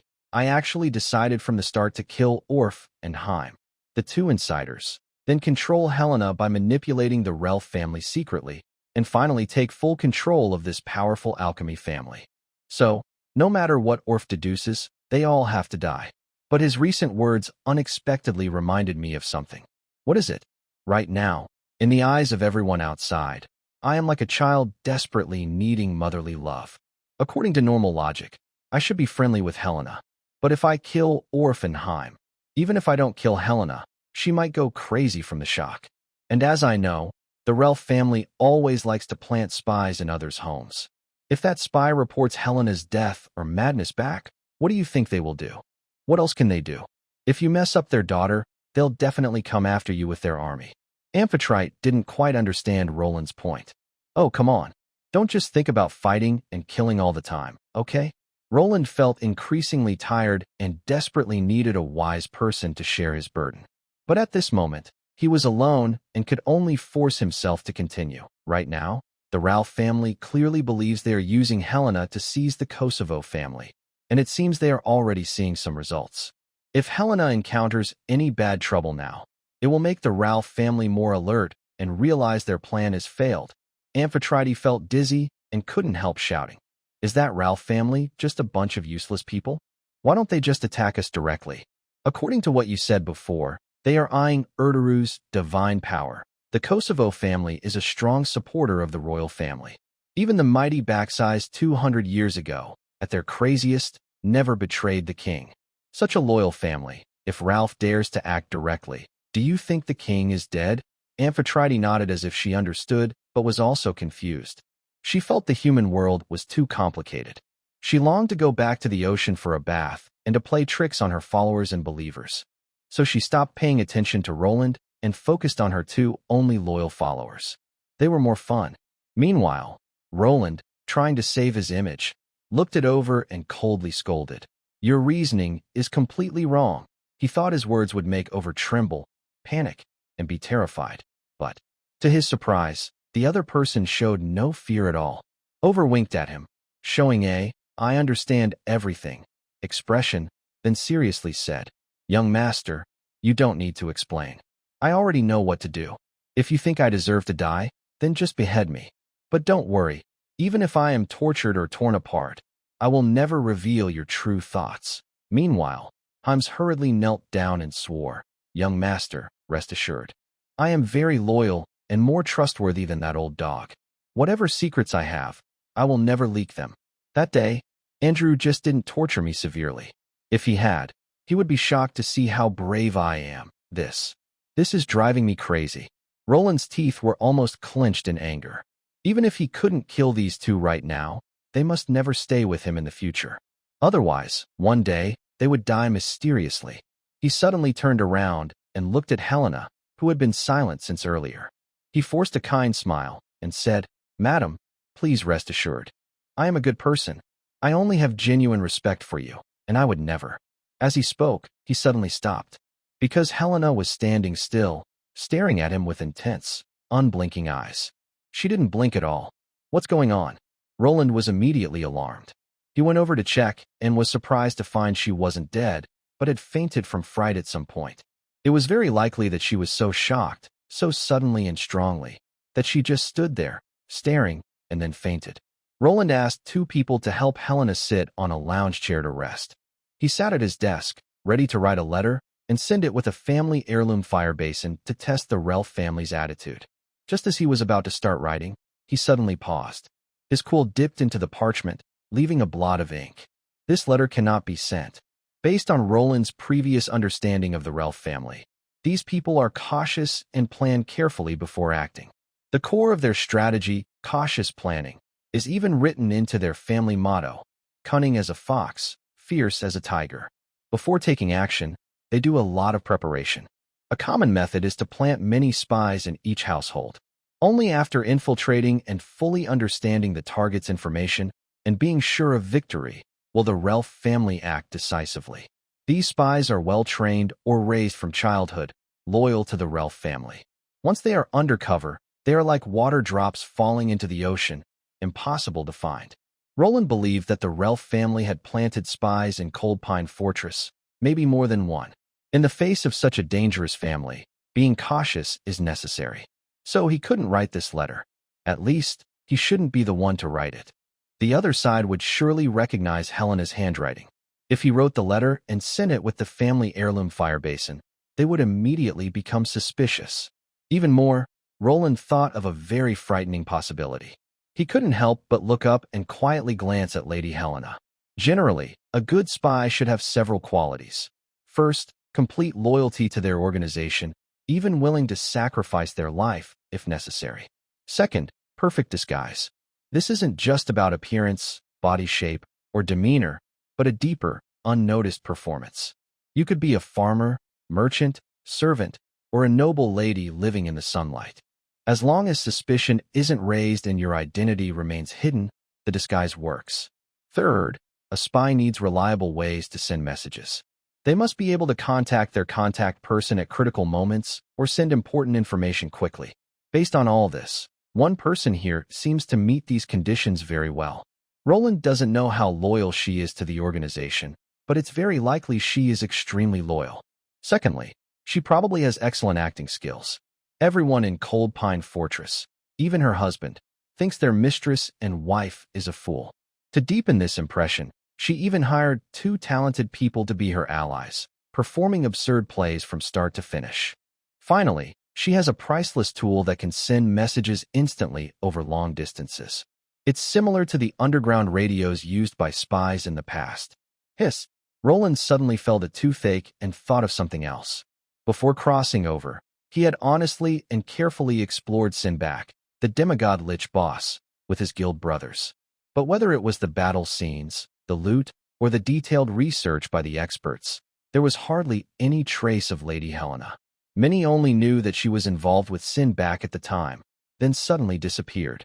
Given the strength of the demigod lich back then, even if Helena had died and decayed, he could have faked her resurrection and kept her by his side, playing with her day and night. Roland wondered to himself, even if he later became a lich, if he had once shared a deep, complicated, and passionate love with someone during his life, he would probably never forget them, reaching a point where, even in death, love remains. But in the end, the old nest of the half-god lich contained no trace of Helena's ashes. It's important to know that this poor fellow's tragic fate began when he was publicly castrated, and the root cause of all this was said to be this woman. If this person is a super terrifying spy, then everything makes sense. It's not that the half-god lich didn't want to bring his lover back as an undead, but perhaps she never actually died. Even a powerful lich like him couldn't find any sign of Helena. Roland also thought about one more thing. The reason why the half-god lich launched the undead catastrophe that swept the world, which has always been a mystery in the game. Some say liches are born to hate the living. But looking at the situation on the Divine Continent, many liches are just homebodies, bored and hanging around, or randomly throwing their soul boxes, rarely causing such terrifying disasters.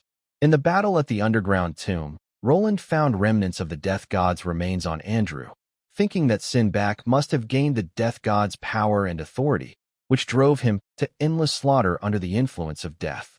Now that he thinks about it, the death god isn't like the crazy dinosaur god. He prefers to orderly transform all living beings into undead, slowly enjoying eternal peace and silence. So, the half-god lich Simbach might not have been influenced only by death, but perhaps he was also desperately searching for Helena? If that's true, could Helena be a spy, an elite spy so formidable that even a half-god lich can't find her? If she really is a spy, should they kill her now? But if they kill her, how do they explain it to the Baron? Even if she endured for her family's sake, her reputation would be ruined. Besides, the Baron is already half dead, and he might die of anger. And if Helena dies, the Relf family wouldn't need to worry about the royal family anymore. They would have full reason to launch a full-scale war against the Kosovo family. Perhaps now Helena wants this kind of result, taking risks, risking everything, even sacrificing herself to complete the mission. If he doesn't kill her, his actions today will surely alert the other side, which also means attracting the attention of the Relf family. If the Relf family thinks he's the biggest obstacle to obtaining the Ethereal Divine Fragment, they might send a dangerous assassin. Although he is quite strong now, he still has weaknesses. If targeted perfectly, could he fall? Roland's head hurt more the more he thought about it. His breathing grew heavier, and his fierce gaze became more intense, almost out of control, ready to strike. At this moment, Amphetrite threw a handful of water at him. The coolness of the water calmed him down. I ask you, what's going on today? One moment you're full of killing intent, the next you're so down. It's like doing sit-ups. Listening to Amphetrite's chatter, Roland exhaled a long, tired breath and replied softly, "Thanks. Just don't pour everything into my pocket next time. It looks like I'm peeing my pants." Suddenly, Roland realized something. Whether Helena is a spy or not doesn't really matter. If she's a spy, she's just a pawn.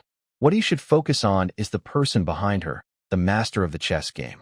If the master firmly believes Roland is on their side, Helena's role as a pawn becomes insignificant. So, he needs to make the Relf family think he is already under control, or at least show signs that this guy can be persuaded. These signs must be very strong. So strong that even if the terrible spy Helena reports him, her organization wouldn't believe it. That way he would be safe, even if this safety is temporary. Thinking of this, Roland gave up on using the relic fire basin to test the Relf family. Instead, he dipped his feather pen in ink and wrote a few words on sheepskin paper. Softly I go, just as softly I come. Yes. He carefully copied the entire Farewell to Conchiao by Old Sue, word for word, then put down his pen and quietly headed for the door. At this moment, Ofer and Himes hurriedly followed. Roland saw the situation and looked shocked. He quickly turned around and jumped back fiercely. The system prompted, relentless backward jump, skill level 1. What are you trying to do? Roland asked nervously, even feeling a desire to fight back. If they kept bothering him, he was ready to fight them all. Overf held a piece of unfinished parchment, blowing on it as he asked, Young master, is this your poem? I will personally give it to the lady. Hames saw this scene and secretly hated himself for being badly injured. He was not as agile as an old man and was robbed of a chance to take credit. He looked at the poem and thought it was very beautiful, full of deep feelings of longing and farewell. He believed that if he handed this letter to the lady, he could help the young master finish his task almost perfectly. But Hames knew he couldn't be careless. Many things tend to fail when they are about to succeed, so he said firmly to Roland, Young master, please go ahead and leave for the campaign. While you're away, I will remember your instructions and act according to your true intentions. Huh? When did I tell you to do that? Roland was furious, but as long as he could get rid of these two, he was willing to accept anything. And you? He asked Overf. Overf sneered at Hames and then respectfully said to Roland, Please rest assured, young master. When you return victorious, I will definitely present the lady with both hands. Backward jump. Backward jump. Relentless backward jump. Roland kept jumping back, desperately trying to stay away from these two, even smashing through a few walls, not daring to turn his back. He was really afraid they would catch up. Roland returned to the castle training ground, now already noon. Feeling the intense heat of the sun, he finally relaxed a little. Commander Buck was training with a group of soldiers, eating together. Their food was simple, just a few black breadsticks and a bowl of vegetable soup. Seeing Roland come over, he wanted to invite him to eat, but after looking at the breadstick in his hand, which could probably scare a bear, he felt a bit embarrassed. Roland didn't care at all. He snatched his black bread and tore off a big piece. After swallowing it hard, he asked, Do you all eat this after training? Isn't that lacking in nutrition? Today's training was not very intense, so this is enough, Buck replied, sipping his vegetable soup.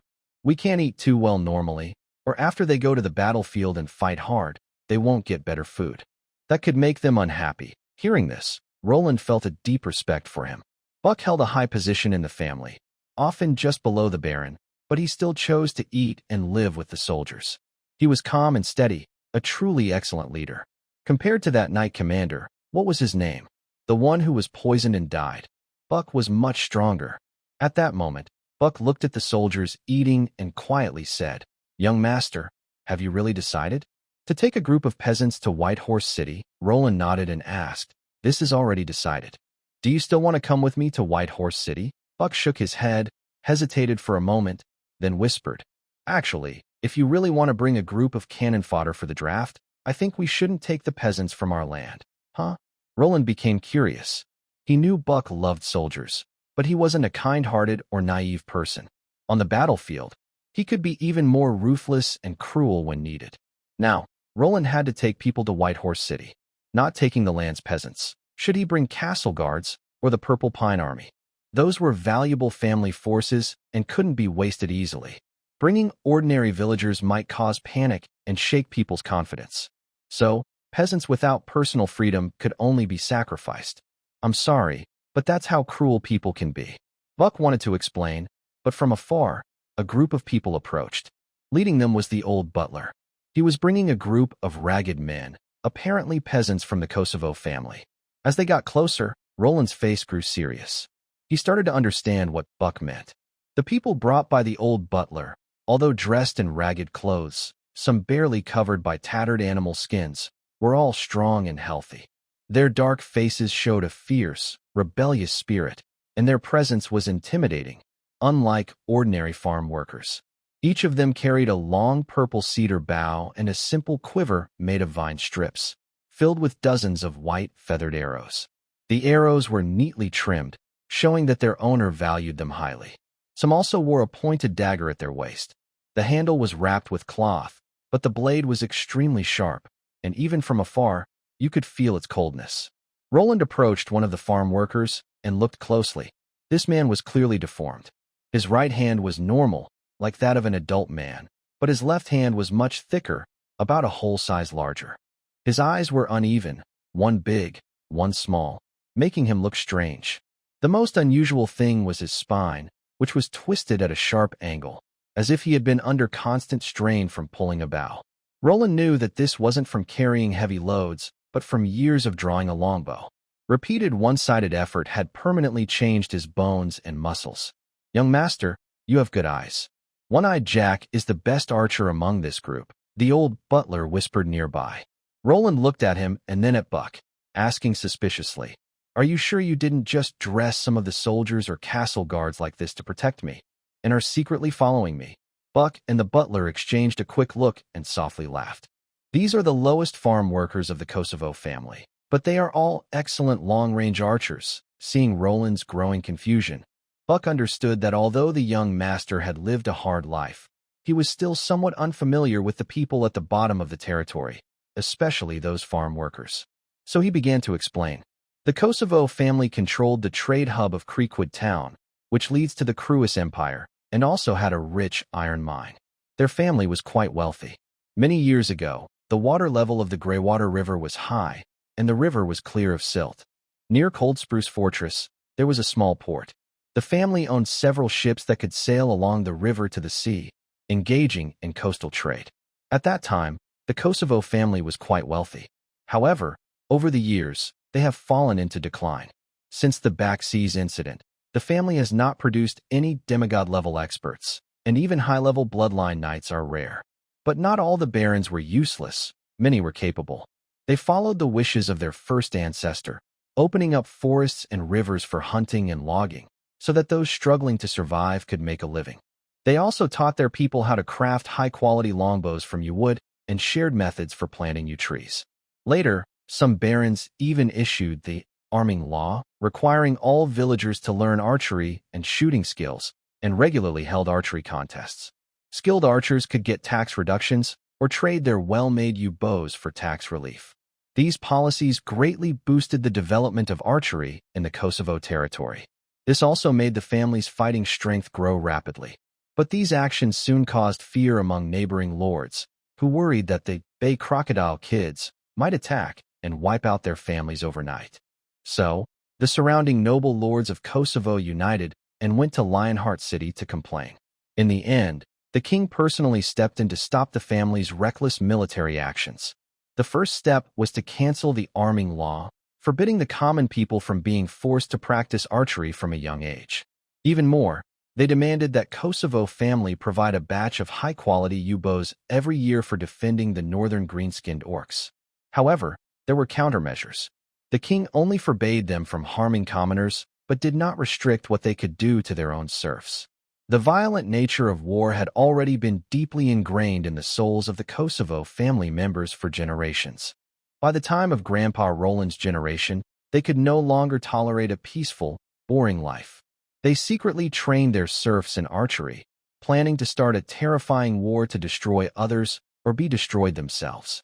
If the northern orc invasion of Erowin had not happened, and Grandpa Roland had responded to the blood-red summons, the surrounding lords might have already been wiped out. Now, this has also created a group of skilled archers among the serfs, who were strangely shaped. Roland was very shocked to hear this. He couldn't help but ask, "How many longbowmen are trained for battle?" 250, Buck replied. 250 is quite a number. More than that would be hard to support. These people look like peasants, but with proper gear, they could become elite fighters. I doubt these peasants have ever farmed a day. They're probably just rough men who know how to fight.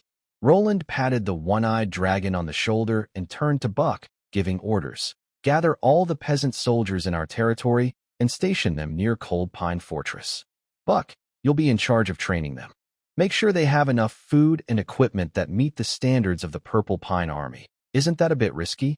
Buck hesitated, knowing the family's current situation wasn't great. Even with money, they needed to repair ancestral graves first. Suddenly equipping 250 longbowmen might strain the finances. The old steward stayed silent, clearly agreeing with Buck. It's just money. Roland took out a magic crystal card and handed it to Buck with a smile. Here are 60,000 gold coins. Is that enough? What? 60,000 gold coins. Yes, yes, yes. That's enough to form a new cavalry unit. I can also use some to repair your ancestral grave. Buck looked at the magic crystal card with shining eyes, then asked doubtfully, But young master, that's 60,000 gold coins. Do you have any savings left? Only a few coins, Roland said casually, smiling. Gold coins don't mean much to me anymore. Using them to support the family is good too. Hearing this, Buck felt both touched and respectful. Such noble character, willing to give everything for the family. I am also that kind of person. I will not let your expectations down in this life. Young Master Simbach, you are truly the best heir of the Kosovo family. I will always ride ahead for your ideals. Young Master, you gave me all the gold coins. What if I need money in a month when I go to White Horse City? Roland waved his hand and said in a deep voice with a smile. As soon as I arrive in White Horse City, I will have money quickly. Why is that? I will participate in the martial arts tournament and win the prize. Recently, at this time, I haven't heard anything, and there probably isn't a martial arts competition, right? Roland looked up, gazing at the northern sky with a strange expression. I didn't hear about it before I left, but once I arrive, it will definitely happen. He paused, then turned to the old butler and ordered, Start preparing again now. Gather all the prisoners in the territory. If there aren't enough people, spend money to buy some from the neighboring territory. Make sure to prepare 50 people within 3 days. I will have a use for them. 3 days later. Helena's study. The lady of the house looked thin and worried. She leaned on a lounge chair, holding a piece of sheepskin paper, her eyes complex as she stared at the writing. It was a copy of Lao Tzu's poem, Parting at Conchiao, written by someone else. She had been reading it for 3 full days. Since Off handed her that poem, she had taken it out whenever she had free time, reading it over and over, almost memorizing it. Softly I leave, just as softly I came. But she couldn't understand what it meant at all. As a noble young lady who had been loved and pampered since childhood, she usually enjoyed shopping and afternoon tea. She also liked reading novels like The Overbearing Knight Falls in Love with Me and Ancient Castle, the Knight, the Lord, and the Vampire Servant. As for poetry appreciation, what was that? Can you eat it? She wasn't a bloodline knight, so she didn't need to attend poetry banquets to level up her knight skills. So, she truly couldn't understand why that person left her this mysterious poem. Who was Conchiao? Why say goodbye? And what does it have to do with me? But every time she saw this poem, she would think of Simbach's eyes that day. They were wild and intense, as if they wanted to swallow a living person whole. In the middle of the night, she often woke up from nightmares, her body trembling, her heart pounding. Even more frightening, every time she woke up, she would instinctively look at the window, feeling that the next second, a man would appear outside, with his face turned toward her. In the past 3 days, she had lost a whole circle of weight, and now she had 2 deep dark circles under her eyes. The castle's doctor visited her, checked her condition, and didn't give any medicine, only leaving a long string of sighs. When leaving, she muttered to herself, Young Master's heart. It's really hard to understand. As she stared blankly at the sheepskin paper again, a maid's voice came from outside the door. Madam, supervisor over is here. Hearing this name, Helena suddenly became furious. She grabbed the nearby candlestick and slammed it hard against the door, shouting loudly, Get that old dog to get lost. Then, the room was filled with the sound of things breaking and smashing, as if she wanted to release all her fear and anger accumulated over the past 3 days. After the candlestick came a vase, after the vase, a teacup, after the teacup. She looked around with red eyes, realizing she had smashed everything within reach. She glared fiercely at the sheepskin paper, hesitated for a moment, but finally didn't dare to strike it. Until I understand what the other side means, I must not destroy this thing easily. If I get hurt someday, will this be solid proof? Outside the door, Over's face was stiff, his hand raised in midair, knocking on the door. He was caught between going in and staying out. Actually, he wanted to leave. But thinking of the bold promises he made to Lord Sinclair, and how the other generously spared his entire family's lives, he had to endure humiliation and deceive the lady into handing her over to the young master. At this moment, a sneer came from the shadowed corner. I heard from the servant. 3 days now. Hames stepped out of the shadows, his tone sarcastic. This is the 365th time you've knocked on the lady's door, and you've smashed 541 pieces of furniture, costing the castle nearly 1,000 gold coins. Ulf instantly became furious. If he weren't old and weak, he would definitely fight this boy. But he quickly suppressed his anger and said coldly, "Don't mock me. It's pointless." "Why is it pointless?" Hames lifted his black eye patch, revealing a hideous, frightening wound, and let out a cold, chilling laugh. "You know what? When I was tied in the training yard, a crow flew over. It gently pecked at my eyes, bit by bit. First the eyelids, then the eyeballs, and finally, it gnawed at my nerves. That pain and torment, you'll never understand." Ulf instinctively took a half-step back. Haimes's one-eyed stare fixed on him as he continued in a devilish voice. "The butler said I could ask a priest to fix this eye, but I refused. I want this scar to remind me forever. Never forget the deep-seated hatred, especially towards you." Over fearfully shrank his shoulders, then stiffened his neck and said, "Why do you hate me? It's not like I caused your downfall. I had the lady sell you off and even threatened you. But on the surface, I was harming you. In fact, I was protecting your family. What can I do?" Hames was silent. Of course, he hated the Kosovo family, hated Baron Kosovo, and hated old Ofer. He wished he could punish him severely. But Lord Sinclair had saved him. He couldn't fight among themselves now. He had to repay this kindness first. "Lord, I am also willing to endure humiliation. Before helping you achieve your goal, I can tolerate even great enemies." Seeing Helena's expression, Ofer took the opportunity to ask, "Where have you been these days? Don't tell me you were just recovering from injuries. That would disappoint me." When mentioning this, Hames put away his resentment and said calmly, "I'm not just recovering. I'm studying." "Studying?" Hames didn't rush to explain. Instead, he took out a small note and softly said to the maid, "Show this to the lady. She will see me." "What?" Ofer didn't believe it and tried to peek at the note. But the maid glared at him fiercely, so he could only smile awkwardly and give up. But he was angry inside, losing the lady's favor, and now even a small maid dared to ignore his authority as the supervisor? How hateful. He had clearly said he was working for Lord Sinclair, yet no one believed him. Sigh. But as he sighed, he didn't forget to coldly mock Hames. "You're just a deputy warehouse manager. What kind of studying can you do? How could the lady possibly see you?" Hames crossed his arms, stared at the ceiling with his single eye, and said calmly, "As long as the lady sees that note, she will definitely see me." "How is that possible?" "Nothing in this world is impossible." The maid took the note, turned around, and pushed the door open. "Madam, Deputy Supervisor Hames requests to see you." In the room, Helena was gasping heavily, with chaos all around. She looked at the maid, about to get angry, but her gaze suddenly fell on the small note. Instinctively, she reached out and took it, lowering her head to look. In just a glance, her face changed. First pale, then flushed red, and finally back to pale. Her hand trembled slightly. After a long silence, she took a deep breath and spoke in a hoarse voice. Let him come in." As the maid was about to leave, her eyes flickered, and she suddenly spoke coldly.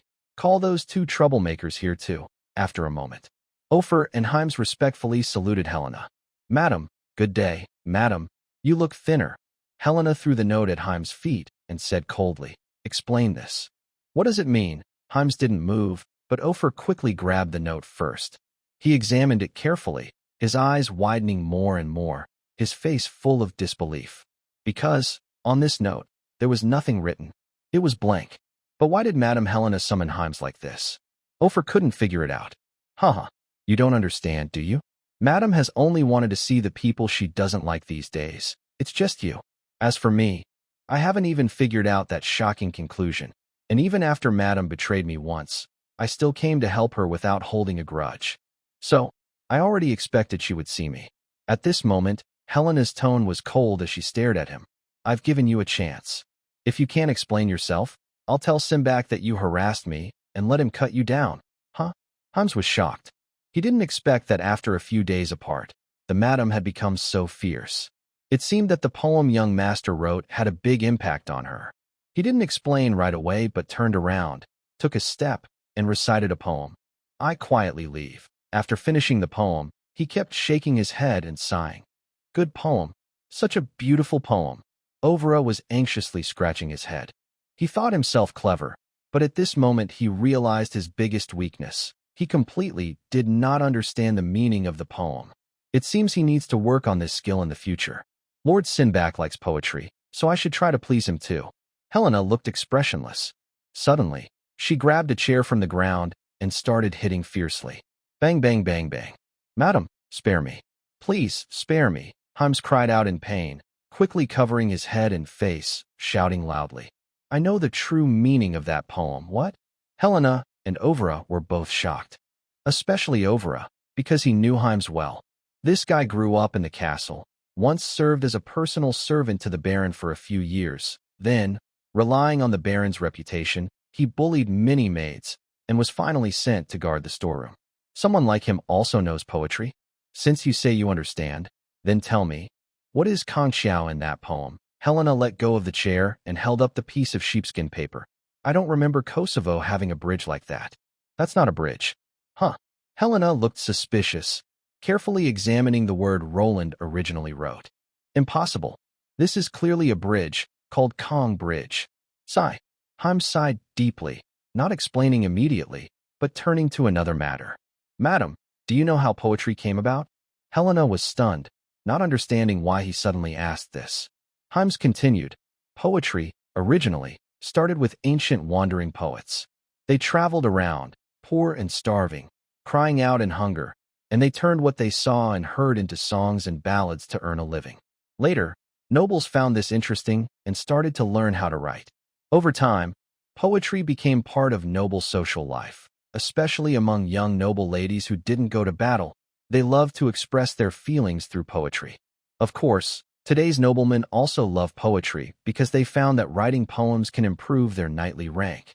He paused thoughtfully and said meaningfully, so, the biggest feature of poetry is that it often cannot be understood just by its literal meaning.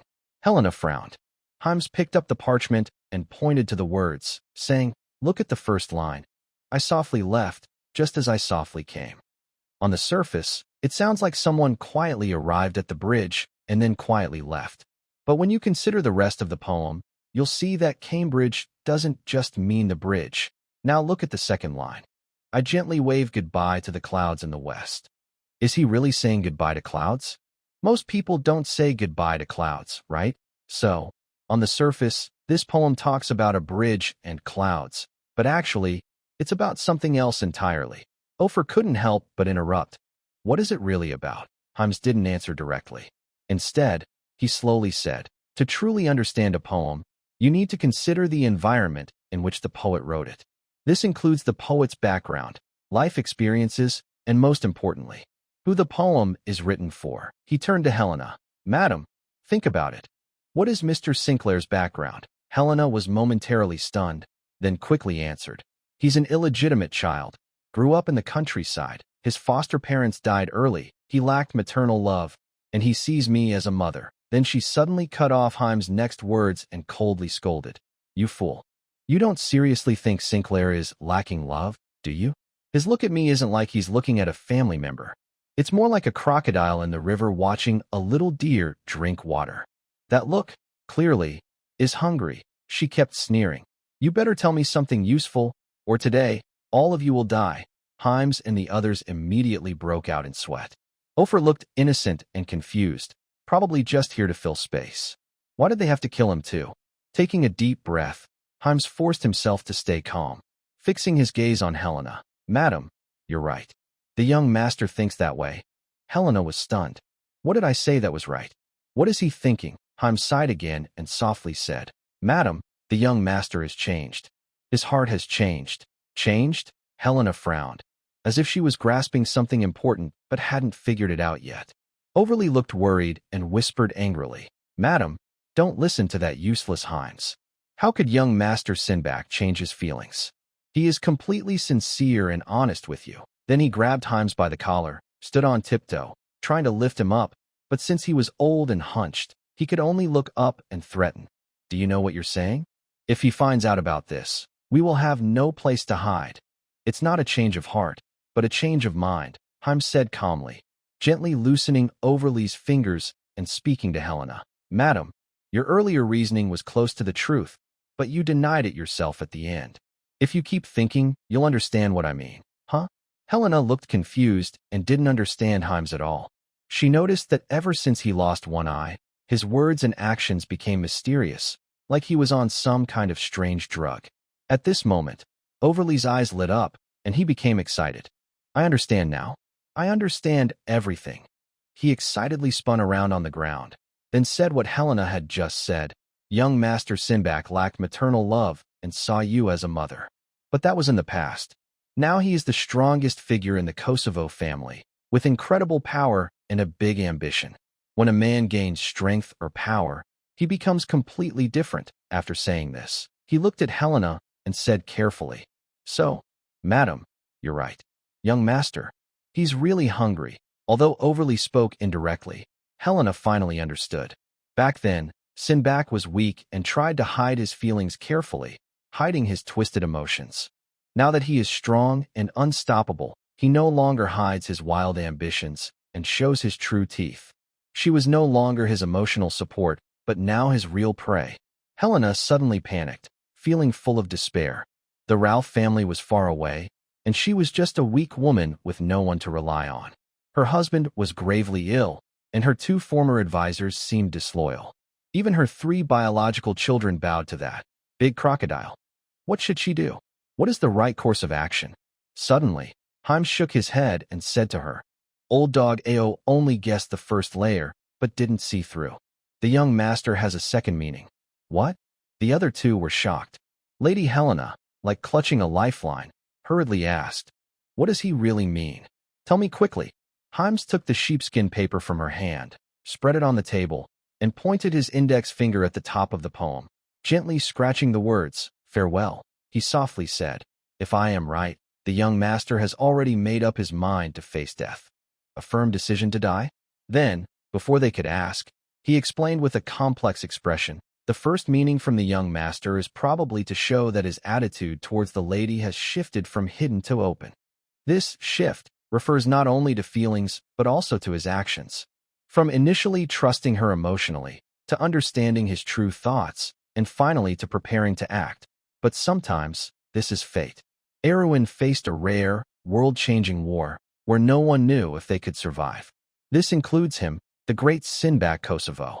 Even he couldn't be 100% sure he would live. Why am I so sure about this?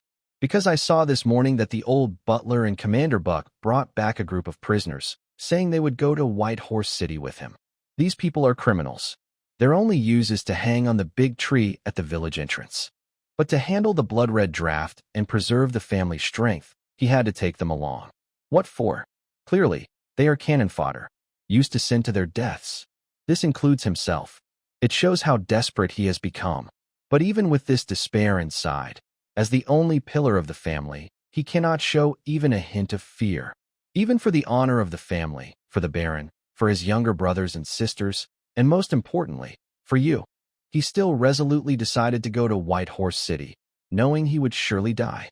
He paused, then collapsed to the ground, with a sad face, shouting to Helena, Madam, the second meaning of that poem is actually a farewell to you.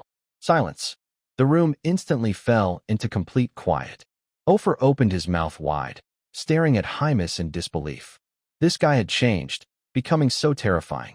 It was just a poem, yet he had uncovered the deep, hidden meaning behind young Simbach's words. Tonight, I will go home and light the candle, reading poetry and literature all night. I, Ofer, am shameless but brave enough not to fall behind you. Meanwhile, Helena felt her mind in chaos.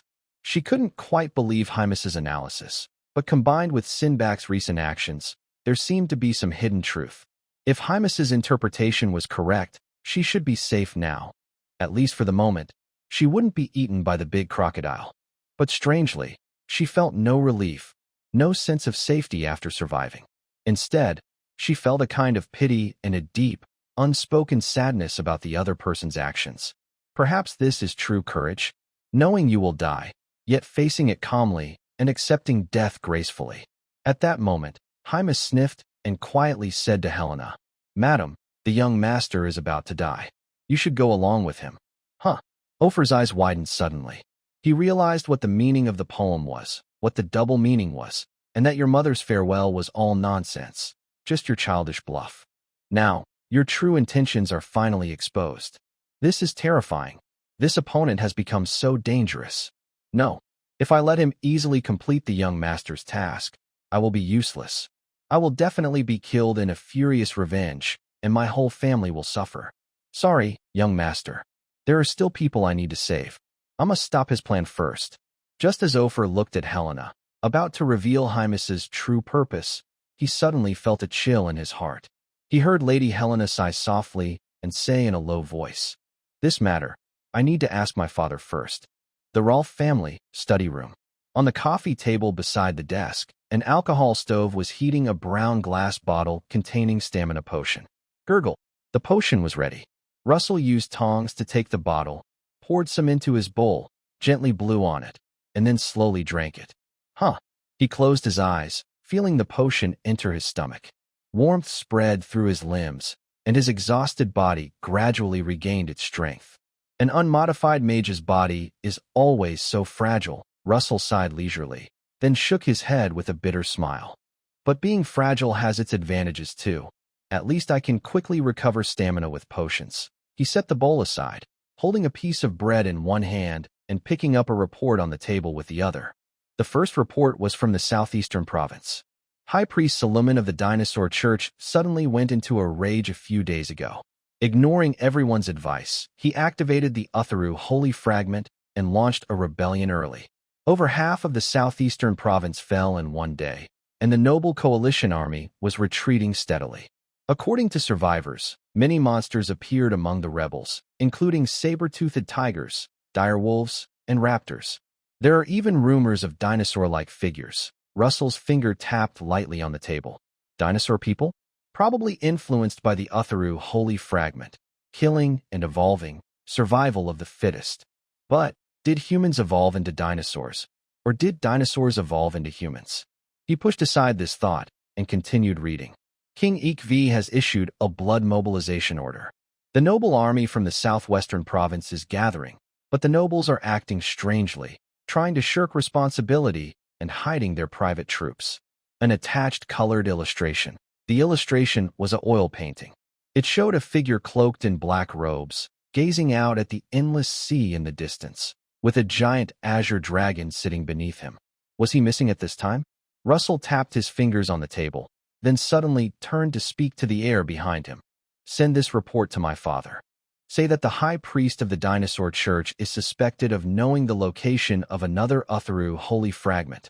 Understood. Suddenly, a figure appeared in the previously empty air. This is a person completely covered in black, like the suspect Xiao He from Conan. No, he's even darker because his eyes are not visible at all, making him look like a blob of black paint. The shadowy figure gently takes the intelligence report, then disappears, apparently to deliver it to Master Hornby. Russell continues to look down and read other reports. The second report is from Evergreen Fortress. Major changes in the Kosovo family. The underground tomb temple was destroyed, the Baron was seriously injured, and more than half of the elite cavalry were killed or wounded. The illegitimate son, Simbach, was officially crowned in the presence of the God of Light, and his strength surged to a semi-divine level. Later, for unknown reasons, he fell from grace, and during the battle, an ancient death god appeared. On the third day, Simbach fought against Sebastian Snow, who wore a magic-powered armor. Miraculously, he won despite heavy rain. Russell's brow suddenly furrows. The appearance of the ancient death god doesn't surprise him because Andrew holds the remains of the god of death. This has long been known by the Rolfe family. But how could the god of light, so noble, personally witness the crowning ceremony of an illegitimate child? Could such a thing happen? Is it reasonable? But I don't need to deny what has already happened. I just need to find out why it happened. Russell suddenly stands up, uses magic to open the safe behind his desk, and searches through the vast amount of intelligence. After a while, he pulls out a plain report, an invitation list for the Kosovo Baron's family reunion banquet. He carefully examines the names on the list, which are from before the battle at the Kosovo family's underground tomb. The nobles who arrived early for the banquet include Lady Agnes, widow of Baron Florida, over 60 but still lively. She brings 3 maids and 2 guards. Her favorite activity is sunbathing in the garden while listening to young people brag. One of Helena's afternoon tea friends. Viscountess Friss, one of Helena's tea friends, with 5 attendants. She is a typical noblewoman, very passionate about fashion and gossip. Lady Elena de Virion, wife of Count Tulip Duvier Rudolph, a stunning beauty with charms still intact. She has 8 bodyguards, 4 maids, and a priest. She is close friends with Helena, a socialite who loves attention, enjoys gossip, and is keen on learning extramarital tricks. One of Helena's afternoon tea friends. Rossel habitually tapped his fingers. Suddenly his fingertips touched the section about Countess Tulip, then slowly moved along, finally stopping at the words, priest, priest, god of light. The only thing associated with the divine is this hidden priest. Meanwhile, the shadowy figure had just finished delivering the intelligence when he heard Rossel say, "Tell my father to reactivate the top spy addict cat and immediately investigate the priest who accompanied Countess Tulip to the Spruce Fortress for the banquet." Understood. The shadow disappeared again. After handling this matter, Rossel continued to review other important intelligence. The third report also came from Spruce Fortress. The Kosovo family has decided to respond to the blood call. Currently, among the 3 bloodline knights, the Baron is severely injured because his family tomb sanctuary was destroyed, and his strength has greatly decreased. He is too weak to go to battle. The cavalry leader, Buck, has repeatedly tried to go to White Horse City with Simbach, but has been refused. The handwriting on the rest of the report looked a bit messy, with many ink blots on the paper, showing that the writer was uncertain about how to describe things.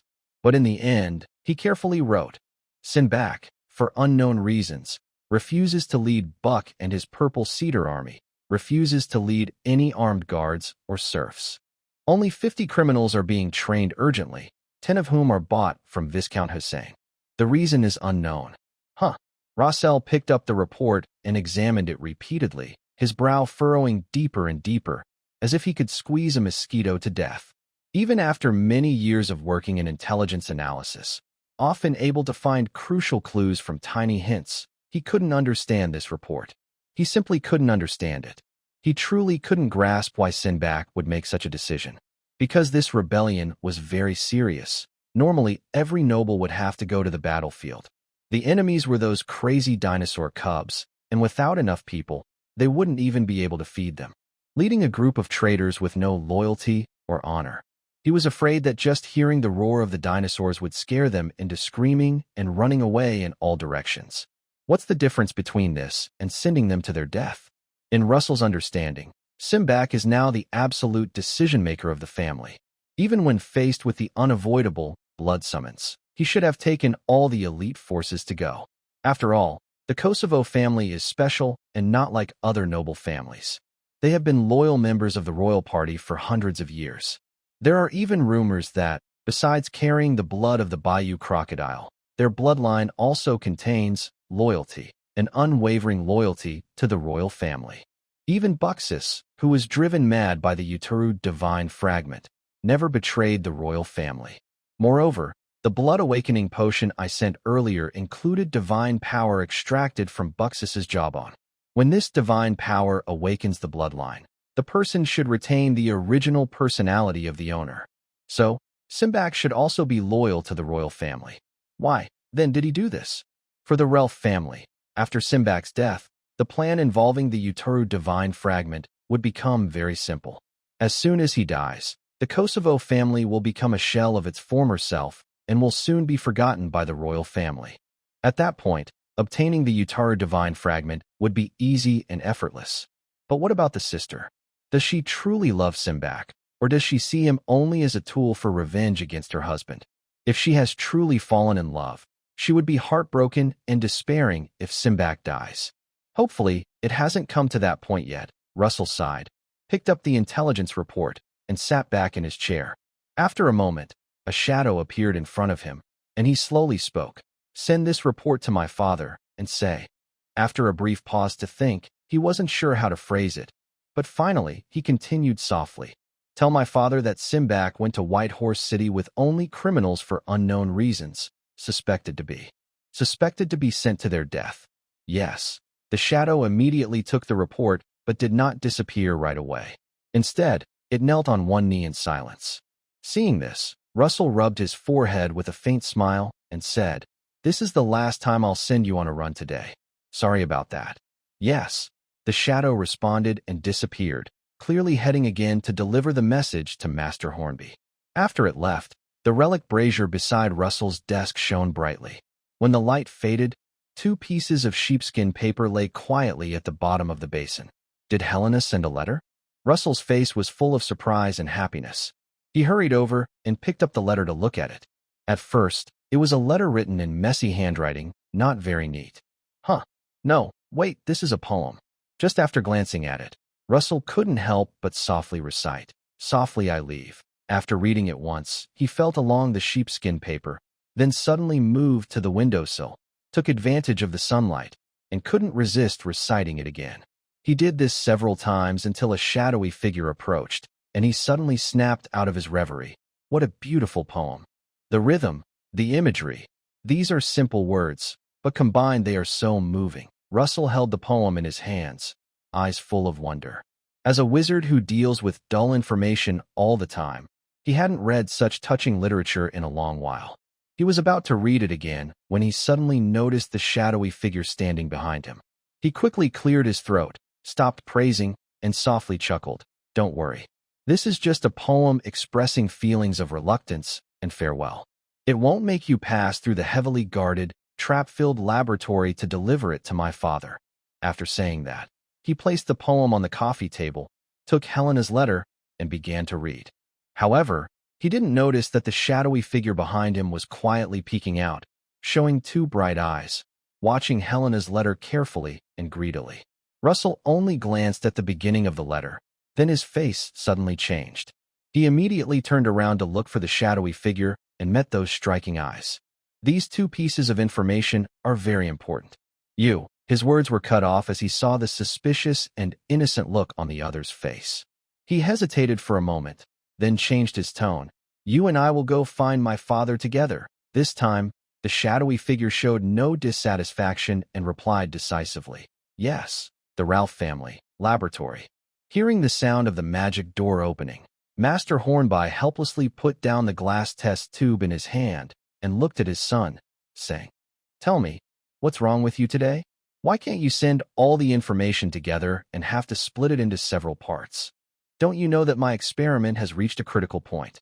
Although he spoke sternly, he was still quite proud of his son. The boy was talented and careful, but sometimes too cautious, needing to ask his father about everything big or small. He sighed and asked, "Tell me quickly if there's something urgent. I have an important experiment to focus on." Russell handed over 2 pieces of sheepskin parchment and softly said, "Sister has written back. Please take a look." "She writes back, so what?" "She usually doesn't." Suddenly, Master Hornby stopped speaking. He rubbed his eyes in disbelief, his face full of shock. On Helena's letter, the first line read, "Dad, save me." "What?" Master Hornby suddenly stood up, feeling his heart tighten and his fingers tremble slightly. He forced himself to ignore a bad feeling in his mind, took a deep breath, and slowly continued reading. The handwriting on the paper was a bit messy, showing the writer was very upset. Besides that shocking opening, Helena explained why she felt she was in danger. She said that recent clues made her believe Sinclair's attitude had changed. He no longer just cared for her like a mother, but wanted something more. Combined with Sinclair's strange behavior and that farewell poem, she had a very bad feeling. After reading the letter, Hornby's face was no longer pale, but showed deep confusion. "Father, did you see something?" Master Hornby didn't answer immediately. Instead, he picked up another sheepskin parchment and started reading carefully. Even though he was already 70 years old and quite old, he still admired the beautiful poem, as if he was back in his youth. Back then, he was not an old man with a bald head, but a charming man in the city of Lionheart, known to many noble ladies, often talking about farewells. He just didn't know how to write poetry. Then, the master looked up, glanced at the giant beast's jawbone on the wall, and muttered, "Baxis. Baxis." Who would have thought that even a rough fellow like you has descendants who can write poetry? Damn it. He paused briefly and added, very sincere feelings, and it fits Simbach's current mood. Rossel whispered. Based on the available information, he probably has made up his mind to go to White Horse City, even if it means dying. As long as he fights and dies with those criminals, he will be responding to the blood-red summons. Even Hussein and others can't say much. After all, the best descendants of the Kosovo family have gone to the battlefield themselves and sacrificed their lives. Very foolish, but also loyal. Master Hornby nodded. Just as he was about to say more, the shadowy figure beside him couldn't hold back and asked, Old family head, isn't the young lady asking for help now? Why do you all seem? Hornby and Rossel exchanged a look and both laughed loudly, each urging the other to speak first. Rossel knew well that his main reason for not worrying about his sister's safety wasn't because he believed Simbach wouldn't go mad and kill. It was because, as a child, his father had paid a terrible price to a mysterious, great being, praying for his sister to receive a special blessing. As long as that blessing was still active, she wouldn't truly face life and death danger. However, his father definitely didn't know that Rossel had discovered this. So he casually said, this poem contains very sincere feelings. He would never do anything to hurt his sister. Humph. Master Hornby clearly wasn't satisfied with this explanation. He spoke with a tone of disappointment. You still love Helena too much. Whenever her matters come up, you get emotional. How can you entrust your loved one's life and death to others' mercy? Rossel quickly nodded in apology and then asked, So, what do you mean? I know my own daughter well. Master Hornby picked up a letter written by Helena herself and sighed deeply. How could she be so clever and start analyzing things? I know exactly what's in her mind. She spends her time shopping, having afternoon tea, or reading all sorts of strange books. Really? The shadowy figure's bright eyes widened as he looked at the master, hoping for a simpler explanation. Russell was stunned for a moment, then said, I have had many contacts with the warehouse managers and deputy managers of the Kosovo family. The warehouse manager is named Over, in his 50s. Although he is bent and stooped, he moves quickly. The deputy manager, Hames, is just an ordinary middle-aged man. When he was young, he served as Ambrose's personal servant, but later, he was sent to guard the warehouse after reportedly teasing a maid. Hornby nodded slightly, understanding, and whispered, I see. Check on these two people. I think, most likely, they are the ones giving Helena advice. The shadowy figure thought for a moment, curious, and asked, These two guys have such low status. Is it possible for them to understand the true meaning of this poem? Or do they really have such detailed thinking skills? A person's ability isn't only determined by their status, position, or bloodline. Especially thinking skills, which require other talents and practice. Hornby turned to his son and ordered, Activate the Kosovo family's spies and investigate these two. Such clever people appearing suddenly around Helena can't be without reason. If they have bad intentions, you know what to do. He didn't finish his last words, but the meaning was clear. Russell nodded, his elegant and friendly expression turning a bit cold. Meanwhile, the shadowy figure was dizzy from listening, not understanding what they were talking about, and asked again, Old family head, you haven't explained why Miss Helena is safe. Hornby had lost interest in explaining and turned to look at the experiment report in his hand. Russell couldn't bear to see the innocent look in the other's eyes, so he patiently gave a half-true, half-explained answer. I think, if these two are giving advice to my sister, their purpose might not be so simple. Look at this letter. It is indeed Helena's handwriting, but it is written messily, probably when she was very frightened. Clearly, these two have found a way to gain her trust, then tricked her into thinking that Sinclair was planning something bad. They must have some hidden, secret goal. Until their goal is achieved, my sister won't be in danger. And besides, we have many spies. Master Hornby suddenly spoke, cutting off Russell's words with a cold tone. No need for so many explanations. As long as Helena is safe, that's enough. The shadowy figure also knew he had asked too many questions and quickly stepped back behind Russell. Should we reply to my sister? Master Hornby thought for a moment and whispered, Just tell her we already know about her situation. Let her not worry and do whatever she wants. From the current situation, Simbach has already gone through some transformation. So we might as well let things take their course, to avoid her blaming us later for planning too much. If Simbach dies in battle, we can take over the Kosovo family and get that item. If he survives, with his love for Helena, the Kosovo family will eventually be ours, Russell nodded. Indeed, experience makes a difference. At Evergreen Fortress, Helena, with her hands behind her back, paced back and forth in her room, muttering to herself, "Why hasn't he replied yet?" Russell said he would carry that big basin with him day and night. It's almost afternoon now. What is he doing? She couldn't help but feel anxious. Since hearing Ofer and Heim's analysis, her heart had been like a hanging monkey, swinging anxiously. She was afraid Simbach might lose control and accidentally hurt her.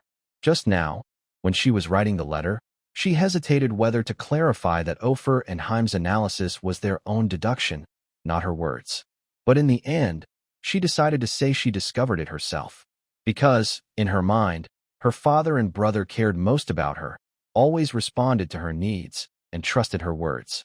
If she told them that Simbach's true intentions were deduced by Ofer and Heim's, they might not believe her. Moreover, if they asked who Ofer and Heim's were, should she say they are the supervisor and deputy supervisor, just two guys guarding the warehouse? And that they figured out Simbach's cunning plan? Any normal person wouldn't believe that. Also, sending messages back and forth costs expensive magic crystals, and she didn't have many left. So, being honest might just waste time and money. Damn it, Simbach. He scared me before and tricked me out of 60,000 gold coins. Now I only have a magic crystal card with 2,000 coins secretly hidden away. I need to be careful with how I spend it. While Helena was muttering to herself, the relic brazier suddenly moved. She hurried over happily and picked up the reply letter. "Dear sister, your matter is known to both our father and me. Please don't worry and do whatever you want. The Relf family will always be your strongest support." Helena's eyes widened in disbelief. She couldn't believe she received such a reply. Just now, she was shouting for help. Suddenly, she looked at the content of the reply. She searched through her drawer and found the letter that was sent along with the Bloodline Awakening potion last time. She compared it carefully and suddenly exploded with anger. "Damn it, Russell. Your reply is exactly the same as last time. This is outrageous." "Well, it's not exactly the same, missing one sentence. But what's the difference?" Helena was so angry she clenched her teeth, stomped her foot, and turned to leave. Now, she couldn't rely on the Relf family anymore. Over and Heim's were unreliable, so she could only ask for help from her friends. Fir Castle Garden. The lazy afternoon sun shone on the lawn. Under the shade of trees, there was a delicate round table with 3 elegant women sitting on 3 wicker chairs. Madame Agnes was reclining comfortably in the most relaxed chair, squinting in the sun, holding a cup of red tea, but she hadn't taken a sip. She was already dozing off. Lady Friss was excitedly showing off her new silk scarf, repeatedly admiring the embroidery pattern in the sunlight. Lady Elena de Virion was bored, poking small cakes on her plate with a fork, occasionally glancing at the patrol soldiers in the distance, seemingly judging who had a better figure. The banquet had long ended, but so what? The big family affairs were not her concern. The men were busy dealing with the blood summons, and they only needed to continue eating, drinking, and having fun. As for her own husband, Elena remembered the impressive scene yesterday when Count Duvier rode down from the sky on a giant griffin. She couldn't help but sneer. When riding the griffin, she looked very proud and confident. But when riding other things, she seemed as timid as a soft-footed goblin. She didn't even think about saying hello. Anyway, Dewey wouldn't pay attention to her. They had long since gone their separate ways, not interfering with each other, showing perfect understanding. She looked at her handsome guy, busy with his important country affairs. How nice that was. "Hey, what do you think of this scarf with my dark green dress?" Lady Friss raised the scarf and held it in front of her chest. Elena lazily looked up and said, "It's okay." She was feeling a bit bored. Since that night, even though nothing happened, at quiet times, that face of hers would appear in her mind like a ghost. Sigh, when will I get another chance like that? That guy really has a heart of stone. He used her once and then ignored her. Such a bad man. What do you mean, it's okay? This was bought from the capital. All right. Perfect match. Very beautiful. Elena waved her hand dismissively and continued to poke at her small cake. Just then, a figure hurried over. All 3 looked over at the same time. Helena's face looked very unhappy. Her eyebrows were tightly furrowed, her lips pressed together, completely losing the relaxed and happy mood she had during afternoon tea.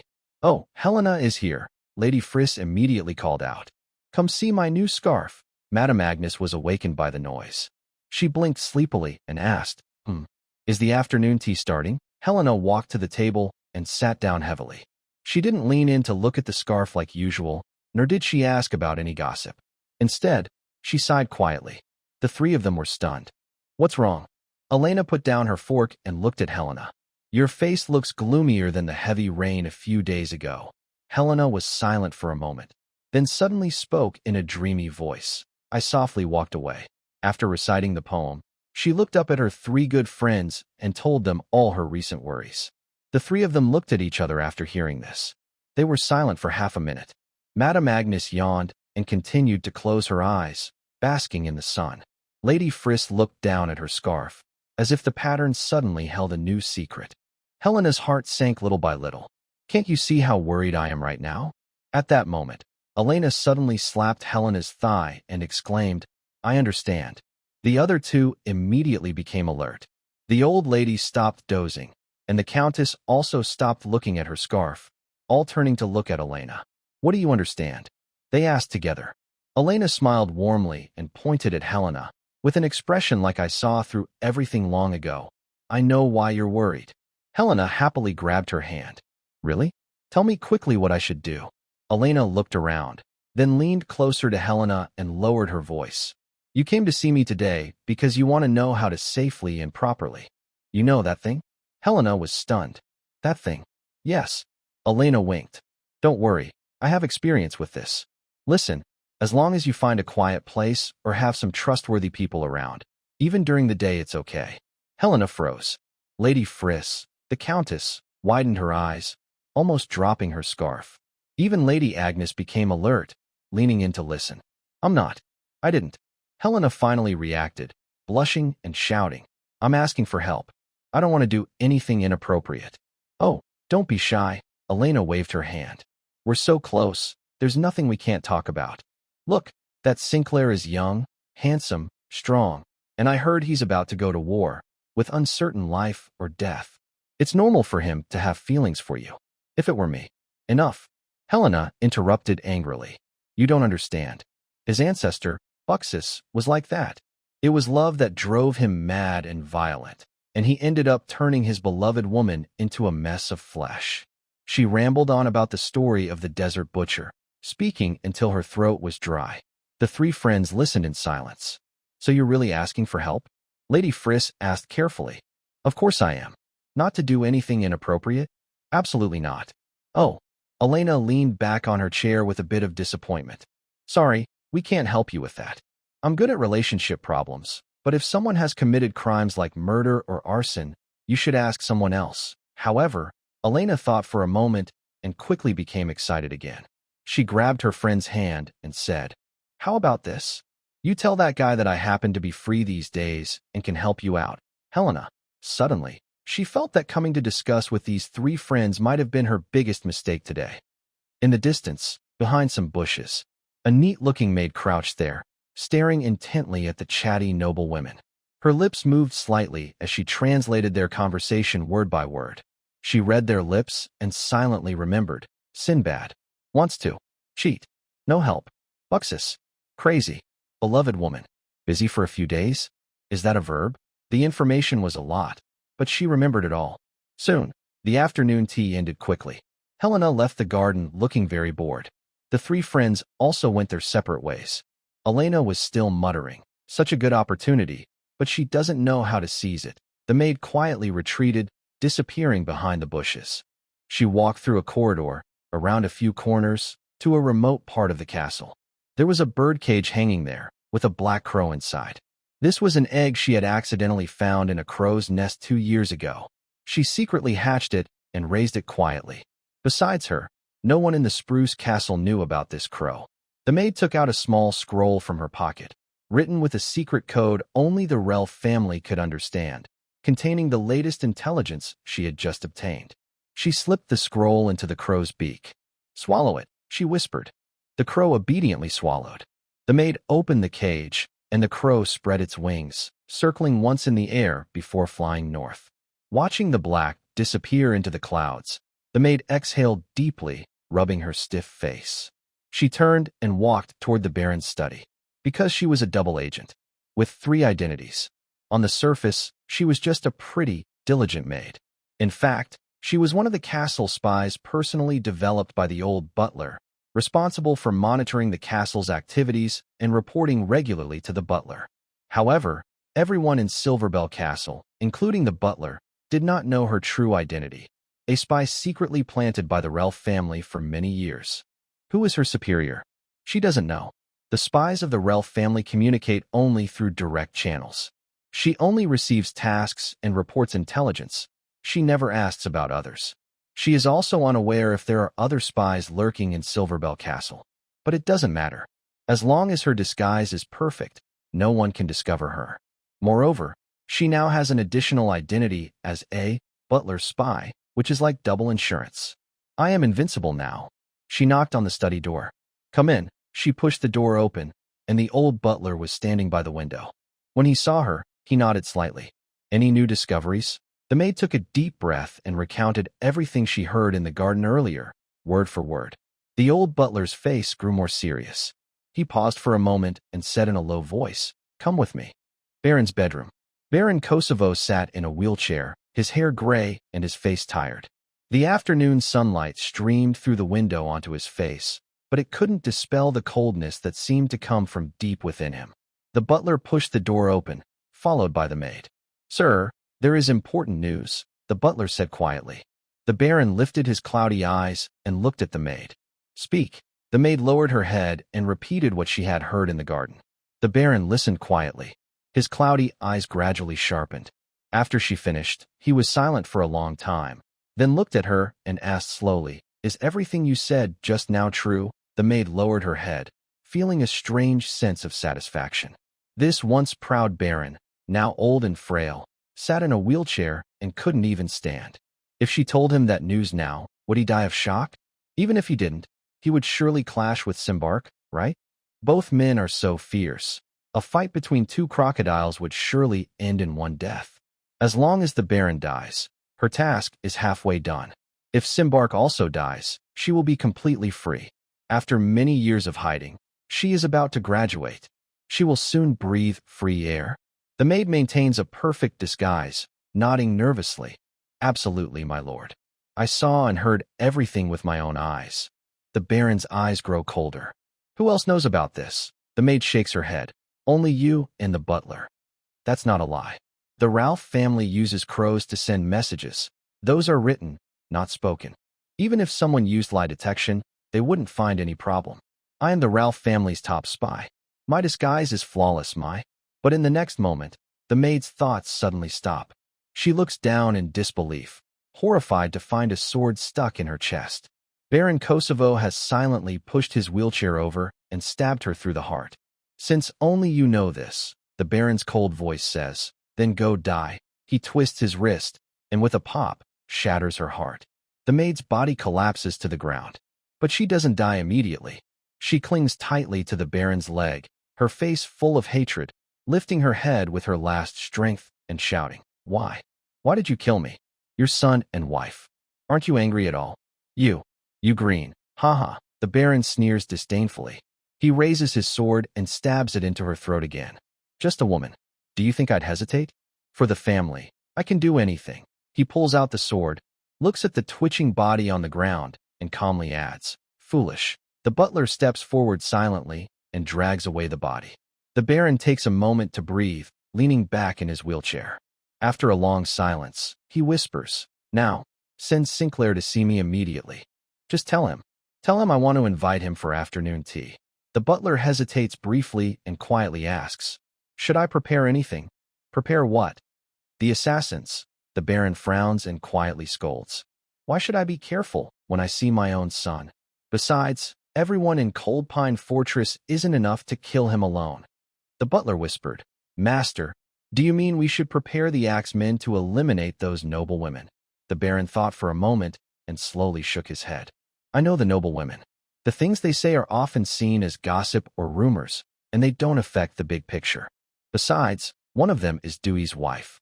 He's my good friend. Just give me some face, ahem. Master, since you've decided not to kill all the witnesses, why? The old butler looked down at the maid who was still staring with wide eyes. Everyone was confused. The Baron coughed twice, took a deep breath, and calmly added, "Don't act until you're outside Kosovo. Don't die in my house." While the old butler was searching for Roland, he and Buck had already reached the castle's underground prison. It was dark and damp here, with a strange smell of mold mixed with blood in the air.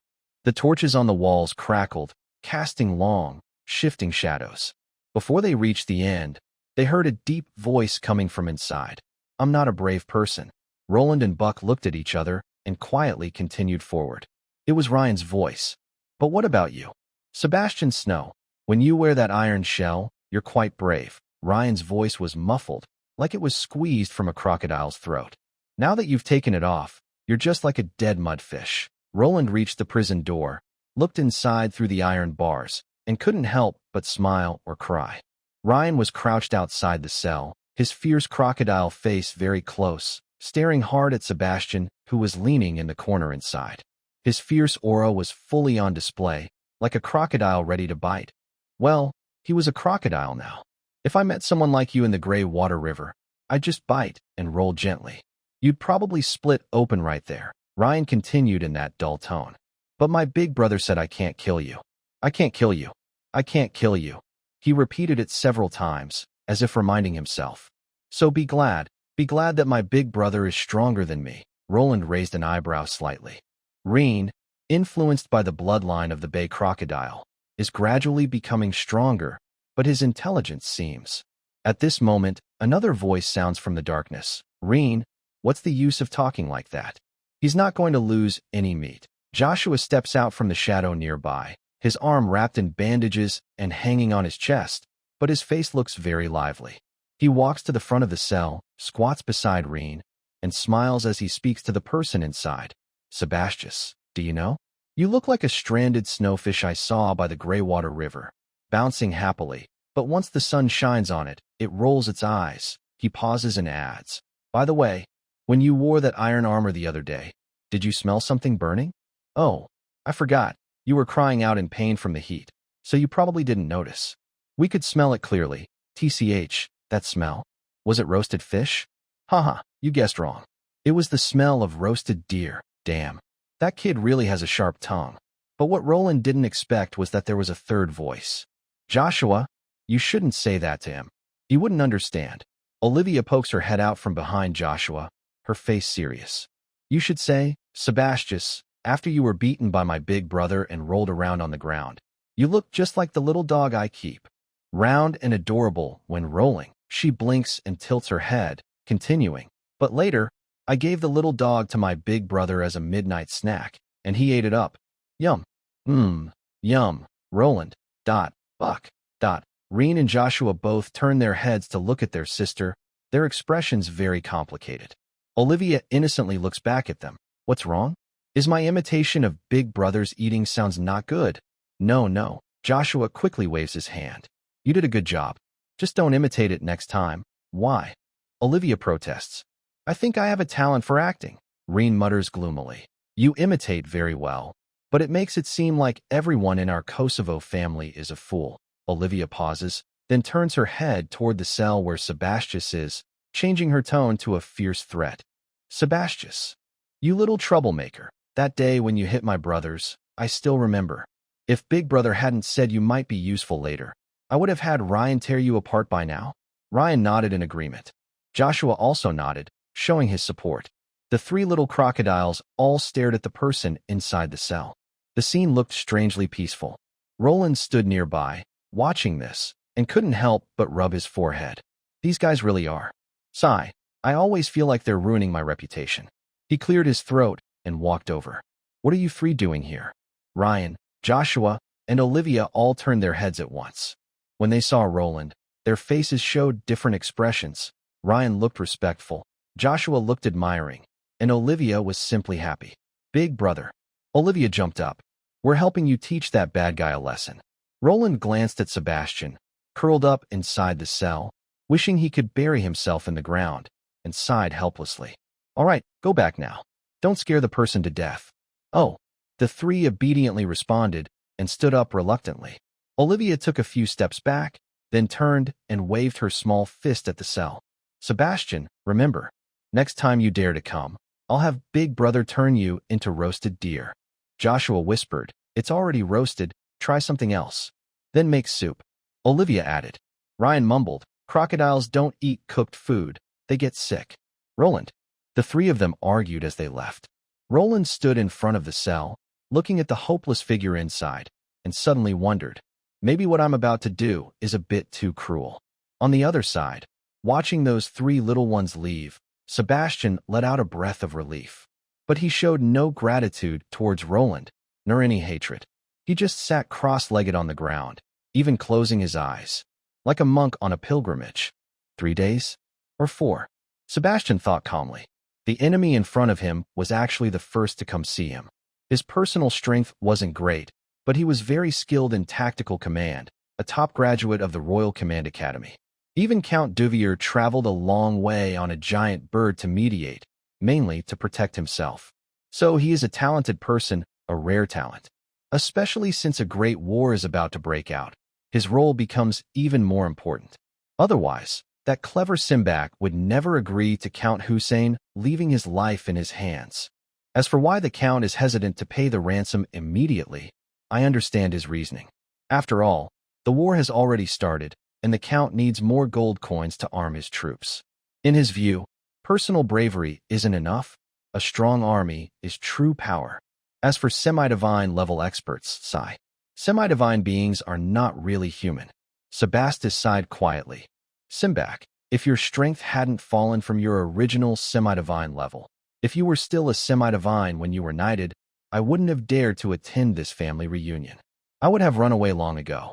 Back then, if I faced a semi-divine and chose to run, it wouldn't harm my family's reputation at all.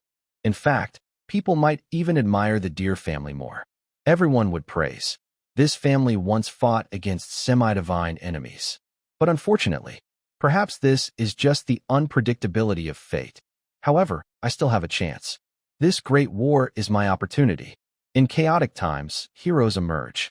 When Erwin calls for bloodshed again, I will seize every chance to rise quickly. Sebastus knew that Simbach was definitely doing this on purpose. First ignoring him, then sending those 3 fools to torment him, causing serious mental trauma. When he was exhausted physically and mentally, Simbach would come out pretending to be kind, speaking softly to comfort him, maybe even offering some good food, or perhaps a few beautiful women. But he had already decided, no matter what the other side said, no matter how beautiful the women, he would refuse multiple times, at least 3 times. He wanted the other person to see his firm will and resilient character, then pretend to be embarrassed and only agree reluctantly. Yes, a request. Today, Simbach must be here to ask him to be released, then lead his troops bravely into battle. However, the first thing the other person said shocked him greatly. Sebastus never expected that the first thing the other person would say was, I've decided to let you go. Go home and hold your child. What? I have been imprisoned here for 3 days, enduring humiliation every day, suffering through the teasing from your brothers and sisters. I didn't beg for mercy because I was waiting for you to come and ask me to go to the battlefield and make a difference. And now you want me to go home and take care of children? I am not married, and I have no illegitimate children. Sebasti's face instantly fell, and he couldn't understand what the other person was thinking. But Roland didn't pay attention to him and signaled to Buck. Buck hesitated for a moment, then finally took out the key and opened the cell door. Roland turned and walked away. Sebasti was stunned, standing there, looking at the open door, completely confused. Did he just leave like that? Shouldn't he have praised me first, offered some benefits, then I would pretend to refuse, and finally agree reluctantly? This isn't how the script should go. Sebasti struggled for a long time, his expression changing repeatedly, confused, conflicted, frustrated, and finally resigned. In the end, he stood up with a tired look, staggering to follow. Roland walked ahead, and when he heard footsteps behind him, a slight smile appeared on his face. He didn't turn around and said, "Wash up and go to the training ground." Those prisoners are in your hands now. Practice freely. Losing a few doesn't matter. Sebasti paused, his face showing more complex emotions. Was he just arranged like this? Not even asked if he was willing? But looking at Roland's back, he finally clenched his teeth and whispered, "Understood." Buck followed behind, watching this scene, and muttered in surprise. After Sebasti walked away, he approached Roland and asked curiously, "Young master, this guy hasn't even eaten lately. Looks like he's protesting by starving himself. And even when the three young masters and young ladies bullied him, he didn't say a word. I thought he was a tough guy, but now he's just obediently coming out." He paused and added, "Do you feel like you already knew he would come out all along?" Roland smiled faintly, stopped, and looked back at the cell. "Look at his cell. What's the difference between it and the others?" Buck was stunned and looked carefully in the direction of his gaze. After examining for a while, he said with doubt, "His cell. Seems cleaner. No, that's not right." Suddenly, his eyes widened. "Less stuff. Less straw on the floor." Roland chuckled and patted Buck's shoulder. "This guy has awakened a special supernatural ability called rumination." Rumination? Buck looked confused. "Simply put, he can chew and eat like a reindeer," Roland explained. "As long as there's grass, he won't starve. These days, he's not hungry but eating grass when hungry." Buck opened his mouth in surprise, looking at the staggering figure in the distance with a very complicated expression. Eating grass.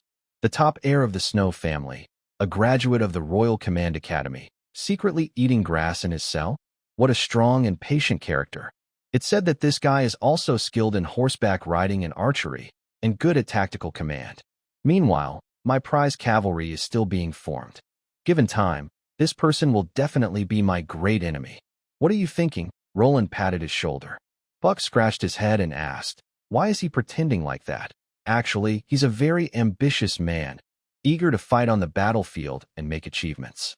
But because he was too arrogant before and didn't want to lower himself, he's waiting for me to invite him. As soon as I do, he'll agree immediately. Then why? Why am I so rude to him? Is he even worth our courtesy? Little brat. I'll send him to meet the spirits. Buck was stunned for a moment before shaking his head and following. Behind them, only the empty cell and the mess of grass remnants on the ground remained, along with a few dark brown droppings. At the prison door, Roland met the frantic old butler. "Young master, I finally found you." Roland was a bit curious. The old butler was usually calm, composed as if facing a mountain collapsing or risking his life, very steady and relaxed. Today, he was unusually panicked. "Is there something?" "Take your time," Roland said seriously. The old butler glanced at Buck, standing like a tower behind him, and pursed his lips. Buck immediately understood and was about to leave, but Roland suddenly grabbed him. "He is one of us. Just speak honestly." The butler remained silent for a long time, then finally spoke softly. "Young master, the matter between you and the lady. The old master already knows." "What?" Buck was shocked and immediately cursed himself for having such big ears. He actually overheard this secret. Besides being surprised, Roland also looked extremely embarrassed. This matter had finally reached the ears of the person involved, but he couldn't speak out, and even if he did, no one would believe him. Why did things turn out like this? Roland was furious and wanted to draw his trident and attack the two old men from over. But the old butler quickly held him back and, catching his breath, said, "Young master, please go see him again. The old master is dying." "Huh?" Roland's body trembled. The Baron was actually dying? Although the family's underground tomb temple was destroyed, as long as he endured and restored the family's glory, he still had a chance to recover. Why was he dying now? At this critical moment, if the Baron died, whether from illness or not, people would definitely say he was so ruthless that he even killed his own father to seize Helena. Wouldn't that ruin his reputation forever? Don't think that on the continent of divine grace, strength is everything. It might seem that as long as you are powerful, you can do whatever you want and ignore your reputation. But for true strong people, especially high-level professionals, breaking through to legendary status requires accumulating legend points. The priest Frank once said he had a chance to break through to legend, which was clearly because he gained legend points after the battle in the tomb. To advance to legend, you need at least 10 legend points. That's why Frank traveled everywhere. If your reputation is too bad, it will greatly affect your legend points. In his previous life, he was too violent, and his reputation was like a catastrophe-bringing boss. Although he defeated his enemies in the end, his legend points were very low. Of course, this is a world of beliefs. Some people's strength might not follow strict rules. Players have their own cheat methods, like seeing their milestone quests, to level up quickly, but the natives also have their own cheat ways. Some protagonists with the Destiny trait may not need to train hard. When the game updates, or during moments of darkness or sudden talent bursts, their level and strength can skyrocket unexpectedly. As a native with a player interface, he has two kinds of cheats. So, after being witnessed by the God of Light, he instantly gained extremely powerful strength.